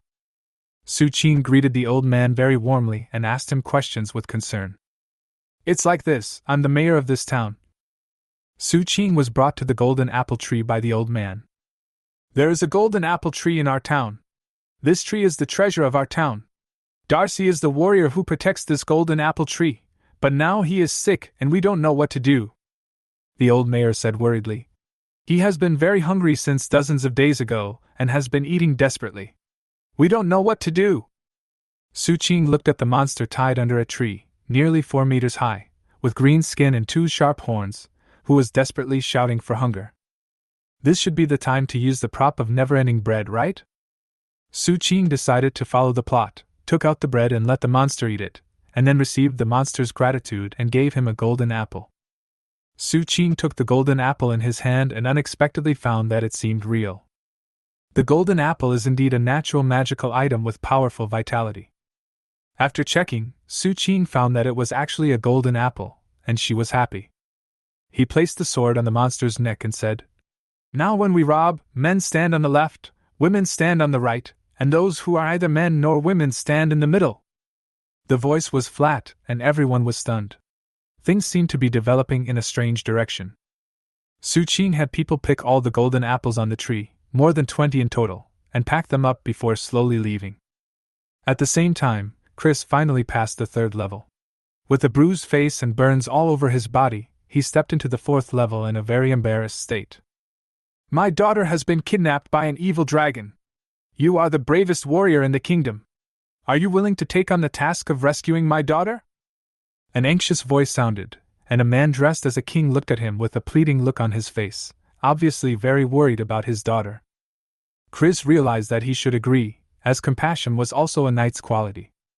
His cold expression turned serious, and his embarrassed figure became radiant at this moment. "Please rest assured, I will definitely rescue your daughter safely." The tone is serious and the expression is sincere. The king thought of the guy before and was deeply moved. "I will prepare for you the sharpest sword in the kingdom, the fastest horse, and endless bread. These things will surely help you defeat the dragon." Chris saluted respectfully. "Thank you for your help, King. I will definitely live up to your expectations." Soon, he also set off on horseback. The sun and the moon alternate, and another 10 days or so. Su Qing looked at the river in front of him, and the sword that had just inexplicably fallen into the river, and waited silently. I couldn't help but complain in my heart, how on earth did this knight fabricate the illusion? The plot is too far-fetched. Just now he passed by the river, and the sword in his hand fell into the river like a long leg. There were splashing ripples, and an old man emerged from the river with a peaceful smile on his face. "Was the sword you dropped just now, warrior?" Su Qing looked at him and asked with interest. "If it wasn't me, who do you think it was?" The old man choked for a moment, but still smiled. "So do you want this sharpest iron sword that can kill dragons, this expensive golden sword inlaid with countless gems, or this most ordinary sword?" The old man asked, and 3 swords appeared in front of him one by one. Su Qing grabbed one of the swords and put it on the old man's neck, his dark golden dragon eyes narrowed. "Old man, I want you too." Chapter 57, Entering the 5th level. Su Qing cleaned the old man in front of him from head to toe, then went to search in the river, and then left with a dozen swords in his arms, satisfied. The old man was disheveled in the wind, feeling a sense of inexplicable emptiness. He did not test whether the other party had the quality of honesty, but he definitely did not have such a thing as shame. This is too much. He even robbed the old man. What should he do with the trial takers who come after him? He doesn't have any other swords to deal with others now. As for him, in the small town ahead, Chris was looking at the wood-carved apple in his hand and fell into deep thought. "Mr. Mayor, are you sure this is the golden apple that can heal injuries after eating it?" He was very skeptical, wondering if this thing could be eaten. The old man covered up his embarrassment with a warm smile. "Yes, eat this golden apple. No matter how badly you are injured, you will be able to recover." The people around also nodded in agreement. Chris put away the apples worriedly and said goodbye to the people in the town. This apple carved out of wood cast a shadow on his mood. After walking for 10 days and months, Chris came to a river. Being thirsty, he prepared to drink some water, but when he squatted down, he accidentally dropped his sword into the river. He bent down hurriedly to pick it up, but still came up empty-handed. The river water rippled, and an old man emerged with a warm smile. "Hello, warrior passing by, is this wooden sword, this stone sword, or this iron sword that you dropped?" Chris was silent. He suspected that the old man was insulting his intelligence. Even if the other party took out 3 iron swords, he would still consider it. The old man was also a little embarrassed. He really had no suitable weapons, and all his family fortune had been taken away by that bastard just now. "It's that iron sword," Chris spoke calmly. "Oh, honest warrior, then I will give you all 3 swords." Chris picked up the iron sword and refused bluntly. "No thanks." After saying that, he turned and left, leaving the somewhat embarrassed old man muttering in a low voice. "The world is going downhill, people's hearts are not the same as before, why don't young people nowadays know how to save some face for the elderly?" On the other side, Su Qing came to another city. As soon as he entered the city, a group of people stopped him and said, "Warrior, can you sell us your horse?" The man who stopped him looked earnest. Seeing this, Su Qing asked with concern, "Did something happen?" "It's like this.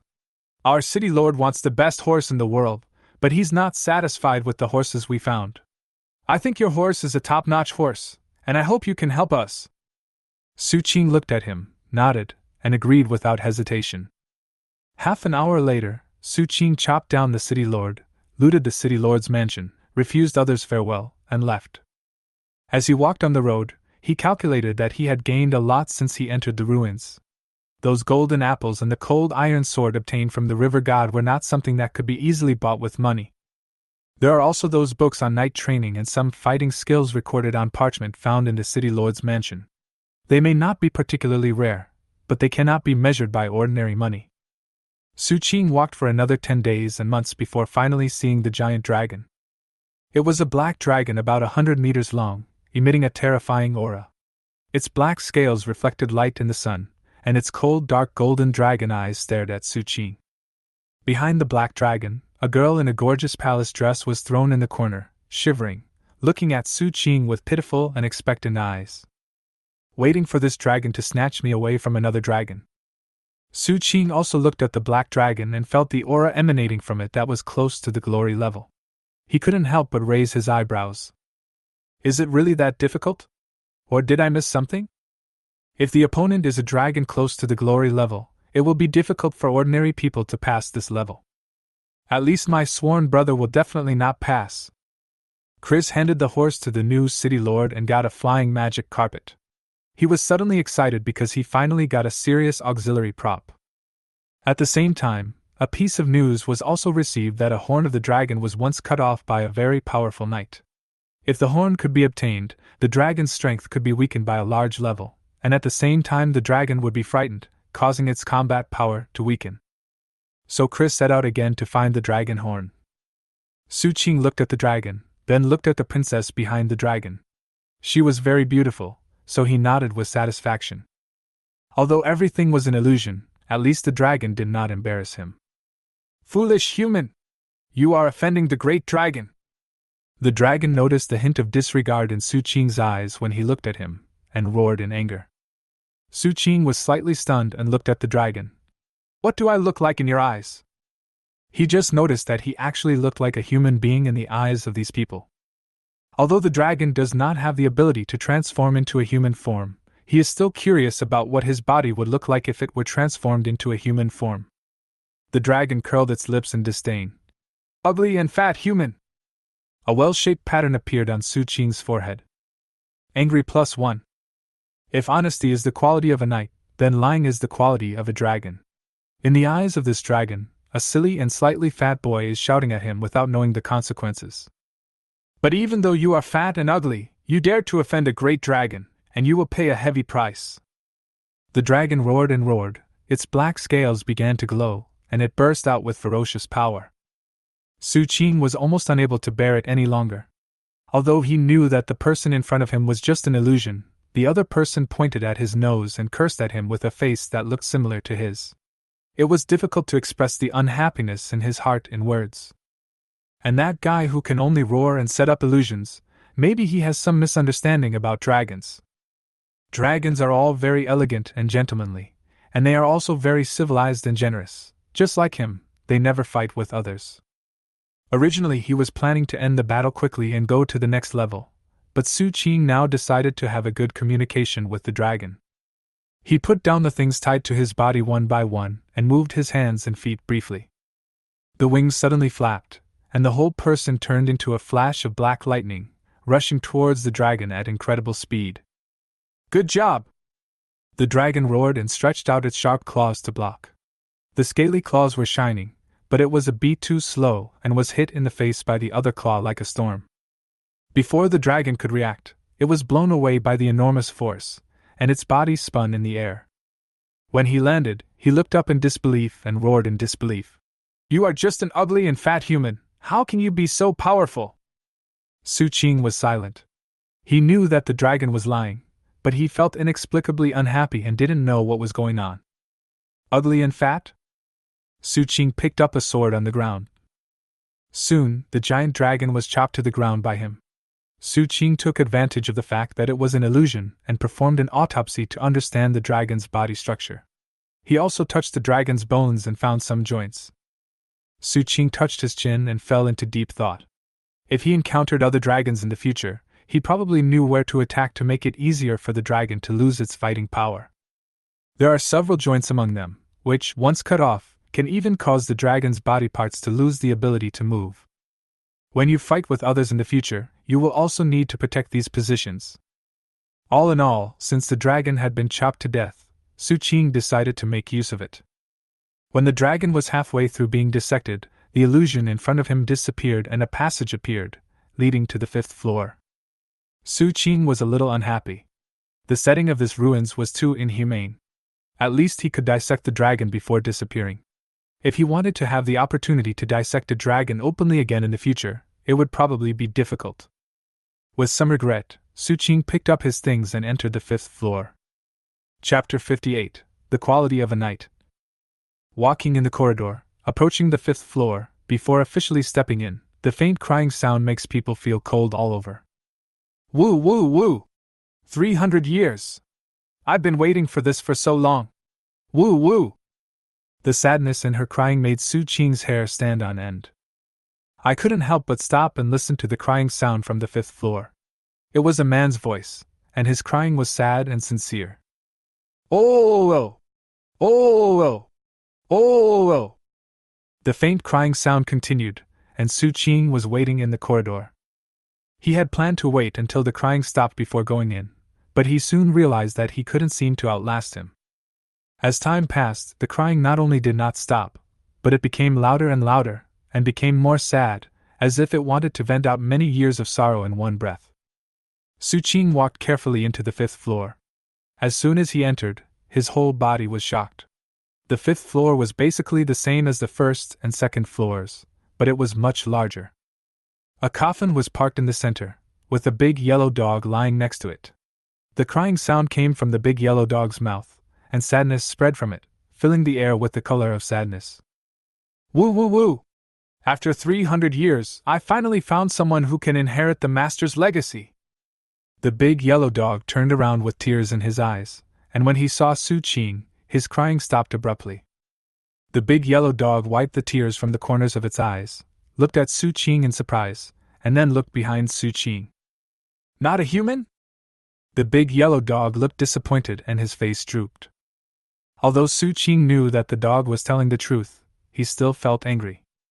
What do you mean by not a human? Can this dog be more careful when talking? Don't you know you'll get beaten for talking like that? Su Qing paid attention to the aura of the big yellow dog. It was obscure and difficult to understand, but it also concealed a hint of great terror.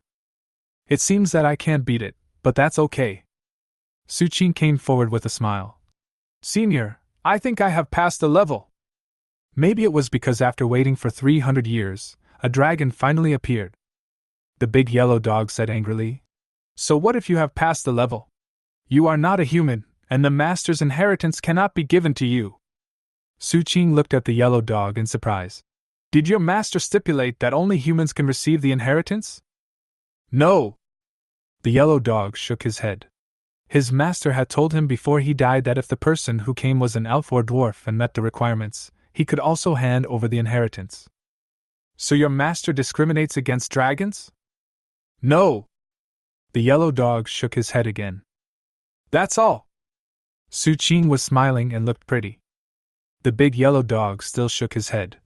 My master said that his successor must have the qualities and spirit of a knight. Su Qing immediately patted his chest and said, I have the qualities of a knight. The big yellow dog took a look at the dragon, then quickly brought back a crystal ball, and slapped it hard, and soon the scene appeared. I haven't used it for a long time. I'm worried it might break. The scene inside quickly reflected the scene when Su Qing experienced the first level. Only then did the old yellow dog notice the things behind Su Qing. These puppets are broken anyway, I'll help you take them away and deal with them. Su Qing explained carefully, worried that the big yellow dog would misunderstand him as the kind of dragon that plucks feathers from a passing goose. The old yellow dog continued to lower his head, and the scene of the second level appeared. That guy was too careless. He didn't notice my strength and just acted recklessly. Su Qing explained once again, worried that the big yellow dog would misunderstand him as the kind of dragon who bullies the weak and pretends to be a pig to eat the tiger. The old yellow dog looked at him deeply and lowered his head again. The scene changed and Chris appeared. Is your name Chris? Then do you have a sworn brother named Long Dezhuang, who is a black dragon? We are sworn brothers. May I ask, Senior? Watching the scene of Chris being beaten up, Su Qing felt that he had to explain. I didn't expect that guy would take revenge for personal gain. If I had known, I would never have exposed the relationship between me and my brother. The old yellow dog looked at him and nodded to show that he believed it. After all, who would cheat their sworn brother? That would be too much of a jerk. The third level scene emerges. I didn't know this would cause so much trouble to my brother. If I had known. Su Qing looked extremely guilty and felt that this was very bad. If he had known this earlier, he would definitely not have let that guy come. The old yellow dog nodded, indicating that he also believed it. The fourth level scene emerges. Su Qing and the old king stood in the palace. So what can you give me?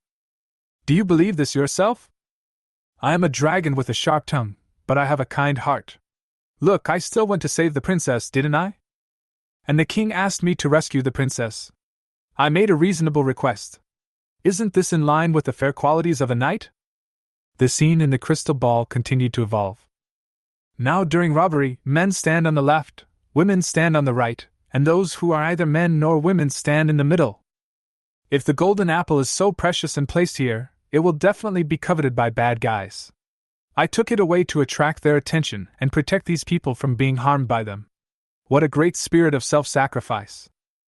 And did you notice, I didn't hurt any of them, and I didn't cut the tree down. The old yellow dog thought about it seriously and felt that it made sense. Old man, I want you too.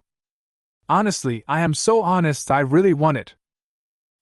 I pity the civilians under the rule of this cruel city lord, who actually inflicts pain on others for his own pleasure. Ahem, the reason for plundering the city lord's mansion is to rob the rich and give to the poor. Brave! How brave I am! In order to save the princess, I even dare to kill my own people. Also, Senior, look how humble I am in front of you. As Su Qing was telling the story, she unexpectedly discovered that she possessed so many wonderful qualities, and silently gave herself a thumbs up. I am indeed a good dragon. The old yellow dog was silent. He was considering whether this made sense. The more he thought about it, the more he felt that what the dragon said made sense. After hesitating for a long time, he finally nodded with hesitation. Then I will give you a share of the master's inheritance. 1. Su Qing, who was originally immersed in the fact that he had such a wonderful quality, suddenly realized it, and was very unhappy. Why is it only 1? The old yellow dog explained honestly. My master thought I was honest and might be cheated, so he divided the inheritance into 2 parts and asked me to give them to 2 people. Su Qing said nonchalantly. That man is my brother, it's the same if you give him to me. The old yellow dog immediately shook his head. No, the master has told me to give it to 2 people, so I have to give it to 2 people. Su Qing tried to persuade him earnestly for a long time, but found that it was useless. Because no matter what he said, the old yellow dog just refused to give in. This made him a little depressed. Dogs like this that were impossible to defeat, and were particularly stubborn, were the most difficult to deal with. Are you asking me to steal my brother's things? That's so sorry. While Su Qing was considering whether to save face or not, Chris reflected in the crystal ball went through more than a dozen tests. With the dream of becoming the greatest knight, Chris demonstrated the 8 qualities of a knight to the fullest. Humility, honor, sacrifice, bravery, mercy, spirituality, honesty, justice. With various props in hand, he finally found the dragon, weakened it layer by layer, defeated it, rescued the princess, and held a wedding, thus passing the 4th level perfectly. Su Qing, who noticed this scene, became a little unbalanced and indignant. It's so unfair, how can we be treated differently like this? The dragon I fought against was so powerful, while the dragon he fought against was so rubbish. Moreover, there was also a segment about marrying a princess, which was simply racial discrimination. But then again, Su Qing found that after he defeated the dragon, He was so obsessed with dissection that he seemed to have forgotten about the princess. A figure walked into the 5th floor. Chapter 59: The Shameless Dragon and the Honest Dog. "Here I come, bro!" Su Qing greeted him enthusiastically and put his arm around Chris's shoulders affectionately. "Let me introduce you, this is..." As soon as he opened his mouth, he realized that he had not yet asked the yellow dog's name, so he looked over. "My master called me Jack." The old yellow dog told his name seriously. Su Qing nodded repeatedly and looked at Chris. "This is Senior De Huang." The yellow dog's tail stiffened, then quickly started shaking again, not caring about what others called it. Chris was silent. He felt a lot of pressure standing next to the dragon. After a while, he said to the yellow dog, "Senior, have I passed the test?" "Passed." The old yellow dog nodded, stood up, wagged its tail and left, then returned soon with 2 boxes, one large and one small. "My master used up all his belongings in order to break through to the brilliant level, and didn't leave behind much.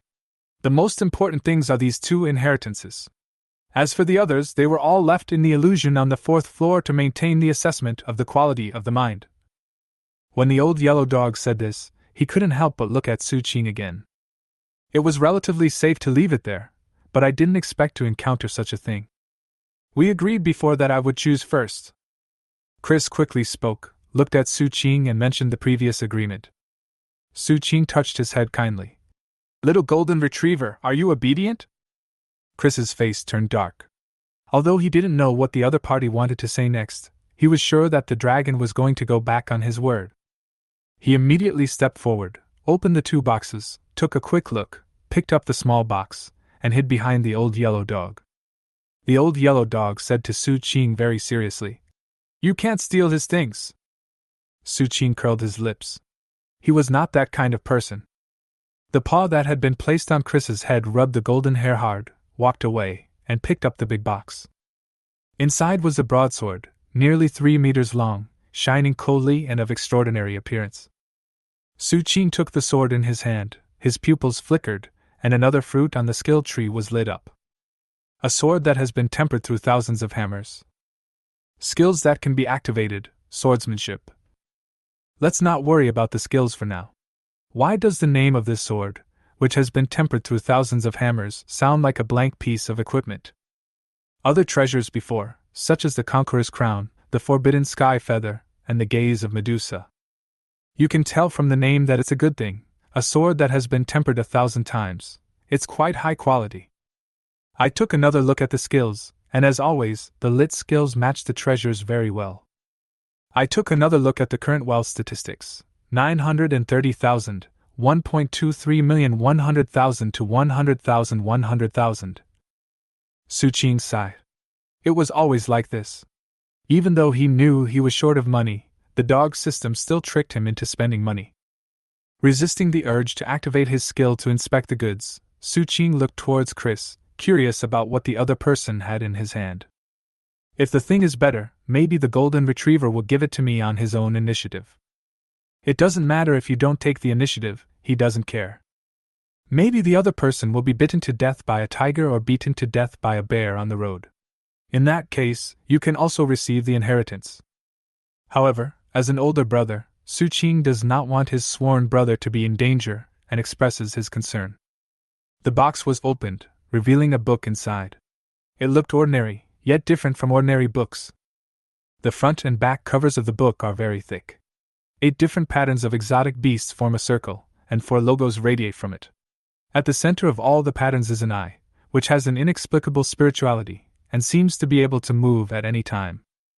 This is the Master's secret book, the old yellow dog explained, with some pride. Although my master was a free knight, he was a rare genius among free knights. He had already condensed his own secrets when he was at the 2nd level of glory.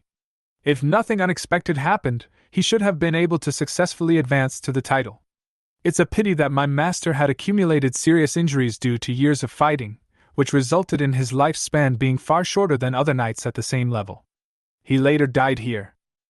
When talking about the sad things in the past, the old yellow dog became heartbroken and started to cry. If his master had been successfully promoted to a higher title, he should have been able to live until now. Just thinking about it makes the dog sad. Chris had never seen the old yellow dog crying before. At this moment, he saw this always serious old yellow dog suddenly started to sob, and his crying became more and more sad. He was a little at a loss. I was afraid that the dog would faint from crying, and if that happened, I would be in big trouble. Don't be sad, Senior. I will inherit the will of the knight, Senior, and become the greatest knight. Chris made a solemn promise, with a look of a young man's longing for the future in his eyes. In the eyes of Su Qing, his brother, this is a teenager who has not experienced the harsh treatment of society. The old yellow dog gradually stopped crying and looked at Chris strangely. My master never thought of becoming the greatest knight. At first, he just wanted to be a guard for a nobleman, but he was favored by the nobleman's daughter and became her male lover for several years. Later, the nobleman's daughter got married and my master lost his job, so he became a knight. The old yellow dog nonchalantly talked about his master's dark history in front of his master's coffin. Su Qing looked at the coffin worriedly, wondering whether he should go up and press the coffin lid if there was any unusual movement in the coffin. Chris was a little shocked. Looking at the book of secrets in his hand, he suddenly felt that it was not fragrant anymore. The old yellow dog wagged his tail and continued, If you want to become a great knight, then it's best not to integrate my master's secrets. This is the path of my master. After you merge with me, you may become a brilliant knight very quickly, but you will never be able to surpass my master. You can use this book of mysteries as a reference. Su Qing immediately came forward, nodded in agreement, and patted the little golden retriever's head lovingly. Yes, if you want to become the greatest knight, you must find your own secret. Take a look at this book, and I will keep it for you after you finish reading it. Chris. Although I have decided not to integrate this secret book, aren't you, the dragon, a little too shameless? I haven't even opened it yet, but you're still thinking of keeping it for me. The old yellow dog looked at the brothers who had such a deep bond, and felt deeply moved. He wondered how his master would have ended up with serious injuries and a short life if he had had a brother like this. Well, it's time for you to leave. The old yellow dog started to chase people away. After Chris bowed and thanked, he was about to leave, but was pulled back by Su Qing. He was puzzled to see Su Qing approaching the old yellow dog. Senior De Huang, do you want to continue staying here? The eager look on that face made old yellow dog couldn't help but sigh. Times have changed so fast in just a few hundred years. Could it be that the arrogant and domineering dragon back then has become so enthusiastic? Of course not. The master's legacy has been passed on to you. It's time for me to leave. The old yellow dog said seriously, and then sighed. It's been 300 years. I wonder what the outside world has become like.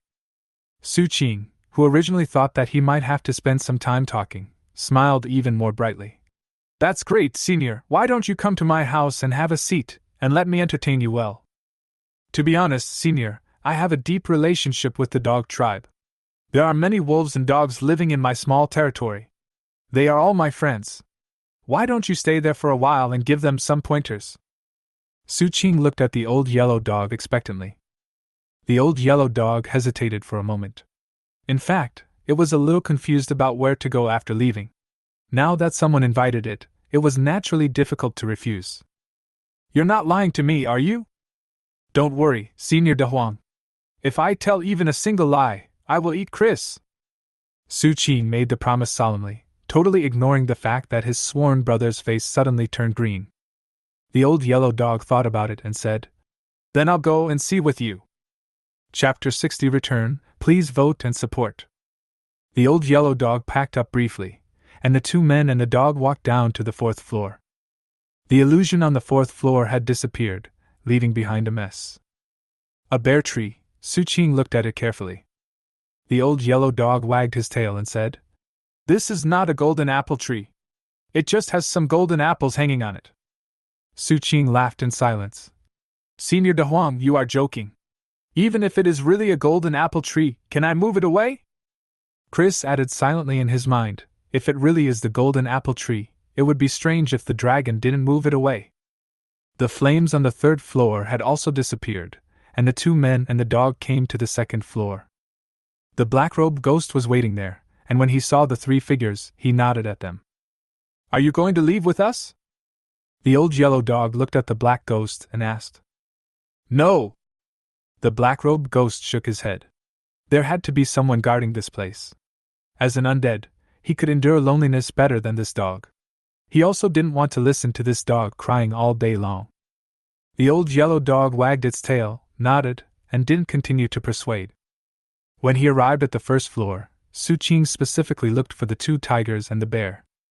Seeing the two of them playing so happily, Su Qing was very happy and put all his belongings on them.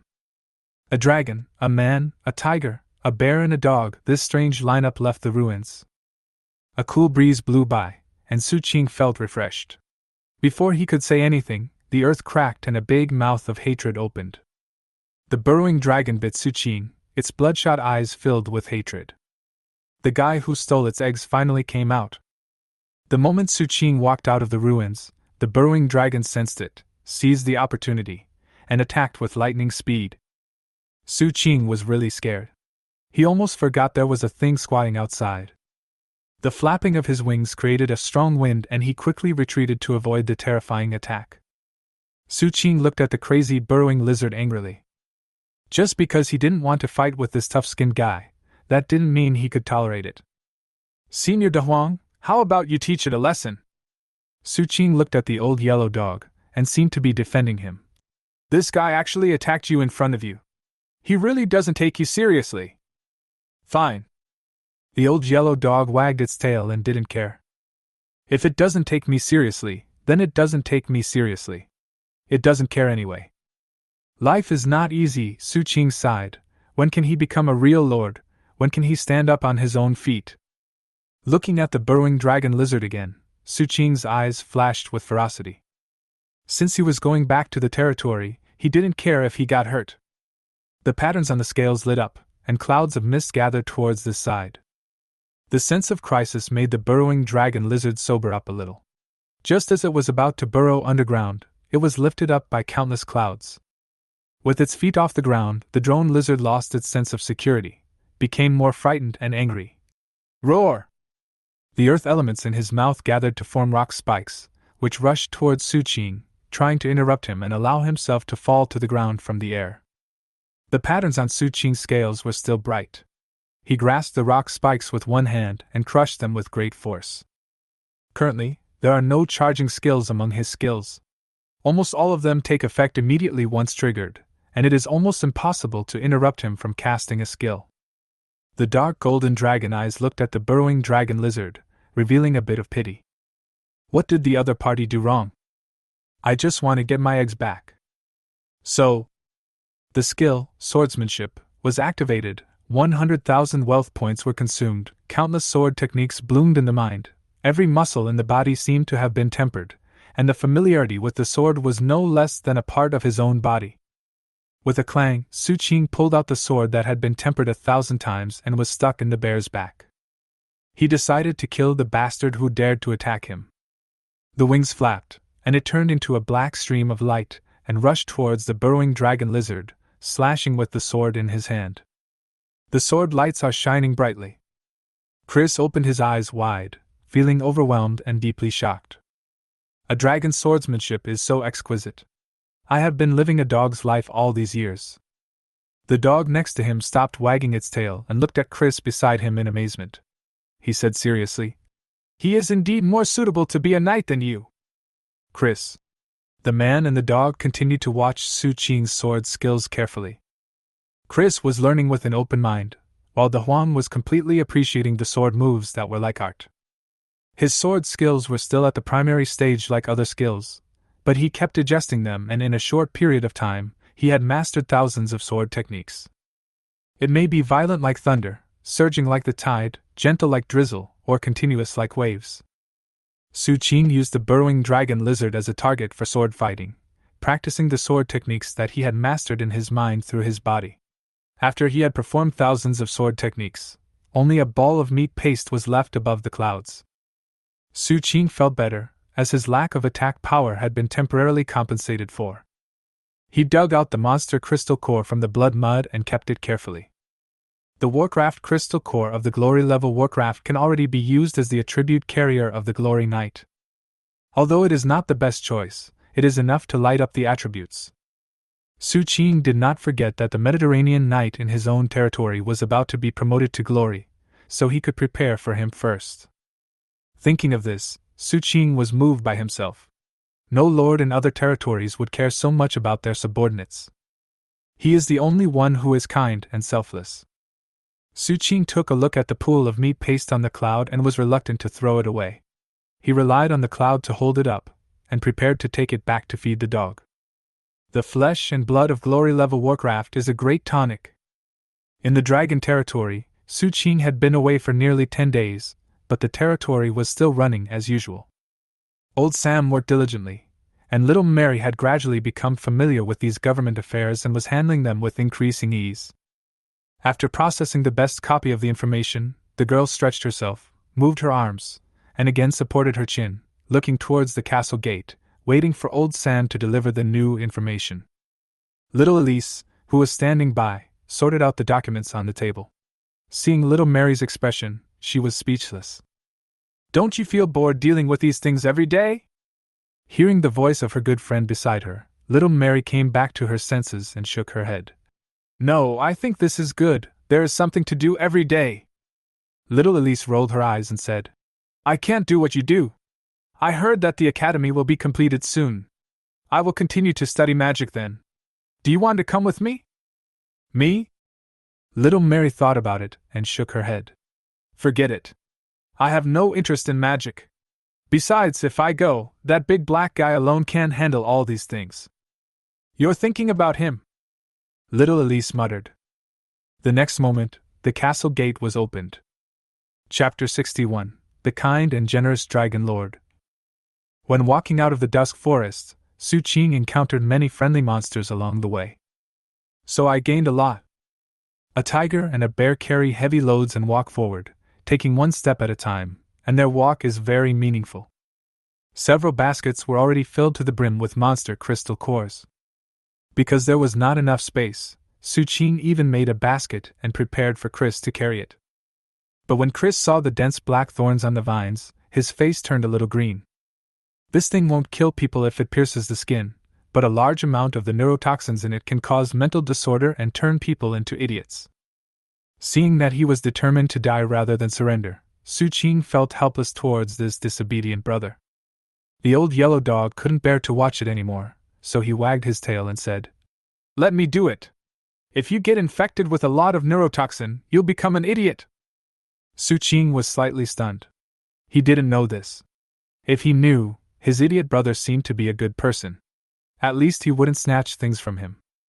Thinking with evil humor in his heart, Su Qing said very embarrassedly, "How can this be embarrassing?" and unceremoniously put the basket on the back of the old yellow dog. And for fear of imbalance, he made another basket, one on the left and one on the right. The old yellow dog looked at the sudden appearance of an extra basket and opened his mouth, wanting to refuse. But after thinking about it, it seemed that this method was indeed more comfortable than just now. However, until they walked out of the dusk forest, the two baskets behind the old yellow dog were still not full. He did not waste any of the fur, bones, teeth, scales, meat, and internal organs, and threw them all onto the cloud he was holding up. Although this is a bit laborious, he will live frugally from now on. The system's consumption is terrible. It takes 100,000 wealth points to light up a skill once. This is simply extortion. Su Qing felt indignant. The group came out of the forest, but because the dusk forest was very large, the place they appeared in was not the dragon territory, but a relatively desolate lawless area. Su Qing remembered that this place was not far from the giant dragon territory. He was roughly aware of the direction, so he led his men towards his own territory and said to the tiger and bear brothers, "Thank you for your hard work this time. Don't worry, I have always been very good to my subordinates." Halfway through his words, Su Qing remembered something. Although he had only agreed casually at the beginning, his memory has always been good. It seemed that Miss Bubble's brother ran into the forest, and she had promised to find him. Su Qing looked back and wondered whether she should go back and tell that guy that her brother had been eaten by a monster, and not even a corpse was left. Ugh! Isn't this too unethical? More importantly, there is no benefit. As long as there is no interest that can tempt him, Su Qing has always been an honest and benevolent lord. And if there are benefits that can tempt him, Su Qing doesn't mind being a crazy dragon. The thought flashed through his mind, and Su Qing paused for a moment before continuing. After we go back, I will arrange a mansion, beautiful tigers, and beautiful bears for you. As long as you work hard for me, I will never treat you unfairly. Su Qing made a solemn promise. The tiger and the bear looked at each other.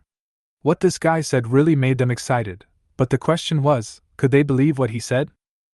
Noticing the deep doubts in the eyes of the two monsters, Su Qing did not think that after returning, they would know whether what he said was true or false. In addition to the bears and tigers, the wolfhounds that were already there, as well as the groups of monkeys, rhinos, pythons, and other tribes that were subdued. There is a lot of room for development in the breeding farm. Send these guys back first, and then go pick them up after a while. Well, it can't be called a breeding farm. It sounds like it might make these intelligent beasts feel uncomfortable and affect productivity. What name should I change to? Su Qing was thinking about it, but he had no idea for a moment, so he planned to find someone to discuss it with after he returned. Before they knew it, the group had approached the dragon territory. Not far ahead, there stands a stone tablet with clear words on it. There is a giant dragon inside, enter with caution. There are hundreds of identical stone tablets scattered across the border of the dragon territory. Every road leading into the dragon territory is guarded and patrolled by people. As soon as they approached the stone tablet, a guard came over, holding a flare that Su Qing had asked the alchemist to make with gunpowder, and nervously wanted to yell at them to leave. However, when he saw Su Qing taking off his straw hat, the patrol guard was shocked and quickly knelt on one knee. "Greetings, Lord!" Su Qing hurriedly stepped forward to support him enthusiastically. "You are on a mission, there is no need to be so polite. You are a citizen of my territory, that is, my children. I am your father, so you don't have to be so restrained and nervous when facing me." He talked enthusiastically with the guards, showing concern for their food and living conditions, and said that he would improve their lives after returning. After making a lot of promises, the guard's eyes were filled with tears and he wished he could die. Chris was amazed as he watched the dragon's operation, thinking it was really good at winning people's hearts. "I didn't expect that this little black dragon would be so kind and generous." The old yellow dog sighed, and felt that this little black dragon was better and more suitable to be a knight than Chris next to it. It was a pity that it was just a dragon. "Thank you for the compliment, Senior De Huang." Su Qing walked back and heard these words. She couldn't help but blushing with shyness. The old yellow dog noticed that the shiny black face was slightly red, and advised earnestly. "Don't be embarrassed, I'm telling the truth. If you were a human, you would definitely be a qualified knight with your qualities." Su Qing scratched his head embarrassedly. "Let's go quickly. We have been away for such a long time, and I don't know if anything has happened in the territory." He interrupted the old yellow dog's praise and walked quickly forward to return to the castle. This time when he came back, he had a lot of things to deal with. Chris looked at the black dragon suspiciously. He suspected that the other party's blushing was not due to shyness or embarrassment, but probably just pure panic. But when he thought of the other party's face, he became a little unsure. This group of people are all very powerful, so they can travel quickly. After half a day, Su Qing saw a cement road under construction on the road some distance away from his castle. According to his request, the cement road was built to accommodate 6 carriages running side by side, and was divided in the middle with paint to distinguish between left and right. In order to ensure the quality of the road, the thickness of the poured cement must also meet the standards. Su Qing went forward to check and found that it had indeed met his requirements. He talked to the road workers with satisfaction, praised them highly, made some promises and rewards, and then left in the grateful eyes of these road workers. Wait until he returns to the island in the sky. Old Yellow Dog and Chris were both shocked. They had never seen such an island in the sky, and there was also a staircase made of clouds.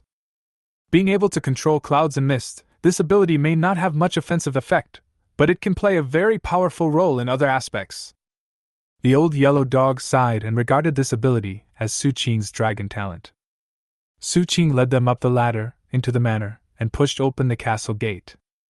When the familiar scene came into view, Su Qing felt an inexplicable sense of security, as if he were returning home. Chapter 62, Heaven and Earth Magical Paradise.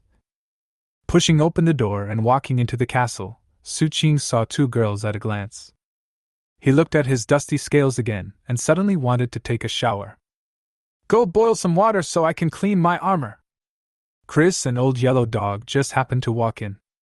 When Chris heard this, he looked up at the two cute girls above and suddenly wanted to curse. Damn capitalism! The old yellow dog wagged its tail and thought of its owner. It seemed that he used to bathe the nobleman's daughter often for the whole day. I don't know why they are so happy while washing. Both humans and dragons are so weird. Su Qing asked little Mary and little Elise to leave, called old Sam in, and asked him to sort the things out and put them away. The monster crystal cores and magic herbs must be stored well as the flesh and blood. Find some chefs to fry them into meatballs or make them into meat patties. These things will be of great use in the next period of time. Su Qing decided to expand the scale of the farm before spring was completely over. He also told old Sam to send someone to take Chris, the old yellow dog, the tiger and the bear down to rest. He rushed to the farm and asked the person in charge to take down the sign and prepare a new one. At the same time, he talked about expanding the scale of the farm. The other party's task would be heavy, but he trusted him very much. You and old Sam are my right-hand men and women, and the two people I trust the most. This task may be difficult, but I believe you will be able to complete it perfectly. Su Qing patted the farm manager's shoulder gently, his tone sincere and his eyes full of trust. The other party was deeply moved and issued a military order without hesitation. Please rest assured, Lord, if I fail to complete the task, I will come to you with my head. Many workers were quickly transferred in and the farm was converted rapidly. It was changed into small single rooms. Although they are relatively small, it can accommodate 2 or 3 monsters according to their sizes. At the same time, the new name of the farm has been decided, and a new sign has been hung. Heaven and Earth Monster Paradise. After doing all this, Su Qing hurried back to the castle. Only then did he run into the wooden barrel with relaxation. Mist rose as 4 men wiped his scales. Su Qing specifically looked around and found that in addition to little Mary and the other person, there was also Miss Bubble and Minnow's sister Minnie. The former was because he had nowhere to go, so he temporarily lived in the castle with his 2 children. The latter was because his brother was sent by Su Qing to manage the construction of cities and towns in the Principality of Renault. Because he was busy, and also to show that he had no ulterior motives, he left his sister here. Therefore, the team that wiped his scales expanded, which made Su Qing wonder whether it should be made bigger next time. The enjoyment of scrubbing scales is the process. It would be unpleasant if it was finished so quickly. After washing the scales, Su Qing went to sleep and felt full of energy the next morning. The fatigue brought by 10 days of sleepless work was swept away in an instant. I took over some of the bigger things that might happen in the territory during this period of time from little Mary. During the time he was away, the territory was generally peaceful. The construction of the Fighting Qi and Magic Academy has basically officially started, but it will probably take 2 or 3 months for it to be completed. Even with the help of magic, the scale is too large after all, and those buildings cannot be reinforced by magicians all the time. There were some other things, not too big of a deal, but little Mary handled them all very well. Su Qing was surprised by the girl's ability in government affairs. He opened the system's wealth statistics and found little Mary's name. He was surprised to find that this girl was actually worth 1,000 gold coins. This is different from the previous 10,000 gold coins, which were completely inflated by the girl's father. These 1,000 gold coins represent the girl's own value. Well done! Su Qing praised the girl and began to instruct her on a few other things. The alchemist had already made paper at a relatively low cost. While that may not be very appealing to wizards who only use parchment, this slightly yellowed white paper is very useful. It can be used to make teaching books and newspapers, and can also become a foreign trade commodity. For ordinary people, this kind of low-priced paper still has a large market. However, this requires contacting caravans and doing foreign trade on their behalf. Su Qing had also considered forming his own caravan, but those caravans might have already reached some agreement with each other, and forcibly intervening might backfire. You need to first cooperate with other caravans to find a breakthrough point, then swallow up the cooperating caravans and slowly run the business. These things are not what we need to consider now. Su Qing told little Mary to set up a newspaper office and publish newspapers. All big and small events and stories can be published in the newspapers. But Su Qing specifically instructed that the most important space in the newspaper must be used to publicize his kindness and generosity, and that some people should be found to make up stories, and his image in the stories must be great. He wanted to use this method to gradually influence the entire territory and distort everyone's view of him. After giving the order, little Mary left to deal with it. Su Qing looked up silently. When did he become so terrible? He unknowingly embarked on the path of a capitalist, and why was he so adaptable? Su Qing sighed. He was also forced by life, so it was all life's fault. I got up and walked out of the castle to find Old Yellow Dog. I thought that the Warcraft Park in Paradise on Earth has been renovated during this period, so I could take Old Yellow Dog to have a look. However, he didn't expect that before he went to find the Old Yellow Dog, Chris found him first. Looking at the glittering black dragon in front of him, the bow tie tied around its neck looked a little ugly. He hesitated for a long time, and finally said the name reluctantly. Elder brother! Su Qing showed a kind smile and looked at his silly brother. Little golden retriever, is there something wrong? I have something to do and need to leave quickly, so... Chris looked at Su Qing. Su Qing nodded in understanding. In that case, I'll go with you after I finish these things. He didn't know what this stepbrother was going to do, but it must be something urgent. It just so happened that he didn't plan to stay in the territory for long. Currently, the dragon territory is in a period of rapid development and is not suitable for plundering and expanding territory. Otherwise, the accumulation of his wealth will be slow. It would be better to take the opportunity to go out and expand the source of income. After all, his temporary departure from the territory will not affect the overall situation. And since my younger brother is also leaving, let's go together. Su Qing was in a good mood. Chris was not so happy, as he had not expected that the dragon would want to go with him. Chapter 63 The useless ones go to heaven, the useful ones stay in the world. When Su Qing found the Old Yellow Dog and told him that everything had been arranged, and he could go see the dogs he was taking care of, the Old Yellow Dog showed noticeably more interest.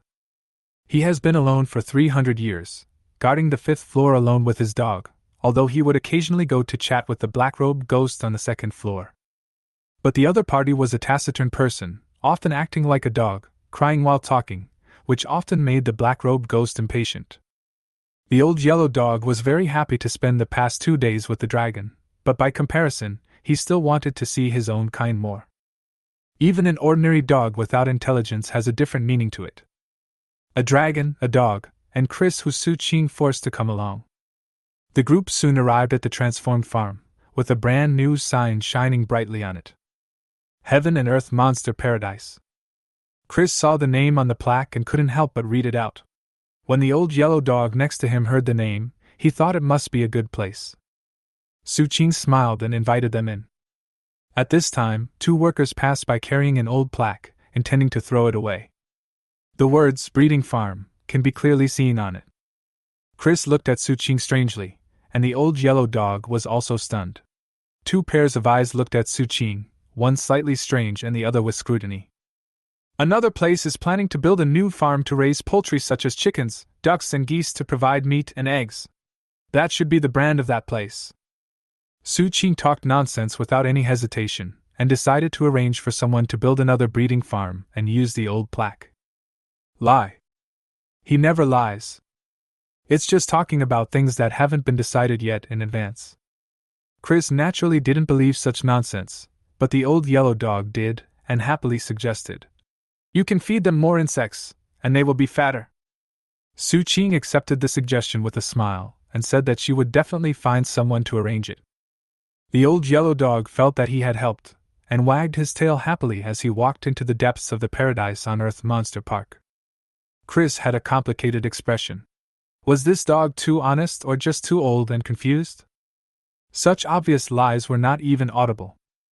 After thinking about it, he decided to follow and came to a huge lawn. There were thousands of dogs of various appearances, lazily basking in the sun, and the scene was quite spectacular. Except for a few 4-horned magic wolves, most of them are 2-horned magic wolves that were trained to be military dogs. They are useless and are just roamed around at will. There are also those chubby dogs with black hair and some dark magic talents. When the old yellow dog approached, all the dogs that were originally lazy suddenly woke up. First came the 4-horned and 2-horned demon wolves, staring at the old yellow dog with aggressive eyes. I felt a sense of crisis from this strange fellow. The magic black dogs hid in the corners. They were obviously very timid. What was most surprising were the horned dogs, with black and white fur all over their bodies. They rushed to the old yellow dog and were extremely enthusiastic. The old yellow dog was a little surprised. Dogs have a strong sense of territory. Logically, the performance of the other two types of dogs is more realistic. This kind of dog. The old yellow dog was just thinking about it when a pink tongue left saliva all over its face.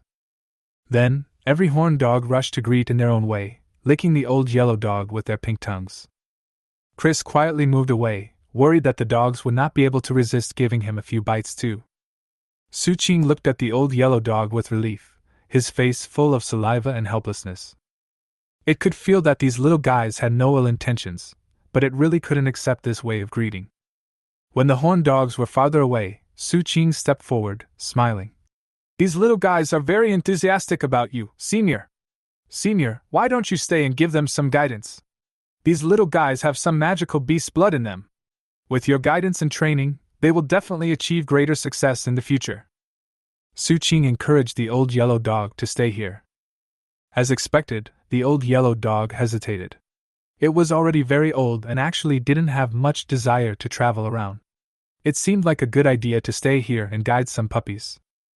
Noticing that the old yellow dog seemed to be moving strangely, Su Qing continued to encourage him. "If Senior De Huang is willing, I will arrange accommodation for you." Hearing Su Qing say this, the old yellow dog felt it difficult to refuse for a moment, and wagged its tail a little embarrassedly. "Then I will stay here for a while and give these little guys some pointers." In the opinion of Old Yellow Dog, the other two types of dogs are still very worth training. With more guidance, maybe a few genius dogs can emerge. As for those black and white horned dogs, sorry. It doesn't want to bother with those guys. Su Qing asked someone to go down and arrange accommodation for him, but in fact, he was just talking casually. The accommodation for the Old Yellow Dog had already been prepared. Su Qing took the Old Yellow Dog around the entire park again.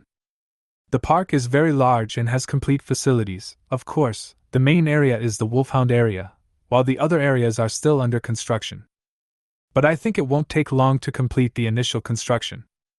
Su Qing plans to take some time out in the next 2 days to go to the Dusk Forest again to take over the magical beast tribes that have reached cooperation with him, breed them, and cultivate them to expand their scale. Finally, Su Qing brought the Old Yellow Dog to the residence arranged for it. It was a 2-story building made of stone bricks, and Old Yellow Dog was very satisfied with its layout. Especially in the bedroom area, there is no bed, but the entire bedroom is covered with thick blankets. It is very comfortable to lie on it, but it seems a little too big. There would be more than enough for a dozen more dogs. The Old Yellow Dog was thinking about it, and walked out of the bedroom. Then he saw more than a dozen female dogs of different appearances, all standing on the first floor of the small building. The person in charge of the breeding farm is now the person in charge of the park, and reported to Su Qing in a low voice. "These dogs are beautiful dogs that they carefully selected from tens of thousands of dogs, and each one is different." "What does this mean?" The Old Yellow Dog was stunned for a long while before reacting. He looked at Su Qing, as if he had thought of something, and asked with some disbelief. Su Qing smiled and said, "I was afraid that you would be too lonely living here alone, so I found some companions for you." The Old Yellow Dog was speechless. What else could it say since the other party cared so much about it? Of course I gladly accepted it. Su Qing arranged for people to prepare meals, and specifically instructed them to stew all kinds of whips and medicinal herbs for nourishing the body and serve them to the Old Yellow Dog. He was worried that this Old Yellow Dog had lived for hundreds of years and his health was no longer good. It would be a great tragedy if he had no descendants. "I am so kind and generous that I even have to consider these things for a dog." Su Qing gave himself a thumbs up, and at the same time whispered to the person in charge of the park beside him, "I will send some other monsters over in a while. You should take good care of them and breed them well, and try to expand the scale as quickly as possible and study different species." The useful monsters should be bred and cultivated in large quantities, and the useless ones should be stewed and eaten. Su Qing gave serious instructions that although the ethnic groups he had conquered seemed to be valuable, they might not be able to produce value as he imagined, and everything still depended on the specific circumstances. The park manager nodded in understanding. Heaven on Earth Monster Park. He was a little puzzled before as to why it was named this way, but now he understood. The useless ones go to heaven, the useful ones stay in the world. His lord was telling himself that among those magical beasts, only the useful ones should be cultivated, and the useless ones can be stewed and eaten directly without spending a lot of energy on cultivation. Chapter 64 Development and Construction. At lunch, the old yellow dog ate very restlessly, and his eyes were a little red. What are these? He felt that there was something wrong with the food he ate. A long-lost flame was burning in his body. He found the feeling of youth, as if he had returned to a long time ago when he fought side by side with his master. Just some ordinary meat. Su Qing didn't lie, it was really just ordinary meat, so he chose to eat vegetables. Chris was very smart. He saw that the black dragon only ate vegetables, and the meat was cooked beyond recognition by the chef as requested by Su Qing, with all kinds of carvings that made people feel creepy. Senior De Huang, please have a rest. We are leaving first. Su Qing was about to leave, as he was worried that if he stayed any longer, the old yellow dog would have bad intentions towards him. After Ilong and the other man left, the old yellow dog couldn't hold back any longer and ran back to his own residence. Su Qing and Chris walked for a distance when they suddenly heard howling sounds behind them. Chris turned around worriedly and looked at Su Qing, hesitating for a moment. Will the dog die? Su Qing shook his head with a big heart. No, De Huang is an honest dog, he won't be so rude. Chris was speechless. No matter how honest I am, I can't stand being played like this by you.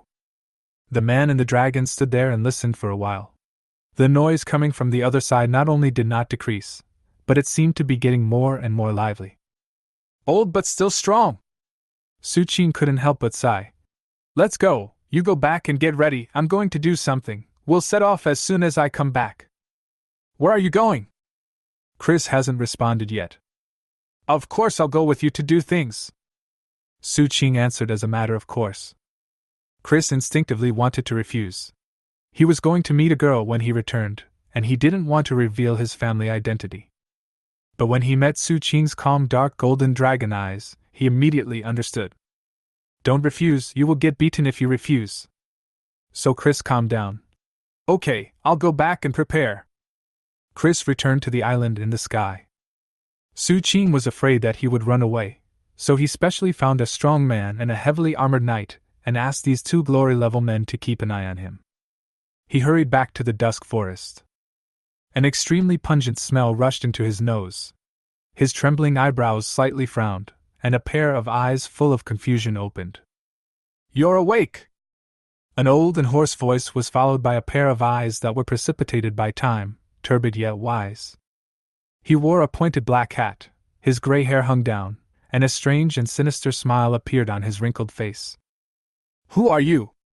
The man lying on the bed became alert, but soon, his eyes became confused again, and he murmured unconsciously, Who am I? Amnesia? The old woman was a little surprised, and then she smiled indifferently. The smile was eerie and strange. I don't know who you are, but I picked you up from outside. From now on, you are my servant. After the old woman finished speaking, a potion bottle appeared in her hand, which was filled with crystal clear green liquid. She did not give the man a chance to refuse and poured it directly into his mouth. The man was shocked and angry. He felt the hot liquid flowing down his throat, which was burning, but it was cold when it reached his lower abdomen. After drinking my slavery potion, you will be my slave. Take good care of your injuries. I will need you to go out and do some work in a few days. As the old woman spoke, she seemed to remember something and turned back again. When you were unconscious, you seemed to shout out a few names. I don't know if you remember them. One was called Lacey and the other was called Miss Bubble. After saying that, the old woman left, leaving the man lying on the bed with a confused look on his face. These names were so familiar, but who were they? Swamp rhinoceros, golden-haired ape, blue-striped python, white-feathered sparrow. It took Su Qing 2 days to bring these magical beasts back to the dragon territory. Thousands of various kinds of magical beasts, as mighty as a beast tide, were brought to the Heaven and Earth Magical Beasts Park by Su Qing. The person in charge of the park turned pale.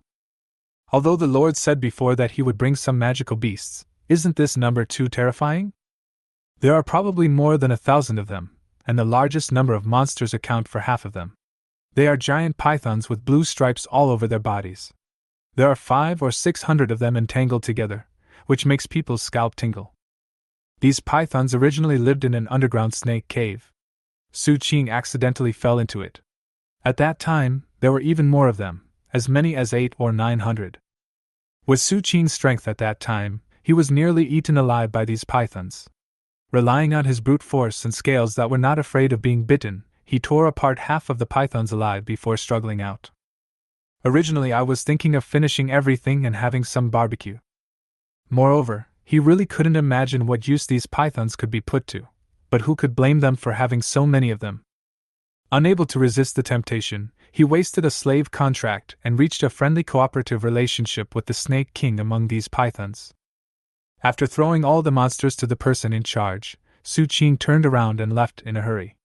He had a lot of things to deal with. I went to the martial arts training ground, where tens of thousands of people were exercising their bodies and constitutions. Old Squirtle had been fighting for half his life, so he had his own experience in military training. At least in terms of military appearance and discipline, they are much better than those trained in the Mediterranean. After reviewing his own army, Su Qing inspected the construction of the Fighting Qi and Magic Academy, which was in full swing. According to his requirements, all facilities must be complete. The library has already been built in advance and is in initial use. Only one library was built, with entrances on the east and west sides, one inside the School of Magic and the other inside the School of Fighting Spirit. Su Qing brought back the books about knights' fighting spirit, as well as the cultivation experiences and fighting spirit skills recorded by those glorious high-ranking knights, all of which were stored in the direction of the Knights Fighting Spirit Academy in the east. It was enough to keep the academy running. To the west, in the direction of the Magic Academy, the books stored there are more diverse. During the 10 days that Su Qing was away, several magicians copied down tens of thousands of books on magic. Although most of them are only related to magic, and many are incomplete, the number is already terrifying. But according to what those magicians said, these books are still too few and cannot support the establishment of a magic academy.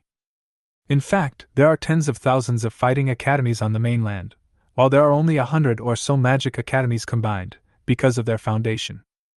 In the eyes of others, knights are just exercising their bodies and practicing fighting spirit, but orthodox magicians need to know so much more.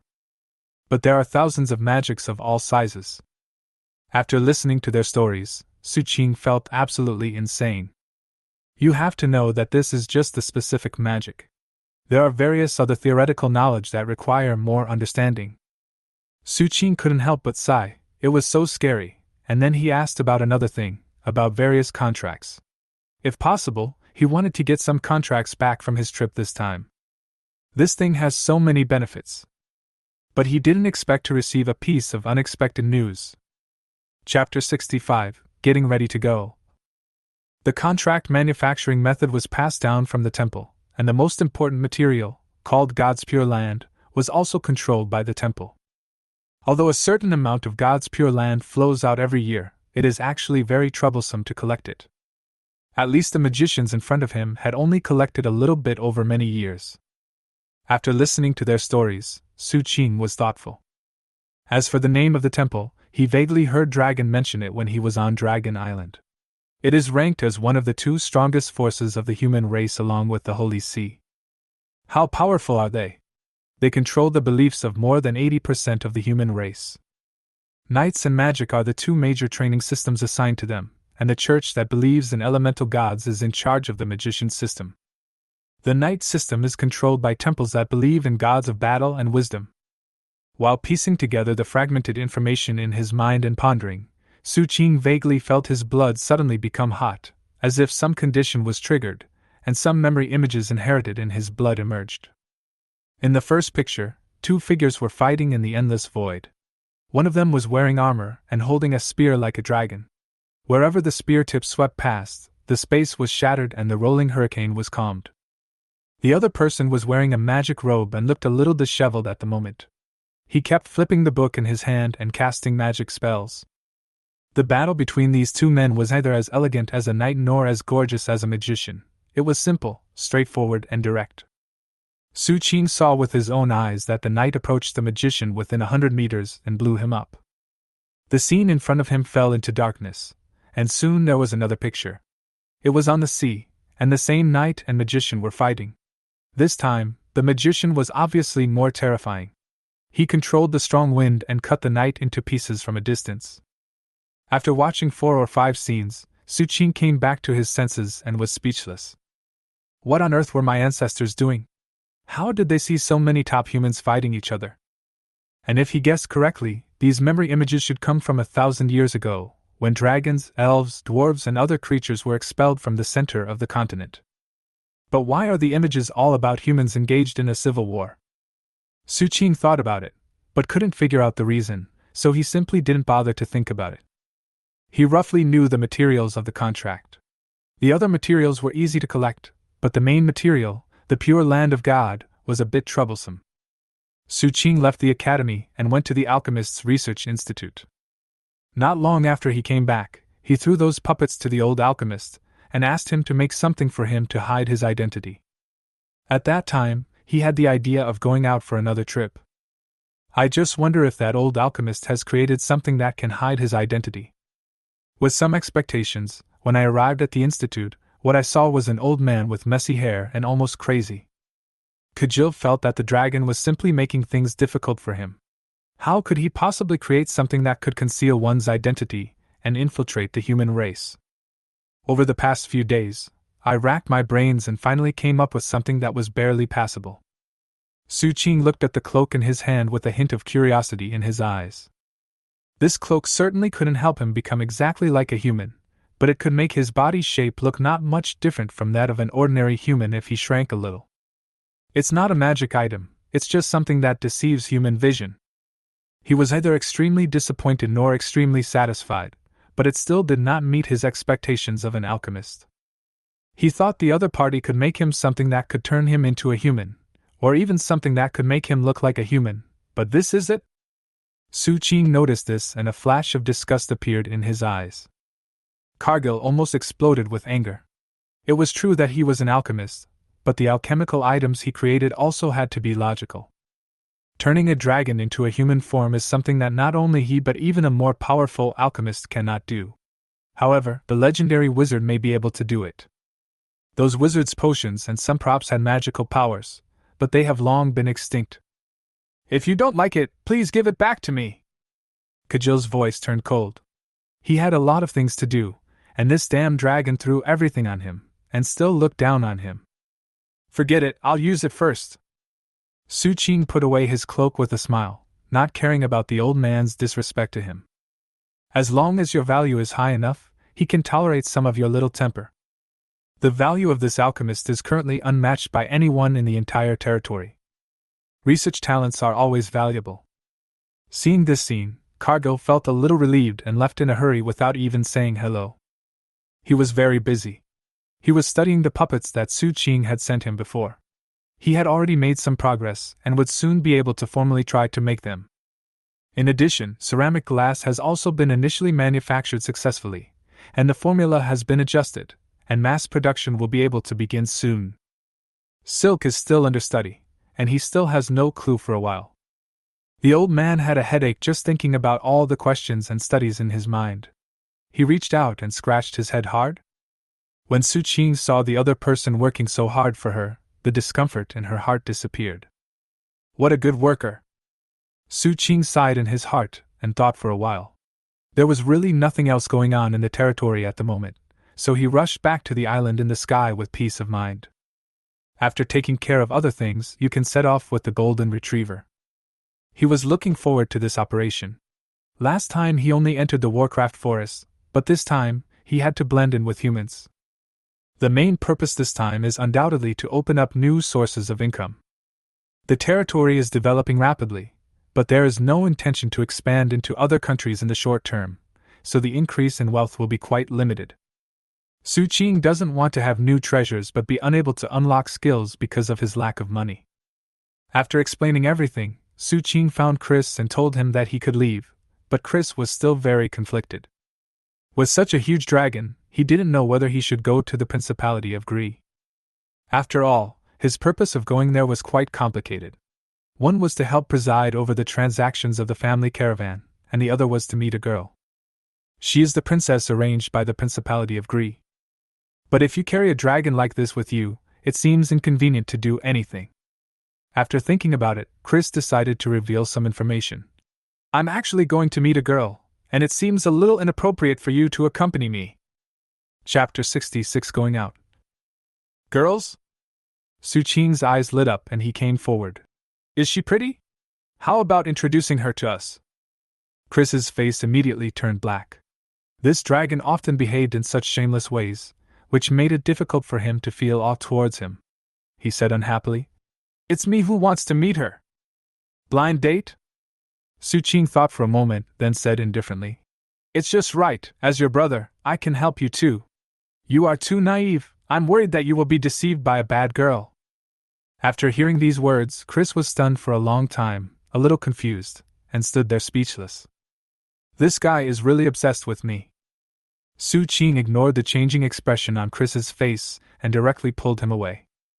He went to find Tiger and Bear, who had been treating him well to good food and drink during this period, and brought the two guys out. Su Qing didn't send these two guys to the amusement park before because he planned to let them serve as mounts temporarily during this trip. He has to disguise himself as a human, so he has to keep a low profile. Chris watched in confusion as Su Qing's body shrank to about 2 meters, and then he put on a black cloak and disappeared into it. At this moment, it actually looked like a person wearing a black cloak. But this disguise is indeed a bit clumsy. Su Qing was ready for everything, but when she saw Chris hadn't made any move yet, she couldn't help but frown. There was a hint of displeasure in the dark golden dragon eyes. Why is this guy so slow? He was almost impatient to meet this guy's blind date. Chris sighed softly, climbed onto the bear's back, and pointed out the approximate route. The group set off on their journey, but not very fast. The dragon territory is located in the south of the Dusk Forest, and the Principality of Grimm that they are going to is located in the east of the Dusk Forest. They need to pass through 2 principalities on the way, either of which is a particularly powerful country. It stands to reason that there will be no accidents, but there are always some unexpected situations in life. Su Qing looked at a group of ferocious men who suddenly rushed out in front of him, holding weapons in their hands, blocking their way. On those faces with hideous smiles, greedy eyes swept over Su Qing and Chris. If you know what's good for you, hand over the valuables on you and we will let you go. Otherwise, don't blame us for being ruthless. Among a group of robbers, the leader stepped forward, waving the knife in his hand and shouting loudly. Su Qing took a look at these guys and lost interest. They were all in tattered clothes. Although they were robbers, they probably didn't have much money. The most valuable thing in their hands was probably the knife. There was no point in surrendering them. It would be a waste of food to keep them with him. He also couldn't make another trip to send these guys back to the dragon territory, so he looked at Chris. Chris immediately understood, pulled out the short dagger from his waist, tapped the bear's back with his toes, and jumped into the robber's body. More than a dozen robbers were killed in the blink of an eye. How cruel! Su Qing couldn't help but shaking his head when he saw this scene. He originally thought that the little golden retriever was a good baby, but he didn't expect that he was also cruel and ruthless. Look at this knife, it's almost chopping off the man's head. Wouldn't it be better to leave the body intact? Su Qing felt that she was quite kind sometimes. Chris wiped the blood off the dagger and didn't care about the mess of corpses. His family has been running a caravan for many years and they hate robbers the most. As for the knight's kindness, it is towards the weak and civilians. No knight would have any mercy on such robbers who kill and burn. Neither of them took this little thing seriously, and originally thought it was just bad luck. However, they didn't expect that they would encounter more than a dozen waves of robbers in the next 10 days. Chris killed more than 300 people. Su Qing felt sad when he saw the corpses scattered all over the ground. If he had known there were so many bandits, he would rather make a trip and send these guys back to the dragon territory to work. These are all top-quality labor. It's also good to throw it away for mining. During the next 2 days of traveling, Su Qing couldn't help but sigh in regret, and kept telling Chris that he shouldn't have killed so many people. Chris's forehead veins popped when he heard this. Because this giant dragon often speaks like this, it seems that he is the evil dragon, while the other dragon seems to be compassionate. The sky gradually darkened again. Chris looked for food and found that the dry food he brought with him was all gone. After explaining to Su Qing, the giant dragon beat up the tiger bear. These two guys are such big eaters, they almost eat as much as him. There seems to be a village not far ahead. I remember there is a small town further ahead where we can buy some dry food. However, it's so late now, I think all the shops there are closed. We can stay in the village for one night, and continue our journey tomorrow. Chris stood up, looked into the distance, and spoke. Su Qing also turned his head, his eyes shining. Just as Chris said, there was a village ahead, and a small town ahead. Okay. Su Qing nodded in agreement. They had been out for more than 10 days this time, and it was the first time they asked someone to stay with them. It felt quite fresh. Let's find a few families to eat. Hearing Su Qing's words, Chris suddenly froze, looked at the dragon, and hesitated for a moment. Eat people? There is a rumor on the mainland that there is a giant dragon that eats people. Although he has never seen this giant dragon eat people, what the other party just said did make him imagine. Su Qing looked at Chris in surprise. Are you so unrestrained in your diet? Chris's face turned dark on the spot, and he didn't bother to say anything more. He took a few steps forward and walked in front. Su Qing patted the tiger's butt and told the double-winged tiger to walk faster. Soon the small village in front came into the eyes of the man and the dragon. The village is not very big, with approximately 100 households, and the houses are built fairly neatly. But maybe because it was already dusk, there were not many people outside. Su Qing and Chris discussed which family to stay at. There were not many big houses in the village, only 2 or 3. Who are you? A voice suddenly sounded, clear and melodious like the chirping of an oriole. The man and the dragon turned their heads at the same time, and saw a face that surprised both of them. The perfect facial features on this small face make her look cute, pretty and protective. There seemed to be ripples in his big eyes, and Chris felt that he was in love. This beautiful girl, we are passing by here. It is too late and we may not be able to enter the town ahead, so can you take us to stay for a night? Before Chris could speak, Su Qing had already spoken, with a bright smile on her face and looking very enthusiastic. However, the girl did not see it because it was hidden in the black cloak. After waiting for a while, the girl finally remembered something and pointed to her ears apologetically. I'm sorry, I can't hear anything. Can you write it down? Chapter 67 Little Deaf Girl. Deaf? Su Qing was a little surprised. Chris was a little annoyed. Don't talk nonsense. Su Qing turned her head, looking a little strange. She can't hear what I say, why are you so excited? Chris paused for a moment, realizing his own inappropriate behavior, but he was still unhappy that the dragon had offended the beautiful girl. The girl watched the two people talking curiously, and then saw the cloaked man squatting down and writing a line of words. Well, the writing is ugly, but I can understand it. These two people wanted to stay at someone's house for one night, but they couldn't decide whose house to stay at. Su Qing looked at the words he had written and couldn't help but fall into silence. Why is my handwriting so ugly?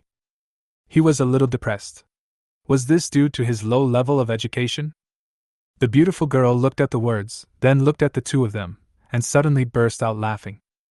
She thought these two guys were so funny. They actually said they didn't know whose house to live in. I guess they thought everyone in the village welcomed them.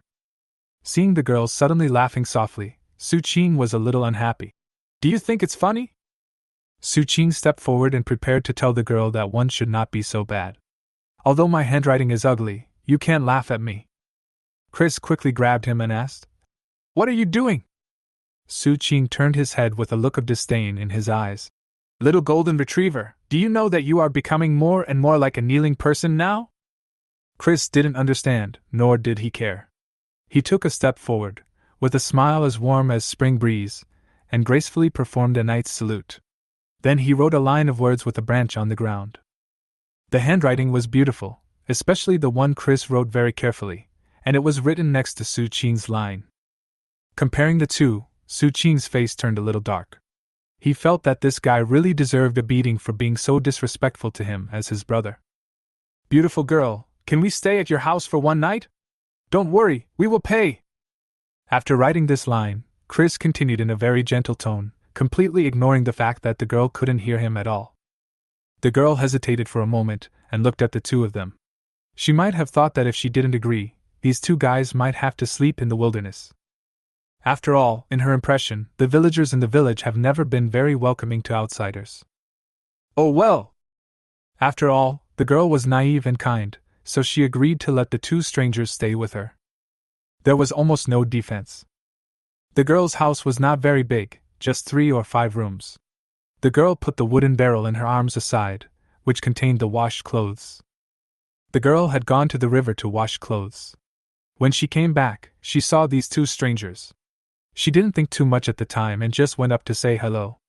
As a result, she brought the two people home.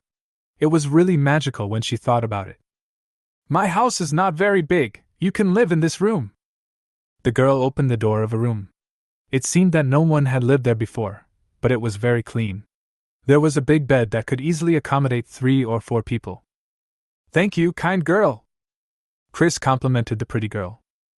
The girl couldn't hear what he said, but she could roughly guess what he said. She smiled sweetly and said, "You guys take a rest first. I'll go find you something to eat." The girl left and quickly brought back some black bread. "These are the only things I have at home, please don't despise them." "No problem, thank you for your trouble, young lady." After taking the bread, Chris kept watching the girl leave, his eyes seemed to be fixed on her. When he came to his senses, the bread in his hand had already been eaten by Su Qing. The black dragon was still patting his belly in dissatisfaction. "Why did you choose to stay here? I'm not full at all." Chris's face turned dark. "I haven't eaten anything yet." But he took a deep breath and looked at Su Qing seriously. "I think I might like this girl." Su Qing laughed, with contempt in his eyes obvious. "Don't forget, you are the man who is going on a blind date." Chris shook his head very solemnly. "The loyalty of a knight, and my heart told me that it was impossible for me to fall in love with another girl." Su Qing became excited. "What do you like about this girl?" Chris thought. "This girl, those beautiful eyes, beautiful nose, beautiful ears, beautiful face, beautiful lips." Su Qing listened to his chatter and soon lost interest. "To put it simply, you are just greedy for her body. Then you just sleep with this girl tonight." "What did you say?" Chris retorted in shame and anger. "How can a pure love start in such a dirty way?" Su Qing sighed. "Why are the people in this world so hypocritical?" As night fell, Su Qing slept soundly, but Chris tossed and turned, unable to sleep, with the girl's face in his mind. In another room, the girl that Chris had been thinking about was also having trouble falling asleep. The girl was thinking of another boy. "I have become so beautiful, why does he still reject me?" The girl thought of what happened a few days ago, and finally she couldn't resist the temptation and drank the first bottle of potion. Just as the devil said, she became extremely beautiful at the cost of losing her hearing. Even she herself finds her appearance stunningly beautiful. But when she confessed to the boy again, the boy looked at her with surprise and disbelief for a long time, and still rejected her. And told her very coldly, "You are very beautiful now, but I already have a girl I like. If you want, we can be ordinary friends." Every time the girl recalls that scene on that day, she always feels heartbroken. Sometimes you may even have the thought that if you can't get the love you want, then you should destroy it. "No! He rejected me because I'm not pretty enough." The girl stood up and took out 2 other bottles of potion, one with eyes and one with a mouth. "Make yourself beautiful at the cost of losing your eyesight and ability to speak." The girl hesitated, not knowing which one to choose. Su Qing opened his eyes, and Chris, who had been tossing and turning, suddenly became alert. The man and the dragon looked out the window and saw a sneaky figure approaching. The two looked at each other, and Su Qing was wondering if he was here to steal something. Chris gritted his teeth.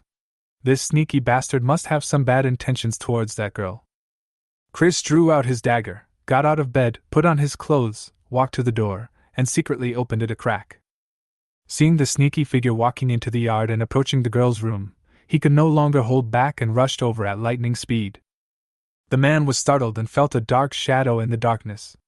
Then he felt someone grabbing his neck, covering his mouth, and dragging him into a nearby room. He's just an ordinary person. Chris captured the other person with one move, and realized that the guy he caught was just an ordinary person. His anger subsided a little, but he still felt that this guy was not a good person. Chapter 68. My younger brother is heartbroken. The black shadow looked at the two cold eyes in the darkness with horror, especially the pair of dark golden vertical pupils that were slightly glowing. These are definitely not human eyes. What kind of monster did I encounter? Su Qing noticed that this guy looked at him with extremely panicked eyes, and couldn't help feeling a little displeased. I didn't tie you up, why are you so scared of me? As a member of the Dragon Clan, can't we be treated equally? And do you know that right now, compared to me, there is a guy who is infatuated with a girl's body and wants to kill you more? Let's have a trial! Su Qing looked at Chris and advised him earnestly. Don't go too far. If they don't tell the truth, just cut off 2 pieces of meat. Forget about digging out their eyes and skinning them. If all else fails, just throw them out of the village. Those 2 guys are still hungry. The black shadow was so scared that his pants were almost wet, and he struggled desperately. Hungry? Are you going to eat yourself? How scary! How could this woman have such a monster in her house? Su Qing lit a candle and handed it to Chris. The dim light reflected on his face, illuminating the appearance of the dark shadow. A man with pointy ears and monkey-like chin, about 30 years old, trembling and wretched. All in all, no matter how Chris looked at it, he felt that this man was not a good person. Tell me, what are you doing here? Chris began to interrogate, holding the short sword dagger in his hand against the man's neck. Perhaps Su Qing's previous intimidation had worked, or perhaps the man was simply timid, so without much effort he asked a question that surprised both of them. Chris knocked the man unconscious, looked at Su Qing, and hesitated. Do you think what he said is true or false? Su Qing was thinking about it. The man with pointy ears and monkey chin told them that the girl in the house where they were staying had an ordinary appearance before, but somehow she suddenly became so beautiful overnight.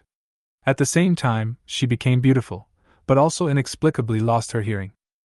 Rumor in the village was that the girl might have made a deal with the devil. There are also rumors that the girl may have obtained a treasure that made her beautiful, but she also paid a price when she obtained this treasure. In short, there are a lot of rumors. This man believed the legend that the girl might get the treasure, and he coveted it and wanted to steal it secretly. First of all, can you believe what this guy says? Su Qing still maintained a relatively rigorous attitude and analyzed it step by step. Chris hesitated for a moment and nodded. In a life-and-death crisis, he would not tell such a lie that could be easily exposed. As long as they go and ask another villager, they can easily tell whether what this guy said is true or false. So the second question is, how did this girl become beautiful overnight? Su Qing glanced at Chris and said, Do you want to go and see what that girl is doing now? Not good. Chris was very conflicted. He felt that doing this was very unchivalrous. Then I'll go. Su Qing got out of bed with great interest, ready to go see a beautiful girl. Don't! Chris pulled him back at once, his face dark and speechless. Let's just ask her directly tomorrow. Su Qing shrugged indifferently. Anyway, they are leaving tomorrow, so even if everyone in this village dies, it has nothing to do with them. Su Qing went back to bed and prepared to sleep, but he seemed to have thought of something and reminded her very seriously. Don't forget that you are a man who is going on a blind date. Don't mess around. He was worried that if this guy really planned to get married here, should he stay or go on the road alone? This kind of thing is very troublesome. No, Chris replied dully. After all, he had some sense of the overall situation. The girl he was about to meet was related to the development of the family. He also has a knight's spirit of sacrifice.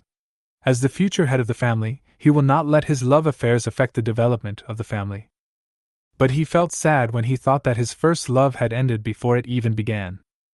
There was no conversation that night.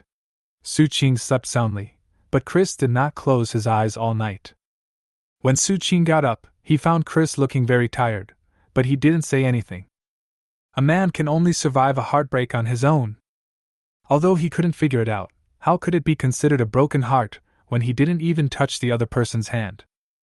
The two men tidied up the room and prepared to say goodbye to the girl, but they didn't expect that the door would be opened as soon as they arrived in the yard. A ray of light bloomed from the room, not real light, but a kind of beauty that made people intoxicated. Chris was stunned, his eyes became blurry. If the girl's appearance before was 90 points, close to the human limit of 100 points, now it has reached the terrifying level of 120 points. This face seems like it shouldn't exist on a human being, it's indescribably beautiful. You can say she is beautiful, you can say she is pure, you can say she is charming. Any words that describe a girl's beauty would not be out of place when used to describe her. You may even feel that those words are not worthy of this girl. Su Qing was shocked. How could she become so beautiful in just one night? The girl's current appearance is so attractive that even he can't help but be moved. However, this excitement was suppressed by a sense of terror. The girl looked at the two of them, a little surprised. A sweet smile appeared on her face. She wanted to say hello, but then she thought of something, opened her mouth and closed it again, waved to the two of them, and quickly left. Chris looked intoxicated. What a cute smile! Su Qing suddenly felt like vomiting and gave him a look of disgust. Why don't you follow and see? Chris was awakened by these words, reacted quickly, and hurriedly followed secretly. Su Qing also followed. He was not in a hurry to leave now. There was obviously something wrong with this girl, and he was even more curious about this method of becoming beautiful. Isn't it to do something bad or be a black-hearted businessman? He just hoped that he could serve some noble girls who wanted to become beautiful. That way he would feel that his whole dragon was sublimated, and he would be very happy. It was not for vulgar money. The two men followed the girl, and because she couldn't hear, it was easy for them to follow. I saw with my own eyes that the girl arrived at another family's door and knocked on it. A very handsome boy opened the door. He was about the same age as the girl, with an appearance score of about 80. While being handsome, he also had the simplicity and honesty of a country boy.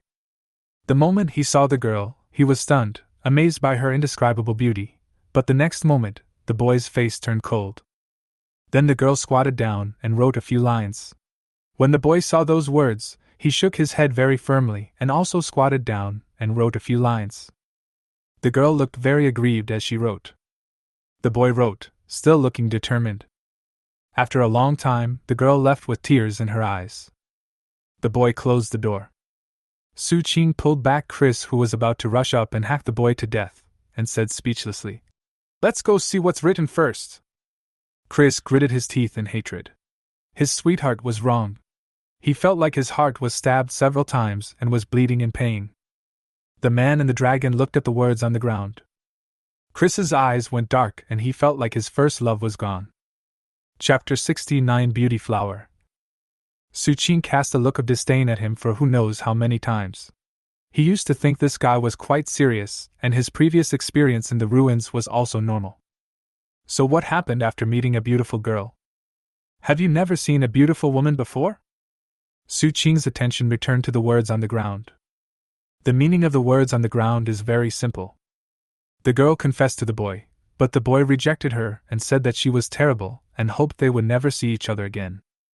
It was very heartless, but Su Qing could understand it. A very familiar girl became beautiful overnight, and her beauty was unimaginable. Any normal person would have a fear of the unknown and mystery. Except for this idiot next to him. Su Qing looked at Chris speechlessly. Even a villager with little experience could find something abnormal.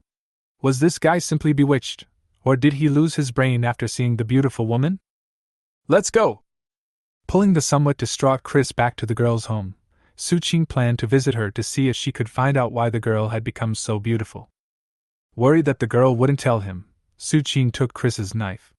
It was not to threaten the girl, but because he was worried that when he threatened the girl, the little golden retriever might stab him in the back in order to be a hero and save the girl. The girl looked at the last bottle of potion in her hand, somewhat unable to believe it. How could her lover, who had always been so gentle, write such cold and heartless words? Was she not pretty enough? Looking at the last bottle of potion, there seemed to be the whisper of a devil in her ears, bewitching the girl's mind. The girl's eyes lost focus, but she was afraid that they would recover quickly, so they became determined. The girl at this moment is no longer the same girl as before. In order to attract her lover, her desire to become prettier has been infinitely magnified, and she has turned into an evil spirit that devours people's hearts. The last bottle of potion entered my stomach, and it felt a little different from the previous 2 bottles. Far away, the sea was roaring. A man in a dark green robe and with a gentle expression stretched out his hands and picked up a small fish covered with golden scales from a small puddle and held it in his palms. Miraculously, the goldfish, which was almost dying of thirst, suddenly became cheerful after entering the man's palm, as if it was in the water and swimming in the air. Boo boo boo! After swimming happily for a while, the goldfish opened its mouth and spoke to the man. The man smiled and listened carefully. So that's how it is. A little boy caught you and put you here, right? The goldfish nodded in a humane way, very angry. So? The man's smile deepened. Do you want to retaliate? Suddenly, as if he sensed something, the man looked into the distance, and the smile on his face deepened a little, as if he was telling someone or muttering to himself. The beauty's flower is in bloom. His gaze fell on the goldfish in his palm again. The man flicked his fingers, and a dark green light surrounded the goldfish. Soon, a necklace appeared on the goldfish and was firmly placed on its head. This necklace will help you take revenge on those humans. As Su Qing approached the room, the whole house suddenly exploded. Countless vines spread, and a huge flower with a diameter of more than 100 meters bloomed, and the fragrance of the flower filled the air. At the center of the flower, a face of indescribable beauty. If we score it by points, it has exceeded 300 points, a kind of beauty that captivates the heart. Su Qing was horrified. Danger, danger, extremely dangerous. Instinct gave him a frantic warning, and Su Qing wanted to run, but he was a step too late. A huge vine wrapped around him. Su Qing tore off his cloak and threw it to Chris in the distance. It would be troublesome if this thing got torn when the fight breaks out. Throwing away the cloak, Su Qing also became really angry. He turned around and fought back, but was knocked to the ground by the vines in a few seconds. After finally escaping several hundred meters, I finally breathed a sigh of relief. What the hell is this? It's so scary, right? Su Qing felt that this power was approaching the peak of glory. He looked at Chris and said, Let's go and stop interfering in this matter. This matter has nothing to do with them, and the most important thing is, if you obviously can't win, don't go up and die. Chris was a little hesitant, but he was not really an idiot. At this moment, he could naturally see that the flower was the incarnation of that girl, and the admiration and joy in his heart had long since dissipated. But there is still some hesitation. What will happen to the villagers here after we leave? Let's do what we have to do. Su Qing spoke indifferently. The villagers here had nothing to do with the 2 of them, so he didn't care if they all died. Is your blood cold? Chris was furious. These were hundreds of lives. Su Qing looked at him strangely. Dragons are cold-blooded creatures. Isn't this common sense? What's more, he has no sense of belonging to the human race in this world. A whoa! Roar! 2 consecutive roars startled the 2 men, and they looked and saw their bear and tiger running in from outside. Then we saw countless vines blocking the entire village. Many villagers rushed out of their houses and tried to escape, but were swept and swallowed by the vines. Su Qing sighed. It seemed like he couldn't escape. But this flower is very difficult to deal with. The power is a little stronger than his, and the vitality of the plants is also terrifying. But I should be able to defeat him. The thought flashed, and the body swelled until it was level with the flower. The cold, dark golden dragon eyes stared at the smiling face in the middle of the flowers. I have no intention of being an enemy, let me go! But the flowers seemed not to hear it, and in fact they might really not be able to hear it. Countless vines rushed towards Su Qing, trying to tear this huge prey into pieces. Su Qing was not polite either. He grabbed the vine with his dragon claws and tore it apart. However, the powerful vitality of the plant system was revealed, and the vines grew out again. 2 huge monsters were fighting. Su Qing's claws were as sharp as swords, and his sword energy was everywhere. He gradually gained some advantages, but his own physical strength was also declining sharply. However, the huge beauty flower was still able to attack and resist with ease, and the physical strength of both sides was not on the same level. I can't go on like this, otherwise I will definitely be exhausted to death. A cold light flashed in Su Qing's eyes, and a crown appeared on his head. The Conqueror's Crown. In an instant, blood-red light enveloped his entire body, and Su Qing's combat effectiveness increased by 30%. Although it has a short-term effect of increasing combat power, you will fall into a period of weakness after the battle. This is the effect of the crown itself. A blood-red light bloomed from the dragon's eyes, and the dragon's rage erupted. Su Qing went crazy, and with all his strength his body grew to 500 meters. His dragon claws hugged the flower tightly, and all the scales on his body exploded. The tremendous force pulled the flower up from the ground. The root of the flower is a body, and the girl's body has become dry. Su Qing took the opportunity to loosen one of his claws, and a well-forged sword appeared in his palm, and he slashed across with it. The roots separated from the corpse, and the flowers withered instantly after losing nutrients. Su Qing's body shrank, he slowly exhaled, and patted his chest in relief. It's so scary, I almost got into trouble. Chapter 70 Reunion. Su Qing reflected on himself. Of course, if he wanted to run, he could still do it. He could just ride on the clouds and fly. But he still chose to kill this beautiful flower. When I came to the place where the flower withered, there was a seed. Hold the seed in your palm and your wealth will increase by 50,000. At the same time, there is a new item in the wealth statistics, the beauty flower from hell. It turned out to be this thing. Su Qing was not surprised.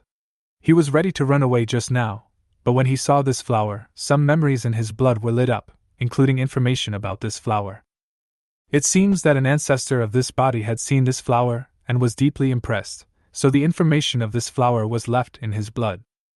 The beauty flower uses human desires as nourishment and can grow in the fastest time. The more desires it absorbs, the stronger it becomes. A very fantastic thing. What's even more terrifying is that this flower has a very high upper limit. If it is allowed to continue growing, in the end, this flower may even have the ability to devour the Night King. I found a wooden box among the ruins and carefully put the seeds away. It doesn't seem to be very useful, but at least it's worth the money. In the distance, Chris was approaching this side, followed by a tiger and a bear. Both of them looked like they had survived a disaster. The battle just now did not last long, about half an hour, but it almost destroyed the entire village. Some of the villagers escaped, and some died. It was a bit desolate at the moment. Let's go! Su Qing waved weakly, and the double-winged tiger came quickly. Su Qing climbed onto the tiger and lay on it, looking exhausted. Are you okay? Chris was a little worried. It's nothing serious, it's just that I may not be able to beat you now. If you want to escape, I may not be able to stop you. Su Qing said this seriously, which made Chris suspicious. Is what this guy said true or false? Why does it seem so unbelievable? However, he had no intention of running away, because he felt that if he really ran, the tiger and the bear might be able to capture him. Su Qing put on the black cloak again and prepared to set off, but suddenly thought of something. Aren't you going to collect the body of your love? Chris didn't react for a moment, but after he reacted, he understood what the dragon meant. He seemed to think that his first love should be properly commemorated, so he ran to dig a hole for the girl and buried her shriveled body. Su Qing took advantage of this time to drive the tiger around the village. There were still many vines of the beauty flower left, with some small flowers dotted on them. Su Qing collected them. This should also be considered a magic material. The system estimated the price of one flower to be more than 10 gold coins. Added together, it is a valuable fortune, which increases the wealth by several thousand points. On the contrary, although those vines are huge, they are of low value and there is no need to take them away. After making sure that there were no other small flowers left, he burned the vines clean. By this time Chris had already buried the girl, and the group set off again. The tiger and the bear didn't feel much, but they were frightened by the sudden spread of vines. Su Qing felt that although he paid a certain price, it was worth it overall. With the income of more than 50,000 wealth, if he could collect a little more, it would be enough to unlock a new skill. However, he suddenly felt that his idea was a bit dangerous. He collected wealth not only to light up his skills. The improvement of strength was the essence, and skills were only auxiliary. He should not lose sight of the important things. Of course, if it is a good skill, Su Qing doesn't mind lighting it up in advance. Only Chris was sad because of the loss of love. The face of the beautiful girl would always appear in his mind from time to time and could not be shaken off. She was so beautiful. He had never seen such a beautiful girl in his life. Think of the good side. Su Qing comforted him. Maybe your blind date is really ugly. Chris was silent. If he didn't feel that the dragon was trying to provoke him to hit him, and then hit him back, he would definitely fight with the dragon to the death. They bought some food in the town, all of which were the cheapest black bread. Even so, Su Qing felt a little distressed when she saw Chris paying. I wanted to rob this bakery. They actually dared to take his money. It was so abominable. After leaving the town, they continued on their journey without any setbacks. Occasionally they encountered one or two groups of robbers. Chris, who had not yet gotten over his broken heart, was very ruthless and killed them all. After entering the Principality of Grimm, the caravan unexpectedly met up with a small town some distance away from the country. Master, I was so worried when you left secretly. Where did you go? You were gone for such a long time. How did you become like this? The well-dressed old butler France looked at the much more haggard Chris in surprise. Then he noticed a man in the black cloak following behind Chris and became alert again. Master, who is he? My sworn brother! Chris hesitated for a moment, but still introduced it this way. France was surprised. He didn't know what his young master had experienced during his disappearance. How could he suddenly have a sworn brother? However, since the young master said so, he naturally had to treat him politely. Hello? Su Qing also nodded politely. Hello to you too. Okay, old France, please help me entertain him. I'll go downstairs and take a rest first. Returning to his own caravan, which was also considered returning home, Chris's tense mind relaxed. Feeling the tiredness coming from his body, he waved his hand and prepared to go down to rest. After he left, Su Qing enthusiastically started to communicate with France and began to talk. Perhaps because of Chris's words, the old butler did not hide anything. It was easy to find out the identity of this caravan. The caravan of the Gustavo family. Chris is the only heir of the Gustavo family. A caravan. This is what the dragon territory needs most right now. Is there anything more joyful than having a caravan of your friends? Yes, my brother has a caravan. Is there anything more joyful? Yes, your brother's caravan may very likely become your own. Of course, Su Qing is not so bad as to steal his brother's things. The main reason is that he may not be able to snatch them away. The main value of a caravan lies in its network of relationships and route intelligence, not in its people. But we can cooperate first. Su Qing began to steer the topic towards business, and the old butler was also happy to talk about topics he was good at. Start by introducing the caravan's business model and some interesting things that happened during the trading process. Su Qing listened very carefully. In the future, the dragon territory will definitely have its own caravan. This is a very valuable experience. The two chatted until very late, and continued chatting after dinner until late at night, when they were reluctant to part. The old butler felt that his young master's sworn brother was a very friendly and studious person, and he was very happy to chat with him. Su Qing was also very happy and understood some business models and negotiation skills. The next day, the caravan set off, and Chris looked at Su Qing, who was having a passionate affair with France. He couldn't help but wonder if his old butler was planning to join the dragon. Although he was confident in old France's loyalty to his family, he felt a little uneasy when the two of them became so close. I slowed down my pace, but heard that the two were discussing business matters. France taught some skills and Su Qing humbly accepted the advice. After 3 days of continuous travel, France passed on all his years of experience to Su Qing, mainly because Su Qing was too eager to learn. You are so smart. If you become a businessman, you will definitely be an excellent businessman. France couldn't help but sigh. Su Qing smiled shyly. I have a business to discuss with you.